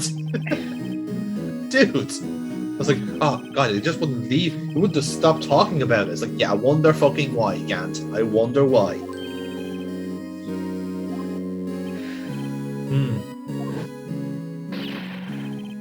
So Marshall had got the band back together to try and get to the bottom of it. Oh. Okay. Oh. So, of course, bearing in mind, of course, Goodman was the only person not to lose anything from that trial. Yeah, from that he had case. a Everyone cushy else job. did. Yeah, exactly.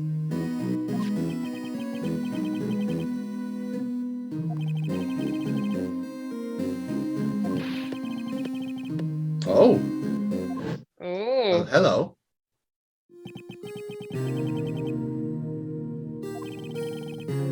Uh-huh. See, okay, so Goodman was actually trying to be like nice and The professional. good guy. about it. Yeah. But he asked, he didn't tell you. And then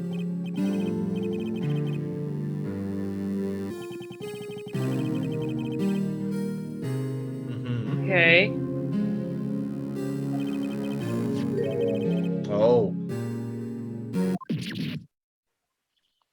He stabbed Goodman with the knife. Joe Dark's knife.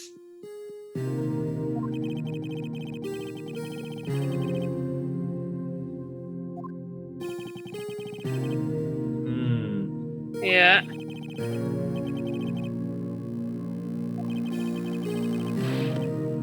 Yes, you did. You fucked up, son. There was a bloody glove. Yeah.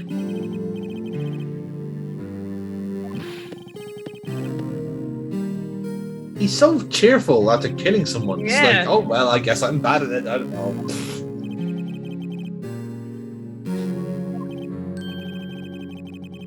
You're sorry? You're sorry? Who You broke the killed trunk? a detective in cold blood. This guy is so detached, it's hilarious.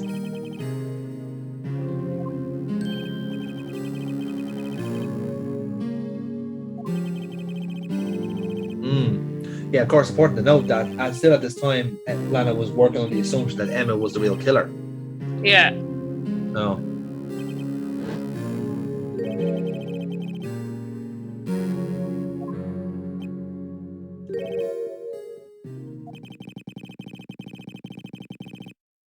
Yes, Gant, that would certainly be the case.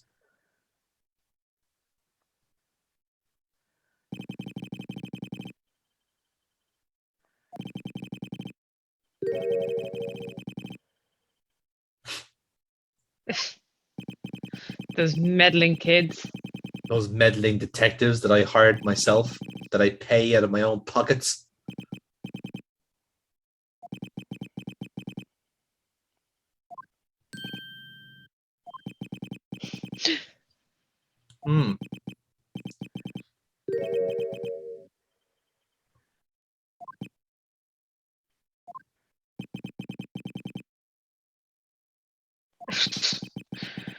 I wonder if that's foreshadowing. It is a little bit because, again, in the timeline, this is between the first and the second game, right? But of course, this was written after the third game had taken place, and as they were about to do the spin-off of Miles Edgeworth's first game, right? Right. Okay. Where he does essentially play detective a little bit, but he's also still a prosecutor at the time. He's doing his own investigations. So, in a sense, it is a bit of a foreshadowing to do that. Like, this is kind of seen as the kind of catalyst for him to start like properly giving a shit about crime, if you like, and like, and I suppose like that certain sense of like justice kicks in now. Well, he would have had that anyway, right? But now it's actually properly into overdrive now, you know, whereas like Gant, let's say, like hates crime so much that he's willing to do anything to stop it, including committing crimes himself. Yeah. You know, now he's telling Edgeworth, well, you can do it too, but do it better. You know, that kind of like very strange pep talk to take as you're about to get sentenced to death. You know, but whatever.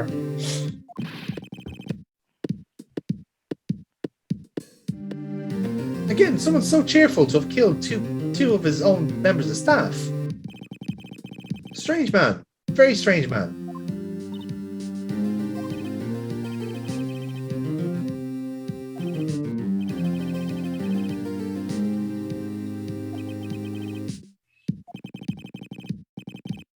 Indeed.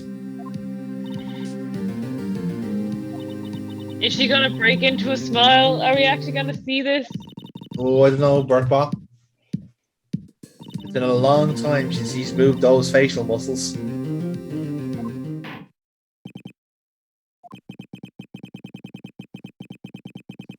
So now, of course, like Lana is still guilty of a few crimes, but so she will serve prison time for the fabricating evidence, all that sort of stuff. But you know, she's not a murderer, so that's a start. Yeah. She's no not death gonna be sentenced to death. Yes, exactly. We got there.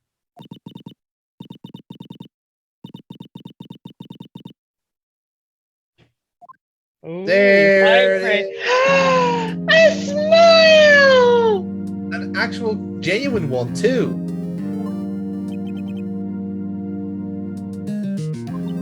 See, oh my god. Doesn't it suit her? Oh no, a girl smiled. What do I do? Your Honor, I resign.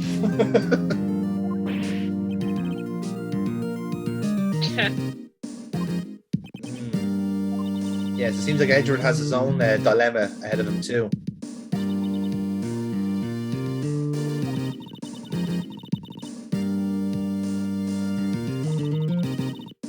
Aww. Stop it, you'll make me blush. And you won't like it when I blush. You got the same colour, if not darker than my coat.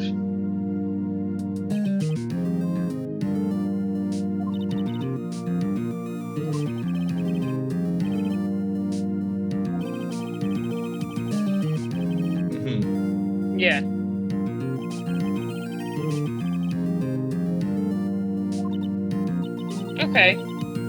again, she can be quite relieved about that because, like, that is the best case scenario for her.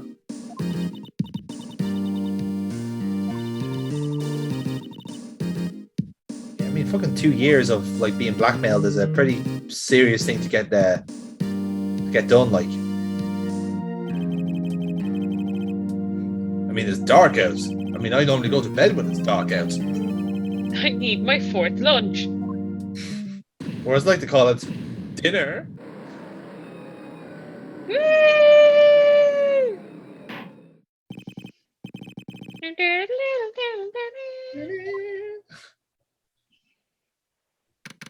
Everything hit 5 p.m. This trial literally went on all day.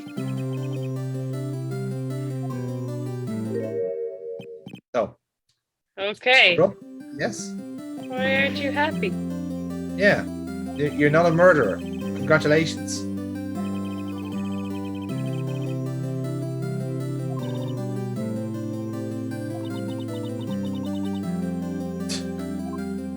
Nothing interesting in my life. Maybe she's just upset after seeing her smile for the first time. So weird. I honestly think that's what this is.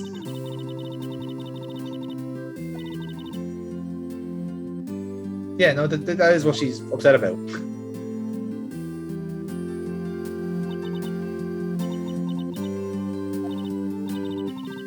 Oh. Oh. Jealousy. Hey.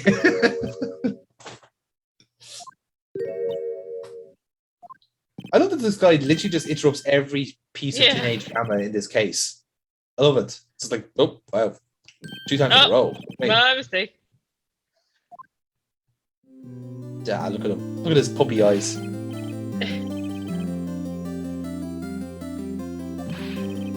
Yeah, you're a detective again. I was about to say, yeah.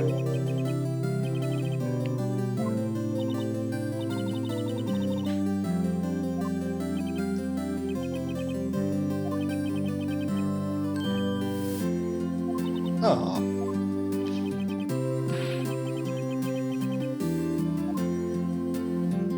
Oh, hey, look. She's brought a present.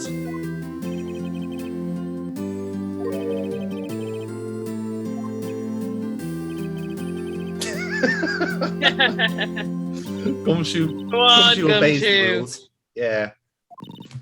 Like I said, from this very long playthrough we've done, fair to say Gumshoe is the best boy. Yeah.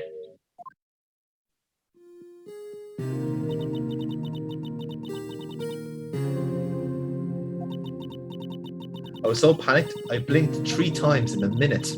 That's how panicked I was.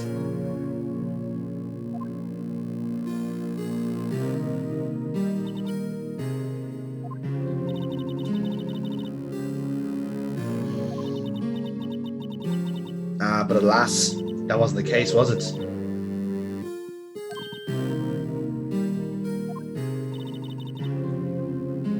Not for the better, as she'll probably tell us. No.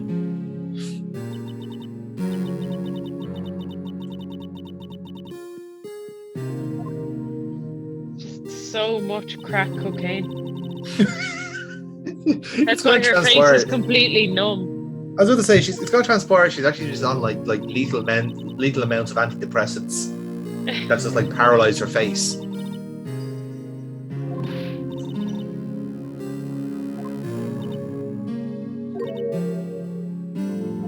No, I didn't give a shit about you.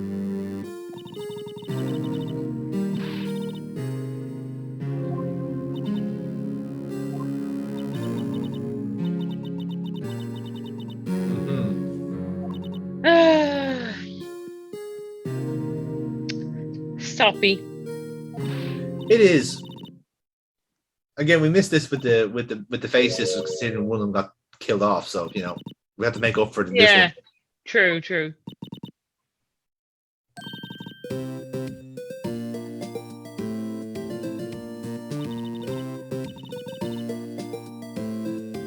Look at that wide-eyed innocence. Come back from the dead, just like Mia Faye. Yes. So fun fact, I don't know if I've said this already, but oh, hang on. Ah, look. There you go. Hugs. There's your heartfelt scene.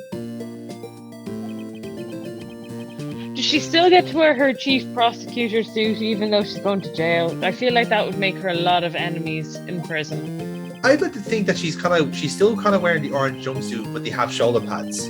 You know, Okay, like yeah, she still has that seniority over the other prisoners. Like she's chief prisoner now, you know. Yeah, fair enough. Although I say, given her status, I'd say she'd get one of those fancy prisons where you get like a library and you know, like 3 hot meals a day, your own shower. You know, those type of prisons. She has her own personal guards. Yes. There comes she. One of them was going to be Meekins, just as a form of ironic punishment. I was hired to do this! And Officer Yeehaw. Yeah. No, he's going to be a cattle rancher. That's No, he's just talking about the female prisoners. Yeah. No, I'm not going near that. Wow. Well, now we know your thoughts on the matter are. Fuck me. Well. Boy, you know, he's a great prosecutor, but my God, is he socially awkward. It's like, yeah, surely you go for drinks after this. Oh, he'll get cans in, but whether he wants them or not is another question. Nah, definitely. He's an absinthe drinker. Pondering life with a crackling fire and a, glass of absinthe and 2 sugar cubes. I find him more of a Scotch man myself. But I think he's very much like the same drinking habits that you mentioned. Yeah. Definitely drinks alone. With a good book by his side. Edge was apparently rattled by Gant's little pep talk, if you want to call it that. So, I don't think blackmail. Yeah, that's all you need. You've got Gumshoe there. He's more or less the same. So again, like I don't want to give too much away about the future games, but again, this does kind of serve as a bridge to the sequel. And in the sequel, Edward is disappeared essentially. There's a lot of very kind of like Phoenix kind of euphemizes what he did. Like at the start, he kind of makes it implied that like Edward killed himself, but he didn't. He just like gave up on being a prosecutor, because kind of Phoenix had kind of perceived that the two of them were now a team, and then Edward just kind of leaves, kind of way. Yeah. But don't worry, Edward is still around at certain points. He's almost like tactically deployed in certain places. But yeah, and obviously then he gets his own game as well. Also, I'm sure I've mentioned this already in the playthrough, so apologies if I'm repeating myself, but you will see Emma Skye again in this series, as she is the Gumshoe equivalent in Ace Attorney 4. Oh, well done her, making it all the way to 4. Yes, so again, as I said, because this is coming out after the original trilogy, you do all the CSI stuff, the gameplay we've seen here, in the 4th game. Nice. That was they had the gimmick because it's on the TS, so they're able to use all of these gimmicks. So they're able to use those fingerprint finders and stuff like that. Very exactly, good. Yeah.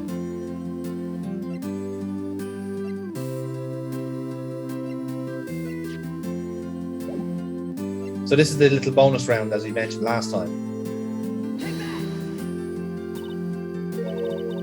So again, this is the basically just keep the like, oh, cheer up, Emma, it's fine type deal. Yeah.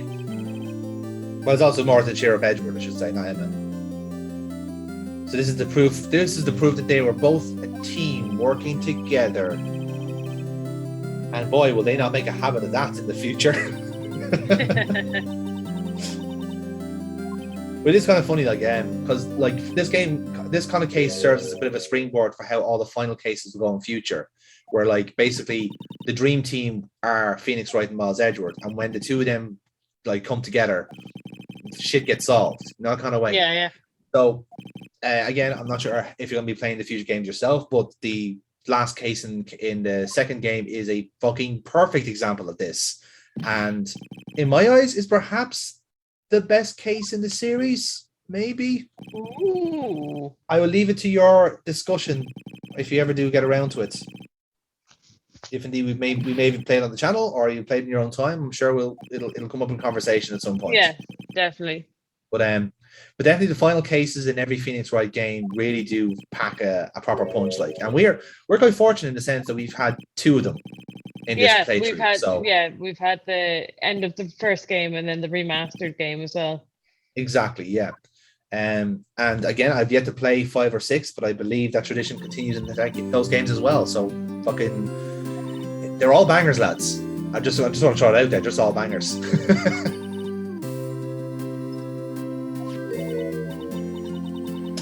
Oh look, another book.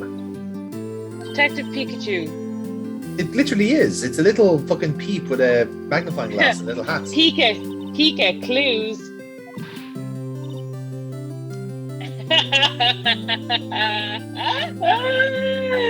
think we should just end it there. I'm really fucking tempted. I'm actually really tempted to just replace you now with a fucking Wobbuffet.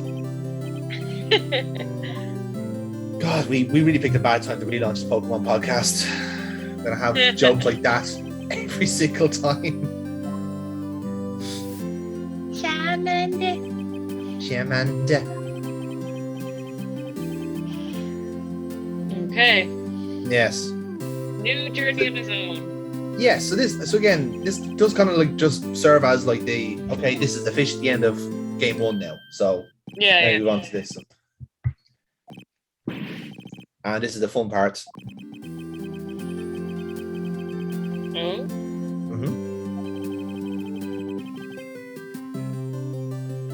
Okay.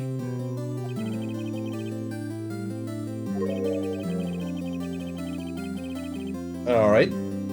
Okay.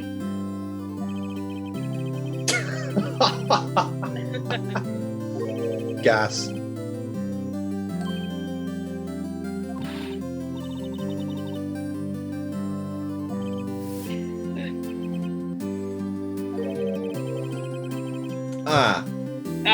For fuck's sake. Of course. 2 wasabi dogs.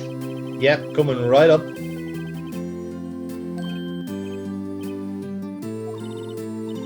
So yeah, we've this is a carbon copy of the last ending where we just kick off.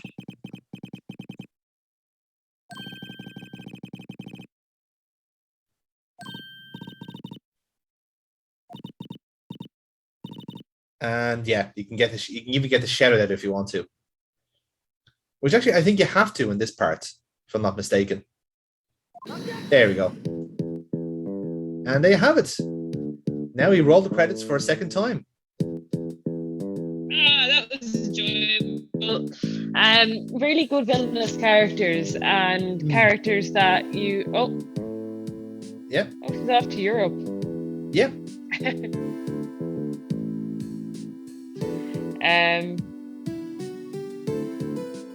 Yeah, not like that. Like you have the Angel Star, who's just annoying as fuck. You've got Officer Yeehaw.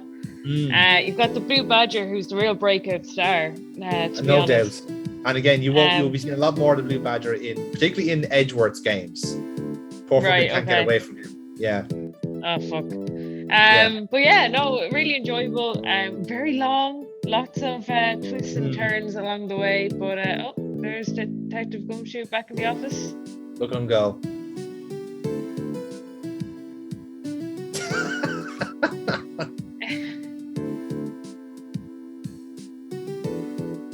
That's really not what they meant by that, Gumshoe, but okay. But yeah, now that we've kind of played through the entire lot now, obviously the first 4 cases themselves, and then this fucking marathon, which is nearly the entire runtime in and of itself. Yeah. What's your thoughts on Ace Attorney? Because as you can imagine, guys, we did kind of play this to kind of get us through lockdown as such. So what's your thoughts on the series? What's your thoughts on this game? Hey, it's Meekins! Wow! Had to be done. Yeah, no, I've really enjoyed it. Like the detective kind of problem solving aspect. Sometimes the kind of logic behind it is a bit skewed and not really flowing with, I suppose, my logic and things. Mhm. You've got to think outside the box a bit, which Yeah. takes a bit of getting used to, especially when you're dipping in and out of playing it. If you were to sit down as a marathon session and play it, I think you might be more in the mindset. But like some of the twists and turns genuinely have me like, oh my god, which I Oh, think yeah. is good, or it's I'm Oh. incredibly stupid. I don't know. Either way, Oh god, it's looking at me. why are we getting an end credit? I don't know. It's Just not this. saying anything. It's just dancing. It's really making. Was this Oh. invented to be creepy, I think so. Yes, I think that was the Okay. joke. or is it Okay. unintentionally creepy, or is it intentionally unintentionally creepy? Yes, that's it. Yeah. Yeah. Right, Like his okay. idea was that it was the chief's design. Oh, there's Marshall. Look, he's in prison for some reason. Ah, There you go. So now we know what happened to him.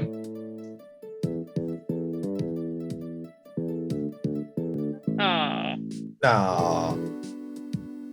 Well, he seems happy. Justice has been served. Yeah. As long as his houseplants are being managed.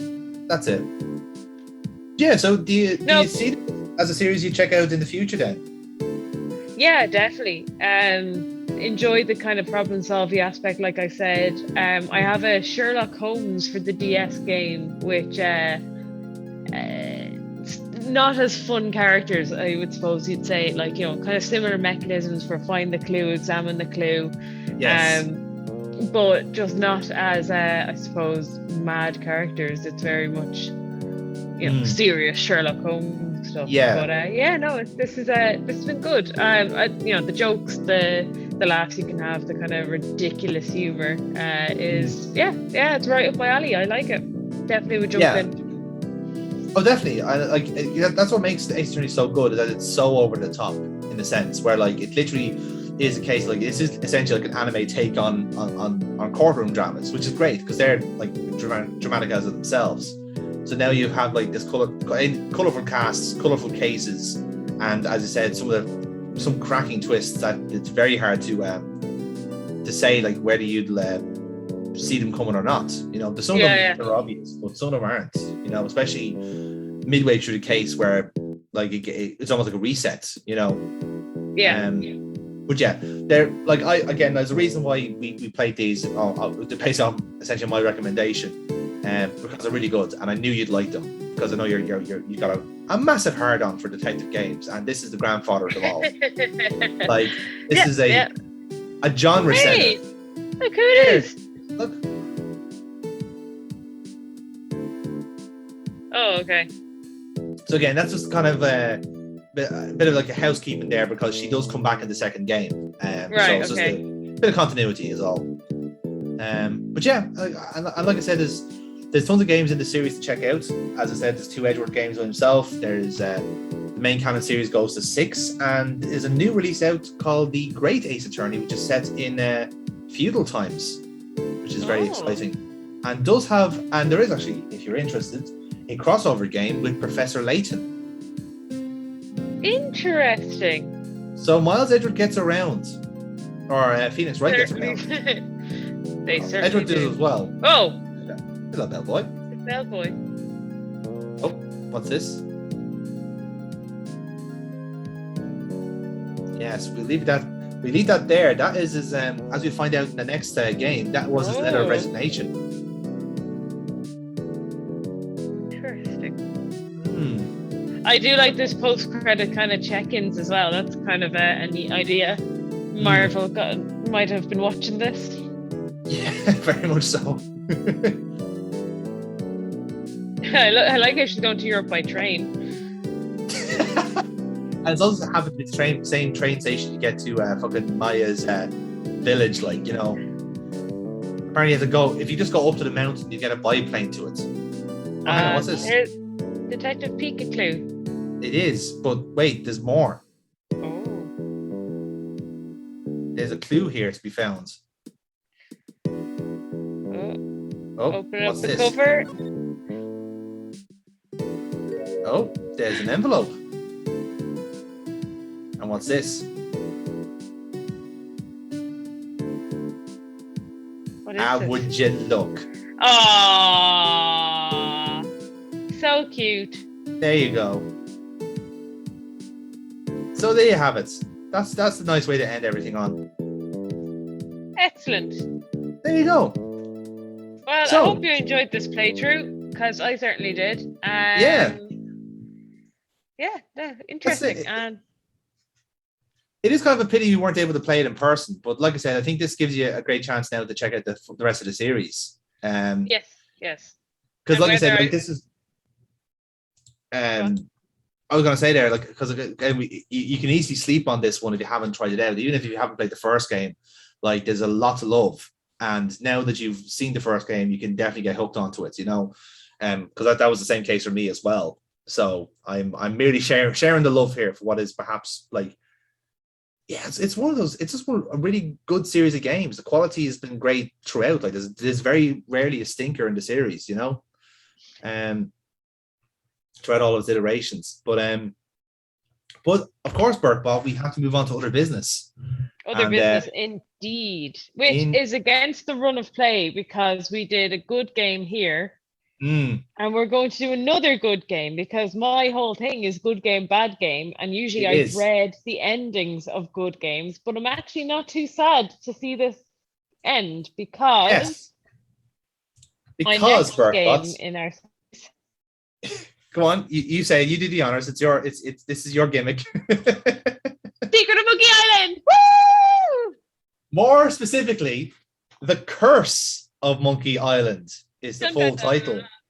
So yeah, like again, we tweaked the formula a little bit here because we have a side channel and they have unwillingly taken the bad game gimmick off us, which is probably if anything, great. Burkebot is quite grateful of that. So so it's only bangers from here on out, lads. But yeah, we're not stopping there. We had every intention of playing Monkey Island 3, and then some sort of fucking virus hit, and it didn't seem right to play it over lockdown. I wanted to actually sit down and enjoy this game, because I think many people who have played this game will say it's perhaps one of the best games they've ever played.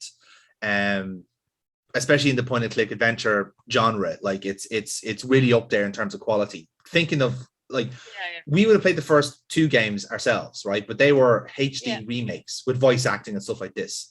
Now, bringing it back to like say 1999, whatever the year it was very early, when the first time they're doing the voice acting for these characters, like beautiful handmade, like